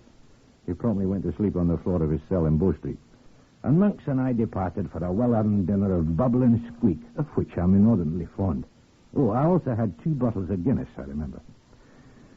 Oh, the next morning, our prisoner safely incarcerated on his fraud charge, Monks and I departed again for Brighton. Monks, armed with a search warrant, went on to Sim's rooms, whilst I paid a visit to Corcoran, the Brighton rockman. Well, good morning, sir. I'm most happy to see you again, sir. No, I'm in need of further information this morning, Corcoran. What kind of information, sir? About Poopsie? Oh, don't say that name so early in the morning, Corcoran. It makes me ill. We took him back to London yesterday. You did, sir? Aye, on a charge of defrauding by check. Good. Who are you, sir? Well, I'm Chief Inspector McCrimmon of Scotland Yard. Oh, I thought you was Tex. I swear I did. Well, we are. Now, look here, Corcoran. You know, we may be able to get your gun back. No. But it won't be especially easy, you know. I know. It'll be very hard to identify, you see. The number was, I don't remember the number. Oh, that's too bad. I wonder, would you possibly have an empty cartridge case that was fired in the gun? Our ballistics laboratory could probably identify it that way. How? Well, the firing mechanism always leaves marks on a cartridge case that are quite different from those fired by any other gun. Sort of mechanical fingerprints, eh? Exactly. You see, no 2 guns in the world leave the same marks on the base of a shell. Let me see now. I did have one, I know. I only fired 2 rounds with it before Poopsie borrowed it. I had one. Well, now, what did I do with it? You got it at home, perhaps? No. I had it here. Now, what did I do with it? Oh, come on, man. Think hard. I am thinking, sir. It's in your pocket, perhaps? No, I carried it for a long time, then I had some use for it. Let me see now. Oh, I know where it is. Good. Oh. Found it. Let's see it. Here it is. See, I used it for a spool to wrap this here sticky tape around. It was just the right size. I see the mark she was talking about. Here, where the firing pin struck the primer. Are you sure that's from your gun, then? I swear to it. Hope to die, sir. You may have to swear to it. Well, ain't no doubt about it. I'll match the gun all right. Every little mark it will. Here, sir. Let me take the tape off first. Oh, never mind. It's all right this way. No. I wonder. One more thing. Yes, sir.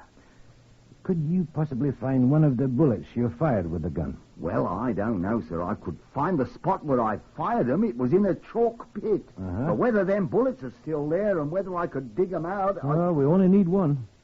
Sir. Aye? I know why you want that bullet. You do? I know every gun leaves marks on a bullet so you can prove it comes from that gun and not no other. Aye, that's right. And what you want to do is compare one of my bullets with a bullet you think's been fired from it, too. Well, Sir, did Poopsie murder somebody with my gun? I don't know, Corcoran. Oh, no, sir. But you can help us find out.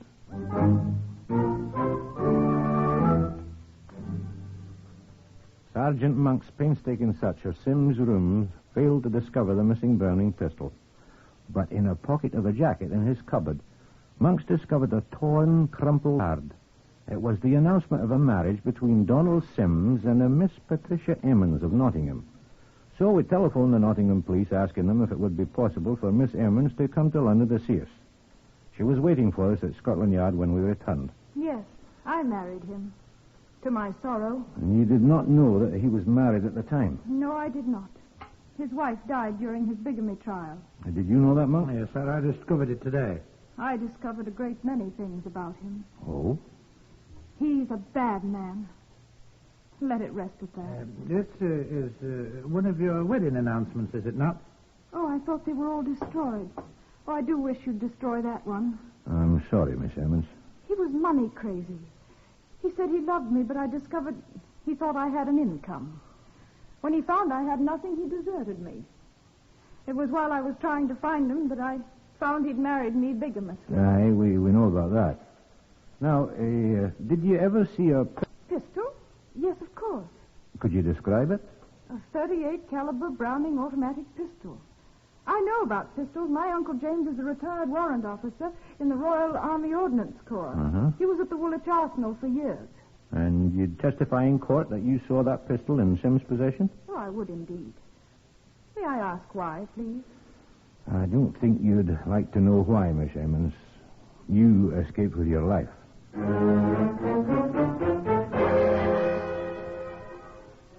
The cartridge case that Cochrane had given me, you know, the one that you saw in the Black Museum with the remains of sticky tape still on it, had been sent to the ballistics laboratory when we returned to Brighton. Kenneth Ogilvy, the technician, telephoned me asking me to come up, which I did, and he sat me down before a binocular microscope. I hope your eyes are normal, Chief Inspector. I've adjusted the eyepiece to mine. Oh, I'm 20/20. Good. Now, this is a comparison microscope, you know. Here on this side... no, don't look in the eyepiece yet. Oh. This one is the cartridge found at the King's house for the victim. Aye. And over here is the one you got with the tape on it. Aye. Now, look. You see, just let me turn it a wee bit. How the mark of the firing pin is exactly the same on both shells. Aye. And the tiny scratches at the upper right. Aye, and these down here at the bottom, too. You know, the ones that look like an H. Yeah, that's right. Well, I'd say they're from the same gun, all right. But will it convince a jury? Don't worry about that, sir. When we get our photomicrographs prepared and labeled... Oh, if we only had the gun. I think it only fair to warn you in advance, sir. A jury can believe just so much. But if they can't see the gun, only the cartridge case and the bullets that match the missing gun. Oh, we're in worse shape than I thought. What can I do? Sir, as one good Scots Presbyterian to another, have you tried prayer?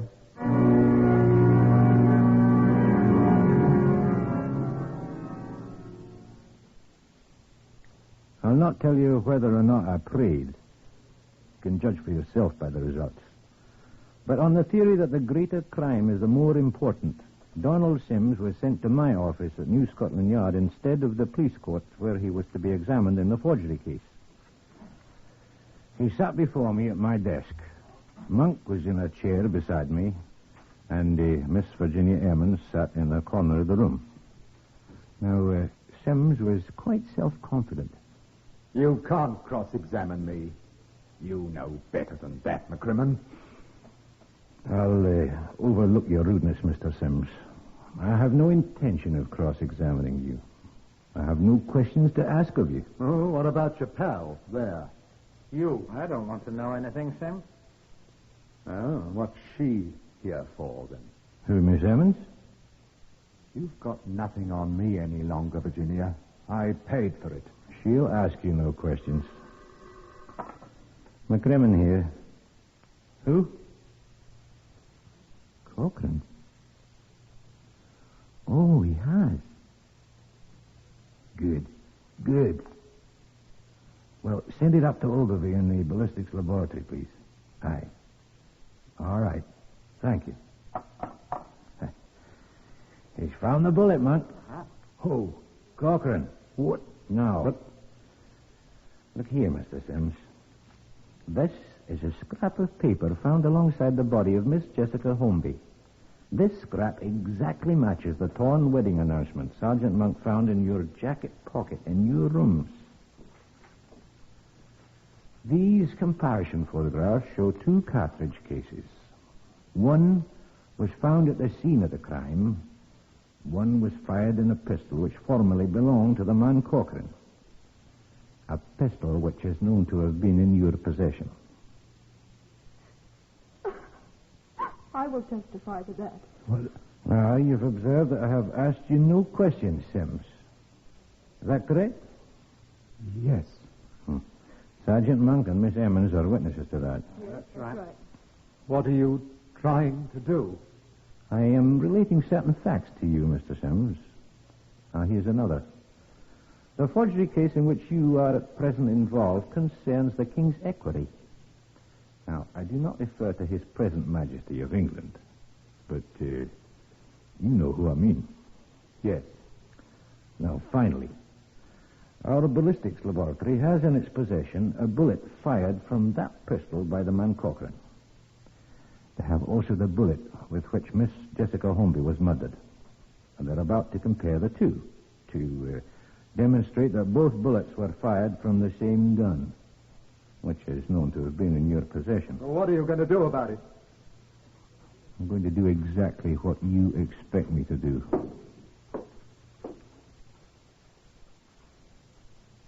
Donald Sims, I arrest you for the willful murder of Jessica Holmby.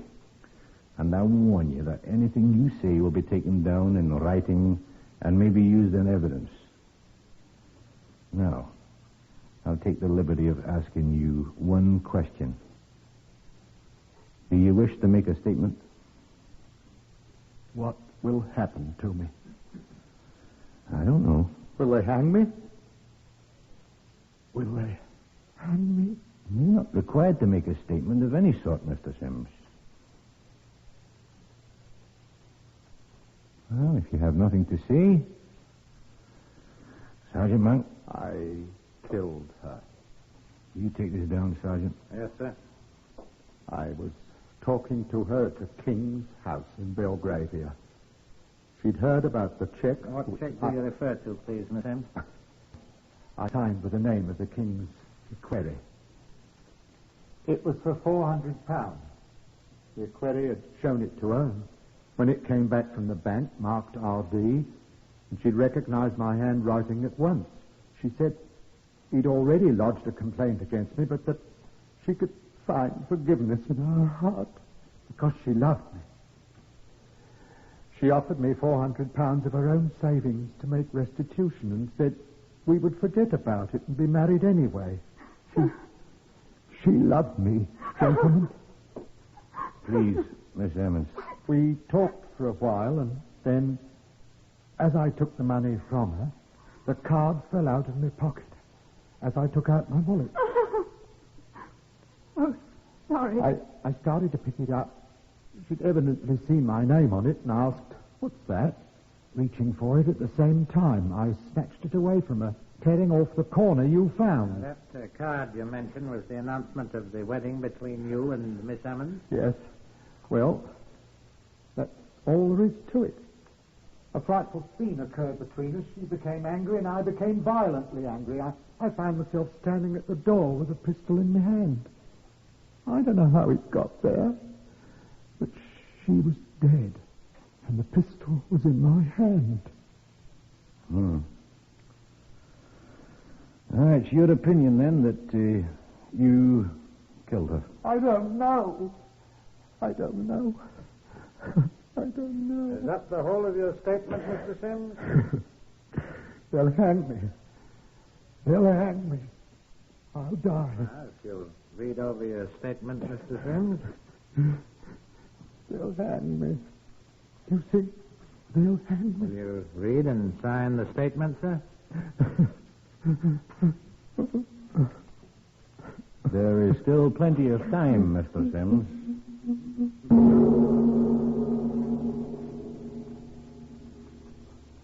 time ran out on Donald Sims.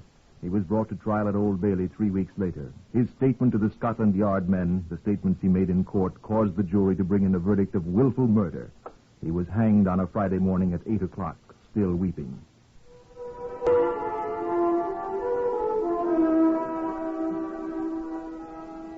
You have heard the ninth in the series Whitehall 1212, adapted from the official files of Scotland Yard.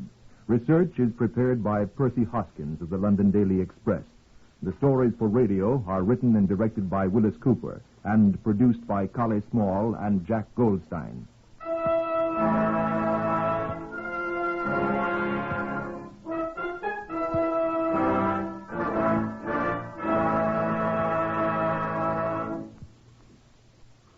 Three chimes mean good times on NBC.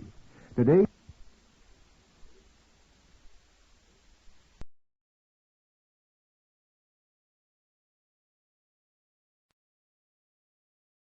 Lux presents Hollywood.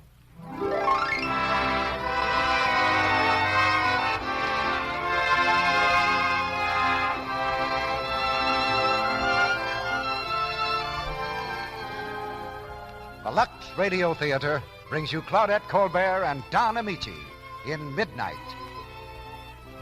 Ladies and gentlemen, your producer, Mr. Cecil B. DeMille.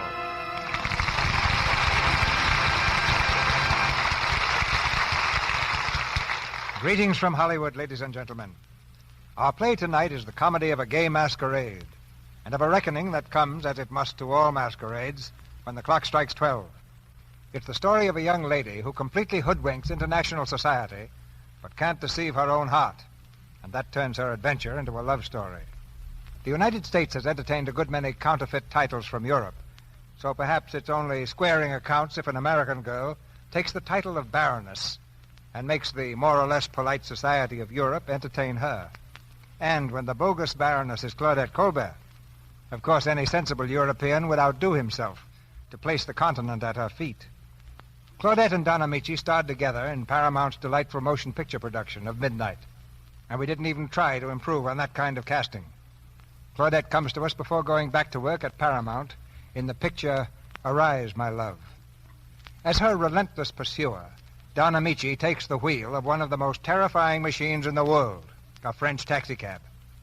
And that's a perfect setup for a gay whirl through the boulevards and bright lights of the Paris of a few years ago. Midnight is a play that will banish worry from the living room tonight as efficiently as Lux Flakes always does from the kitchen. Millions of women already know that secret, but for the few who don't, Lux Flakes will be a wonderful discovery. Now, if your tickets are in order, we'll start for Paris. A trip that will take just about as long as it takes to raise the curtain here in the Lux Radio Theater.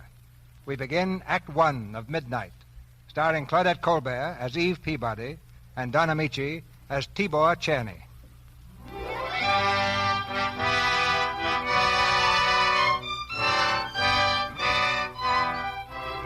A few years ago, when one spoke of Paris, it was always Paris in the spring or Paris by night, conjuring up visions of gaiety and romance. But there's another aspect of the great city rarely touched upon. Paris in the rain. Yes, it rains there too, and just now it's pouring. From the railroad station comes a lovely creature in a trailing evening gown. She's young and beautiful. Certainly you'd expect her to step into a waiting limousine and be whisked off to the Rist Hotel. But no, this lovely apparition in evening clothes is walking in the rain with a dripping newspaper on her head to ward off the stinging drops. The taxicab drivers cannot believe their eyes. Mademoiselle, you wish a taxi? No, thank you. Mademoiselle, you will not walk in this rain. Taxi, mademoiselle? No. Get in, mademoiselle. Anywhere in Paris. I said no. Will you leave me alone? To walk on a night like this. Oh, Taxi, mademoiselle, taxi. No. Any place in Paris, mademoiselle? No. Which way are you going? I don't know. I'm walking. Oh, mademoiselle enjoys the rain, huh? Oh, sure. I'm just mad about it. It feels so good running down my back. Well, then why not ride? Mademoiselle, my taxi is yours. Listen, I don't want it. All right, mister. Here's how things stand. I could have you drive me all around town and then tell you I left my purse home on the grand piano. Yeah. There's no grand piano, no home. And my purse, 25 centimes with a hole in it. That's what's left of the Peabody stake. Oh, you have no money, huh? That's right. I need a taxi to find myself a job, and I need a job to pay for the taxi. Oh, I see. No taxi, no job, no dinner. Ah.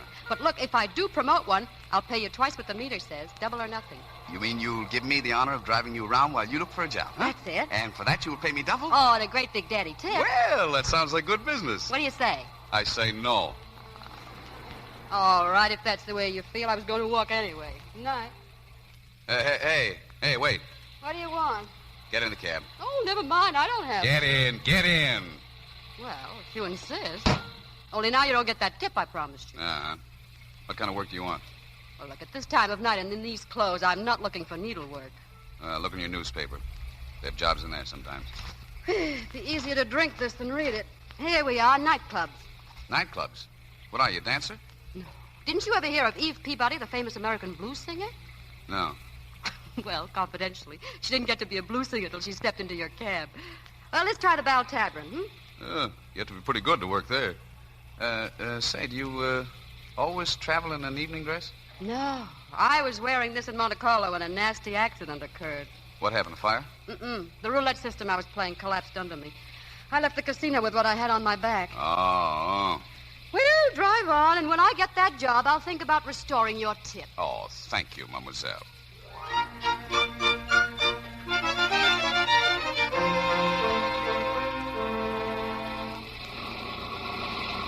The Belle Tabourine, no job. Club Big Al, no job. Bolero Club, no job. Moulin Rouge, no job. All right. I guess mine is strictly a bathtub voice. How much is on the meter? Oh, it's just a little matter of 80 francs. Well, where do you want to go now? 80 francs?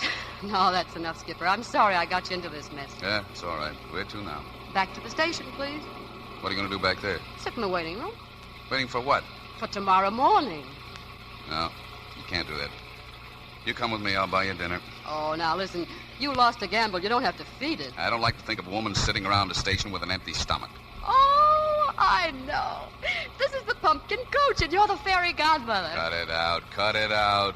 I'm going to buy you a cheap dinner. You don't even have to thank me for it. Okay, Skipper. Thanks.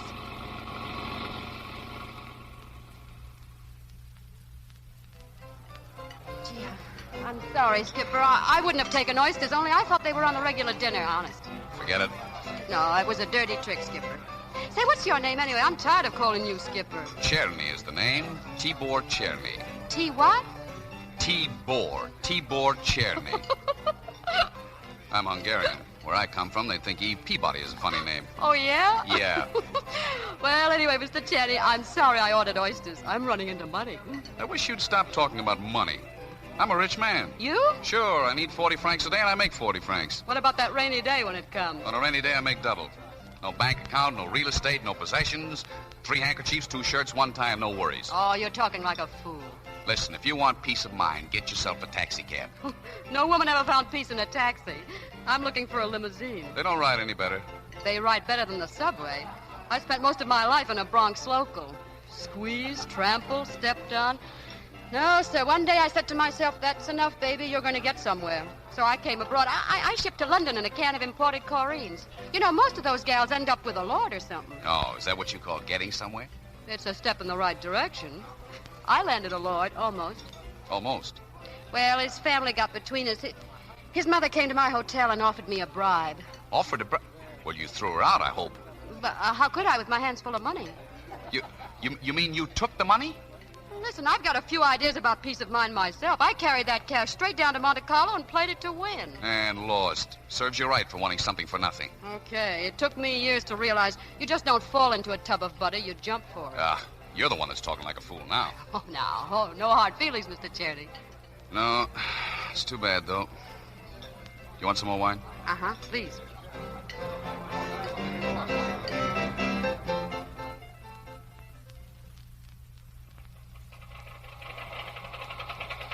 What's the matter? Nothing. I think we need some gas, that's all. Oh, we do. Out of gas, huh? Well. It's all right. I always carry an extra can on the back. Oh, well, that's a novelty. Say, where's that railroad station anyway? Oh, we passed that. You're going to sleep at my place tonight. What was that? I said you're going to sleep at my place. Oh, no, I'm not. Now, listen, I've got to drive this cab all night. How do you expect me to keep my mind on my business knowing you're having a roof over your head? No, thanks, Skipper. Here, here's the key. There's a shirt drying over the bathtub. You can sleep in that. But be out by 7 in the morning. No, Skipper, you'd better keep the key. Now, don't be a fool. Me? I've been a fool too long. Listen, back in New York, whenever I managed to crash a party full of luscious, big-hearted millionaires, there was sure to be some snub-faced kid in the orchestra playing traps. So around 4 in the morning, when the wise girls were skipping off to Connecticut to marry those millionaires, I'd be with him in some night spot learning tricks on the kettle drum. And he always had a nose like yours. Was there anything wrong with my nose? Mm-hmm. I like it. Do you mind? Oh, no, we're no good for each other, Skipper. We're going in different directions. Yeah, that's what you think. I'm going to get that gas in the tank, and then we're heading for my place. You just sit tight. Okay, Skipper. Be right back. You know, a girl like you shouldn't be running around Paris all alone. First thing you know, you'll be getting into trouble. Suppose you don't find a job. What do you do then? Can't sleep in the railroad station all the time. And what about those clothes? Then you try walking around in the daytime with an evening dress. How far do you suppose you're going to get dressed up like that? Hey, what's the matter? You asleep? I said, how far do you suppose you're going to... Hey, where'd she go? Hey, Peabody. Eve, where are you? Hey, where are you? Eve, where are you?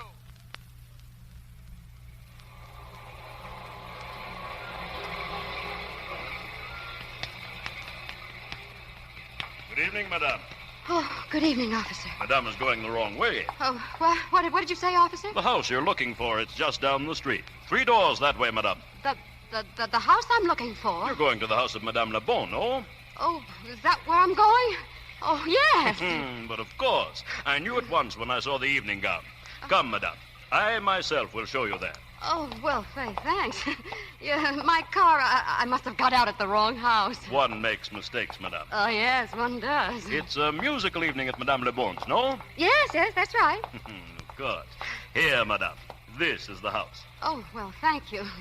Good night, officer. Oh, but go in. You're becoming wet, madame. Yes, I know, but...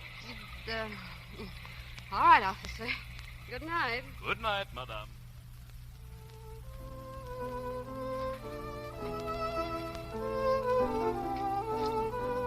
Good evening, madame. Oh, hello. Are you looking for a seat? I don't believe this one is taken. Thank you. I saw you come in. Yes, that was observing of you. My name is George Flammarion. George Flammarion? Dull evening, isn't it? Not up to now. I don't believe I've seen you here before, Madame... Madame... I've never been invited here before. Oh, I see. Stuffy people, aren't they? I don't think so. Very. Someone once tried to come in under a false name. They found out she didn't belong. Not really. What did they do? Handed her over to the police. Stuffy people. Yeah, very. Madame, will you come this way, please? Someone's calling you, Madame. You mean me? Please, I would like to a word with you outside. Yeah, that's what I thought. All right, I'll go quietly. Come here, madame. All right, now let's get it over with. I've had my eye on you from the moment you came in. I know. I should have known better, but you see, I didn't want to come in here at all. There was an officer outside. Shh, don't apologize. You're not the only one. There are 3 of us in rebellion against that music. You play bridge, don't you? What? Yes, I do. Good. Come this way.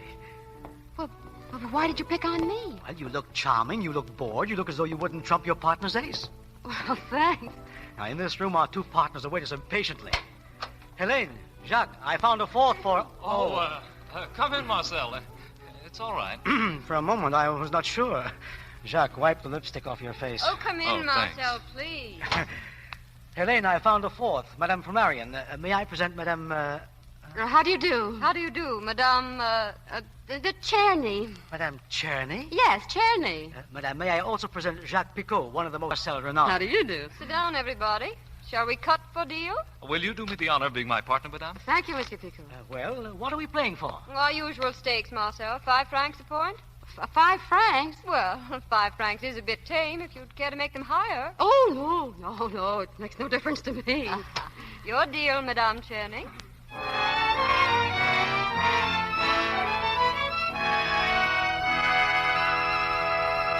Let me see. Not a very good showing, madame. I'm afraid we're down 900. Oh, is that all, monsieur? Only 900? I don't know whether you should be flattered or annoyed, madame. Jacques usually plays an excellent game. Tennis or golf? Madame, please. At times I find it very difficult to concentrate on cards. You mean when you have a pretty partner, Jacques? Helene. Good evening. Oh, come in, George. How's the musical evening progressing? As dull as ever, my dear. Oh, Madame Czerny. This is Monsieur Flammarion, my husband. How do you do? How do you do, Madame Czerny? You're American, aren't you? Yes, I am. Hungarian descent? Scotch, Irish, and Choctaw. Figure up the score, Marcel. Czerny, though. Czerny. You know, that's Hungarian. Oh, well, that's not my name. Oh, isn't it? No, except by marriage. Oh, then you're the wife of Baron Czerny. Baron Czerny, of course. Yes, of course. You know, the last time I saw him in St. Moritz, he talked about an American girl. Where is he now, Baroness? Back in Budapest. He's not very well. You know, the old trouble. Oh, too bad. Helene, you should see Budapest. It's the most enchanting city, except, of course, for the subway. Did they ever finish that, Baroness? The streets are still a little torn up. Here's the total. Want to check up your losings, Jacques? Very bad. I'm sorry, Baroness. We had the spirit even if we didn't have the cards. Well, how much did we lose? We're down 4,200 francs. Oh, where's my bag?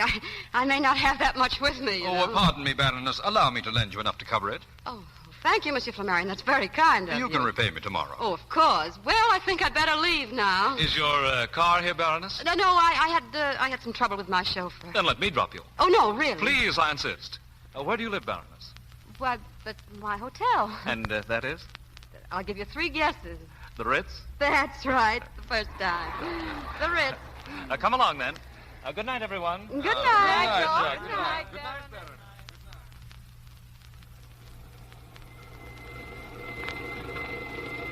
Well, this is it. The Ritz, wasn't it? Yes, thank you so much. Don't bother to see me inside. It's terribly late. Oh, no. My mother taught me always to see a lady to her door. Oh, thanks. Well, good night. Oh, no. You can't get rid of me as easily as that. How do you know what dangers may lurk in the hotel lobby? I know exactly what dangers lurk in hotel lobbies. Come on.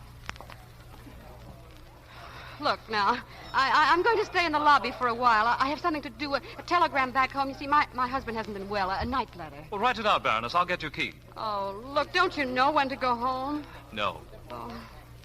Clerk, the key for Baroness Czerny, please. Yes, monsieur? It may be in the name of Smith. You know, my maid sometimes makes a mistake. Ah, here you are. The Baroness Czerny, room 217, 219. What did you say? The Baroness Czerny, room 217, 219. What's the matter, Baroness? Don't you know your own room number? Well, yes, of course. Now we'll send that wire. No, you needn't bother. I'll write it upstairs. Good night. No, to her door, my mother said. That means upstairs. Oh, Monsieur Picot, please. No. Come on, Baroness. Right to your door.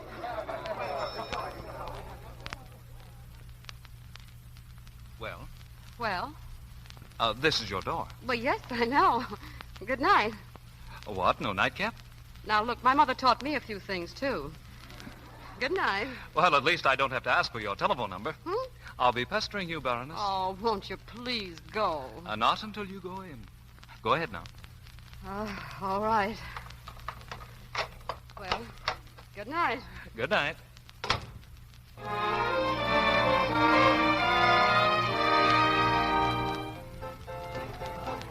Now, listen, fellas, here's the idea. No, wait. Hey, cut out that piano, will you? All right, now, fellas, quiet. Quiet now. I'll explain it once more. We're all taxi drivers. That means we get around a lot. All right, now, each of us puts in 5 francs, and the guy that finds it gets the whole thing. Now, say we get 1,000 of us. That's a purse of 5,000 francs to the winner. But, Deadwood, how can we find one woman out of all Paris? Why not? There are only 4 million people here. And only half of them are women. It's easy. That's right. All right, now, look. Listen, she's an American girl named Eve Peabody. All she's got is a gold evening dress. She hasn't got a cent to her name, so she can't get out of town. All right, now, spread the word around. Keep your eyes open. Go to the consulate, the embassy, the hotels, the night spots, theatrical agency. All right, now, come on, each of you, put in 5 francs. Here's mine. That's it, fellas. Put it in here, 5 francs. Come on. 5 francs. In here.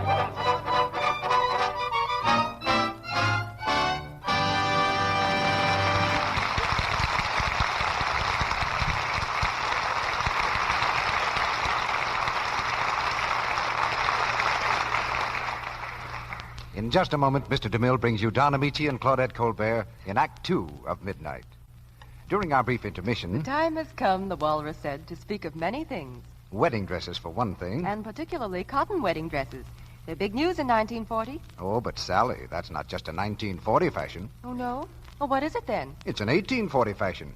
Back in 1848, Daniel Boone's great-great-niece was married in a cotton wedding dress. A very beautiful one, too. Now, how in the world do you know that? Because the dress is on exhibition in New York at the Museum of Costume Art right now. Oh, what's it like? Well, here's our fashion scout, Libby Collins, to tell us about it. It's tucked white organdy with an off-the-shoulder neckline, tiny waist, and very full skirt.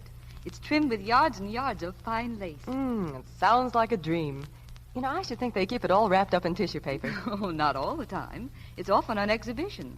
And, of course, it has to be washed sometimes. Washed? A dress like that? Why, it's nearly 100 years old. Certainly, but the Museum of Costume Art always washes it in Lux Flakes. They're so wonderfully gentle, and the dress looks simply exquisite. What else is in the exhibit, Libby? Well, there's a bridal robe worn by the Hopi Indian women. It's made of cotton, which is grown, gathered, spun, and woven by the relatives of the bridegroom. And what does the robe look like, Libby? It's a large, square, white blanket, very finely woven, with elaborate tassels at each corner, which represent ears of corn. Luxable? Well, in those days, I don't suppose the Hopi Indians luxed it, Sally, but the museum does. You know, they use lux for so many of their lovely things. Priceless treasures like that must have gentle care. And new Quick Lux gives them just that. It's so mild and pure, it's safe for everything, safe in water alone. That's why so many millions of women use Lux to guard the beauty of their own nice things. Silks, rayons, smart cottons. Speaking of cottons, Mr. Ruick, this is National Cotton Week. Paris says, wear cotton for everything, from play suits to evening dresses. So this is a grand time to plan an all-cotton wardrobe, the lovely new cottons at your favorite store right now. And remember, these beautiful new cottons need gentle care, just like washable silks and rayons. Otherwise, you may spoil their finish and color. New Quick Lux helps colors and fabrics stay new-looking longer. It's fast, it's thrifty, and above all, it's safe. It's in the same familiar box, and it costs no more. Now, our producer, Mr. DeMille. Act 2 of Midnight, starring Claudette Colbert as Eve Peabody and Don Ameche as Tibor Czerny.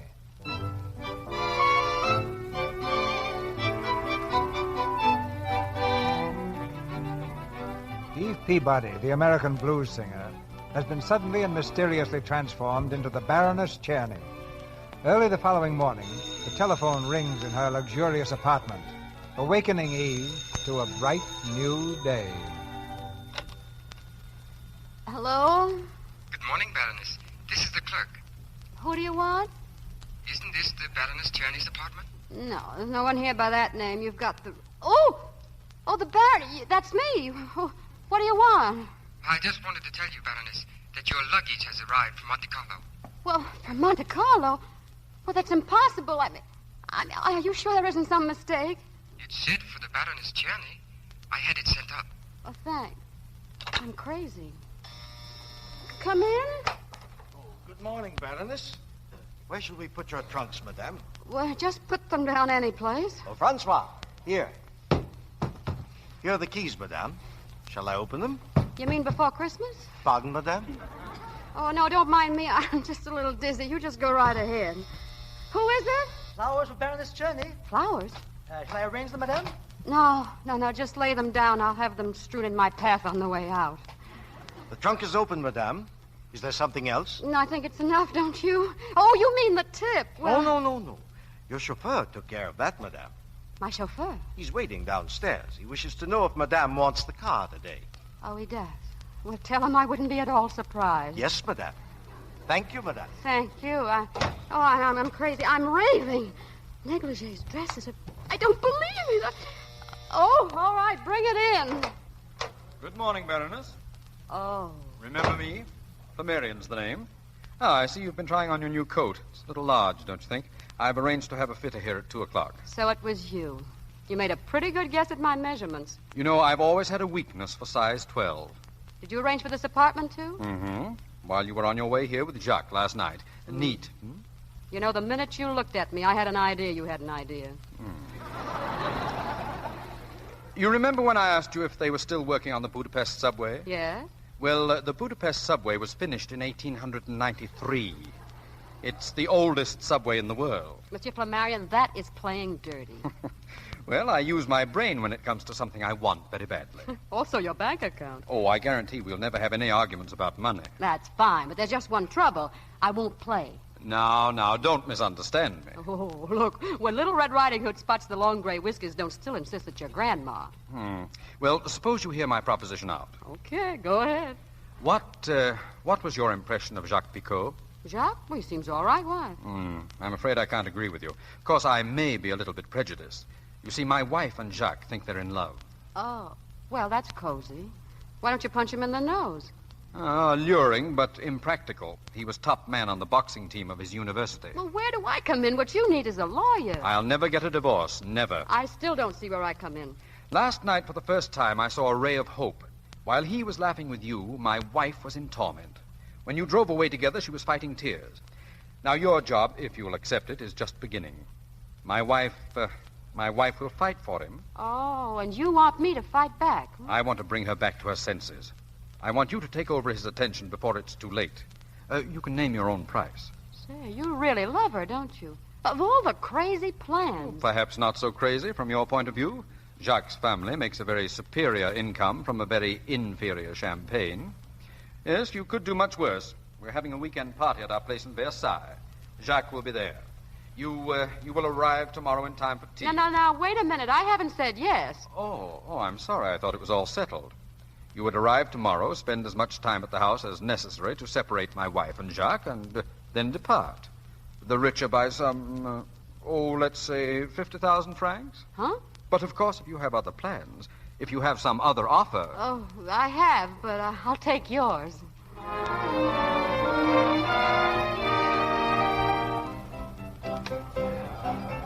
All right, come on, fellas. Anybody else want to get in the pool? Put up 5 francs and win 5,000. Who's next? Come on. Tibor, let me do it here. Tibor, where's the money? I found her. Give me a cognac. What did you say? I found the girl. 1 cognac. Well, come on. You can talk without a cognac. The cognac is for you, Johnny, when you hear what I've got to say. Well, say it. Well, she lives at the Ritz. She's got a high-class car with a chauffeur. And would you like to know what her name is? Why, her name is Eve Peabody. No, it isn't. Not now. It's Czerny. Czerny? My name? The Baroness Czerny. Give me that cognac.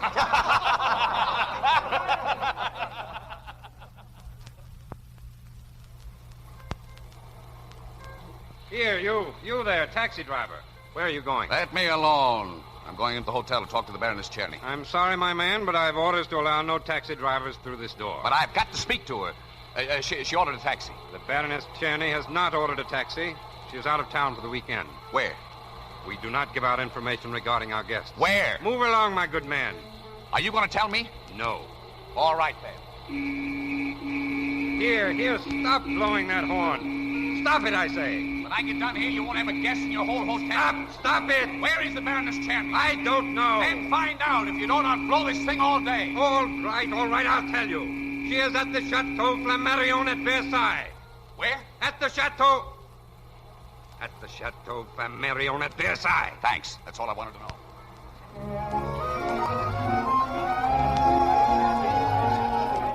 Monsieur Albert Augustine, Madame Pellissier. Eve, how is it going with Jacques? All right, my dear? Oh, fine. In fact, a little better than that. That boy ought to have his brakes relined. Yes, I know his speed. You know, this afternoon he suggested we cruise the Mediterranean on his yacht, and this morning he appeared with an emerald as big as a gumdrop. I'll take it out of your salary. Oh, don't worry, I refused it. Why? Get everything you can out of this deal. That's what I'm doing. You want to know something? I have a crazy idea Jacques may ask me to divorce my husband. And marry him? You don't know Jacques Picot. You don't know Eve Peabody. Excuse me, George. I'm supposed to meet him in the garden. My wife will be furious. Good luck, darling.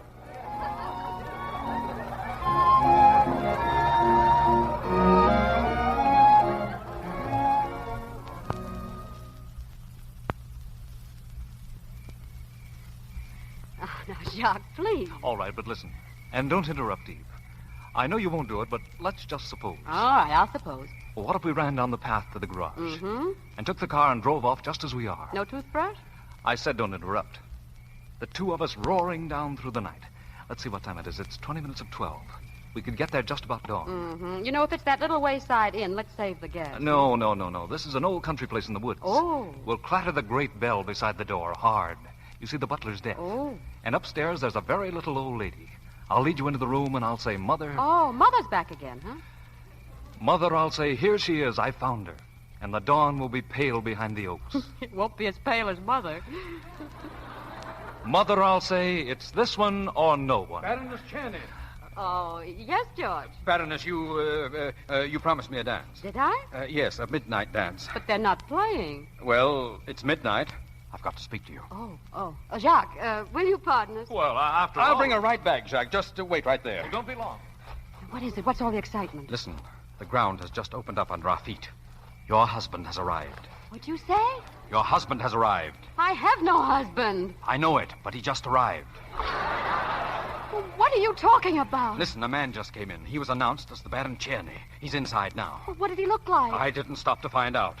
Come on, you've got to meet him. Oh, now, wait a minute. I can't go in and meet a strange man and tell him I'm married to him. How can I? Oh, thank you, madame. I'm sure I'll find Here he comes. It's the skipper. Oh, here you are, Eve.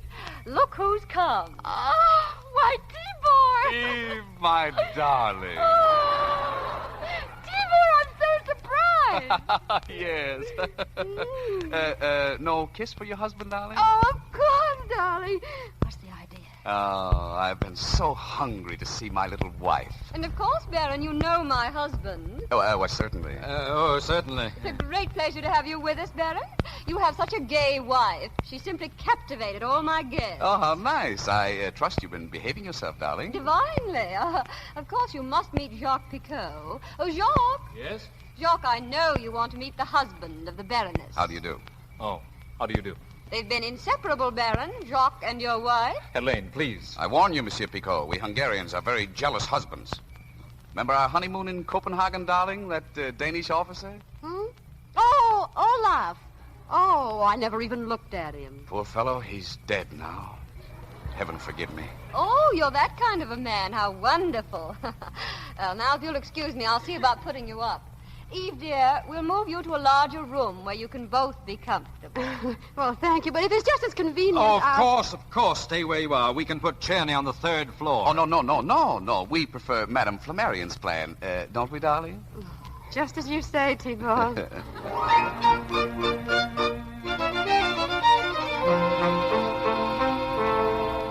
Good night, Eve. Good night, madame. Good night. See you in the morning. Well, Eve. Well, what? Delightful people. I'm so glad you ran into them. What are you doing here? I just flew from Budapest. They told me at the Ritz my wife was here. You don't seem very pleased. Oh, come on now. What do you want? Getting sleepy, darling, aren't you? Not in the least. You know, your sudden disappearance upset me quite a bit, but now it's all right. Now stop it, Skipper. Oh, look, they put my pajamas on the wrong side of the bed. Listen, if you move one step toward those pajamas, I'll scream. And let all the guests in on the truth? Oh, no. Oh, Skipper, please, won't you get out of here? Now, is that a nice way to talk to the man whose name you bear? All right, I took your name, so what? I'm delighted. It was the first name that came into my mind. Yes, for a very special reason. I believe in Freud and the subconscious. You chose the name you wanted, my name. I suppose you're Baron Chaney. If you're speaking about that driveling idiot in Budapest, I'm his eighth cousin once removed, which makes me more of a baron than you are a baroness. How come you're driving a taxi? I climbed up to it by easy stages. There's nothing like a little wife who's interested in her husband's career. Come here. Oh, cut it out, Skipper. Eve, darling. Please go away. You can't run away from what started between us. I know we're right for each other. I know it deep down in my bones. Don't you? That's why I didn't accept that room of yours. There were no strings on that. I was really driving all night. Oh, I know you were. You told me to clear out before you got back, but don't you see, that's not the way it would have worked out. I'd have awakened in the morning in that extra shirt of yours, and then I'd have waited to thank you. And I'd have asked you to marry me. I probably would have. Oh, Skipper, don't you see? We'd have had a few grand weeks and a lot of laughs. I'd have donned your socks while you bumped around in that old taxi, scraping our 40 francs together, And then all of a sudden, the walls of that one room would have started crowding in on us. Yeah, I know that one. When you're poor, love flies out the window. Well, I saw it happen to my father and mother. So many worries, so many quarrels. They just gave up. They didn't even hate each other. I suppose love is safer in a place like this. Please, Skipper, don't let's make a mess of our lives. We're no good for each other. Oh, now, don't be a fool, Eve. Come on, kiss me. No, stop it. Get your things together. We're starting back. No, I won't go. Oh, listen, Skipper, I've just had a swell break. Don't you see? I got in with this crowd. Things are beginning to work out. There's a man here. Well, it's what I've been waiting for all my life. Now, please, we'll make some excuse to those people downstairs, and you'll leave in the morning. So that's what you really want, huh? An imitation of a man. A fake existence. A cheap, tawdry little life. Oh, be quiet. All right. You, don't mind if I sleep out on the balcony, do you? It'll look pretty silly if I go downstairs. Do what you want. Thanks. Good night. Pleasant dreams. Oh, Skip.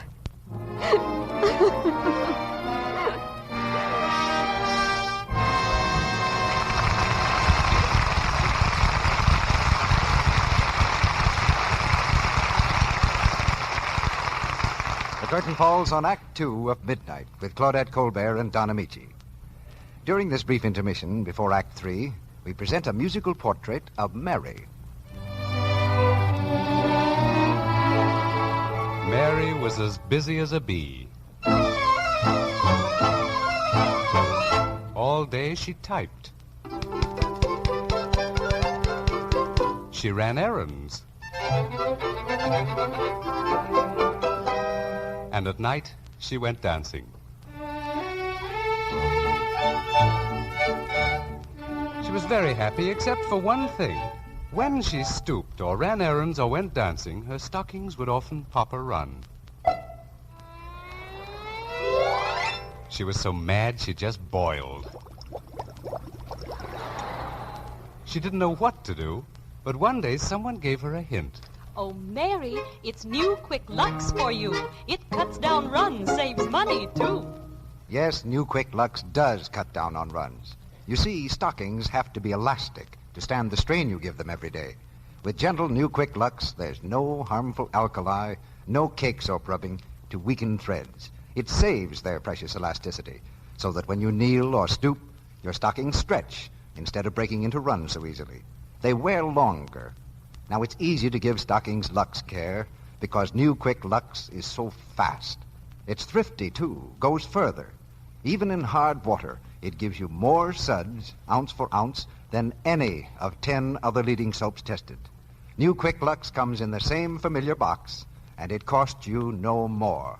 So get a big box tomorrow and Lux your stockings every night to cut down runs. We pause now for station identification. This is the Columbia Broadcasting System.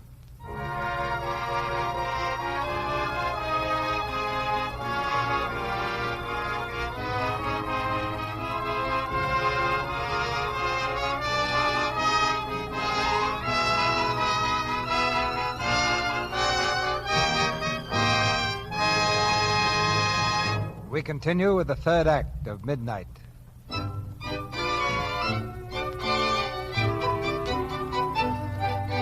It's early the following morning. In the bright sunshine on the terrace, Jacques Picot sits at the breakfast table, a perfect picture of dejection. As Eve comes from the house, his face brightens momentarily, then darkens again as he remembers her husband. Good morning, Jacques. Good morning.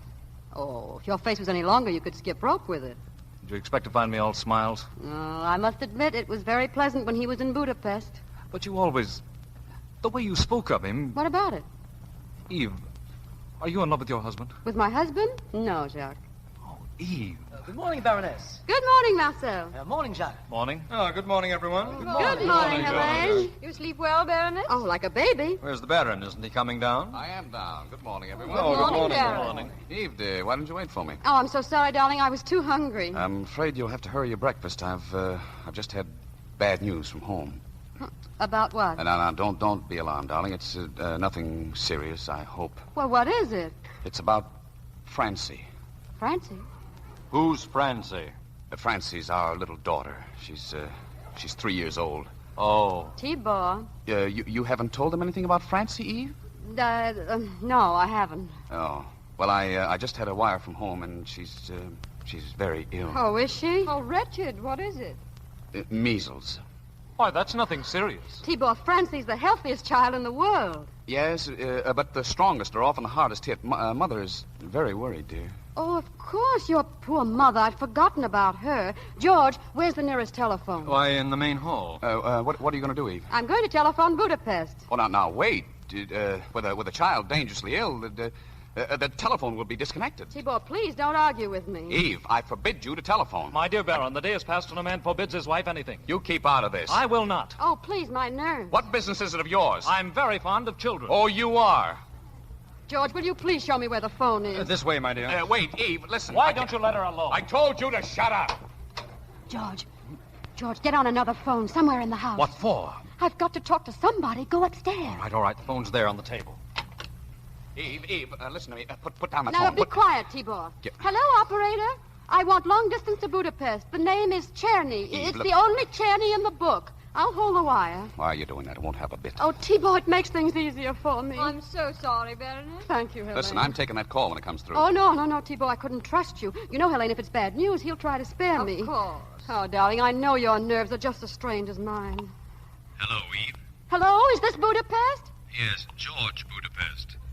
I'm upstairs. Hello? Is that you, Mama? How's Francie? What do you want me to say? Well, what did the doctor say? He just left. Oh, good. T-Bar, the baby's temperature's gone down and the spots have practically disappeared. Huh? What did you say, Mother? It isn't measles at all. No, dear. It's just a plain case of alcohol poisoning. The baby must have had one highball too many. Oh. Yes, she was out all night. We picked her up in the gutter. Oh, how cute of her. Can I speak to her? Hello? Francie, darling. T-Bar, it's Francie. Speak to her, dear. Listen, Eve, this is Darling, it's your little Francie. Now say hello. Hello, Francie. Hello, Dada. Yes, this is your Dada. Send her a kiss for me. Yeah, here's a kiss, dear. And here's one for you, Dada. Well, goodbye, dear. I'll see you soon. Goodbye, Dada. Ah, isn't it wonderful? It was just a heat rash. We don't have to leave at all. You snake, I'll show you. T-Bar, where are you going? I'm going upstairs. But your breakfast, dear. I don't want any breakfast. Oh, poor T-Bar. He was so worried. Of course. Do come and sit down, Baroness. Jacques, finish your breakfast, dear. Well, I'm glad you don't have to go, Baroness. Well, everything all settled? Oh, George, isn't it wonderful? The baby's better. Splendid. Helene, where are the plover's eggs you promised me? Oh, I'm sorry, Marcel. I ordered them. Maurice? Yes, madame? Maurice, what happened to the plover's eggs? They didn't arrive, madame. We tried to get in touch with the market, but the telephone has been out of order ever since last night. What's that, Maurice? The telephone, madame. It's out of order. Nonsense. We just telephoned from the main hall. The house telephone works, monsieur. But the Baroness was just talking to Budapest. There must be some mistake, madame. I wasn't able to use the telephone 10 minutes ago. But, Baroness, well... Oh, I'm afraid he's right, Madame Flammarion. I wasn't really talking to Budapest. You weren't? But we all heard you. Of course you talked to Budapest. No, I didn't, Jacques. And I'm going to tell you something even more surprising. T-Bar and I have no daughter. What is all this? Are you feeling quite well, my dear? Oh, perfectly, but I shouldn't trouble you with my unhappy marriage. Forget what I said. Oh, do tell us, please. No, it seems so disloyal to poor T-Bar. Oh, you can't stop now. Well, all right. You see, when I married, I didn't realize that in the Czerny family there was a streak of, shall we call it eccentricity? And yet, I had a warning. Why else should his grandfather have sent me as an engagement present a roller skate covered with Thousand Island dressing? What? Oh, of course. I'd forgotten the Czernys are all like that. But your husband seems quite normal. Oh, he is, Helene, for long stretches. And then comes one of his attacks. Now, this morning was typical. Waking up and imagining we had a daughter. And you know one mustn't contradict him, of course. Does he get violent if you do? Oh, he breaks things and eats them sometimes. What? Well, I used to do that. And you've put up with this for years? Yes, I came to Paris this time to get away, but you see, he followed me. Once before I tried. I was hiding in Capri. He made a violent entrance into the hotel, disguised as a fisherman, and tried to have me shot as a spy. At least he has imagination. Oh, but there are moments when he's so sweet. One can't help loving him. Oh, you're wonderful, isn't she, George? Amazing. What's that? Whose car's that? A taxi. What's a taxi doing here? The driver must have made a mistake. Oh, you don't suppose... It's poor Thibault. Bonjour, messieurs, mesdames. He's having a spell. It's all right, Eve. We're all with you. Let's call a doctor. No. That would be the worst thing. Good morning. Well, now you see me for what I really am. What do you say to this? Why, Baron. Do I look like a baron? Thibault, please. Come on. Tell them who I am. George, Helene, he's not a baron, he's a taxi driver. Well, isn't that interesting? Nothing keeps one out in the air so much, does it? I imagine this is the first time your chateau has entertained a member of the working class. Well, times have changed, haven't they? Now, what would you like for breakfast? Nothing. I have a few things to tell you, and then you can throw us both out of here. Thibault, look at me. Look straight into my eyes. Let me hold your hand. It's too late now. We'll make a clean breast of things whether you like it or not. In the first place, you are not my wife. Oh, Thibault. Well, are you? No, Thibault. We know. She's a spy. A what? Spy. She's an American gold digger I picked up in Paris less than a week ago. Is that right? Yes, Thibault. Without a sou to her name. No, Thibault. But there was something about her nose and the way the raindrops trickled down it from that newspaper. Newspaper? Yeah, she was wearing one instead of a hat. Oh, yes. She twisted me around her finger in 2 minutes. I was crazy about her. She made me think she felt the same way about me, and until she remembered she had other fish to fry. Fish like you. Goldfish. Oh, please, Baron Cher. I am not a baron. Say, what's the matter with all of you? Why, nothing at all. Well, you all act as though nothing had happened. Well, what has happened? Well, didn't you hear what I said? We're a pair of imposters. You don't want us around here. They're terribly broad-minded people, Thibault. What are you smirking about? Now stop it. Don't talk like that to your wife. She's not my wife. Are you all deaf or are you all crazy? You're the one who's crazy, Charlie. We all know about it. Your wife told us. Oh, so that's it. Oh, my fire! Look out, he'll eat it. I'll take care of him. Take your hands off of me. Help me, George. Oh, don't hurt him, Jack. Don't hurt him. Oh, get up. What have you done to him? He hit his head. She's unconscious. Oh, Thibault, look at Get me. some water. Come inside, Eve. But Jockey's her husband. Not from now on. I'm taking care of that. She's going to marry me, aren't you, darling? He's cut. He's bleeding. Look. No, that's just gravy. You'll be all right. Help me carry him upstairs.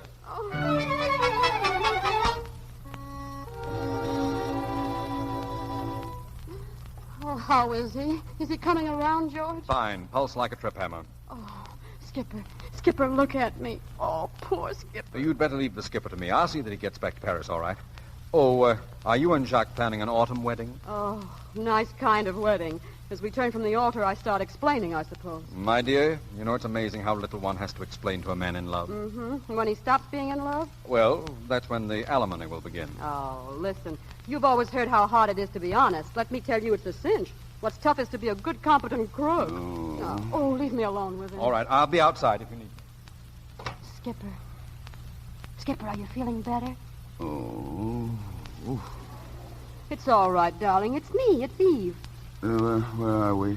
In the chateau, you hit your head. Oh, yeah. You told him I was crazy. Yeah, you'll feel better on the way home. Home? It'll take 2 men pushing and 2 men pulling to get me away from here. Oh, but darling, I'm going with you. Going where? Back to Paris. Isn't that what you came here for, to take me away? Now what's the catch? Oh, now, Skipper, you can't back out now. You told me you wanted to marry me. So what's come over you? Well, I try to be practical, but it's no use. Oh, it didn't work, huh? What? Your little stunt downstairs. Oh, come on, Skipper. No, it's too bad you didn't land that fathead Jacques Picot. Oh, he's not a fathead. Why, because he found you out? I can tell when a baroness has had a swift kick. Listen, you big idiot. Jacques Picot just proposed to me. Ah. Are you surprised somebody else wants to marry me? You said no, I suppose. I said nothing, but if you keep on, I'll say yes. That's fine. That's where I step in. Oh, what can you do? Don't forget you're married to me. I'm not married to you. Well, Jacques Picot thinks you are. You're in a fine mess now. You are. You got to get a divorce from a man you aren't even married to. All right, I'll get a divorce. All right, just try it. Well, watch me. Well, is it settled? Yeah, it's settled, except for a small formality. All we need now is a good divorce lawyer.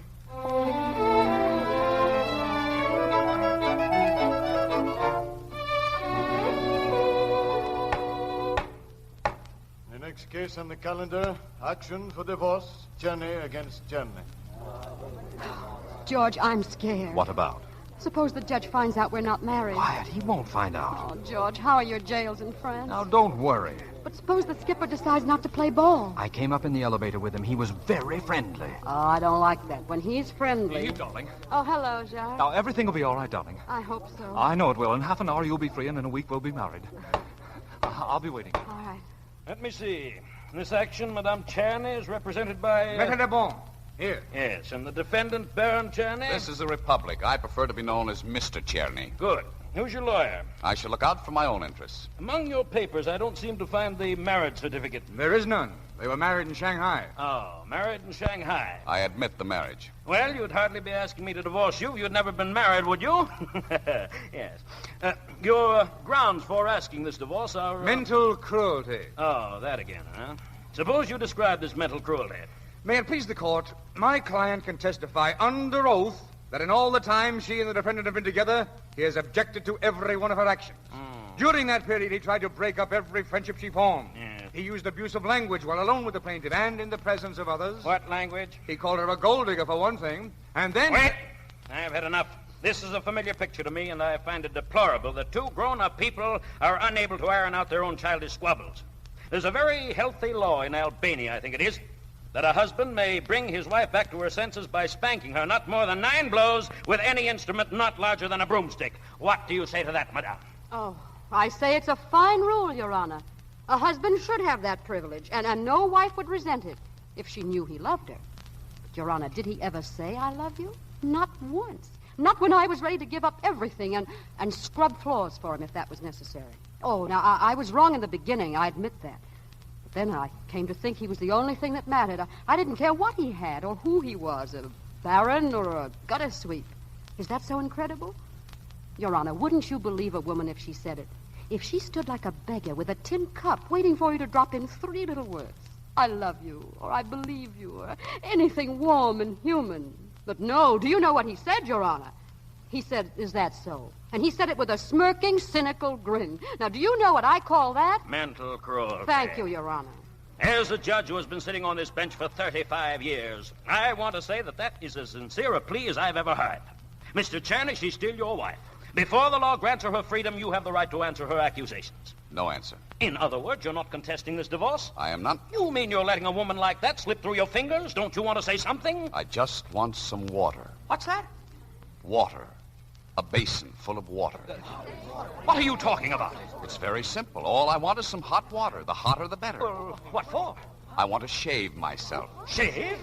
Shave here in this court? Sure, I always shave in court. I even brought my razor, see? Put that razor away. Why? I've shaved in better courts than this. I've shaved in courts all over Europe. Young man, are you insane? Ooh, I get very cross when people say that to me. I eat things. Hold that man. He's crazy. No, Your Honor, he's not crazy. That's an act. Quiet, or I'll have this courtroom cleared.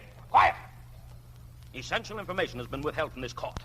I want witnesses as to the mental condition of the defendant. If it please the court, it's not a violent case. It's just that he thinks he's a taxi driver or a fisherman. Quiet!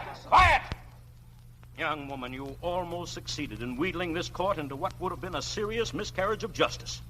According to the wise provisions of the French law, no divorce can be granted where either party is mentally unstable. What? But Go home with your unfortunate husband, young woman, and get it out of your head that you can ever get rid of it. Divorce refused. Case dismissed. Don't worry, darling. We'll get you a divorce in Mexico or in Russia, anywhere. No, Jacques. Of course we can. It's simple. Jacques, you've had a stroke of luck. What do you mean? You mustn't ever get married. It would be unfair to so many women. You're turning me down? No, Jacques, I'm setting you free. Goodbye. Eve, wait. Well, George, it certainly was a flop, wasn't it? Well, not entirely. I'm sorry about your wife. Oh, that's all settled. She's through with Jacques. She's waiting for me at home. Oh, well, it's nice somebody got a break. Goodbye, George. Thanks for everything. If you need some money, I should be... No, thanks. I'll be all right. Goodbye. Hello, mademoiselle. Taxi, mademoiselle? Mm-hmm. That was a nice act you put on, Skipper. Yeah, I thought it was all right myself. Taxi, mademoiselle? No, thanks. Oh, step right in. We're just going around the corner. What for? To the license bureau. Oh, listen, Skipper, you'd better think it over. Oh, I have thought it over. I won't promise to manage on 40 francs a day. Who said 40? With you around, I'll make as much as we want. Anything is possible. Don't argue now. Come on. Well, I'm glad to see you took my advice, young woman. Oh, hello, Your Honor. You have been wonderful, Your Honor. We really didn't want a divorce, did we, darling? No, we didn't, Your Honor. Well, I'm glad to hear it. And where are you going now? To get married. Oh, yeah. What?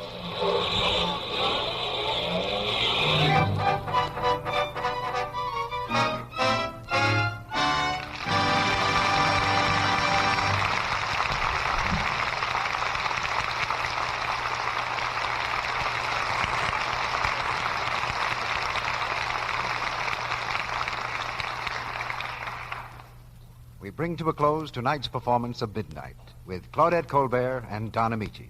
In a moment, our stars return for their curtain calls. But while we're waiting, listen to this. Hear that clock? Morning, noon, and night. 3 times a day, 7 days a week, the dishes have to be washed. You can't get around it. But you can make it pleasanter, the way thousands of women have. That's with new Quick Lux. It helps do away with one of the things women hate most about dishwashing, the red, rough housework look it gives your hands. Yes, new Quick Lux is kind to hands. This was recently proved by hundreds of dramatic one-hand tests made in a laboratory under conditions similar to home dishwashing. 5 different soaps frequently used for dishwashing, including Lux, were tested. 3 times a day for weeks. Hundreds of women dipped one hand in Lux suds, the other in suds from another soap. The results were amazing. The Lux hands looked so much softer and smoother than the other hands.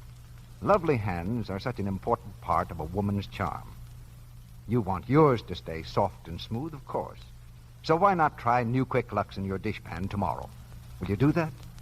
It's in the same familiar box, and it costs you no more. It's fast, thrifty, and so kind to your hands. Here's Mr. DeMille with our stars. Paris having done its duty by the Baroness and the taxi driver, they now return to this microphone undisguised as Claudette Colbert and Don Ameche for a well-earned curtain call. Thank you, Mr. DeMille. It was really a lot of fun doing the play here in the Lux Radio Theater with Don. And the same goes for me, Claudette. Well, around here, we've come to look on you two as a sign of spring. Oh, really? Oh, now, I rather like the idea of Don as a crocus. Yeah, well, I don't. What do you mean we're a sign of spring, CB? Well, just about this same time every year, we seem to have a play for you or Claudette. But this year, because of the severe winter in many parts of the country, we brought you here together as a kind of guarantee that spring had come. It's probably starting to snow somewhere right now. You know, CB, it isn't that we doubt your infallibility as a weather prophet, but wouldn't you be on safer ground with, well, say, next week's show? All right, Don. Next Monday night, we're going to have Olivia de Havilland, Herbert Marshall, and Helen Chandler in Vigil in the Night, the RKO picture based on the novel by A.J. Cronin. In the play, we'll go behind the scenes of a hospital, with Olivia as a nurse and Herbert Marshall as a doctor, and watch drama you never see from the hospital's front door, the fight for life itself. But doctors and nurses do fall in love, just like other people. And that's also part of our play, Vigil in the Night, which we present next Monday night with Olivia de Havilland, Herbert Marshall, and Helen Chandler. It was an exciting picture, CB. I'm anxious to hear it on the air. Good night. Good night, everyone. Good night. Good night. Well, that string is out to you two, all the time.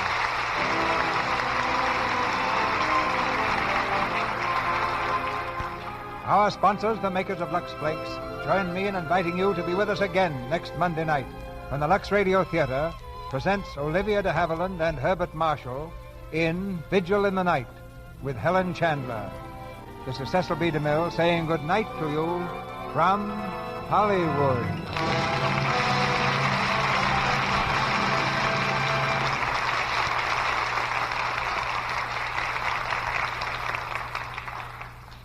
Heard in tonight's play were Gail Gordon as George Flammarion, Fred Mackay as Jacques Picot, Rosemary DeCamp as Helen Flammarion, Ralph Sedan as Marcel, Lou Merrill as Judge, Warren Ash as Le Bon, Ted Bliss as Leon, Tony Martelli as butler, John Lake as doorman, James Eagles as hotel clerk, and Victor Rodman as porter. Claudette Colbert is now working in the MGM picture, Boomtown. Don Ameche's current picture is the 20th Century Fox production, Lillian Russell. He appears tonight through the courtesy of the Old Gold program. Our music was directed by Louis Silvers. Millions of innocent men, women, children, and old people are suffering horrible agony in Europe's war. The American Red Cross needs a minimum of $10 million for European war relief now. Give all you can immediately through your local Red Cross chapter. Your announcer has been Melville Ruick.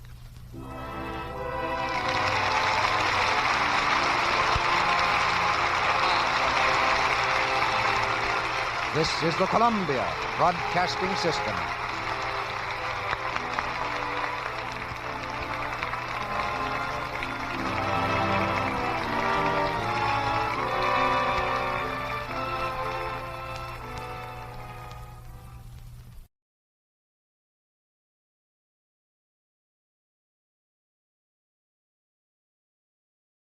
Lux presents Hollywood.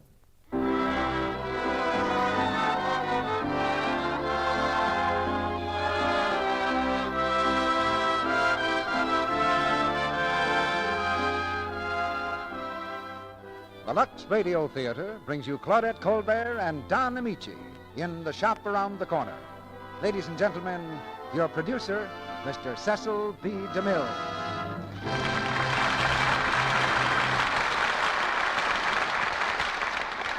Greetings from Hollywood, ladies and gentlemen. In the summer, your producer's fancy lightly turns to thoughts of Don Ameche and Claudette Colbert. Summer arrived officially day before yesterday at 11:34 a.m., so we've got Claudette and Don right here tonight. Since they were also right here last year about this time, I suggest we consider them a sign of the season, like the ball game on the corner lot or the first picnic. You'll hear these two stars in The Shop Around the Corner, adapted from the Metro-Goldwyn-Mayer picture success. The play has an air of goodwill to it, a gay mood of laughter and romance that few motion pictures have matched. It's a story of a little group of people who work together in a certain little shop around the corner, a kind of world in itself, where there's a share of good and bad luck for everyone. Usually, of course, the shop around any corner is where you get Lux Flakes. But we had a letter the other day from a woman who didn't take any chances on finding it that close. She was going to Liberia, West Africa, so she prudently took some along.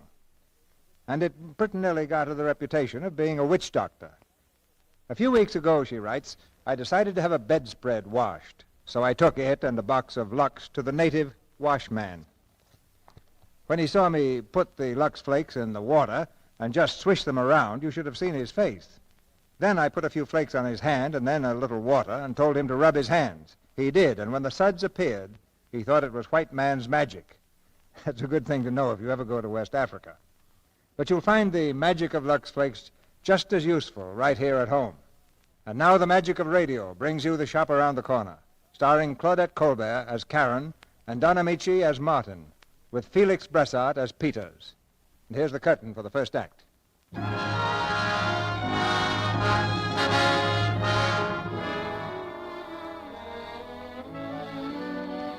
The firm of Mattelcheck and Company, Novelties and Leather Goods, has been doing business in the same location for 35 years. It's not a large store, nor is it small. Its merchandise is not cheap, nor is it expensive. This is just an ordinary everyday shop, and its clerks are ordinary everyday people. At 8:55 each morning, they stand behind the counters, dusting the goods and gossiping. At 9 sharp, they snap quickly to attention as Mr. Mattelcheck enters the front door and in a ringing voice delivers his first order of the day. Joey! Yes, Mr. Mattercheck. Joey, run across the street and get me some bicarbonated soda. Yes, Mr. Mattercheck. Good morning, Lily. Good morning, Mr. Mattercheck. Good morning, Miss Baker. Good morning, Mr. Mattercheck. Good morning, Mr. Peters. Good morning, Mr. Mattercheck. Good morning, Mr. Harvey. Oh, good morning, Mr. Mattercheck. Good morning, Mr. Martin. Morning, sir. Mr. Martin, I'd like to see you in a few minutes on a very important matter. Yes, sir. Anytime you say. Well, Martin, it won't be long now. What do you mean? Well, I hear you had dinner with Mr. Matachek and his wife last night. Oh, that, yeah. And now this morning he wants to see you about something important. You'll be the manager pretty soon. Oh, I don't know. Say, Peters, want to hear something nice? You're not the manager yet? No.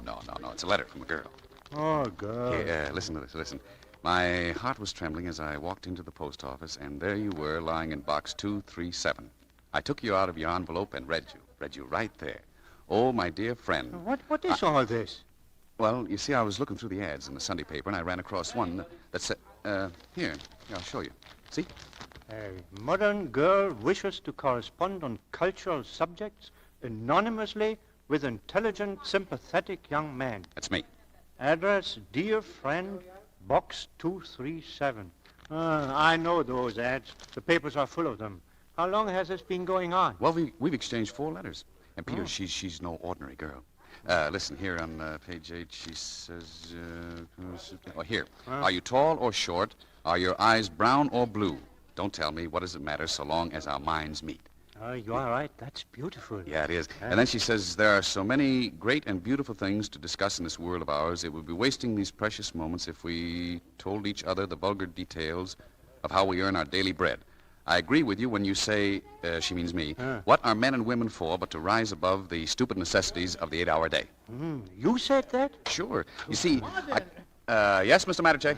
Martin, I can get 5 dozen more of these cigarette boxes from Nichols Brothers. What do you think of it?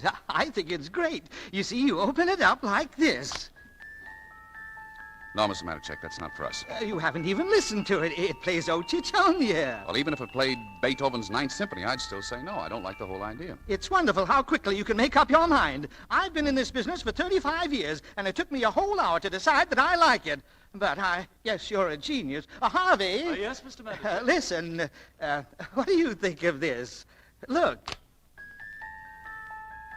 Now, I want your honest opinion. Don't let me influence you. Hear that? That's a very popular classic. Well, Miss Baker? I think people who smoke cigarettes and who love to hear O Chichornia will like it. Harvey, what do you think? I'd even go further. I think it'll make music lovers out of cigarette smokers and cigarette smokers out of music lovers. I think it's sensational. Well, Mr. Martin? I still think it's terrible. Give me one reason. All right. Let's say a man smokes 20 cigarettes a day. So he opens the box 20 times, and 20 times he has to listen to O Chichornia. And besides that, it's imitation leather and cheap glue. In 2 weeks, the whole thing will come apart, and all you have left is O Chichornia. I know it. I know it's an imitation leather. You don't have to tell me. You just sell things and let me do the buying. Excuse me, Mr. Matachek. Nichols Brothers are on the phone. I'll take it here. Yes, sir. Hello, Nichols? This is Matachek. Cancel the rest of those cigarette boxes. They're terrible.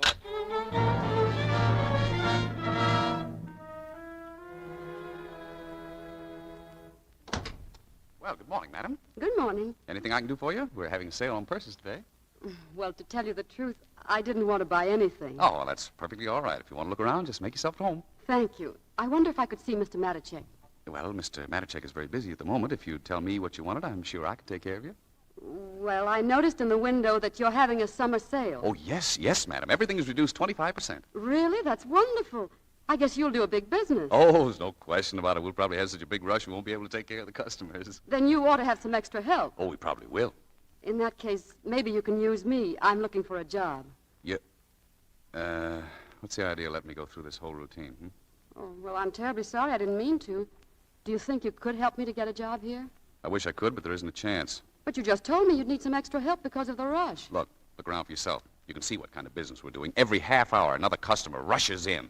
Well, listen, I've had a lot of experience. Yeah, but I know the situation here. I worked for 2 years at Blake & Company, and I left of my own accord, and before that, I was with Blake & Brothers for 10 months. Now, listen, if it were up to me, I'd put you to work, but I'm not the boss. So... Well, then why don't you let me see him? Because he's in a very bad mood today. I'll take a chance. Maybe I can cheer him up. Now, listen, madam, I've been here 9 years. I know Mr. Matachek inside and out. I know exactly what his attitude would be. I can tell you word for word exactly what he'd say. Mr. Martin, come here. Now, you see what you've done? Oh, I'm sorry. Mr. Martin. Yeah, come here, Mr. Matachek. So, Mr. Martin, you know every reaction of mine, eh? You know exactly what I think even before I think it. You're not only a genius, you're a mind reader. But, Mr. Matachek... Never mind now, I'll take care of this customer. But, Mr. Matachek... Quiet. Good morning, madam.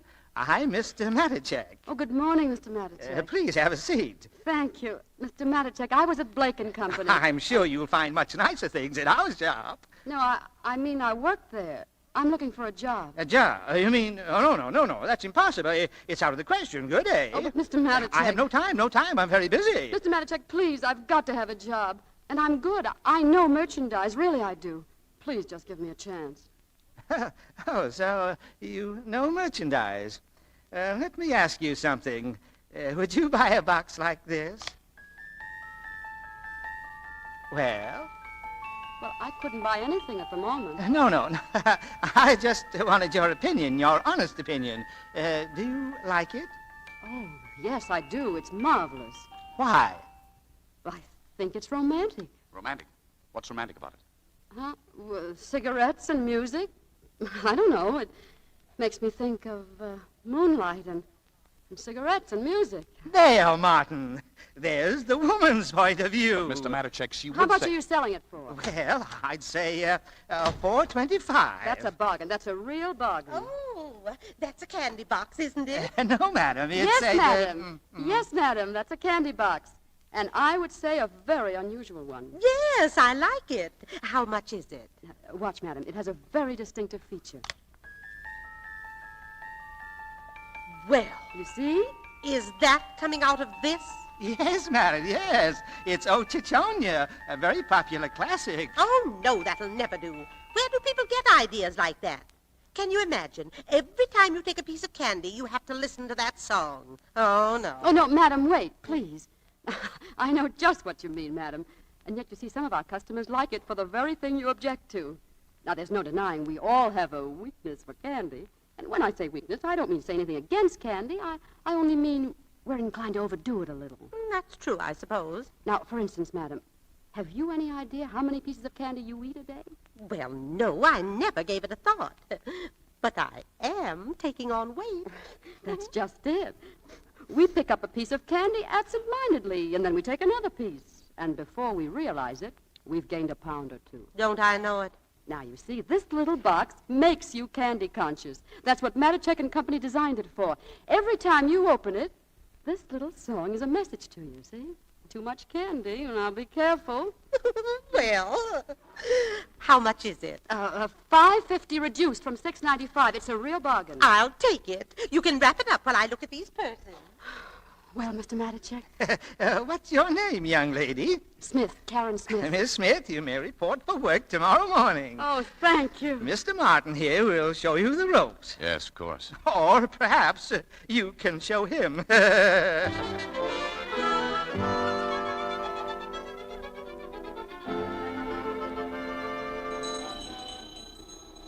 the needy, Christmas dinners for the needy. You're late this morning, Martin. No, it's only 10 up. Morning, Martin. Hello, Peters. Hello. Morning, Mr. Harvey. Oh, say, Martin, can you come to the house tonight? No, I'm sorry, Peters. I have a big dinner date tonight. Oh, with the boss again? No, he doesn't invite me anymore. Say, how do you figure him out? I give up. It's certainly difficult to get along with him these days. He hardly talks to me anymore. You know what I think? I think he's having trouble with his wife. Who is? Matichak? I wasn't talking to you, Harvey. You said Matichak was having trouble with his wife? I didn't say that at all. I only Never said... mind, Peters. Go on, Harvey. You got work to do, haven't you? Sure. We all have. I don't like that fellow. Say, we better get this counter dusted before Matichak gets here. No, I do it, Martin. No, we'll both do it. Say, Peters, you mind if I ask you a personal question? No, go ahead. Now, this is very confidential. Peters, suppose a fellow like me wants to get married. Oh, well, that's wonderful. Who is the girl? Now, listen, I only said suppose. Oh. Now, look, how much does it cost you to live? Just you and Mrs. Peters, leaving out the children. Why fool yourself? Well, let's say temporarily. How much does it cost? It can be done, and very nicely. Naturally, you can't be extravagant. No. Well, suppose a fellow took a 3-room apartment, kitchen, living room, and bedroom. Where do you eat? In the kitchen. You get a nice big kitchen. Well, then where do you entertain? Entertain? What are you, an ambassador? Listen, if someone is really your friend, he comes after dinner. Good morning. Well, good morning, Miss Smith. Morning. Morning. Oh, Miss Smith. Yes, Mr. Martin? I noticed you wore a yellow blouse with light green dots yesterday. As usual, you're mistaken, Mr. Martin. It was a green blouse with white yellow dots, and everybody else thought it was very becoming. Now, listen. And I don't remember that I ever remarked about your neckties. And believe me, Mr. Martin, if you think I couldn't say anything about them, just ask Mr. Harvey. So please leave my blouse alone. It's none of your business. I'm sorry, but Mr. Matichek seems to think it is my business. Oh, yes, that's right. I'm working under you. Well, from now on, Mr. Martin, I'll telephone you every morning and describe just what I'm going to wear. And before I select my next season's wardrobe, my dressmaker will submit samples to you. Oh, imagine you dictating what I should wear. Now, you get this straight. I don't care what you wear. If you want to look like a pony in a circus, all right. But I have troubles of my own without your blouse coming between Mr. Matichek and me. Look, I sold as much goods yesterday as anybody in the place. $95 isn't bad for a rainy Friday 3 weeks before Christmas. Did you tell that to Mr. Matichek? I did. And what did he say? He said tell her not to come in that blouse anymore. Tell him I won't. I will. What was I just saying, Peters? About your girl. Who is she, Martin? Oh, yeah. Remember that girl I was corresponding with? Oh, yes, about the cultural subjects. Well, after a while we came to the subject of love. Naturally, on a very cultural level. What else can you do in a letter? You know, Peter, she's the most marvelous girl in the world. Is she pretty? She has such ideals, Peter. She's so far above the girls you meet today. There's simply no comparison. I see. She's not pretty. Well, what's the difference? As a matter of fact, I don't know whether she is or not. You see, I haven't met her yet. You haven't? No, I keep on postponing it. I'm scared, Peters. You see, this girl thinks I'm the most wonderful person in the world, and after all, there's a chance she might be disappointed. Yes, there's a chance. On the other hand, you might be disappointed, too. Oh, no. No, I won't. I'm as sure of that as I am my own name. Peters, I'm meeting her tonight for dinner. Where? In a restaurant on 8th Street. I suppose you're going to wear a red carnation, huh? Yes, I am. And she's going to have one as a bookmark and a copy of Tolstoy's Anna Karenina. Gee, you know, I haven't slept for days. What's her name? I don't even know that. I just call her Dear Friend or Dear Box 237. Oh, Dear Box 237. Oh, I'm sure she'll be beautiful. Well, not too beautiful. What chance would there be for a fellow like me? What do you want, a homely girl? No, knock wood for just a lovely average girl. That's all I want. Good morning. Morning, Mr. Good morning, Mr. Matt. I just want to tell you our window looks terrible. There isn't a store on the street that doesn't look better. So when do we get any customers? Everybody will have to stay tonight to redecorate. Stay. Tonight of all nights. There goes your date with Box 237. Yeah.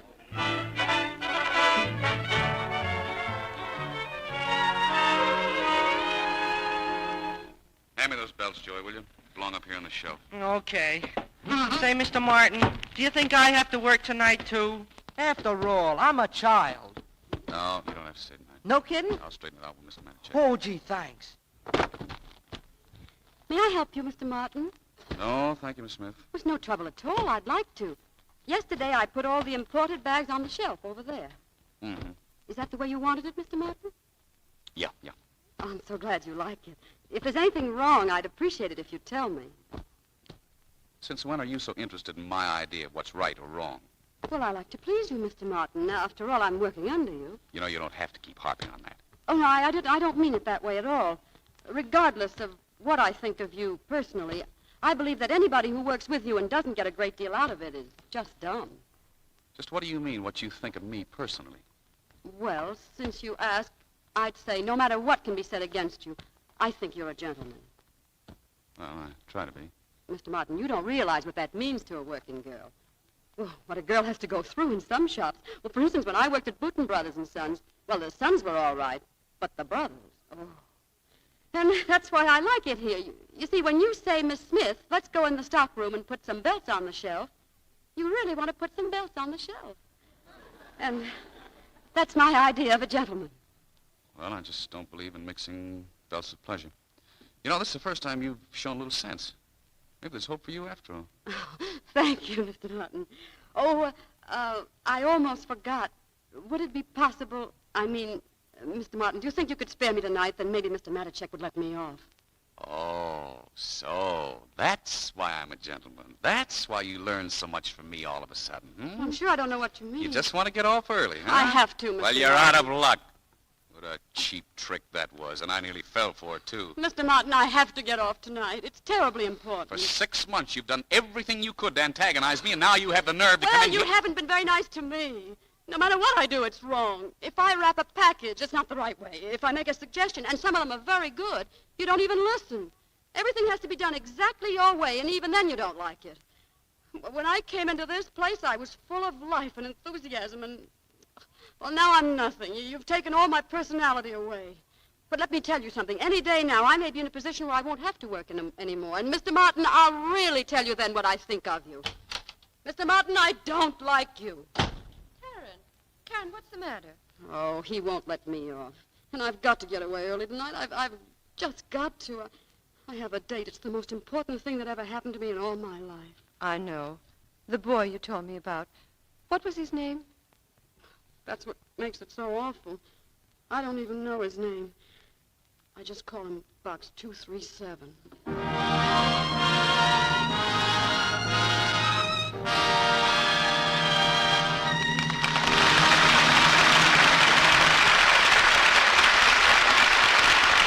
Moment, you'll hear Act 2 of The Shop Around the Corner, starring Don Ameche, Claudette Colbert, and Felix Bressart. Oh, Sally, you have a story for us during our brief intermission, haven't you? Yes, Mr. Ruick. Let's pretend we can all fly wherever we will, swiftly yet invisibly. Here we are, then, on a warm June evening near the front porch of a pretty little home somewhere in America. There's a young man sitting on the porch with his wife.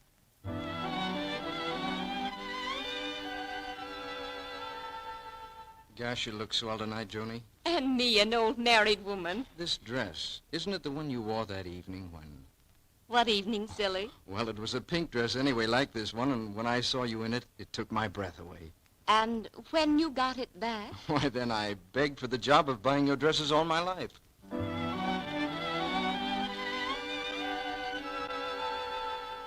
How often a charming dress plays its part in romance. That's something every woman knows, isn't it? And now that we have wonderful new Quick Lux Flakes, it's so easy to keep dresses dainty and lovely looking so that you always seem appealing. New Quick Lux, you know, is safe care for every color or fabric that's safe in water alone. The gentle Lux suds swiftly float away soil, perspiration, leave your pretty dresses fresh and charming. That's something that almost every woman knows, too, Libby. Of course it is, because twice as many women use new Quick Lux Flakes for nice dresses as use any other flakes, chips, or beads. And here's a hint about warm weather. Be sure to Lux dresses often, for even a hint of perspiration can drive romance away. Thank you, Libby. Now, our producer, Mr. DeMille. Act 2 of The Shop Around the Corner, starring Don Ameche as Martin and Claudette Colbert as Karen, with Felix Bressart as Peters.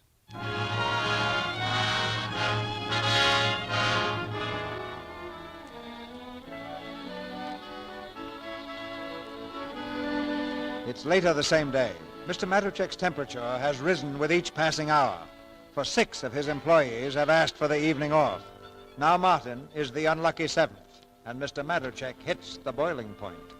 Do you mean that you want the evening off too, Martin? Well, yes, Mr. Matuszek. What is this? Does everybody want to leave? Once a year, I asked you to stay here. Well, I'm sorry, Mr. Matuszek. If I'd only known yesterday, I could have... see. You want a special invitation. Next time, I'll send you an engraved announcement. Mr. Matuszek, this is the first time in years that I've asked a favor. I think you're being unjust. I'm being unjust. Once a year, I ask 7 ladies and gentlemen. 7, mind you, and next door, a shop twice as big as mine employs only 4. And, good afternoon, madam. Is there anything I can show you? Have you traveling bags for men? Oh, with a zipper? Oh, yes, madam, yes. We have every type of traveling bag in the zipper. Thank you so much. I'm just doing a little window shopping for my husband. He'll be here tomorrow. I'd be delighted to serve your husband. Thank you. Good afternoon. 7 ladies and gentlemen, I ask one day in a year to be so kind as to redecorate a window, and you have the nerve, Mr. Martin, the oldest employee in the place, who should set an example. You spoke to me like this yesterday. What did I do? The whole week you've treated me like this without any reason at all. Without any reason? Maybe I have more reason than you think. Well, it's obvious that you're not satisfied with me. You can draw your own conclusion. In that case, there's only one thing to do. Maybe we'd better call it a day. Maybe we'd better. Miss Baker will see that you get your check. Thank you. Mr. Matuszek, there's someone on your private phone.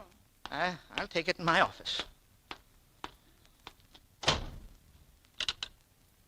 Hello? Mr. Matuszek? Yes? This is the Kane Detective Agency. We have that information about your wife. Oh, well, don't tell me on the phone. Come over to my shop, please. What time, Mr. Matuszek? Come now, please. I'll be waiting. Mr. Peters. Yes, Mr. Matacek? Tell everyone they may go home. We'll do the windows tomorrow.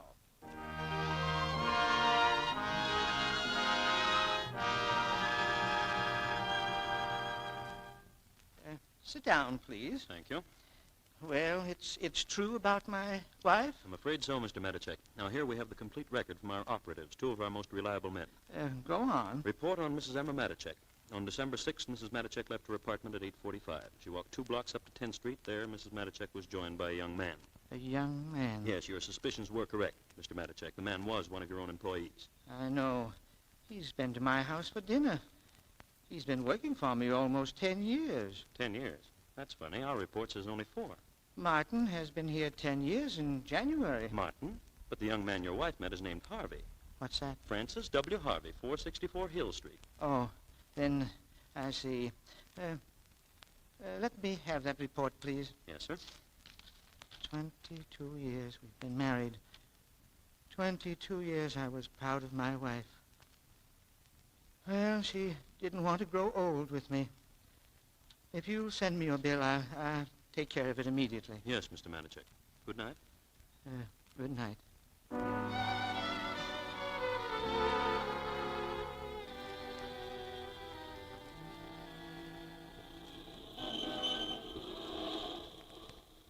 Is this a restaurant where you were going to meet her? Yeah. Go ahead, Peters. Go on in. Why don't you go in? I really think you should keep your date. No, I haven't got the heart. Not after what happened today. I was going to get married. Now I haven't even got a job. Peters, do me a favor and deliver my note, please. All right. And look, Peters, I don't want to know what she looks like. If she's homely, I've got enough bad news for one day. If she's lovely, it'll make it so much more difficult, so don't tell me. No, I won't. Now, what's the name of that book again? Anna Karenina and a red carnation is a bookmark. Wait. Maybe I'd better look in the window first. You stand over that way, out of sight. Well, see her? No, not yet. Oh, say, there's a beautiful girl. Really? Very beautiful. But no book. Oh. Oh, there's another girl. Oh, wait a minute. I think I see the book. Right here under the window. Yes, Anna Karenina by Tolstoy. And the carnation. Go on. I can't see her face. She's sitting behind that rack. Wait, there's a cup of coffee on the table. She's taking a piece of cake. Martin, she's dunking. Well, why shouldn't she? All right. She's leaning forward now. Martin, she... Oh. Can you see her? Yes, I see her. Is she pretty? Very pretty. Oh, she is. Yes. Yeah. I'd say she looks... She has a little of the coloring of Karen. Karen? You mean Karen Smith? Miss Smith in the store? Now, Martin, you will have to admit that Karen is a good-looking girl. And personally, I've always found her a very likable girl. Oh, this is a fine time to be talking about Miss Smith. Well, if you don't like Miss Smith, I can tell you right now you're not going to like this girl either. Well, why? Because it is Miss Smith. No. It can't be. No, Peters. Well, look for yourself. Miss Smith? What? This is horrible. Give me that note. What are you going to do? Let that poor girl wait in there? Well, why shouldn't Miss Smith wait? For 6 months she's fought with me every day. But still, she wrote those letters. Oh, well, that's my misfortune. Well, I'm going back to the shop. I've got some things to do. Goodbye, Mark. Yeah, goodbye, Peters.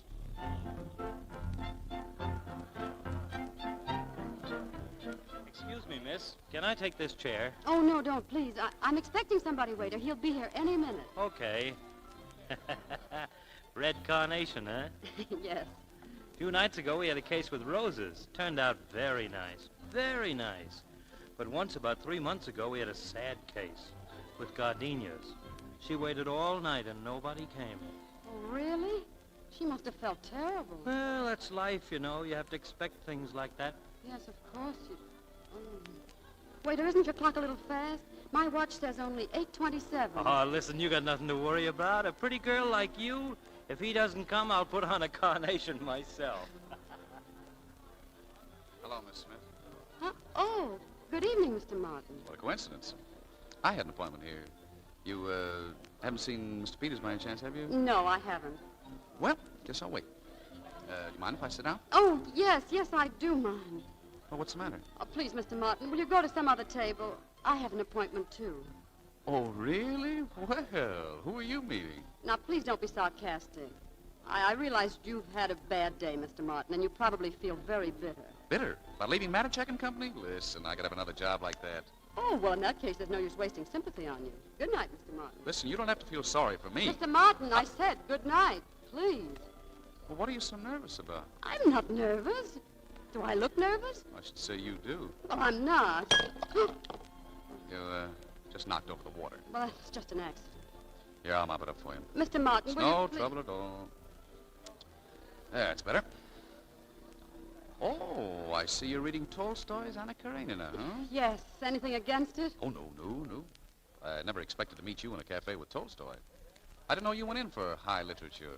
There are a lot of things you don't know about me, Mr. Martin. Yes? Well, there are a lot of things you don't know about me, Miss Smith. You know, people seldom go to the trouble of scratching the surface of things to find out the inward truth. Mr. Martin, I wouldn't care to scratch your surface. Because I know exactly what I'd find. A handbag instead of a heart, a suitcase instead of a soul, and instead of an intellect, a cigarette lighter that doesn't work. Oh, that's very well put. Comparing my intellect with a cigarette lighter that doesn't work is such an interesting mixture of poetry and meanness. Meanness? Well, now, don't misunderstand me, Miss Smith. I was just on the verge of paying you a compliment. Oh, please, Mr. Martin, I told you I was expecting somebody. Well, that's all right. As soon as he comes, I'll leave. Look, Mr. Martin, I'd better warn you. This person is jealous. Oh. Very jealous, yes. And if you insist on staying here, I will not be responsible for anything that may happen.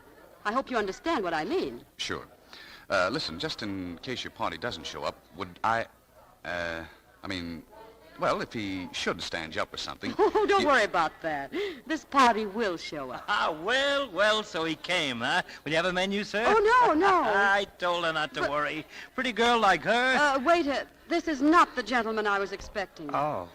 No? No. And I don't want him sitting here at all. Will you please ask him to take some other table? What's the idea, mister? All right. Is that next table taken? No. Yeah, well, then I'll sit over here. Cup of coffee, please. I'm sorry, miss. Oh, it's all right. Just as long as he doesn't sit at my table. And I'll keep an eye out for that carnation. Thanks. Tell me, have you read Zola's Madame Bovary? Madame Bovary is not by Zola. Will you please go away? Now, look, Miss Smith. Oh, what are you trying to do? Ruin my evening? What have I ever done to you? Why do you hate me so? I don't hate you. Oh, I suppose you love me. No, why should I? What have you ever done to make me love you? I don't want you to love me. Well, I don't. You know what that song reminds me of? Yes, thank you. 24 unsold cigarette boxes. No, you're wrong again. It reminds me of a girl who was looking for a job. And a very nice girl, I thought. Oh, really? How you've changed. That was before you began to make fun of me, giving imitations of me in the locker room. And I want to take this opportunity, Miss Smith, to inform you that I am not bow-legged. Aren't you? No, I'm not. Oh, I have information to the contrary. Mr. Harvey told me you have your trousers specially made. That's a lie. I've never been to a tailor in my life. And if you think I'm bow-legged, you come out on the sidewalk with me and I'll pull up my trouser legs. Don't you dare. How would you like it if I made remarks about your hands being red? That's exactly what you did yesterday. Yes, but only after you made fun of my legs. And they aren't red at all. No, not anymore after I called your attention to them. And let me tell you something else, Miss Smith. You may have beautiful thoughts, but you certainly hide them. So far as your actions are concerned, you're cold and snippy like an old maid. And you'll have an awful tough time trying to make any man fall in love with you. Oh, Mr. Martin, you're getting funnier every minute. I could show you a few letters that might open your eyes. No, maybe not. No, you probably wouldn't understand what's in them. They're written by a type of man so far above you that it's ridiculous. I have to laugh when I think of you calling me an old maid. You little insignificant clerk. All right, that does it. Goodbye, Anna Karenina. Goodbye. Wait, Martin, Matt! Peters, what's the matter? What's wrong? I just went to the shop. They took Mr. Matuszek away in the ambulance. What? He tried to commit suicide.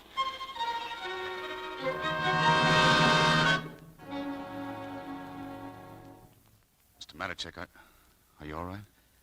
I think I will be. Sit down, Martin. And I want to thank you for coming. Oh, no, as soon as I heard, Martin, do you remember when you were at my house for dinner the last time?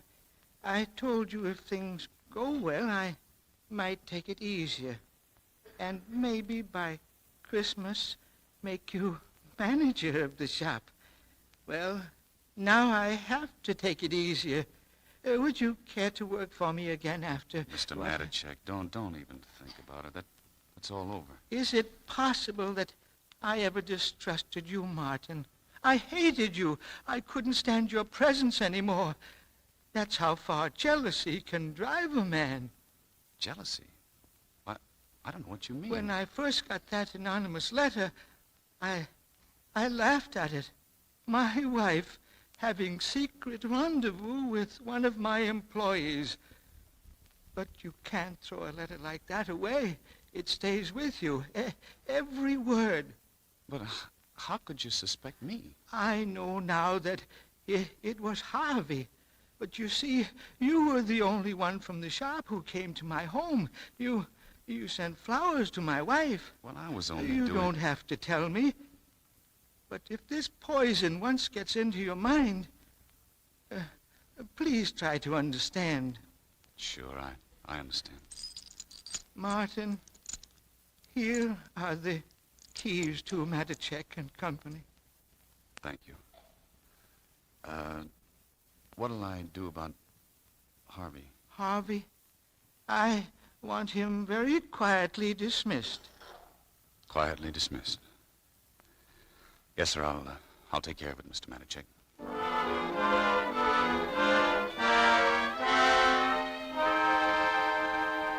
What do you mean I'm fired? You hear me? Get out! Don't push! Don't push! Go on, beat it! What right have you got to fire me anyway? Does Mr. Matuszek know about this? Mr. Matuszek has nothing to do with it. I'm the manager and you don't work here anymore. Oh, so you're the manager. How do I know you're the manager? Prove it. Show it to me in black and white. Oh, you want it in black and white, do you? Well, you're going to get it in black and blue. Oh, yeah? Well, how do you like this?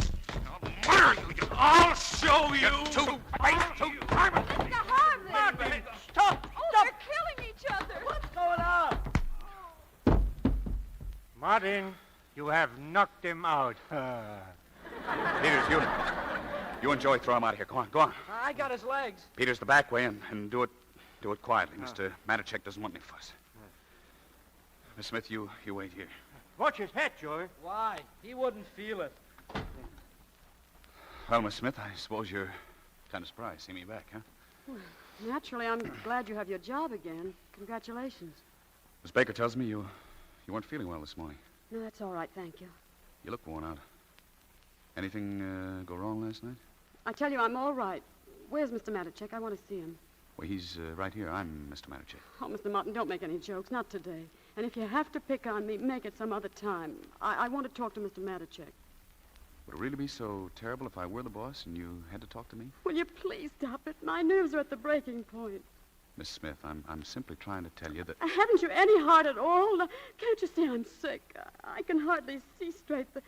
The room, everything's turning around. And in this state of mind, I ask you a simple question, and instead of having any consideration for me, you deliberately try to frighten me. Now stop it. Martin, I didn't have any chance to say it before. Congratulations. For what, Mr. Peters? Well, don't you know? Martin's the manager. The manager? Oh. Miss Smith. She fainted. Peters, get some water. Quick. Water. Hurry it up. Water. Karen, are you all right? Oh, darling, look at me. Karen, darling. Oh, you poor kid. Karen. Oh, what happened? Nothing much, Miss Smith. You just fainted.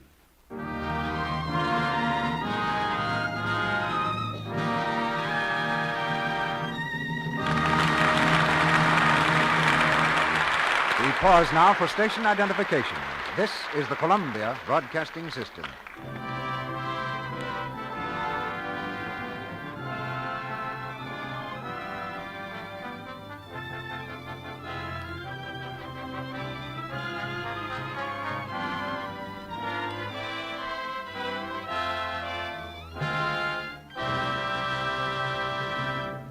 Mr. DeMille presents Act 3 of The Shop Around the Corner, starring Claudette Colbert, Don Ameche, and Felix Bressart, in just a moment. Now, I want to send a birthday message. Next Saturday, June 28th, is the big day, and I want to wish a very happy first birthday to Catherine, Clarence, and Richard George of Atlantic City, New Jersey. My goodness, Mr. Ruick, 3 birthdays all on the same day? You don't mean... I certainly do, Sally. They're triplets. Oh. 3 of the cutest, brightest babies you ever saw. But my, they were tiny when they were born. Why, one of them weighed only 2.5 pounds. Here's what their mother, Mrs. C.B. George, Jr., says about them. Will you read it, Sally? Mm-hmm. The triplets were such little mites they needed extra special care. For months they were wrapped in cotton wool. Their skins are so tender that I'm very careful about the way I wash their clothes, too. I use Lux Flakes for every single thing that touches them. Lux is so safe and gentle, I know it has nothing in it to irritate a baby's sensitive skin. That's something every mother can count on. Wonderful Lux purity. Mrs. George goes on to say, new Quick Lux Flakes are so fast I get suds in a jiffy, and a little goes so far. It's thrifty, too. When you have as many as 60 diapers a day to wash, as well as rompers, dresses, nighties, and woolies, well, you can see that speed and thrift are important. Now, that's a fine tribute to Lux Flakes, isn't it? And a well-deserved one, because new Quick Lux is a wonderful help to a busy mother. It's so gentle, safe for anything safe in water. With Lux Care, soft, woolly shirts and blankets stay fluffy and unshrunken. Pretty dresses and bright-colored sunsuits stay fresh and new-looking longer. And best of all, there's nothing in new Quick Lux to irritate a baby's sensitive skin or to roughen a mother's hands. No harmful alkali of any kind. Give all baby things this superlatively gentle care. Now, Mr. DeMille returns to the microphone. The curtain rises on the 3rd act of The Shop Around the Corner.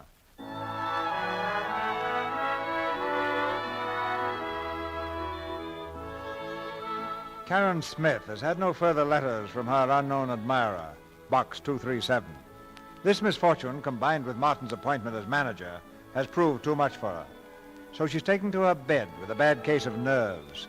Now she has a visitor, none other than Mr. Martin, alias Box 237. Good evening, Miss Smith. Good evening. I hope you'll forgive the intrusion. How are you? I'm all right. You know, Christmas is coming soon, and we'll all miss a good worker like you, so you better get well. You see, I feel sort of responsible for this whole thing. You? Oh, no, it wasn't your fault at all. No, there's a much bigger reason, unfortunately. Miss Smith, don't you think you ought to call a doctor? No, I don't need a doctor. My trouble is purely psychological. But it's my personal problem, and I'll come out of it. Well, I'm sorry. It's really a shame you have to go through all this. But as long as it's only psychological... Only psychological? Mr. Martin. Oh, really? It's true we're in the same room, but we are not in the same planet. Miss Smith, I must admire your way of expressing yourself. You certainly know how to put a man in his planet. Karen, dear. Yes, Grandma? Look, darling, I sent down to the post office. Oh, Grandma, tell me, was there a letter? Here, darling. It's a fat one, too. Oh, Mr. Martin, it was kind of you to drop in, but I don't want to spoil your evening. Oh, no, I have lots of time. Go ahead and read your letter. If you don't mind. Certainly not. Oh, I forgot to take care of the messenger boy. Will you excuse me, Mr. Martin? Certainly. Oh. Good news? Oh, very good news. Mr. Martin, I'm sure I'll be back to the shop tomorrow, and I can promise you I'll sell more goods than I ever sold before. Well, that's fine. My, it's amazing what one little letter can do. You know, if I weren't feeling so wonderful right now, I'd be pretty sore at you. At me? Why? You really spoiled my date last night. You see, this gentleman came to the cafe, looked into the window, saw us together, and he misunderstood. You mean he thought you and I were friends? He must have. Listen to this. Tell me and be frank. Who was that very attractive young man? He's just the type women fall for. Now, isn't that marvelous? Yes. I'm I'm sorry I caused you so much trouble. Oh, no, I'll straighten that out. Let him be a little jealous. It won't hurt him. You know, he doesn't seem to be much of a man, though. He's afraid to come to a table because another man is there. Oh, he was not afraid. Oh. He's just tactful and sensitive. Oh. He's not the kind of man who would sit at a table uninvited. No. You see, it's difficult to explain a man like him to a man like you. Why, where you'd say black, he'd say white. Where you say ugly, he says beautiful. And where you'd say old maid, he says, wait here, listen. Eyes that sparkle with fire and mystery. Vivacious, fascinating. He says I make him think of gypsy music. Say, he's pretty smart. Oh, speaking of gypsy music, we're still having some difficulty selling those Ochichonia boxes, aren't we? Oh, that doesn't matter. Mr. Martin, consider one box definitely sold. I just got an inspiration. I'm going to give it to my friend for Christmas. Oh, no. No, don't do that. What? You're taking an awful chance. Look, why don't you give him a wallet? I know he'll be crazy about it. And we have those new imported pigskins. Oh, no, I'm not interested. Look, I'll make you a special price. No, I'm sorry. And another thing, a wallet is not only practical, it's romantic. On one side, he carries your last letter. On the other side, your picture. And when he opens it, he finds you, and that's all the music he wants. Well, Mr. Martin, you surprised me. That's very well expressed. Oh, yes, I must admit that's very nice. Well, thank you. No, just the same, he's going to get the cigarette box. Oh.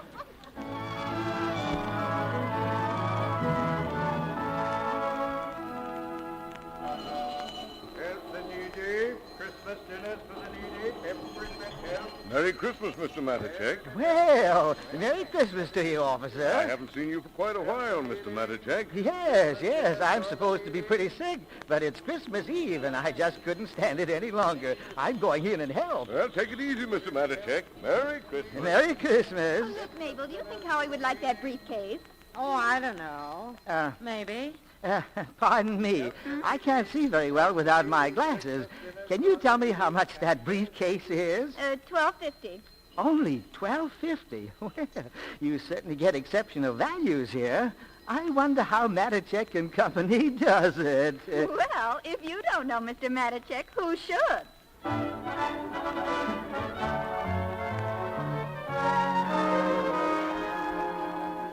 Ladies and gentlemen, my good friends, we have just had our biggest day since 1929. You should be very proud. And I want to thank you from the bottom of my heart. When I was in the hospital, I read your little note over and over. I'm glad to know you missed me and hoped I would come back home again. You're right. This is my home. And only too seldom one realizes that the people he works with are his real friends. Well, there's no Christmas without a bonus, am I right? Miss Baker will pass out your checks, and then I want you all to go home and have a very, very Merry Christmas.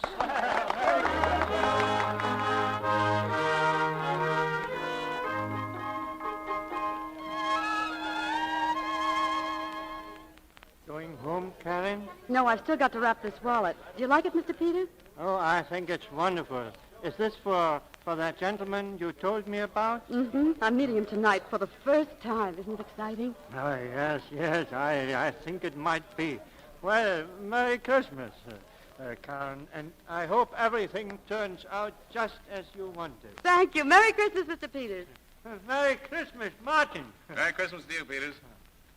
Well, Miss Smith, we're just about ready to close. Oh, I'm sorry. I'll be through here in a second. Oh, that's all right. There's no hurry. Oh, present for somebody? Mm-hmm. I followed your advice, after all. It's the wallet. Oh, fine. Oh, want to see something? Here, look at this. I bought it for a very special friend. Oh, a locket. Yeah, with stones in it. Right there, see?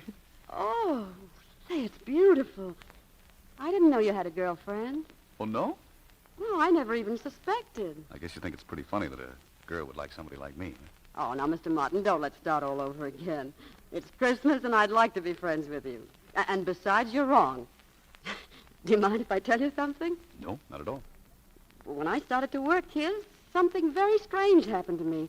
I got psychologically mixed up. Oh, you don't say. Mm-hmm. I found myself looking at you again and again. I just couldn't take my eyes off you. Oh, really?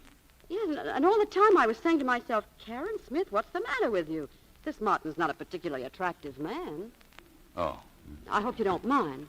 Oh, no, not at all. And now comes the paradox. I caught myself falling for you. Fall? Oh, I can't believe that. Oh, yes, Mr. Martin. In those first few weeks, there were moments in the stockroom when you could have swept me off my feet. Well, now, I'm getting psychologically mixed up. Well, you see, I was a different girl then. I was very naive. Well, that's all forgotten now. Now, you go to your girlfriend and... by the way, is it serious? Oh, yes, very. We might both be engaged Monday morning. Yes, I think we will. I don't want you to misunderstand. In my case, I say it just might happen. Well, as a matter of fact, I can tell you it will happen. How do you know? Well, I might as well tell you, I guess. He came to see me. Who? Your fiancé. What? He came last night. You shouldn't have told him who I am. I spent a very uncomfortable hour. You see, he didn't believe it when you wrote him I meant nothing to you. I don't understand. But coming to see you, it doesn't sound like him at all. Oh, well, don't worry about it. I straightened everything out. In a little while, you'll be Mrs. Popkin. Mrs. Popkin? Yes, that's his name, isn't it? That's what he told me. Huh? Oh, yes. Yes, Popkin, that's right. Popkin. Yes. Oh, he's a nice fellow. I congratulate you. Oh, thank you. I think he's a very attractive man, don't you? Yes, for his type, I would say yes. Would you really classify him as a definite type? Oh, yeah. Oh, absolutely. And don't you try to change him. Don't you dare put him on a diet. Oh. Yeah. Would you call him fat? No, I wouldn't. But, well, that's a matter of opinion. Personally, I think that little stomach of his gives him a nice, homey quality. And that's what you want in a husband, isn't it? Oh, yes, that's what I want. Yes. Yeah, I thought so. And you're right, too. If I were a girl and I had to choose between a young good-for-nothing with lots of hair and a fine, solid, mature citizen, I think I'd pick Matthias Popkin every time. But don't you think he has a fine mind? Oh, didn't he impress you as being very witty? Well, he struck me as somewhat depressed. But it's unfair to judge a man when he's out of a job. Out of a job? Well, he never told me. He never took... Well, that shows how sensitive he is. But you have nothing to worry about. At least he feels you both can live very nicely on your salary. Did you tell him how much I make? Well, he's your fiancé, and he asked me. Oh. And let me tell you something else. Mention that bonus didn't do you any harm either. Oh, I can't believe it. I never dreamed he was materialistic. Why, if you read his letters, such ideals, such a lofty point of view, Oh, this is horrible. Oh, I'm sorry you feel this way. I hate to think I spoiled your Christmas. I built up such an illusion about him. I thought he was perfect. And I had to be the one to destroy it. Oh, that's all right. I really ought to thank you. Karen, if I'd known in the beginning how you really felt about me, things would have been different. We wouldn't have been fighting all the time. If we did, it wouldn't have been over handbags and suitcases, but something like, well, should your grandmother come and live with us or not? It's very sweet of you to try to cheer me up like this, but I think we'd better say good night. You have an engagement, and so have I, and we shouldn't be late. Good night. No, wait a minute, wait. You know what I wish would happen? When your bell rings at 8:30 tonight and you open the door, and instead of Popkin, I come in. Oh, please, you're only making it more difficult. And I'd say to you, Karen, darling. Oh, please don't. Dearest sweetheart, Karen. I can't stand it any longer. Please get your key. Open box 237. Take me out of my envelope and please kiss me. No, Mr. Martin, stop. You mustn't. Oh, what? What did you say? Oh! Dear friend, dear box 237. Oh, you a dear friend. Yes.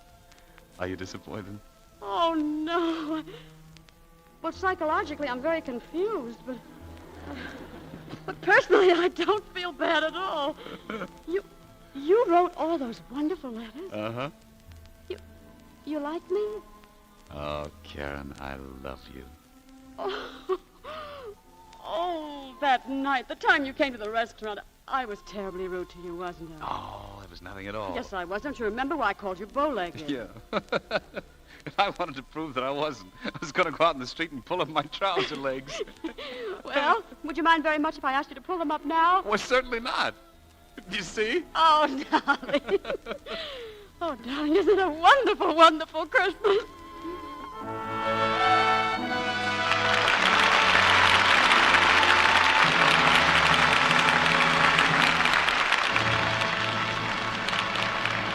Mr. DeMille will tell us about next week's play in just a moment, and Don Ameche and Claudette Colbert will return to the microphone for their curtain calls. And now, I want to tell you about the strange case of the woman with one red hand. Sounds like the title of a mystery story, doesn't it? Well, it's really a true story. You see, not long ago, hundreds of women were going around with one hand harsh and red and ugly, the other hand smooth and lovely. The clue to this strange state of affairs was in a famous laboratory. Here is what happened. 2 dishpans were placed in front of each woman. In one of the dishpans were Lux suds, in the other, suds from a different soap. The women dipped one hand in each of the dishpans and kept on doing this for 20 minutes 3 times a day. The conditions were similar to home dishwashing. 5 popular soaps in all were tested. Well, at the end of the test, the Lux hands were still soft and smooth. But the others were so red and rough and chapped. As many of the women said, of course we knew Lux Flakes are gentle, but we had no idea how much kinder they are to hands. Now, if you've been using a harsh soap for dishes, simply change to gentle, new, quick Lux Flakes. See how much nicer your hands look, how they lose that embarrassing, unattractive dishpan look. The reason is simple. New Quick Lux has none of the harmful alkali that dries the natural oils of your skin. It's thrifty, too, and so fast. Yet New Quick Lux Flakes come in the same familiar package, cost you no more. Buy that generous big box tomorrow and start giving your hands gentle Lux care. And now, here's Mr. DeMille with our stars. You can't beat good acting for good entertainment. That's why we wanted Claudette Colbert and Don Ameche tonight. They're back at the footlights now. Thank you, C.B. Give one of your best salutes, Claudette. You did learn to salute while you were in the Army, didn't you? Well, certainly, Don. I'll match my salute against any top sergeant in the Army. You know, C.B., Claudette was one of the gang from Hollywood that put on the show at the Army camps last week. Hollywood couldn't have had a more charming ambassador. What camps did you visit, Claudette? 2 camps just north of here, C.B. Camp Hunter Liggett and Fort Ord. How many did you have in the audience, Claudette? Oh, about 30,000 at Hunter Liggett and 20,000 at Fort Ord. Sounds as though Hollywood was a success with the Army, Claudette. And plans have been made to send entertainment to other camps, too. Well, C.B., I want to tell you, that whole trip was one of the biggest thrills I've ever had. I want to do it again soon and often as the Army wants us. Yeah, and every actor in Hollywood is ready to help, Claudette. What have you got planned for Lux Radio Theater next week, C.B.? There'll be big doings around here next week, Don. And these 2 names will tell you what I mean. Cary Grant and Myrna Loy. They'll star in the play I Love You Again, adapted from Metro-Goldwyn-Mayer's recent comedy hit. And we promise you that with Cary and Myrna teamed as husband and wife, the pace never lets down. We'll also have Frank McHugh. So if you love a gay comedy, don't miss I Love You Again. Oh, C.B., that sounds wonderful. I'll be in the audience. Good night. Goodbye, C.B. No, not goodbye. Not goodbye. We'll just say, till we meet again, to you 2.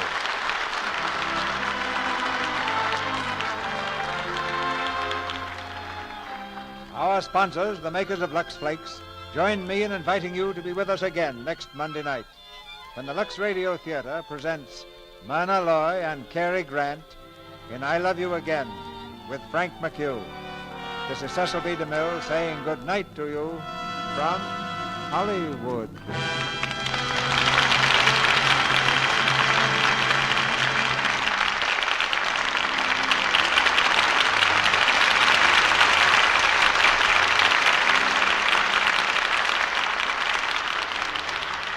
United Service Organizations, the huge civilian army behind our Army and Navy, are conducting a drive that should have the backing of every loyal American. There is a USO headquarters in your community. They'll be glad to tell you how you can help in this great work. Claudette Colbert will soon be seen in the Paramount picture, Skylark. Don Ameche has just finished making the Paramount picture, Kiss the Boys Goodbye. Felix Bressart will soon be seen in the Metro-Goldwyn-Mayer picture, Blossoms in the Dust. The part of Mattercheck was played tonight by Leo Cleary.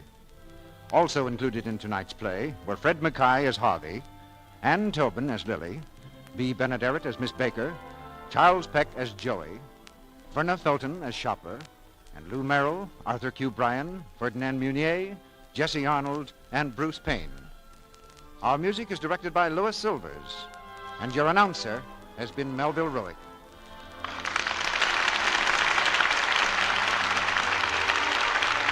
This is the Columbia Broadcasting System.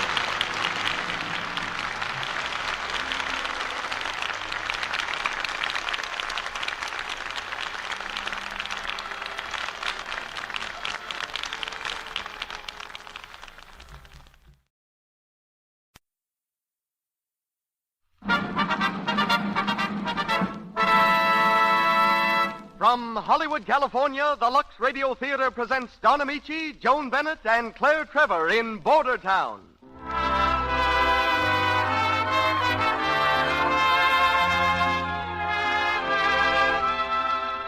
Lux presents Hollywood. Border Town is the drama of a man's desperate search for power and position, and of the part two women play in his life. Filmed by Warner Brothers, Border Town stars Don Ameche, Joan Bennett, and Claire Trevor. H.B. Kaltenborn, celebrated commentator, is our special guest.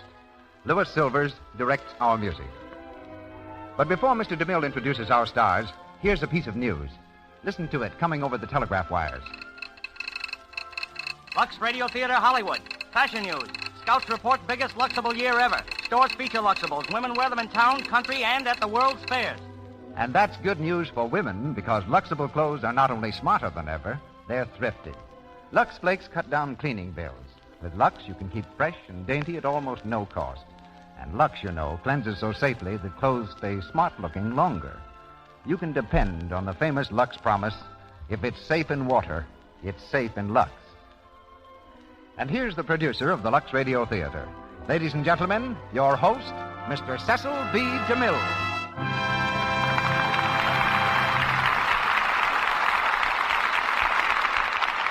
Greetings from Hollywood, ladies and gentlemen, and my thanks for the many letters that have been coming to me this past week. You may remember that last Monday I answered a woman's question as to how she could show her appreciation of the Lux Radio Theater.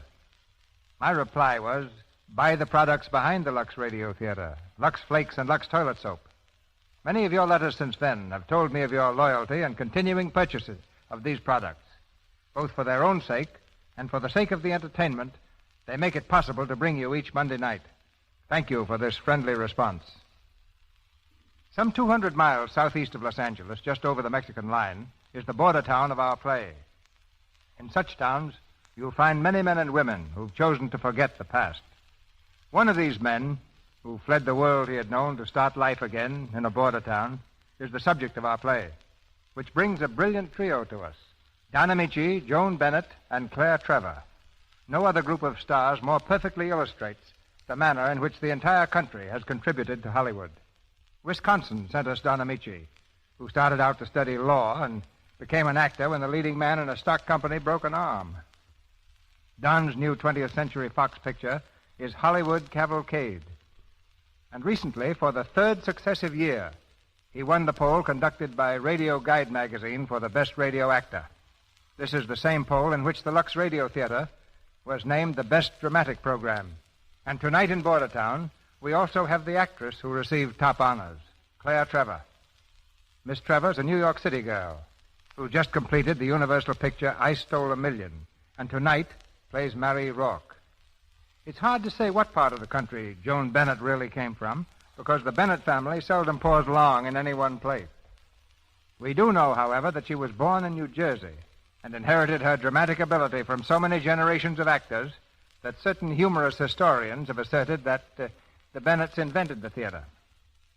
She's here from the Hal Roach studio, where she's starring in The Housekeeper's Daughter, and will now be heard as Dale Elwell, while Don Ameche is Johnny Ramirez. We head southward for an exciting dramatic adventure as the Lux Radio Theater presents Border Town, starring Don Ameche, Joan Bennett, and Claire Trevor.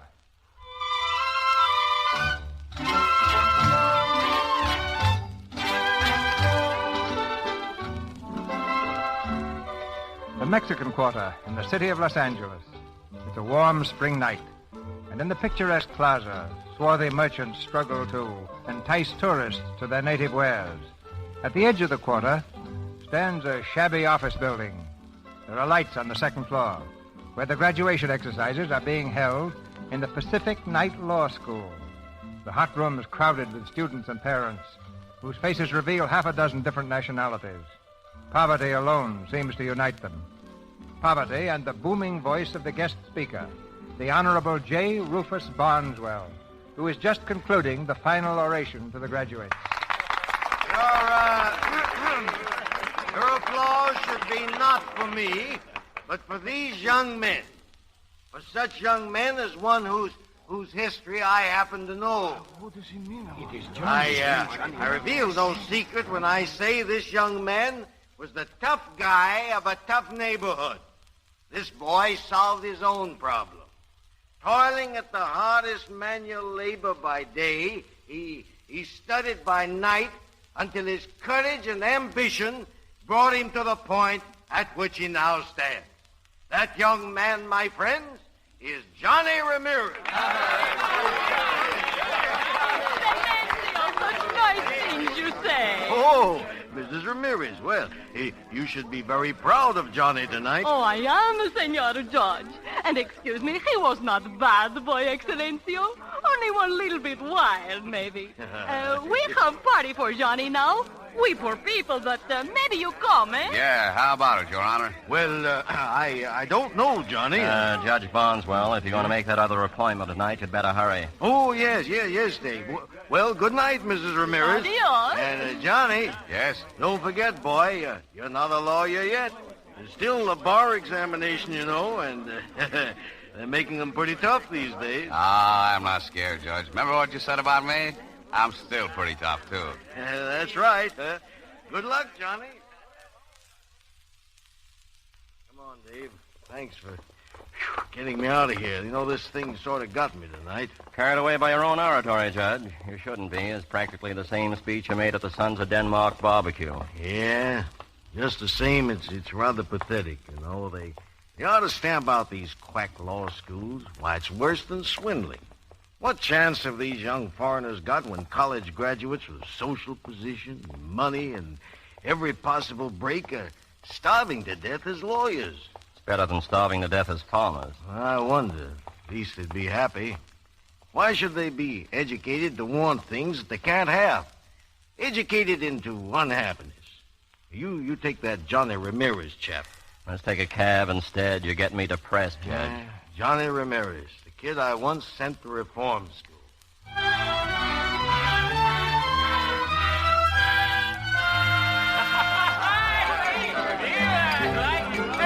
everybody!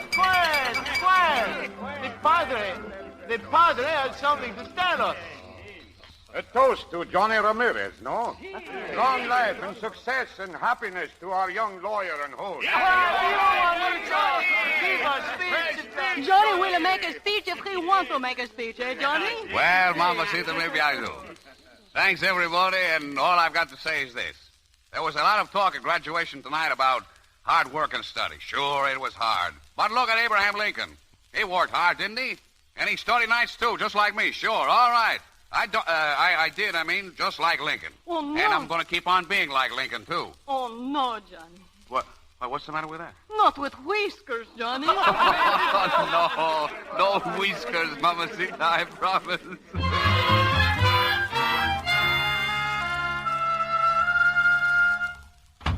Padre, sit down, Padre. Oh, so good to see you. Thank you, Mrs. Ramirez. Where is Johnny? My fine lawyer, what you think he do? Come, you look. There is Juanito out in the dirt, planting onions. Out in the dirt, planting onions. Hey, you lawyer Sometimes man. I think that's where he belongs. Oh, you lawyer man, Juanito. The padre comes to see you and you plant onion. Padre? Oh, excuse me. I'll be right in. No, I'll be right out. That is good work, Johnny. I should not interrupt. Well, here is my case. If I win it, Padre, a case of onions. It goes slowly, eh? Yeah, doesn't go at all. But I hear you have many clients. Yeah, plenty of clients and no fees. In the last month, I collected $2. You're helping your own people, Johnny. There's a greater satisfaction in that. Oh, it's not the money I care about, Padre, but I'm not getting any place. Your chance will come, Johnny. Patience is one of the virtues of our people. Johnny, you got to help me. Oh, good day, Padre. Well, you've been hurt. Oh, I just now come from hospital. I come straight to Johnny. Oh, I got mucho trouble, Johnny. Well, what happened, Manuel? Oh, this morning I go to market to buy vegetables. I go early, 3, 4 o'clock this morning. Oh, Johnny. Go on. Well, I buy vegetable like every day. I get in my truck to come back. All of a sudden, big, shiny car come around the corner fast like anything, and she's way on the wrong side of street, Johnny. Well, did it stop? Oh, that's it, Johnny. We both stopped. Bang. My truck, she's all busted up in little pieces. Spinach, tomatoes, everything is all over the street. And me too, Johnny. Well, who hit you? Did you get the license number? Very nice lady. She was driving the car. The man's not so nice. I think maybe both have a little too much vino. I say, my poor automobile, what I do? Lady say, here's some money. Man say, no, give him nothing. Then they go away. Someone take me to hospital. Well, did the man see who they were? Did he get their number? I don't know. Oh, Johnny, the lady give me card. She say I sue her. What she mean, Johnny, sue? Where's the car? Where? Here, Johnny, you keep. I know one card. I want poor old truck. Well, Johnny? Dale Elwell, 2021 Bel Air. Oh, that's a classy section. You fix my truck, Johnny. You good mechanic. I'll fix your truck, Manuel, in a courtroom. And if I don't, then I've wasted 5 years studying law. Dale Elwell, 2021 Bel Air.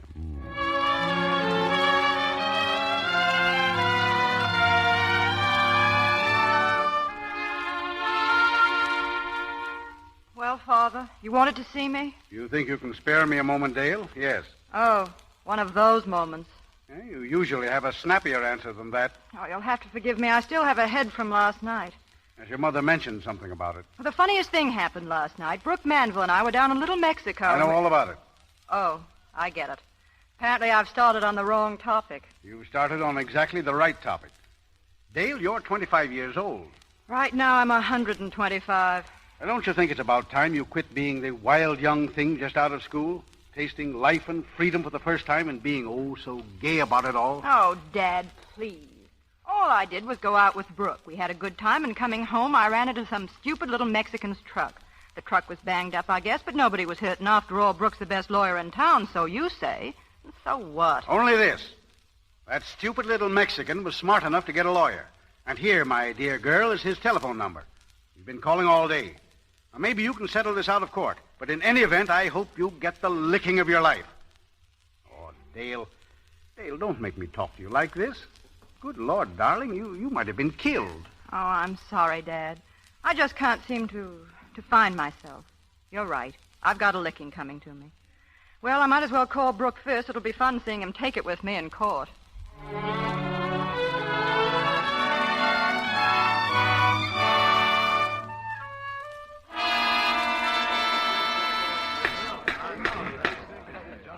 You may continue, Mr. Ramirez. And not only that, Your Honor, but I have also found out that the defendant, Miss Dale Elwell, has had so many automobile accidents that no insurance company will accept her as a risk. I object, Your Honor. Objection sustained, Mr. Manville. Well, can't I state... Mr. Ramirez, the court realizes what the counsel is trying to do. Counsel should realize that this is not a law school, and that he should not come before it without proper preparation of his case. Okay, Your Honor, then I'll move on to another point. At the time of this accident, the defendant had been drinking. In fact, she was probably kind of... object. The allegation so presumptuously advanced by my learned opponent is no part of the complaint. Objection sustained. How can I present my case when he keeps objecting? I object. For 2 hours, you've been objecting to everything I've had to say. Is that your way of being a lawyer? Squawking, I object, like a parrot? I object, if Your Honor, please. Objection sustained. Don't you want to hear the truth? Don't you want to see justice done? Don't you realize that this poor old man's truck was wrecked? His living taken away by a spoiled dame who thinks she can get away with murder just because her old man is rich? What is more important to this court? A lot of legal technicalities or the truth? This court is interested in the truth. But permit me to point out, Mr. Ramirez, that in failing to prepare your case properly, you have failed in your duty to your client. Not only that, but you have been in contempt of court, for which I fine you $25. The court dismisses the case before it because of insufficient evidence. The court will open again at 2 o'clock this afternoon. Clear the courtroom, please. Well, Dale, that's that. You're a free woman again. Thank your lucky stars for a good lawyer. And a bad one. Oh, look at him. I feel rather sorry for him, Brooke. He tried so hard. I know. It's tough at that. But there's hundreds of them. They go to some half-baked law school, work like dogs, and when they get through... Wait here a minute, Brooke. Oh, Mr. Ramirez, What do you want? perhaps you won't believe it, but I'd like to help your client get his truck fixed. We didn't come here for pity. Oh, that's not it. You convinced me, you see, even if the judge was stubborn. So please let me... Here, this should cover everything.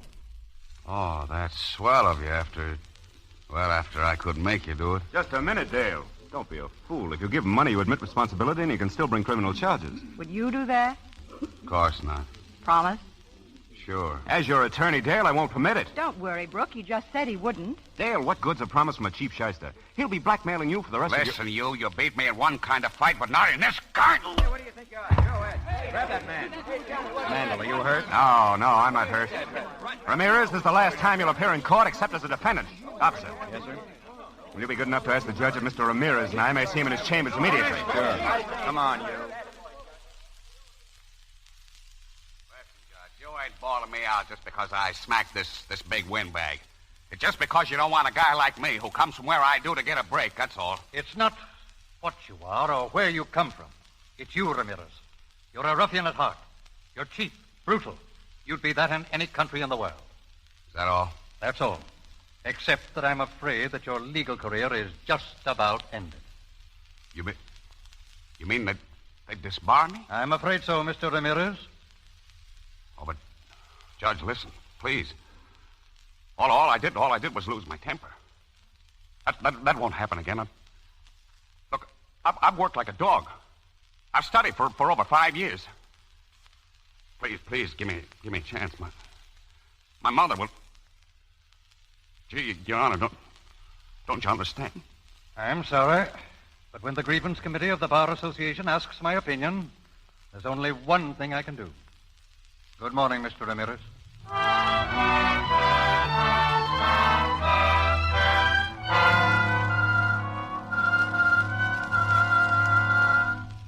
Why must you leave, Johnny? Why must you go away from your friends? I've been disbarred, Padre. Disbarred? Yeah. I got a letter today. It'll look nice, hanging next to my diploma.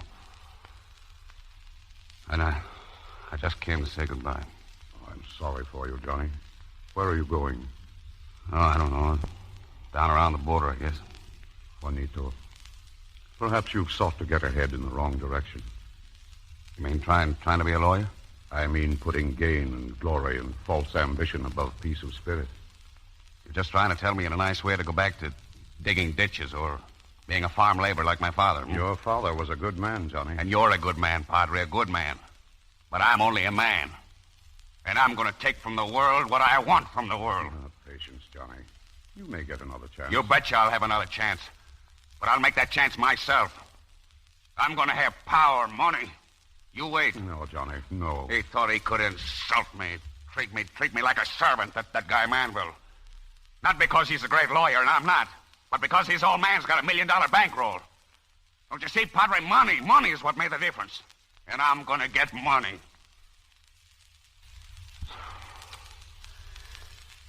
Goodbye, Padre. If you can, kind of explain things to my mother. Si, Juanito. Adios. Juanito.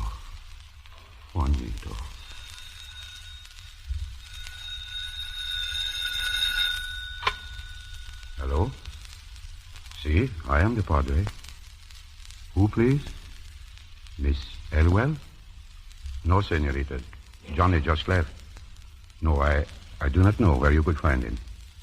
He is going away. No, he did not say, only maybe to the border. Si, senorita. It is too bad. More than you think it is too bad.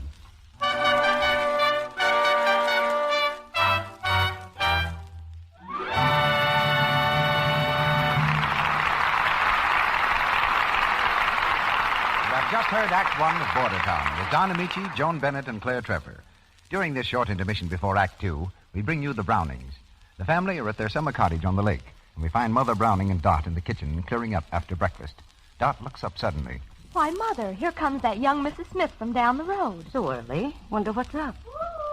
Oh, hello there, Mrs. Smith. We're here in the kitchen. Come right in. Oh, good morning, Mrs. Browning. Dot. Hello. Would you mind awfully if I borrowed some soap? I've run out, and I've got a dreadful stack of dishes to do. Why, of course. Dot, give Mrs. Smith a cupful of Lux Flakes. That'll last for days. Goodness, you don't use Lux for your dishes, do you? Oh, yes, always. But isn't it expensive? Oh, not at all. You see, it takes only a tiny bit of Lux to make a lot of suds. Oh, but I don't... Oh, here, look. I'll pour just a tiny bit of Lux Flakes into the dishpan right now, and you can see for yourself. Now, see all the suds as soon as I turn on the water? My goodness, what a lot of suds. Mm-hmm. Oh, and aren't they lovely? I'd just like to get my hands into them. They feel grand. Lux is real kind to your hands. Well, I'd like to use Lux for my dishes, but... And you can for almost nothing. Let me tell you, you can do your dishes for a whole day with about, a penny's worth of Lux. It's silly to bother with slow soaps and harsh soaps that spoil your hands. Good gracious, I should say it is. Well, I'm going to use Lux from now on. Mrs. Browning is right. You need only about a penny's worth of Lux Flakes to do your dishes for a whole day. If the water is hard, a little extra Lux softens it and gives you an abundance of suds. Think of that. A penny a day for your dishes. And think what you're getting. Lux works fast, and it's kind to your hands. Every woman wants pretty hands. There is no harmful alkali in Lux to sting or irritate your skin. So when you buy soap for your kitchen, think of the 3 advantages you get with Lux Flakes. It's speedy, it's thrifty, and it saves your hands. Buy the generous large-size box of Lux Flakes for your dishes and other soap and water tasks. And now, here's Mr. DeMille, ready for Act Two. We continue with Border Town, starring Don Ameche as Johnny Ramirez, Joan Bennett as Dale, and Claire Trevor as Mary Rock.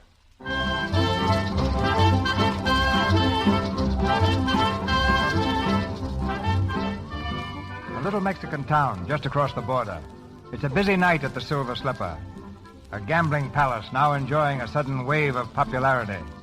At one of the tables sits Charlie Rourke, the fat and jovial owner of the club. His shrewd eyes survey the crowd, then pause on the figure of his new bouncer, Johnny Ramirez. Look at that Johnny work, would you? Day and night, he puts in hours that'd kill a horse. Yeah, what's the matter with him, Nuts? Say, that's the smartest kid that ever worked for me. He's busting with ambition. Keeps telling me how he's going to get rich. Being a bouncer? Hey, Charlie, ain't that the missus heading this way? What? Yeah. Well, gee, honey, I didn't expect you here. I'll bet.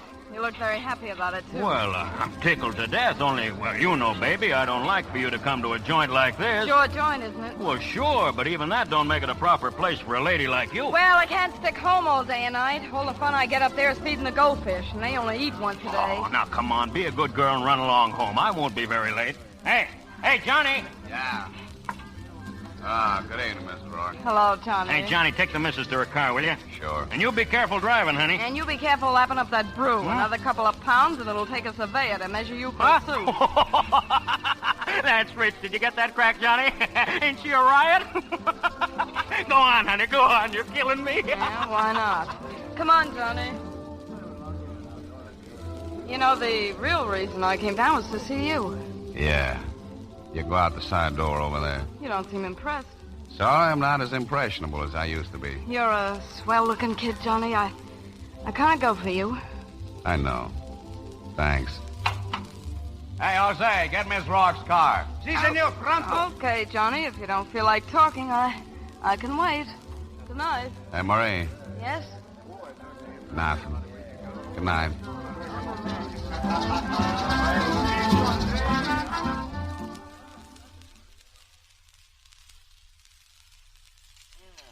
Everybody out, Johnny? Yeah. Heavy take here tonight. Yeah, that's good. Ooh, gee. What's the matter? It's these teeth of mine again. They're killing me tonight. Now I'm going to run up to L.A. someday and have them all pulled out. That's a good idea. Here, 5,000. That ought to make you feel better. 5,000? Hey, that's great. That's great. I guess I'm a pretty lucky guy, Johnny. Having a girl like Marie for a wife, fixing a swell home for her. Boy, I certainly like a witty dame like her. But not too witty. Huh? Oh, I get it. You mean on account of sometimes she gets lonesome? Well, I'm going to take care of that, too. You know, I got a kind of idea. After I get my choppers yanked out, I'm going to take Marie places, show her things like Europe and Paris and things like that. Yeah, she deserves it. Yeah. Want me to ride home with you? Huh? Oh, yeah, you'd better. I'd hate to get knocked over with this kind of dough on me. You ready? Sure. I'll get your car.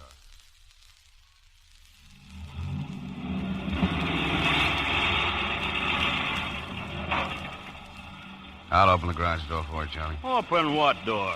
So you don't know nothing, Johnny. Watch this. Say, the doors open themselves. Automatic garage, huh? Yeah, it's the latest gag. You see those posts on each side of the driveway?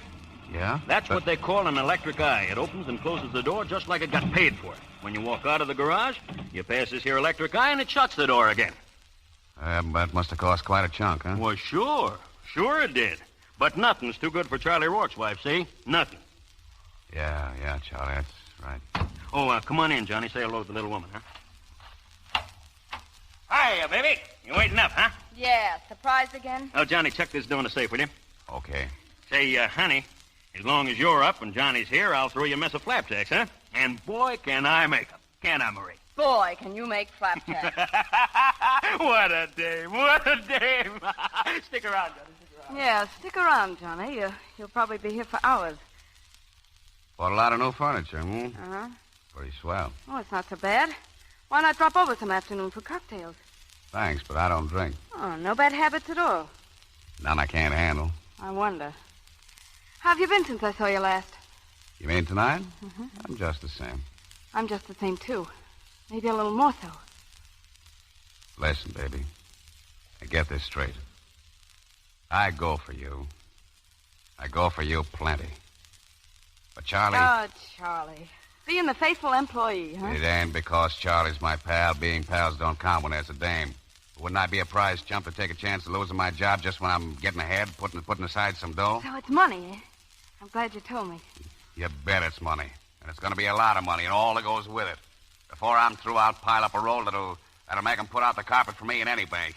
And if you think I'm going to risk all that, baby, just to hold hands with some good-looking doll, you're crazy. I think I like your eyes best, Johnny, when you're mad like this. Good night, Miss Rourke. Like a drink first? Remember, I don't drink. Oh, you seem to be in a big hurry to get out, Johnny. You're not very complimentary. Mrs. Rourke, that's the best compliment I could pay you. Good night.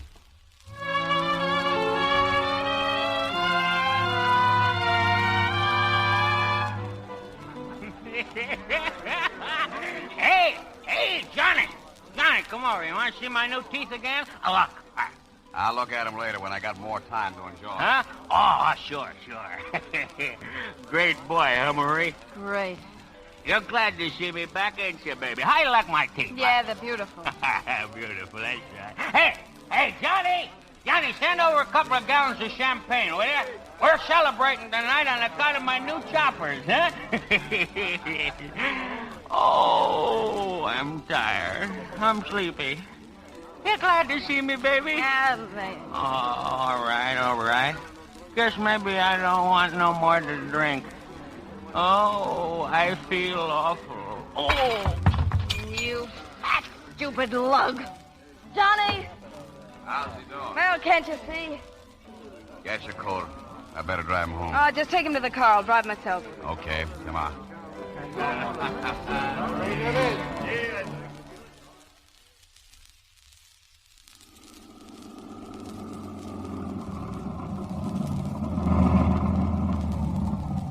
Come on, come on, get up and walk. I can't carry in the house. Huh?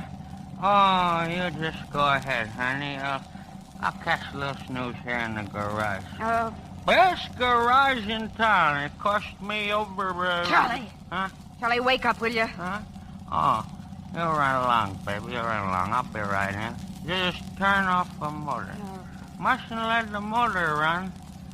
No, just turn off the motor. Charlie. Charlie, wake up. Oh, out cold. I ought to leave you here for good. I ought to let the motor run and wash you out, you. Why not? No.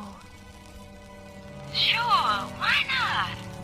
Carbon monoxide poisoning. Suicide. Who'd worry about him? No. No. What good is he to you? What good is he to anybody? Go on, just walk out and leave him. Close the door after you. Go on, why not? Why not? Why not? That's right. Close the door. Close it tight. Go on. Go on, close it.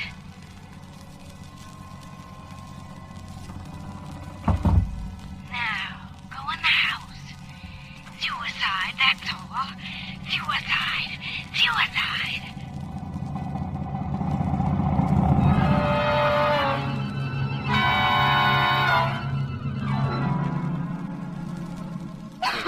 And then I went in, and I found him in the car. Oh, it's awful.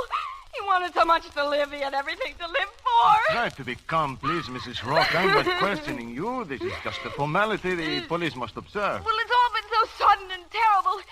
He'd been drinking, you There are see. sufficient witnesses to that fact? Yeah, naturally I couldn't get such a heavy man out of the car. Besides, it had happened before, him drinking, I mean, but other times he woke up when he got sober and came into the house, but this time... Mrs. Rock, please This try time to... he must have woke up still drunk and started the car and... It's all quite evident. Accidental death, of course, by carbon monoxide poisoning.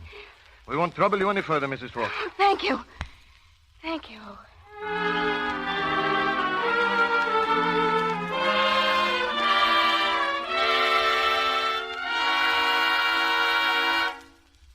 Get those tables lined up over here, will you? I want to see how it looks. Oh, hello, Marie. Hello. Your new place all ready for Yeah, business? sure, pretty near. Looks swell, huh? Oh, yeah. Lots of luck, Johnny. Oh, thanks, Marie. You've been a big help. I've been meaning to tell you. Oh, forget it. You've been swell taking care of things these last 3 months since Charlie... Marie, what's the use kidding ourselves? You know, You what, Johnny? You know what I'm talking about. There's nothing to stop me now. Nothing to stop us. You're mine now, Marie. Do you get that? You're mine. Yes, Johnny. Forever. That's a long time. We're going to get married.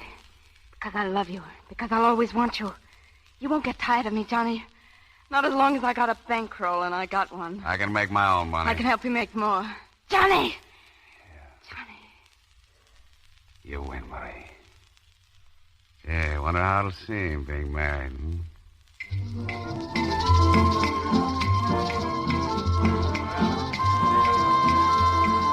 A beautiful place you've got here, Johnny. Glad you like it, Mr. Johnson. Marvelous orchestra, Mr. Ramirez. The name is Johnny, thanks. Makes the old Silver Slipper look pretty sick. Yeah, well, that old place is pretty good to me. What's this I hear about you and Marie getting married? Oh, maybe, a little later. Johnny, there's a party out in the foyer. They say they want a table. Tell them to come down next week. Oh, they look the class. A big party. The girl says to tell you the names of Miss Elwell and Mr. Manville. Dale Elwell? Well, I don't know, but she said she knew you. Yeah. Take over here a minute, will you? Hello, Mr. Ramirez. Well, a couple of old friends. I forgot to make a reservation. Miss Elwell and Mr. Brooke Manville. We saw your name outside. Yeah, you still want to stay? I suppose we can get a table. Oh, I suppose so, as a special favor to old friends. Hey, Dominique, get that table out of my office. Put it there in the corner, will you? Steve, Johnny. He'll seat you. But I like personal service. Come along, Savage. Savage, huh? It's a pity to waste such grand music. Too busy to dance, Johnny? Dale. Take it easy, counselor. Like dancing, Savage? With you? Sure. Come on.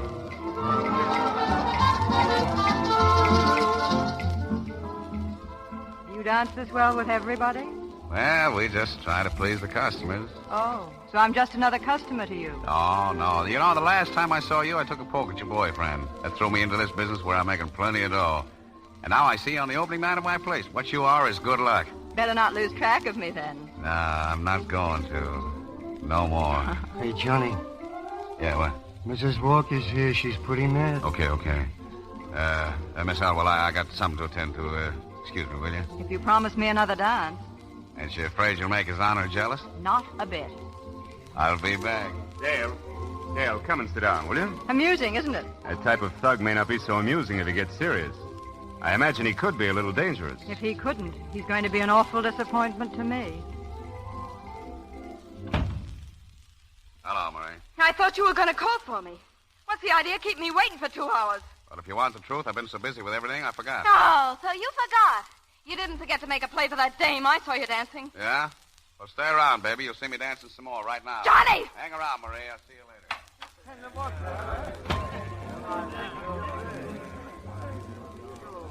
I don't see how you could have accomplished all this, Johnny, in such a short time. Just lucky. No. I imagine you get what you go after. Most of the time. I'll bet your wife is proud of you. I'm not married. What? A handsome, successful young man like you not grabbed off yet? Say, look, quit riding me, will you? I'm not riding you. Don't be so self-conscious. You know, I've never been this way before. You make me feel kind of dumb. Your only trouble, Johnny, is that you don't know how to play. You work too hard. Well, I guess I could learn. Like me to teach you? Sure, I would. All right. First, you have to relax. It's a lovely night. There's a moon. Soft music. This is really romantic, my boy. Drink it in. Enjoy it. Hey, you're swell. Of course I am, and we're going to have fun together. What's out there? That's a patio. Let's, Why not? Come on, Johnny.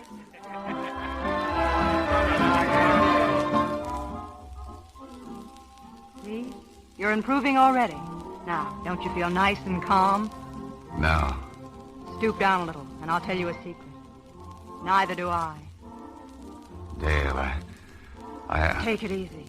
We've got company. We got... Oh, hello, Marie. Meet Miss Alwell.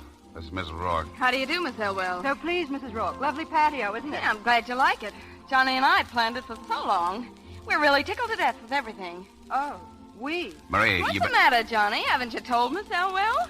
Yeah, you see, Johnny and I have been sort of, partners for a long time. He does most of the work, and I put up most of the money. That seems fair enough. Yeah, it's worked out very pleasantly so far, in every way. That reminds me, Marie, I've got some business to talk over with you right now. Oh, I didn't mean to break up your little chat. Come on, in the office. What are you trying to do, make a sap out of me? You do all right without my help. Sneaking down there and spying on All me. right, so I'm spying on you. One look at her and one look at you, and I've got the whole setup. Calling in when I'm talking to a lady. Look what wants to talk to ladies. Looks what thinks he's a gentleman. You're a barroom bouncer, and you'll always be one. All right, Marie. That's enough. If it wasn't for me, you'd still be rolling the drunk side of the Silver Slipper. I made you rich. I put those swell clothes on your back. And now, just because you got your neck washed, you think you're a gent. Well, nobody can make you that. You're riffraff, you and I. You belong with me, and you'll stay with me. Get that? You'll stay with me. No, I won't, Marie. I found out what I want, and I'm taking it. She hasn't I'm any moving right up. to you. You belong to me. I'm holding on to you. I did a lot of things to get you, Johnny. I even committed murder. You what? Sure, I killed him. I killed him to get you. You killed Johnny? Why, it makes me sick to even look at you. Johnny, where are you going? I want to get away from you, that's all. I don't care where I go, just so I don't have to see or look at you. You're rotten. Johnny! Get me the police station. You heard me. I said the police station. Hello, this is Mrs. Rourke speaking. Is the commissioner there? We'll tell him to wait. I'm coming right down. Yes, now. The minute, Senora, don't understand. He made me kill him. He said he'd kill me if I didn't. I was afraid of him. I had to do it. Johnny wanted the money he knew I'd get. Are you willing to sign a confession to the effect? Yes, they'll sign anything. To the effect that Johnny Ramirez forced you to kill your husband? Yes, I tell you, yes! Hernandez, get Johnny Ramirez. Make out the warrant. Murder.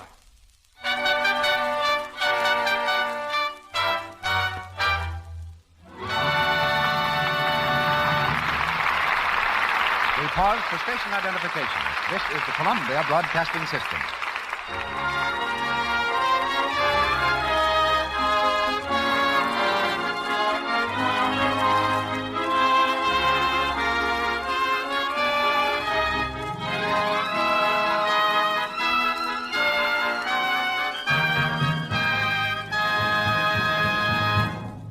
That was Act Two of Bordertown, starring Don Ameche, Joan Bennett, and Claire Trevor.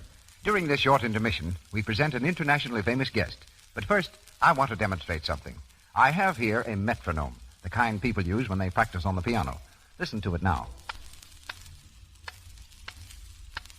Now listen to it.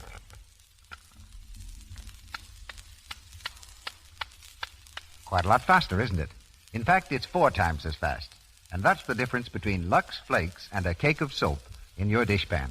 Lux dissolves 4 times as fast. Cake soaps are so slow. Remember, until the soap goes into suds, it can't clean at all. It seems foolish, doesn't it, to wash dishes such an old-fashioned way, especially when you can use Lux for all your dishwashing so inexpensively. And think of this. Lux Flakes are as gentle to your hands as the finest toilet soap. A little Lux goes so far and makes such wonderful suds that it's truly thrifty. Better start using Lux for your breakfast dishes tomorrow morning. Remember, it's speedy, it's safe, and it saves your hands. Here's Mr. DeMille. Tomorrow is the 4th of July, and it's a remarkable 4th. For it was just a few weeks ago that we welcomed joyfully the visit of the monarchs of that country of which we declared our independence 163 years ago. I've asked as our guest of the evening Mr. H.V. Kaltenborn, who during the last 10 eventful years has reported to the people of this continent the happenings of the world over the Columbia Network. 3 years ago, he was the first man to broadcast from a battlefield when he carried his microphone to a haystack in Spain and described the battle raging about him. Last September, his reporting of the European crisis became a journalistic classic. Because of Mr. Kaltenborn's worldwide experience and vision, he's particularly well qualified to bring home to us the significance of tomorrow's anniversary. The Lux Radio Theater welcomes H.V. Kaltenborn, speaking from New York City. Good evening, everybody. The play to which we are listening reminds us that people from border towns all over the world have found a home in America. And tomorrow, their sons and daughters here in their land of adoption will join in celebrating our common heritage of freedom. The 4th of July is the birthday of the United States. It is a happy custom to celebrate birthdays with gifts to the celebrant. Let us therefore pause for a moment and ask ourselves, what gift can I make to my country? What does it need that I can supply? How can I express my thanks for what it gives to me? Surely every American citizen is now conscious of certain blessings which he enjoys. In Europe, Asia, and Africa, war and rumors of war abound. Throughout most of Europe, national energies are concentrated almost exclusively on preparation for war. The fine arts, the pursuit of knowledge, science, literature, recreation, even religion are subordinated to the state's demand for fighting men and war machines. We, too, are preparing, but here we are still able to spare time and money for those things that give value and meaning to human life. We can afford leisure to enjoy radio plays and outdoor sports. We have no military conscription, and we are happy to remember that with our good neighbor Canada, we possess the world's longest unfortified frontier. In 1 year, 1939, we can have 2 successful World's Fairs on our Atlantic and Pacific shores. Best of all, we can still afford the priceless luxury of freedom. We are still strong enough to grant freedom even to those who would use it only to destroy it. But we must be on our guard. There are those among us who despise liberty even as they use it to achieve their foul ends. Let us mark these men and know them for what they are. They are easily recognized. In a land of religious freedom, they attack freedom for a religion they dislike. In a land of racial tolerance, they are intolerant of every race to which they do not belong. In a land of free speech, they would mob and silence those with whom they disagree. Their number is small, but an easygoing, generous people sometimes permits a rabid minority to assume great power. Let us resolve, therefore, on the birthday of American freedom to conserve that freedom. Each one of us can bring a precious birthday gift to the altar of our country. Whenever and wherever you hear men preach hatred or intolerance, speak out against it. Remember, silence gives consent. It is the right, nay, it is the duty of every American to speak out boldly for the ideals of human freedom whenever and wherever they are challenged. By so doing, we of the New World will keep alight the torch of liberty in the troubled days that lie ahead.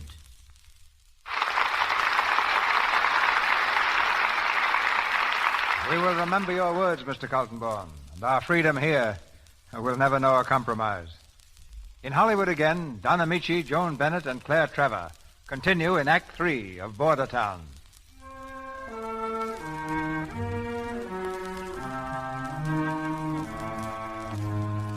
It's 3 weeks later. Arrested for the murder of Charles Rock, Johnny's in the Mexican jail, calmly awaiting trial. He's just finishing a letter to Dale Elwell. Something seems to puzzle him, and he calls a guard. Hey, Pedro. See, Johnny? Is it okay to say yours sincerely when you're writing a letter to a lady? I don't write much letter, Johnny. You much smarter than I. I guess you're right. I say so, don't worry. I'll be out of this and up to see you pretty quick now. Yours sincerely.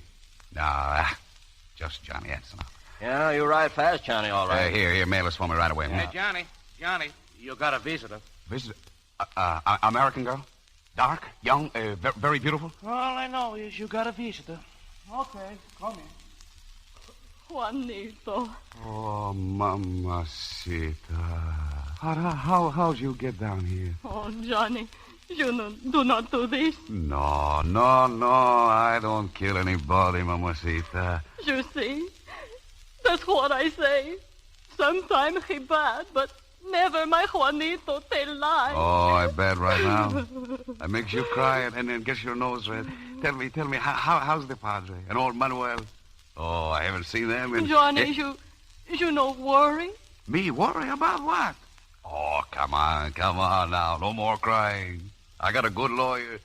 That's funny, huh? And when I get up at the trial and tell them... Put your honor. Quiet in the court. The prosecuting attorney will continue. And so, Your Honor, and gentlemen of the jury, the prosecution will prove that Ramirez, by reason of duress and threats, employed this woman, the wife of the murdered man, as ruthlessly as ever a man employed dagger or gun to commit for profit. A brutal, cold-blooded, preconceived murder. And now, with Your Honor's permission, I call my first witness, Mary Rock. Mrs. Rock, just how long before the death of Charles Rock were you acquainted with the defendant, Johnny Ramirez? Well? 8 months. Where did you first meet him? Is there anything wrong? I repeat, Mrs. Rock, where did you first meet the defendant? You will answer the question, please. He had so much to live for. I see him now. He's laughing at me. Every night I've seen him. He tells everybody what I did. No one will let me alone. They stare at me. No! I did it! I killed him! He was fat! Fat like a pig! Dead! Dead! Your Honor, I move to dismiss this case on the ground that the sole witness for the prosecution, Marie Rourke, is obviously insane.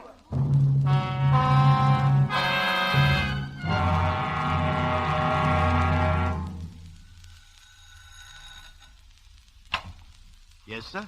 Johnny Ramirez is the name. Yes, Mr. Ramirez? Now, you've got to memorize. Go tell it to Miss Elwell. Sorry, sir. Miss Elwell is not in. I'm sorry, too, but I don't believe it. Go in and tell her I'm here. No, don't bother. I'll tell her so myself. Yes, but, Hi, Dale. Gee, you look swell. Johnny, I'm so glad to see you. I just came up from the border. Oh, gee, I've been thinking of you plenty. They gave you a pretty bad time, didn't they? No, the only tough thing about it was that I had to break that date with you. Oh, I wanted to come down to the trial, but my family... Sure, forget it. Here, I brought you something. Oh, thank you. Johnny, what a beautiful corsage. Corsage, my hat. That's a genuine orchid. Come on, pin it on. Let's get going, huh? What? We're celebrating, Dale, and believe me, have I looked forward to this. Oh, Johnny, I'm so sorry. I was just leaving. Sure, with me. Well, really, I can't. I'm on my way to a dinner party. Oh, well, cut me in, and then we'll sneak out early, huh? Oh, I couldn't do that. It's one of those very stiff and formal affairs. Older people, friends of the family. Oh, all right. Listen, I'll take you there. Oh, it's so far, Johnny. It's way past Malibu. Yeah, well, the farther the better. Okay, but we better get started. Come on, Johnny, step on it. I'm nearly an hour late already. And you're going to be later, because here's where we stop. Johnny, I'm not fooling now. I must get to that party. I know, but what I got to say is more important than the dinner party. Honest it is. All right, what? I love you. That's very sweet of you, dear. When I first saw you that day in court, I wouldn't have had the right to say it. I was busted. I didn't amount to nothing. And now I've got dough. Lots of it, and plans to make more. All the work and everything was worth it just to be able to tell you this. That's a lovely compliment. Your class. Real class. Something a guy can love and respect. And I do, Dale. I want to marry you. Johnny, you're being romantic, and that's out of character. Listen, I'm serious. You can't be. Why, marriage isn't for us even to talk about. It's for me to talk about. I love you. I'm asking you to marry me. That's out of the question, Johnny. You must understand that. No, I don't understand. Why? Because you belong to a different tribe, Savage. A different tribe, huh? You mean... I mean there's such a thing as equality. Now, please, don't be annoying. Equality? Why didn't you say that the first time I kissed you? You treated me plenty like an equal then. You made a play for me, and because I thought you was decent and swell, I believed it meant you loved me. Let go of me, Johnny. Johnny! Oh, I can't hurt you. You can't feel nothing except some 10-cent thrill that gives you a kick. And after you have your kick, you think you can wash yourself up by saying you're better than other people. But I'm Johnny Ramirez, see, and that stuff don't go with me. Let go of me, you filthy brute. Let go. I'll let go, but Dale, come back. Come back here. Come back. Dale, I won't hurt you. There's a car coming. For God's sakes, look out! Dale!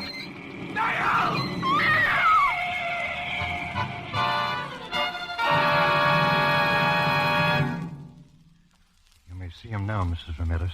Remember, only a moment. Sí, doctor. Juanito. Oh, hello, Mama. Juanito, how you feel? Oh, not so good. How is she, Dale, the girl? Oh, she's fine, gracias. She wasn't hurt. No, she says you saved her. You always cry when you see me, Mama. That is no good. Oh, I cannot speak so good, Johnny. My eyes speak for me. I've been a pretty bad son, Mama. Oh, no, Juanito, no. You're scared I'm going to die, huh? No. You forget what the judge said when they made me a lawyer. The toughest kid in the neighborhood. I'm pretty tough yet, Mama. Pretty tough. Mrs. Ramirez, I think... See, I go now, Juanito.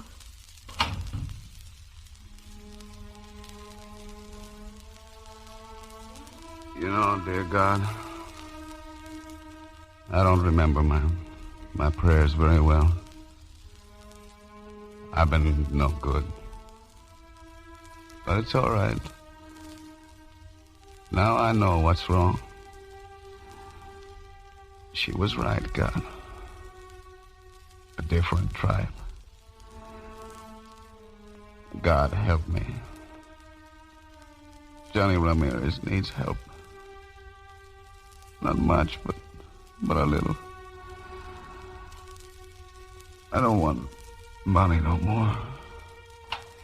From now on, all I want is to be happy. I think I know what that means. Johnny. Dale, every time you see me, I make a bigger fool of myself. Me praying. Oh, Johnny. I didn't think you knew how to cry. Neither did I. Thank you for teaching me, Johnny. You're not mad at me? No, Johnny. I'm not mad. You forgive me? Oh, yes, yes. If there was anything to forgive you for, I'm the one. Look, Dale. You marry that Manville guy. He's okay. If he'll have me. You'll come to my opening? You and him together? Another one, Johnny. Oh, much better place, Dale. Much bigger, too. 500,000 acre. Yes, Johnny. You need new clothes for this one. Overalls. Overalls? Yes. My father was a farmer. He was a pretty good farmer. Maybe I'll be a pretty good farmer, too.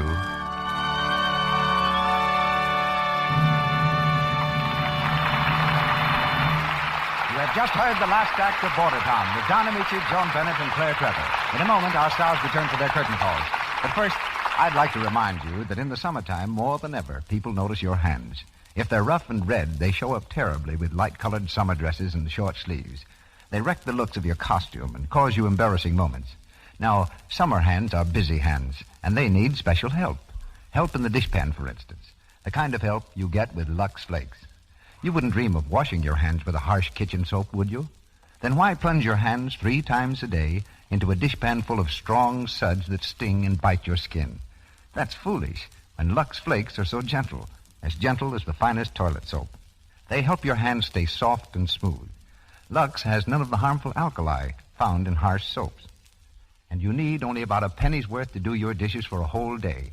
In hard water, a little extra Lux softens the water and gives an abundance of suds.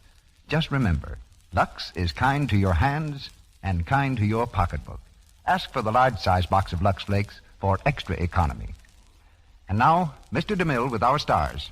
We ended our play with Johnny Ramirez crossing the border from the land of disillusion into the valley of truth. And I want to ask Don Ameche, Joan Bennett, and Claire Trevor, just what moral do you draw from Border Town? Well, this, Mr. DeMille. You can't be happy unless you found the thing you really want to do for a living. That goes for cowboys, farmers, and chemists. That right, Joan? Actors, too. I think it's especially true of actors. Was there ever a really good actor or actress who didn't like the work? Some actors like acting so much they do it on their own time, too. I don't like it that much. It's the pleasantest sort of work, though, if you like work. And despite all the jokes about it, I think everyone does. Don't you, Claire? Of course. But getting back to that moral of Don's about happiness coming through finding the thing you want to do, isn't it usually by pure accident that you find the right thing? Well, it certainly was with me. When I went to college, the man who made out my registration papers, for no reason at all, put me down as a law student, so I just let it pass. See, I might have been a lawyer through accident, except for another accident that made me, whatever it is I am. What kind of an accident made you an actress, Joan? Well, it's never very accidental for a Bennett to get mixed up with acting. Once, many years ago, there was a Bennett who quite accidentally did not become an actor. What about you, Claire? Well, a friend of mine went to dramatic school instead of college, so I did, too. It was probably an accident that anybody ever hired me. Well, that takes care of us all except Mr. DeMille. Well, it was just 26 years ago this summer that I had lunch in New York with 2 young men who, like myself, were almost broke. Their names were Jesse Lasky and Sam Goldwyn. We added up what money we had and decided to make a motion picture. And we made it, about a stone's throw from this stage. And as I understand it, that was the accident that started Hollywood. Well, C.V., it's been a very pleasant evening. Thanks a lot. Yes, thank you. Good night. Be careful crossing the street. Don Ameche appeared through courtesy of Chase and Sandberg. Louis Silvers is from 20th Century Fox Studio, where he directed music for Second Fiddle. Claire Trevor stars in the radio series Big Town. Her next picture is RKO's Allegheny Frontier. The superb artist who gave such unforgettable performances in Mutiny on the Bounty and the Private Life of Henry VIII stars on this stage a week from tonight, Mr. Charles Lawton. He's going to repeat for us one of his greatest characterizations, the title role in Ruggles of Red Gap. This gusty American classic is the romance comedy of a gentleman's gentleman, of his bewildered journey to the Wild West and his ultimate conquest of the town of Red Gap. And with Mr. Lawton, you'll hear two other stars from the original picture cast, Mr. Charles Ruggles and Miss Zazu Pitts. Our sponsors, the makers of Lux Flakes, join me in inviting you to be with us again next Monday night when the Lux Radio Theater presents Charles Lawton in Ruggles of Red Gap with Zazu Pitts and Charles Ruggles. This is Cecil B. DeMille saying good night to you from Hollywood. This is the Columbia Broadcasting System.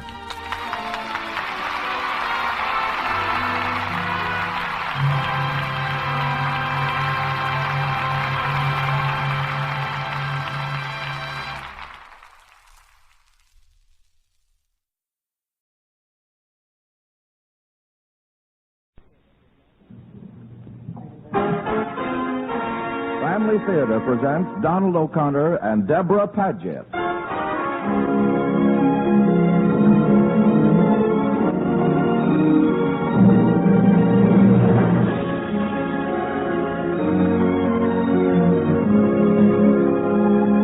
From Hollywood, the Mutual Network, in cooperation with Family Theater, presents The Thinking Machine, starring Donald O'Connor. To introduce the drama, here is your hostess, Deborah Paget.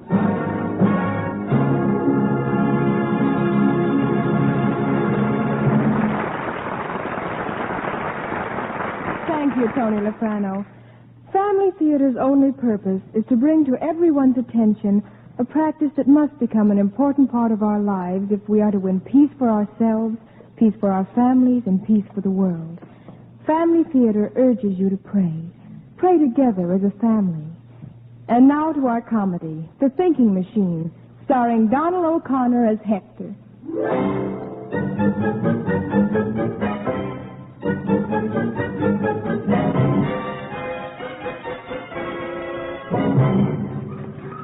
Hector, would you mind checking this account for me? The gentleman's here asking about a loan. I'd like to know a little about his background. Oh, yes, sir, Mr. Chambers. I'll have it for you in a jiffy. Thank you. Hello, Mildred. Got enough to keep you busy? Oh, my, yes, Mr. Chambers. Golly, I didn't know there could be so much to do in a bank. Oh, you certainly know how to run that adding machine. Thank you. I go as fast as I can without making mistakes. That's a good girl. You just keep at it, and you'll go far with this organization. I've always got an eye out for industrious workers, you know. Yes, sir. Thank you, Mr. Chambers. Oh. Well, here you are, sir. The guy looks okay to me. Thank you, Hector. You can go to work now, Hector. Oh, I'm all caught up, sir. Caught up at 2 in the afternoon? Are you sure? Oh, yes, sir. Everything's shipshape in my department. Well, let's see here. Well, you do seem to be. You sure your figures are correct? Oh, yes, sir. Imzac never makes a mistake. Who? Imzac. And who, pray, is Imzac? Well, that's my thinking machine. He does all my work for me now. Oh, that's right. You are an amateur inventor, aren't you? Yes, sir. And you say you've come up with a thinking machine? You mean an electric calculator? Yeah, that's right. He's terrific, too. He did all my work in half an hour last night. You took your work home with you? Yes, sir. I know it's against the rules, but, well, it's so easy when Imzac does it, and it's so hard when I do it. Well, let's just have another look at these figures. Oh, the examiner's already been here, and he's checked them, sir. They're okay. And this machine did it in half an hour, you say? Yeah, it was a snap for him. But this is unbelievable. Mildred there, our fastest worker, has been at it all day, and she's not nearly finished yet. Oh, the heck with Mildred. Let her invent her own machine. But, Hector, this is amazing. To think that you've actually made a calculating machine. It's astounding. I'll say. I thought I was making a television set. Hector, I'd like to see this invention of yours sometime. Where do you keep it? Well, it's home in the basement. I make all kinds of things down there. Yes. I'm familiar with some of your inventions. Well, do I remember that incinerator wastebasket you brought in the bank that day? Well, you've got to admit it was a good idea. Putting that cigarette lighter in the bottom to burn the trash as it came in. Yes. I'm still trying to explain to the board of directors why the entire personnel had to wear gas masks for the balance of the day. Yeah, I guess I forgot about the smoke. But I've got that licked now. All we have to do... Let's just forget the wastebasket, Hector. As a matter of fact, in reflecting upon your past successes in the field of science, let's just forget about your adding machine, too. Okay. But I'll give Imzak your regards, though. Oh, yes, do that. In the meantime, give Mildred a hand there, will you? Oh, glad to. But it seems silly to do all that figuring by hand when Imzak could zip through it in a few minutes. Well, for the time being, we'll just have to struggle along with the primitive methods we have. I'll give Imzak your regards.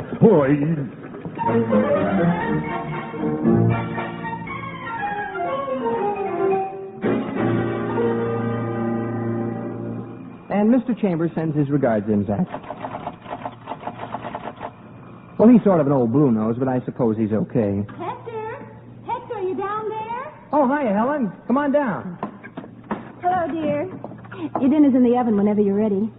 You mean you're going out again? Oh, you forget this is Wednesday. It's my bridge night.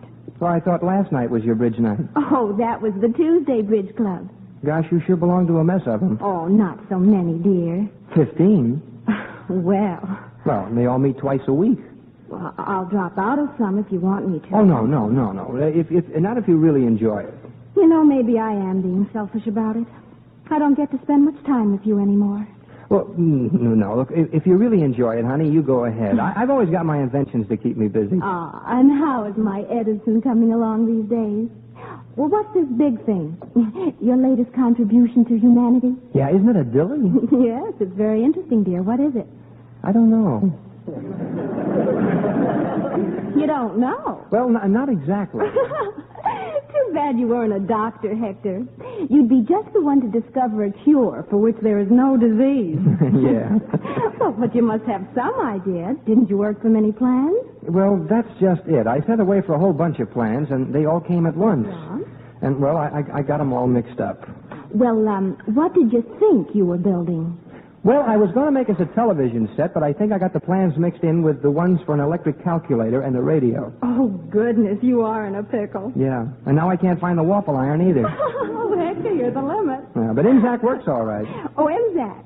Is that its name? Yeah. Where'd you get that? Oh, I don't know. It sounds sort of mysterious, though, doesn't it? Well, just what sort of work does your Imzak do? Oh, he does a lot of things. He's a whiz at figures. Here, I'll show you. All right. Imzak, what's 2 and 2? See? 4. He's not exactly a super mentality, is he?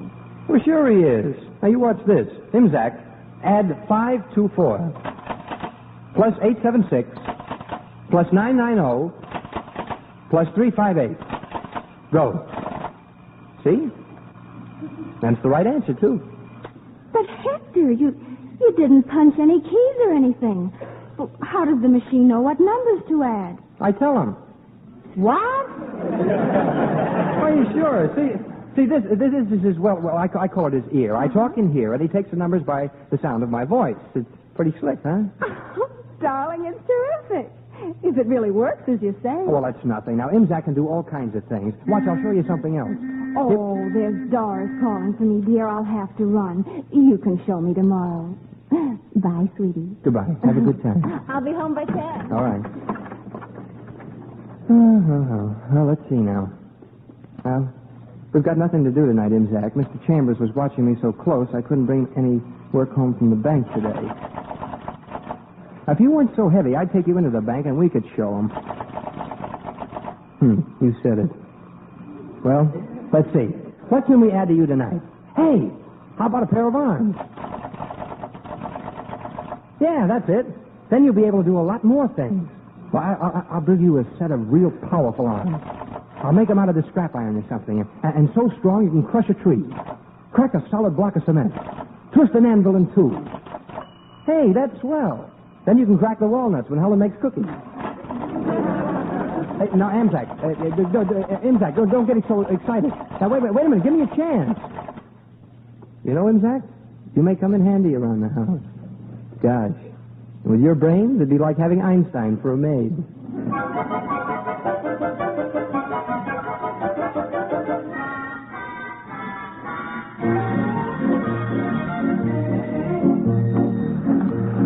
Well, another day, another dollar. Good morning, Hector. I'm glad you're on time. Take off your hat and get right to work. We're in trouble. No, I'm always on time. I know. I just passed the remark. Except for that one time when I wore those sunglasses I made and got lost. Yes, I know. Now forget it.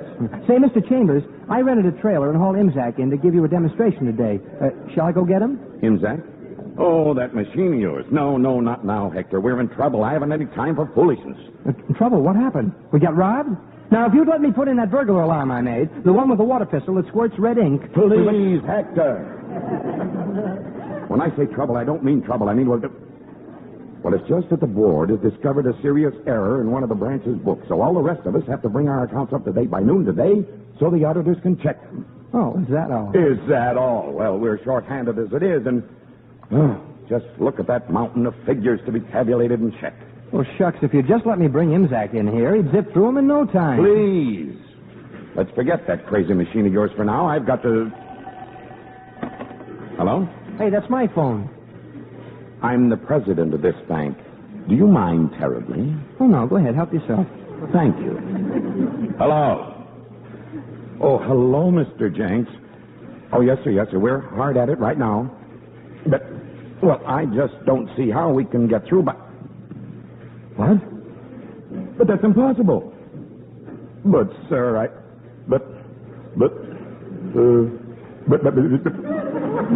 well, I'm short-handed and... Yes, sir. 10:30 it is. Oh. More trouble? We've got to be ready for the examiners by 10:30. Oh, we'll never make it, never. But Mr. Chambers, I tell you, Imzak could do it by 9:30. Oh, not that machine again. Okay, but I still think it's worth a try. 10:30. Oh. Hector, you say your machine is here? Yeah, it's over in the parking lot. I rented a trailer. Well, a drowning man will grasp at a razor. Take a couple of the boys and bring it in. I guess it's worth a try at that. Your work's been so accurate that if it's been doing it, as you say, then maybe it can at least help out. Every second counts. Gee, thanks, Mr. Chambers. You won't be sorry. You'll see. I hope so.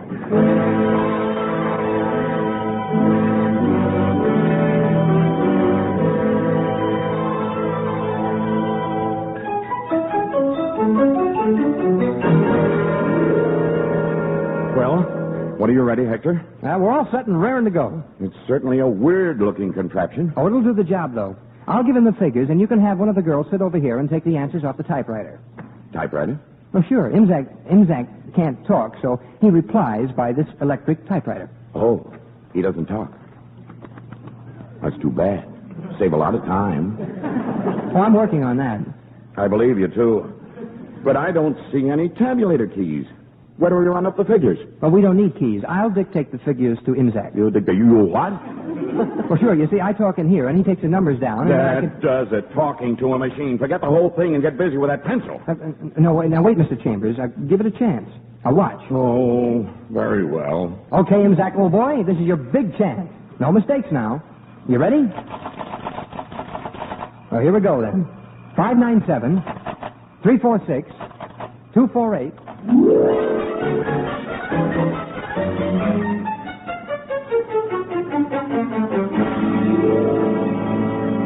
Well, there we are, Mr. Chambers. All finished with 45 minutes to spare. If I hadn't have seen it, I wouldn't have believed it. I've been checking some of the results as we went along, and they're all correct, too. Imzak never makes a mistake. Hector, at long last, I believe you finally concocted something really useful. That was nothing. Oh, but it is. Why, this machine almost seems to think for itself. Oh, sure, I know that. Imzak can think about a lot of things. Well, now, I didn't mean for you to take me so literally. Works so fast, it does seem to think on its own. But no one will ever invent a machine capable of independent thought. I have. Yes. Yes, I can understand that you've been so close to it, you could come to believe it. Okay. You'll see. Now, Hector, my boy, I'm not trying to belittle your accomplishment. You've done a magnificent job. In fact, I'm going to make a full report of this to the board. We just might find a permanent place for your machine right here in the bank. Oh, gee, that'd be swell. Imzak would like that, too, I'll bet. Fine. And he'll work cheap, too. Money is no object to Imzak. Yeah, but just don't ever try to slip any DC current on him, though. Boy, does that make him mad.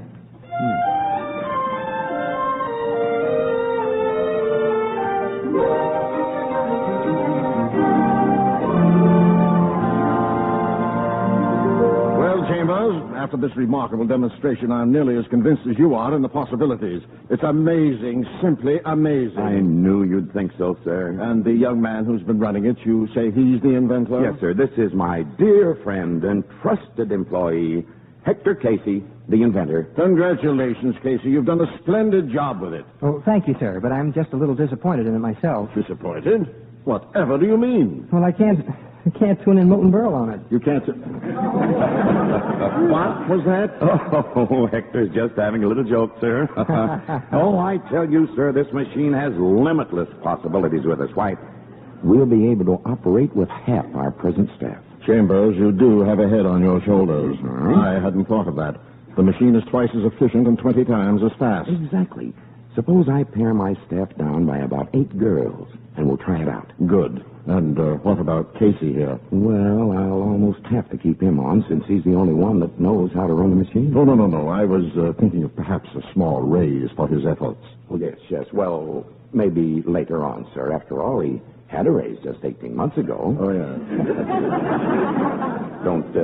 Don't want to spoil the boy, you know. Oh, no. Oh, well, very well, Chambers. I'll leave that up to you.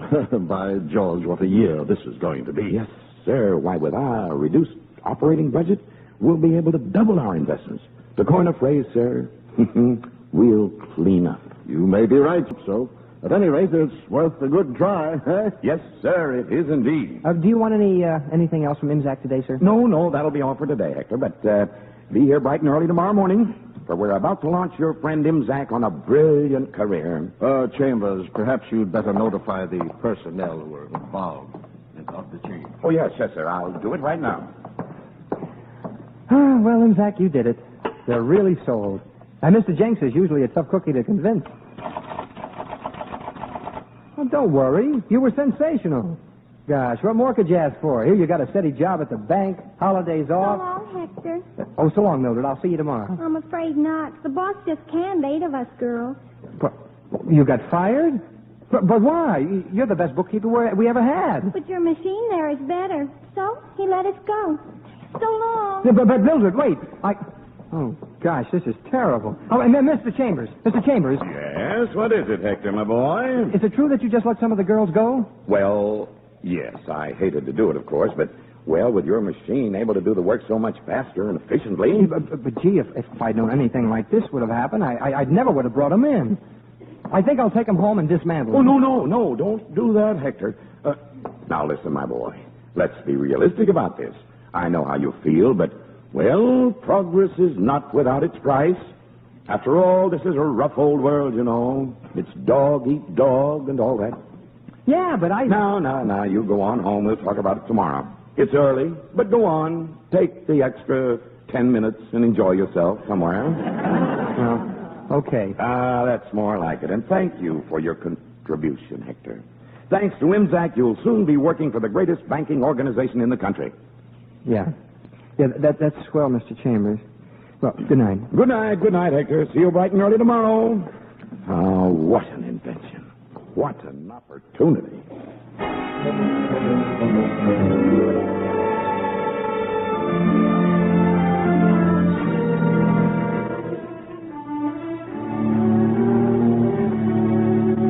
Hello, Chambers. How's our machine this beautiful day? Oh, busy as a little beaver, Mr. Jenks. Well, sir, I never would have thought it possible. Today marks 6 months since we put the machine into active operation. Just think, in 6 months' time, it has taken over the entire bookwork for all 23 branch banks. It's astounding. And profitable. We've been able to reduce our personnel by 80%. Yes, we're operating so far on the black, we need never worry about that again. Mr. Jenks, I have another little surprise. Yes, I've made quite a discovery on my own. Well, what is it? Just this. I've learned that by giving the machine all available information on the markets, it can predict with uncanny accuracy the ups and downs of those markets. I've already made quite a nice little piece of change experimenting. You've what? Using my own money, of course. Oh, I tell you, sir, it's foolproof. Are you absolutely certain? Positive. I just thought you might like to get in on it. Well, if it's all that you say it is, and there's no risk. None at all. And wait, there's more. I've had Hector wire the machine to our special teletypes, so we'll not only be able to do business with the domestic markets, we'll be in touch with the financial heartbeat of the world. I tell you, there's no limit. London, Paris, Singapore. But can the machine handle all this in addition to its other duties? Oh, don't worry. It hasn't nearly reached its capacity yet. Go on over and watch it for a while. I'll join you in a moment. By Jove, I'll do just that. Gad, what a scheme. Mr. Chambers, I'm all caught up again. Is there anything else you'd like me to do? I've noticed that you've been rather at loose ends for some time now, Hector. Yeah. Imzac's got the hang of it now, and he can pretty well handle things by himself. Which leaves you with virtually nothing to do. Be a shame to have to let you go, too, but where to place you? Well, gosh, Mr. Chambers, you just can't fire me. I mean, I've got certain responsibilities at home now. Oh? You mean there's another mouth to feed? There's 12. The Tuesday Bridge Club meets at my house now. Well, let's see. There's obviously no place for you on this floor. Maybe you wouldn't mind keeping an eye on the vault downstairs. Well, I was sure anything at all, but I kind of like to be near Imzac. Oh, now don't you worry about Imzac. He and I are doing just fine. I'll see that he's well taken care of here. Well, okay, but there's just one thing, Mr. Chambers. Yes? Well, I don't know what it is, but there's something going on with Imzac that he doesn't like. I think he's worried. Now, Hector, a machine can't worry. Imzac can, and he's doing it. Just don't try to put anything over on him, Mr. Chambers. He's no dummy, you know. All right, Hector, I'll watch it. Oh, there's just one more thing before you go downstairs. The vault guard position doesn't pay as much as you've been making, you know. Yeah, I'll have to take a cut? I'm afraid so. Got to abide by the rules, you know. Of course, if you'd rather go elsewhere. Oh, no. I'll take it. Jobs are hard to get. Good. I knew you'd listen to reason. Now go on downstairs. Get into your Sam Brown belt. Yeah, okay. But don't forget what I told you about Imzac. I won't, Hector. I won't.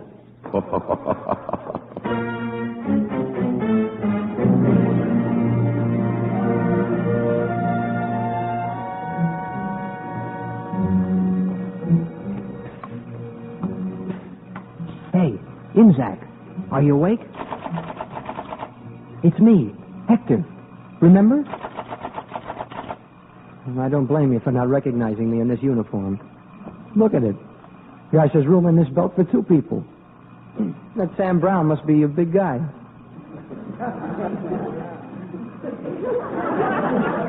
Look, I just had to sneak back and talk to you, Imzac. I've been worried. Mr. Chambers won't let me come near you anymore. Yeah, I know. Now, what kind of funny business is going on here anyway? Hey, what are all these figures here? This doesn't look like bank work. Looks more like market reports of some kind. No, I don't know. Gosh, Imzac, I'm sorry I ever got you into this. I'm afraid they're working you too hard. Oh, you've got a plan. Oh, good boy. I should have known you wouldn't let him pull the wool over your tubes. Well, look, you just hop to it, and I'll stay out of the way. And watch the fun. Okay, but I better go now, Imzac. I'll see you later, and good luck. The same to you.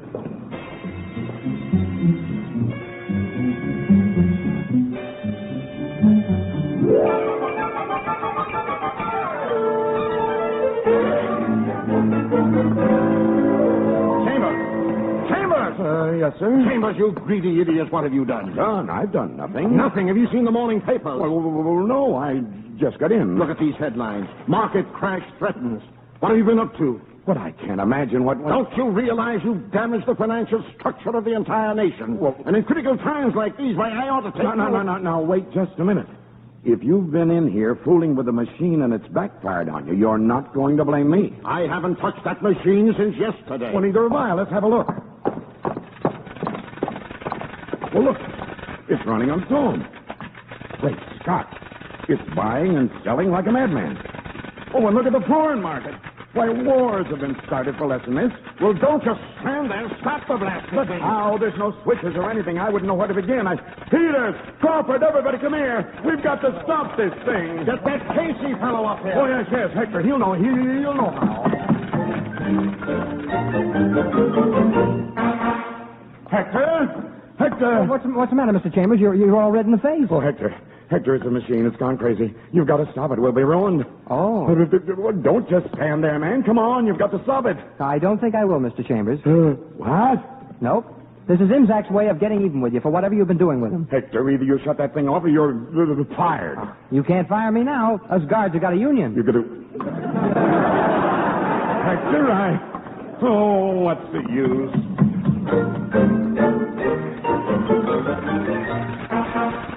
Will he do it? No, he refuses to touch it. Can't any of the rest of you men figure it out? Oh, no, but something has got to be done. The FBI just called. They traced links to here and are threatening to throw us all into Alcatraz. Oh. And here's a wire from Scotland Yard. Chambers, you got me into this. But I haven't done anything. It's this confounded machine. It must be doing it. What kind of nonsense is that? Surely you don't believe that a machine can... It's not nonsense, Mr. Jenks. I told you a long time ago that Imzac could think for himself. Casey, you've got to stop this thing before it plunges the nation into bankruptcy, into war. I promised Imzac I wouldn't interfere. All right. All right, then I'll do it myself. I wouldn't get too close, Mr. Jenks. Those steel arms of Imzac can be pretty rough. Oh, Hector, listen. Maybe I have been at fault.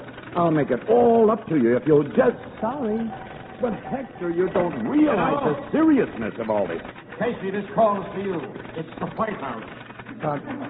I don't know anybody in the White House. Well, he's heard about you. Believe me. Yeah, but I'm a Republican. Answer it. All right. Hello. Oh, yes, sir. Yes, sir. How are you? Oh, yes, sir. It's my invention. Yeah, I make all kinds of things. What? Oh, no. I've never fooled around with pianos much. Why, yes. Hey, that would be nice. I can play the top part of chopsticks, and you can play... What? Uh-huh. Oh, it's that bad, huh? Well, if you really think I should... Well, yes, sir. Yes, sir, I'll think it over. Yes, thanks for calling. Well... I'm still not so sure I should. But, Hector, surely you wouldn't turn down the... Yeah, he did seem kind of anxious. Hey, I'll tell you what, Mr. Chambers. If you give me my old job back... Yes, anything. And hire back all our old girls again... It's done. Just stop that machine if you can. Okay, you got yourself a deal. Oh, at last. But, Casey, how will you do it? I've called Caltech, MIT, even Einstein. They don't know what to do. Oh, it's simple. I'll just go over to the wall socket... and pull out the plug.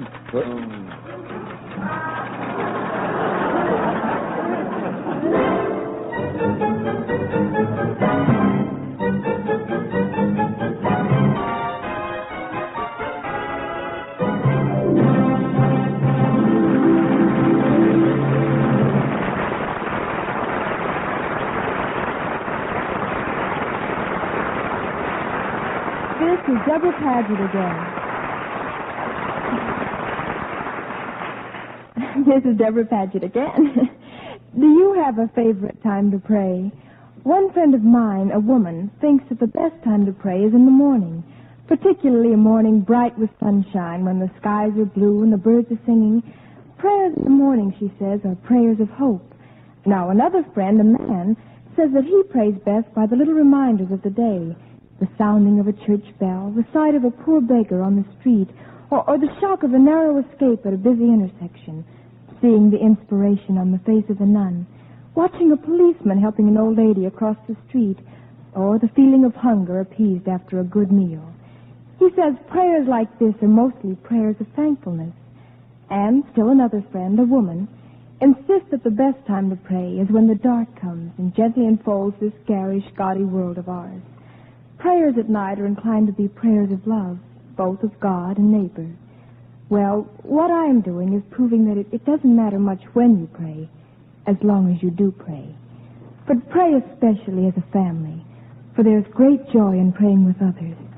Who of us still hasn't heard that the family that prays together stays together? More things are wrought by prayer than this world dreams of.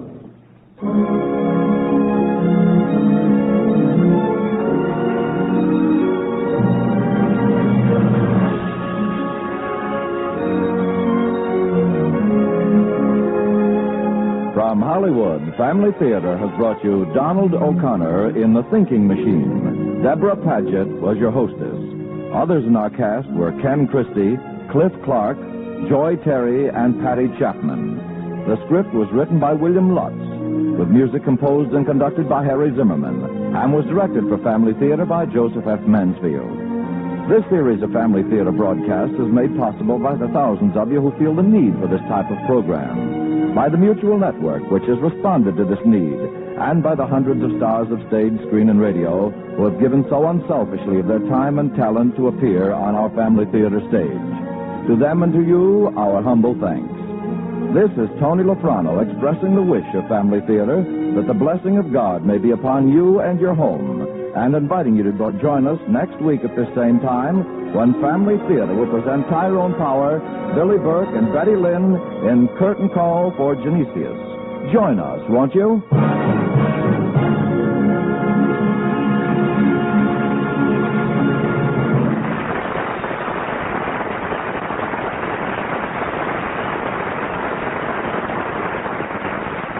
Family Theater is broadcast throughout the world and originates in the Hollywood studios of the world's largest network. This is the Mutual Broadcasting System.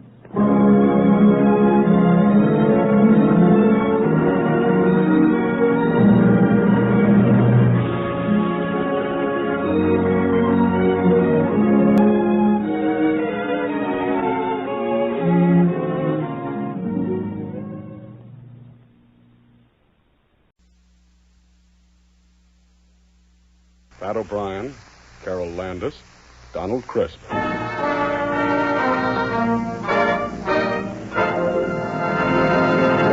The Gulf Screen Guild Theater.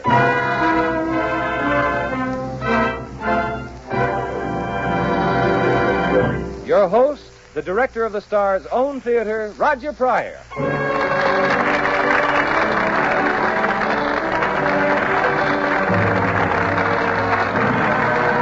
Good evening, everyone.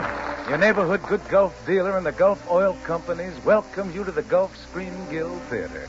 You know, frequently here in the Gulf Theater, we try to do some switch casting to present your favorite stars in the sort of roles you don't expect them to play.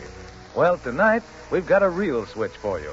It's Pat O'Brien as a New York gangster, Carol Landis, Hollywood's newest star discovery as his gun moll, and Donald Crisp in the role which he created in the screenplay Brother Orchid.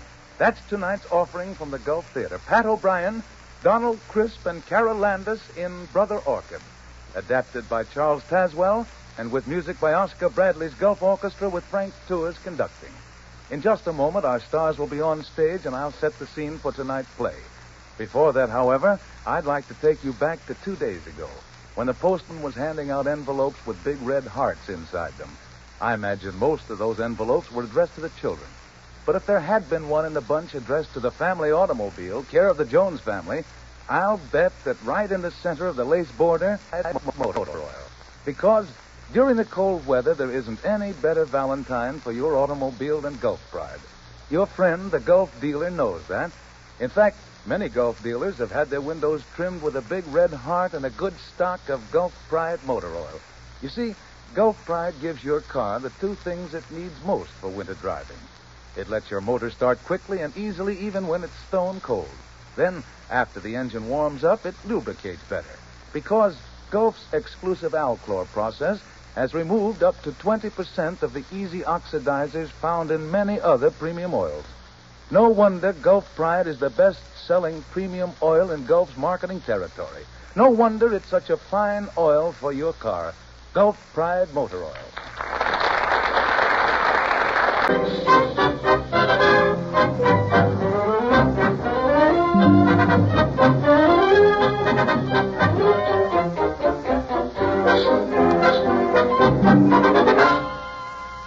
In tonight's play, you'll hear Donald Crisp as the Brother Superior at the Monastery of the Little Brothers of the Flowers, Carol Landis as Flo Adams, Pat O'Brien as Big John Sarto, and I'll step into the role of a rival gangster, Philadelphia Powell.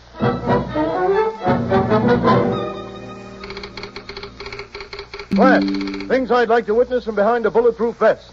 The meeting between Big John Sarto and Philadelphia Powell, which will soon take place. Big John Sarto, former top man of the Rackets, was graduated today from Alcatraz after a 5-year semester. He's headed this way, and it is rumored he's gunning for Philadelphia Powell, who has securely installed himself as head of all Big John's former Rackets. When asked for a statement, Big John spoke as follows, quote, "Nuts," unquote. Flash, what man was seen with which woman at what club, when, and by whom? Okay, Bub. Thanks for lugging the luggage. Here's a dime. Go buy your old lady a farm. Listen, Mr. Sardo, carrying bags off a plane. 2 bits ain't that kind of steep. I ain't in business for me help. I gotta pay protection to Philadelphia Powell. Oh, yeah?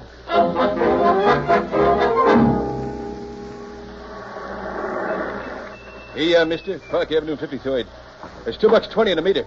$2.20. You ought to have a gun instead of a taxi. Look, I got to split this dough 3 ways, don't I? 1/3 to me, 1/3 to the company, and 1/3 to Philadelphia Power for protection. Uh-oh. This way, sir. Okay, Bub. This is Miss Florence Adams' apartment, 8B. Thanks. Here's 2 bits for your trouble. Sorry, sir, but I can't accept any gratuity less than 50 cents. 4 bits. Now listen, bellhopper. Sorry, sir, but I have to live, and I have to pay dues to the Protective Association owned by a Mr. Philadelphia Powell. Philadelphia Powell? That's all I heard since I come into this town. And I'm getting kind of sore.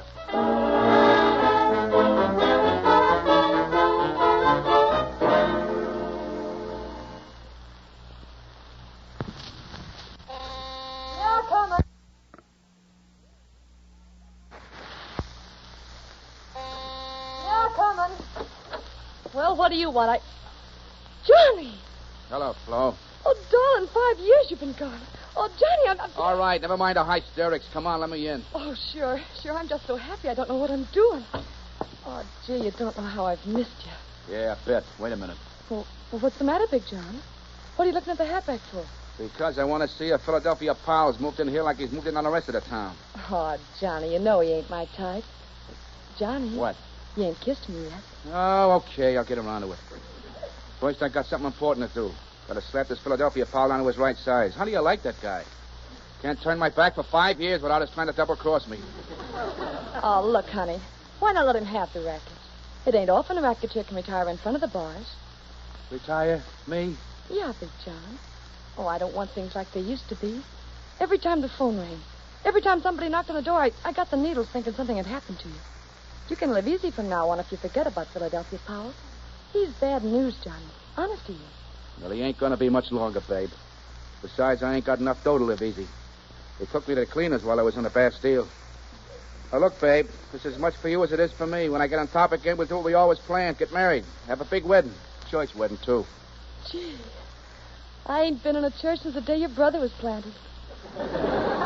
Gee. Yeah, all right. Come on now. Got to keep our minds on important things. Where does this Philadelphia Powell hang out? Oh, he's got a roadhouse over in Jersey. Okay. Slap that proof basket on your head. We're shoving off. Wait till I go in the next room and put on my nose, will you? Look at the magazine for a minute. Okay, step on it. Okay. Gee, wait till you see Powell's joint. He's got a new sign with a Tommy gun shooting out letters to spell his name. Don't say. Let's see here. Woman's home companion. Madame Marcel. Woman's world.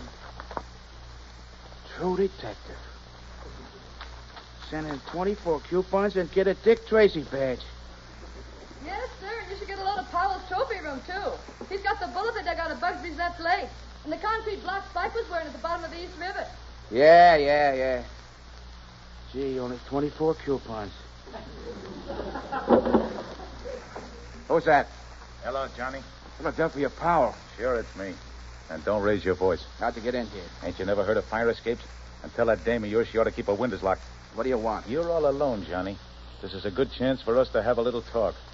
Take that rod out of my back. I'll listen. It's warm in here. What do you say you and me step outside a few minutes? I'm comfortable here. But I'm not. The wallpaper makes me nervous. My hands are kind of shaking. You know what I mean? Okay, I'll go. I can't wait to see Powell's foot, Johnny. When we walk in his place. Don't answer. Come on. Muggsy's got the car waiting in the alley. We're going for a little ride, sweetheart. You and me and Muggsy. But only me and Muggsy's coming back. Say, Johnny, you ain't going to cause any real trouble out of Powell's, are you? Johnny, do you hear me? I said you're not going to cause any... Johnny? Johnny, where are you? Johnny!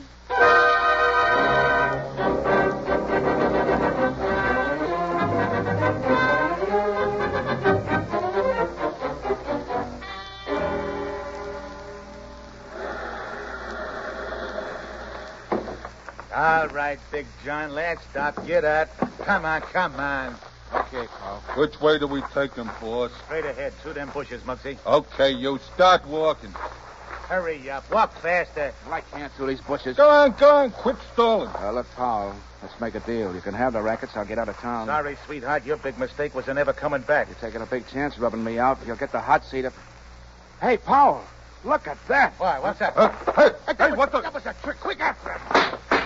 That nicked him. Here he goes. Come on. Wait, boss. He went that way. You dope. He went through here. Come on.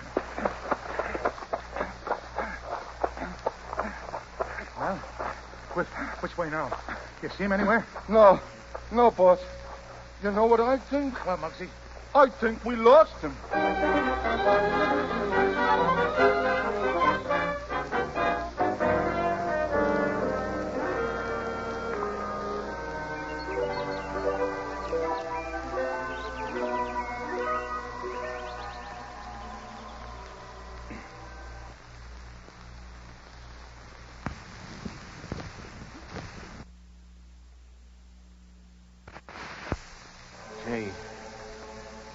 Gee, what do you know?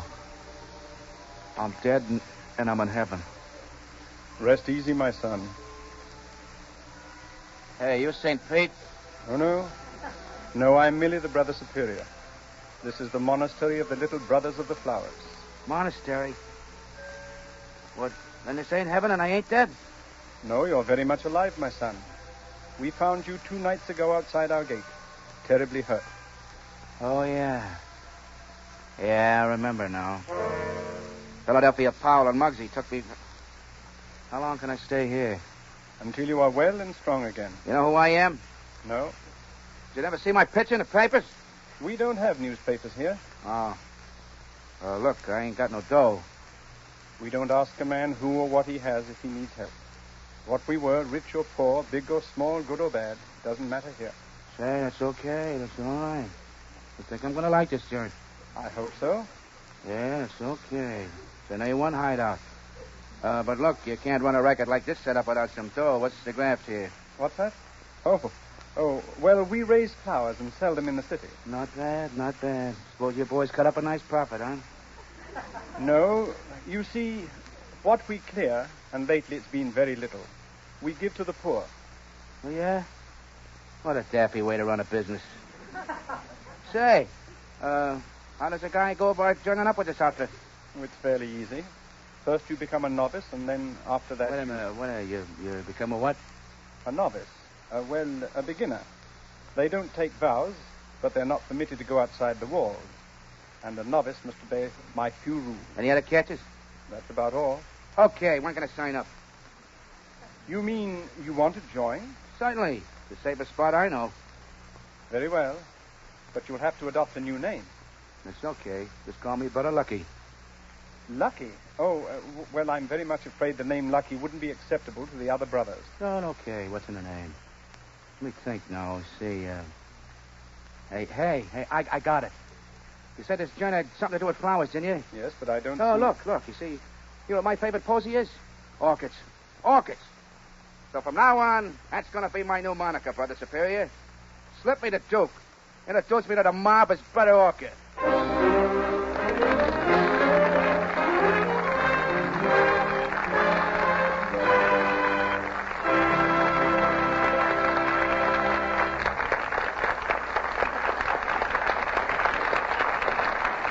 So our Gulf curtain falls on Act 1 of Brother Orchid. We have our usual brief moment of intermission, and what better way to fill the moment here in the Star's own theater than to listen to a word about the movie. All right, Bud? Folks, you know how every once in a while some particular movie arouses a lot of enthusiasm. Your friends tell you how good it is, how much they've enjoyed it, and you know the actors or actresses starring in it by reputation. Well, nonetheless, the only sure way to find out how good that movie is to see it. Well, in much the same way, you probably already know the Gulf Oil Company and the products it puts out by reputation. But it's only when you try those products yourself in your own car that you learn for sure how good they are. So why not drive over to your neighborhood Good Gulf dealers tomorrow and have him fill up your tank with Gulf No-Nox gasoline. Find out for yourself how quickly Gulf No-Nox starts, what smooth, economical performance it gives you, and have your neighborhood Gulf dealer fill up your crankcase with that free-flowing Gulf Pride motor oil. See if your engine doesn't turn over easier when it's cold. See if it doesn't end a lot of worry about upkeep. Yes, folks, we ask you to test Gulf's motor products yourself in your own car because we know that you, like thousands of other motorists, will be delighted with them. So stop tomorrow at your neighborhood Good Gulf dealers for Gulf No-Nox gasoline and Gulf Pride motor oil.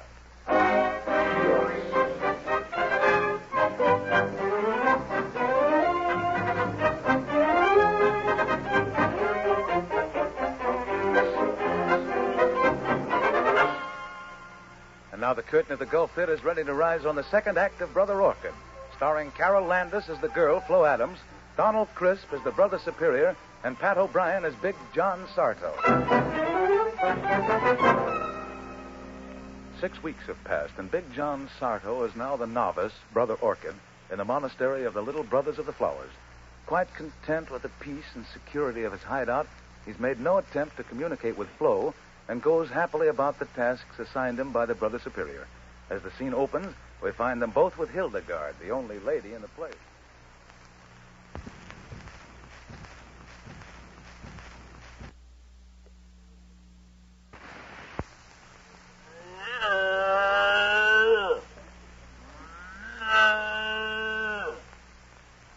You know what, Brother Superior? I think this cow loves me.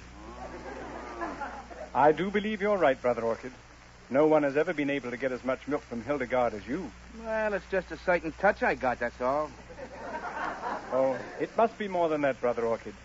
You've been with us only 6 weeks, yet no matter what you attempt, you do it so much better than we who have been here for years. Well, you boys don't want to get discouraged. I always was just a little better than the other guy. The only reason I ain't conceited is because I found it out when I was young. Yes, but I'm still puzzled. Why, I milked Hildegard myself for years, and do what I might, she yielded only 12 quarts a day. Yet from the very first time you milked her, she's given 16. Well, pal, I'll tell you. I just put a little more into my work, and I get a little more out. Well, you must be rewarded for your diligence. Brother Orchid, do you know what I'm going to do? No, what? Beginning tomorrow morning. Yeah? I'm going to give you... Yeah, go on. I'm going to give you a zinnia bed to cultivate all by yourself. Zinnia bed? Yes, a zinnia bed for your very own. That's good, huh? Why, yes. Why, zinnias earn most of our money in the flower markets at this time of year. You will have a grave responsibility. No kidding? This is the highest award ever given to a novice. Boy, am I a happy guy. Now I must go and tell the other brothers. You have set a record, Brother Orchid. 492 quarts of milk from Hildegard in a month. Goodness only knows what you can do when you get among the zinnias. You have a divine touch, Brother Orchid. A divine touch. See, did you hear that, Hildegard? Mm. Yeah, they graduated me. See, they're a swell bunch of guys. I gotta be on a level with them. You know what, Hildegard? You know what? From now on, I'm only gonna spike your milk bucket with 2 quarts of water instead of 3. Oh,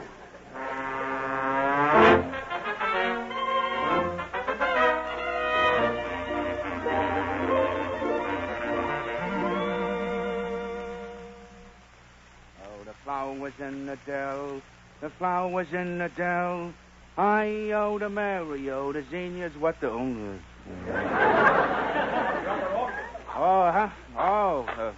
Good morning, Brother Superior.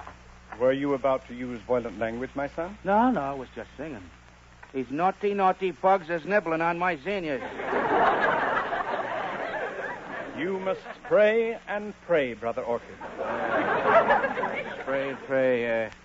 Yeah, sure. Look, Brother Superior, how about getting these zinnias to market? They're all ripe. Yes, I know. But we're having some trouble in the city, my son. What kind of trouble? Well, they refused to buy our flowers this morning. I really don't know what we're going to do, Brother Orchid. What do you mean, those mugs ain't going to buy my zinnias? Why, these here flowers is brought up like babies. I dug up the ground, raked it, planted it, pulled the weeds. Even come out here at night sometimes, thinking maybe they wanted a drink.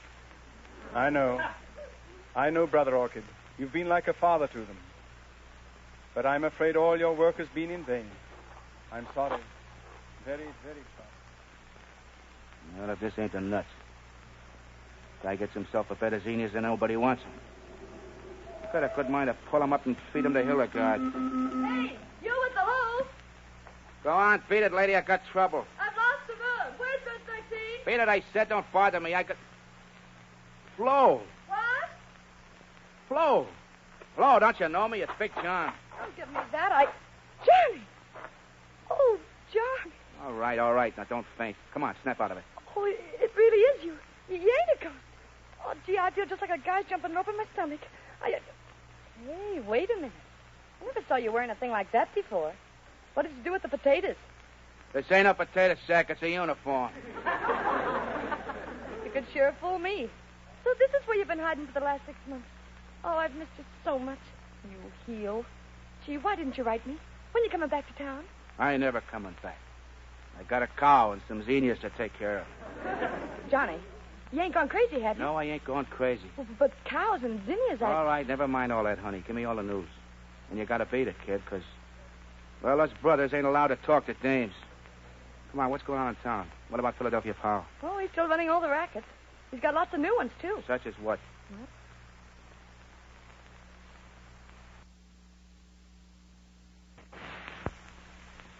He's cracked down the fruit peddlers. Yeah, what else? And the newsboys. No kidding? And the cigar stand. Yeah. And the florist. He sure is getting the what? The florist. Why, that two-timing, double-crossing snake. Well, what's the matter, Johnny? What's the matter? Philadelphia Powell is the reason I can't sell my zinnias. He can't do this to me. Zinnias is my territory. Move over. I'm getting in that car. Well, but Johnny, you said you was never coming back. I'll tear that mug apart, petal by petal. The guy was mean to a poor defenseless flower is too mean to live. Come on, start the car and get going. I got planting to do. And the guy what's going to get planted is Philadelphia Powell.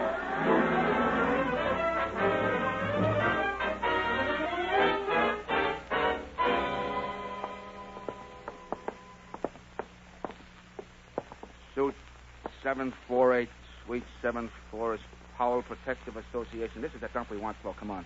Hey, what's the idea of busting in here? We want to see Philadelphia Powell. Oh, don't see nobody without an appointment. What's the name? Brother Orchid. Yeah? I suppose her name's Petunia. Now listen, wise guy. I hate guys what think they're comical. Come on, Flo. Let's try to throw him like private. Get out of here. This here office is private. Yeah, it says so right on the door. Can't you read? We're here to see Philadelphia Powell. The name's Brother Orchid. Don't you hear that slug? His name's Brother Orchid. Yeah, ain't that sweet? Mine's Lily at the Wiley. Sure, and I am geranium. And here is a couple of dandelions.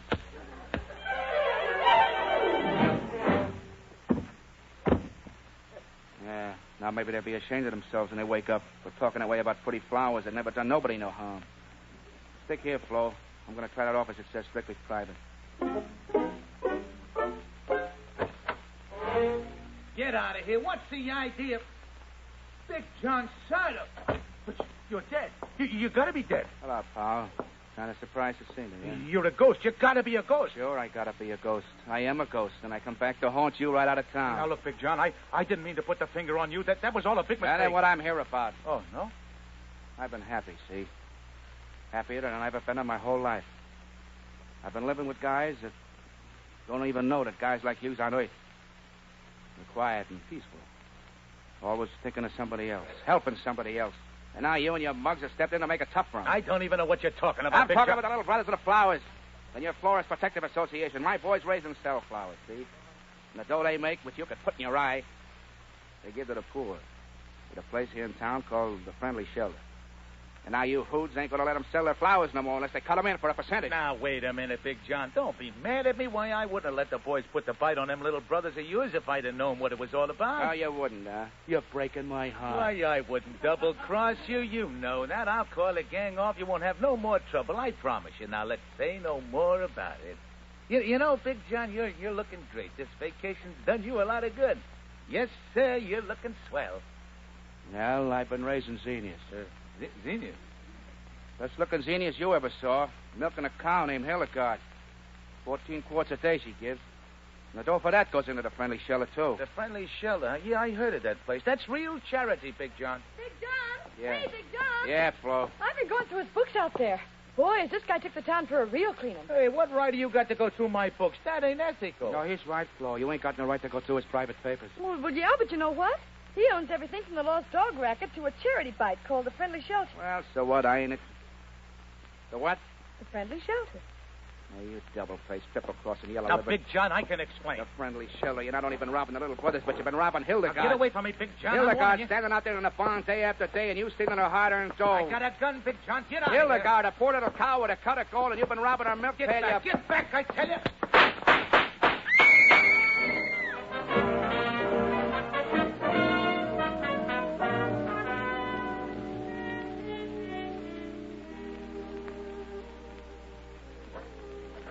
He's right in here. Stay just a few minutes. Thank you, nurse. Good morning, Brother Orchid. Hello, Big John. Hello, Flo. Brother Superior. We bring good news, my son. Yeah, you know what? The doc says you can leave the hospital tomorrow. He does? Say, ain't that the nuts? If Paul don't get out for another week. The brothers will be so glad to have you back. And Hildegard, too. Why, do you know that during the 3 weeks you've been here in the hospital, she dropped to a mere 8 quarts a day? Yeah.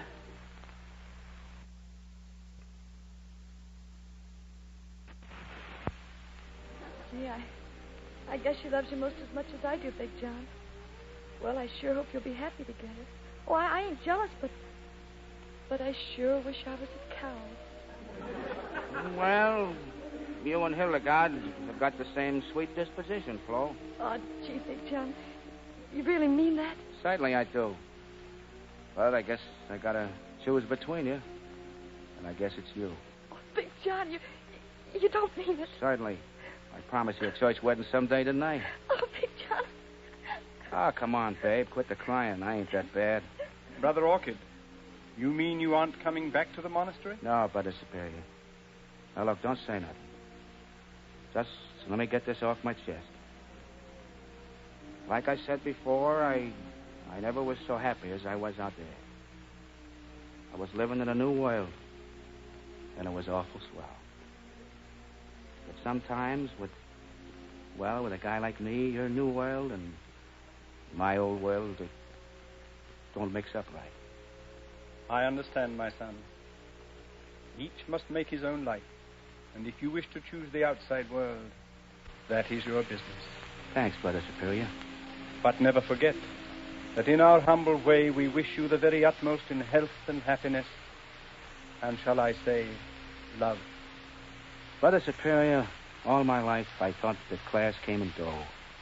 Swell clothes, big cars. Oh, but I was wrong. It's the little guys. The good little guys like you that are quiet and peaceful. They're the ones that really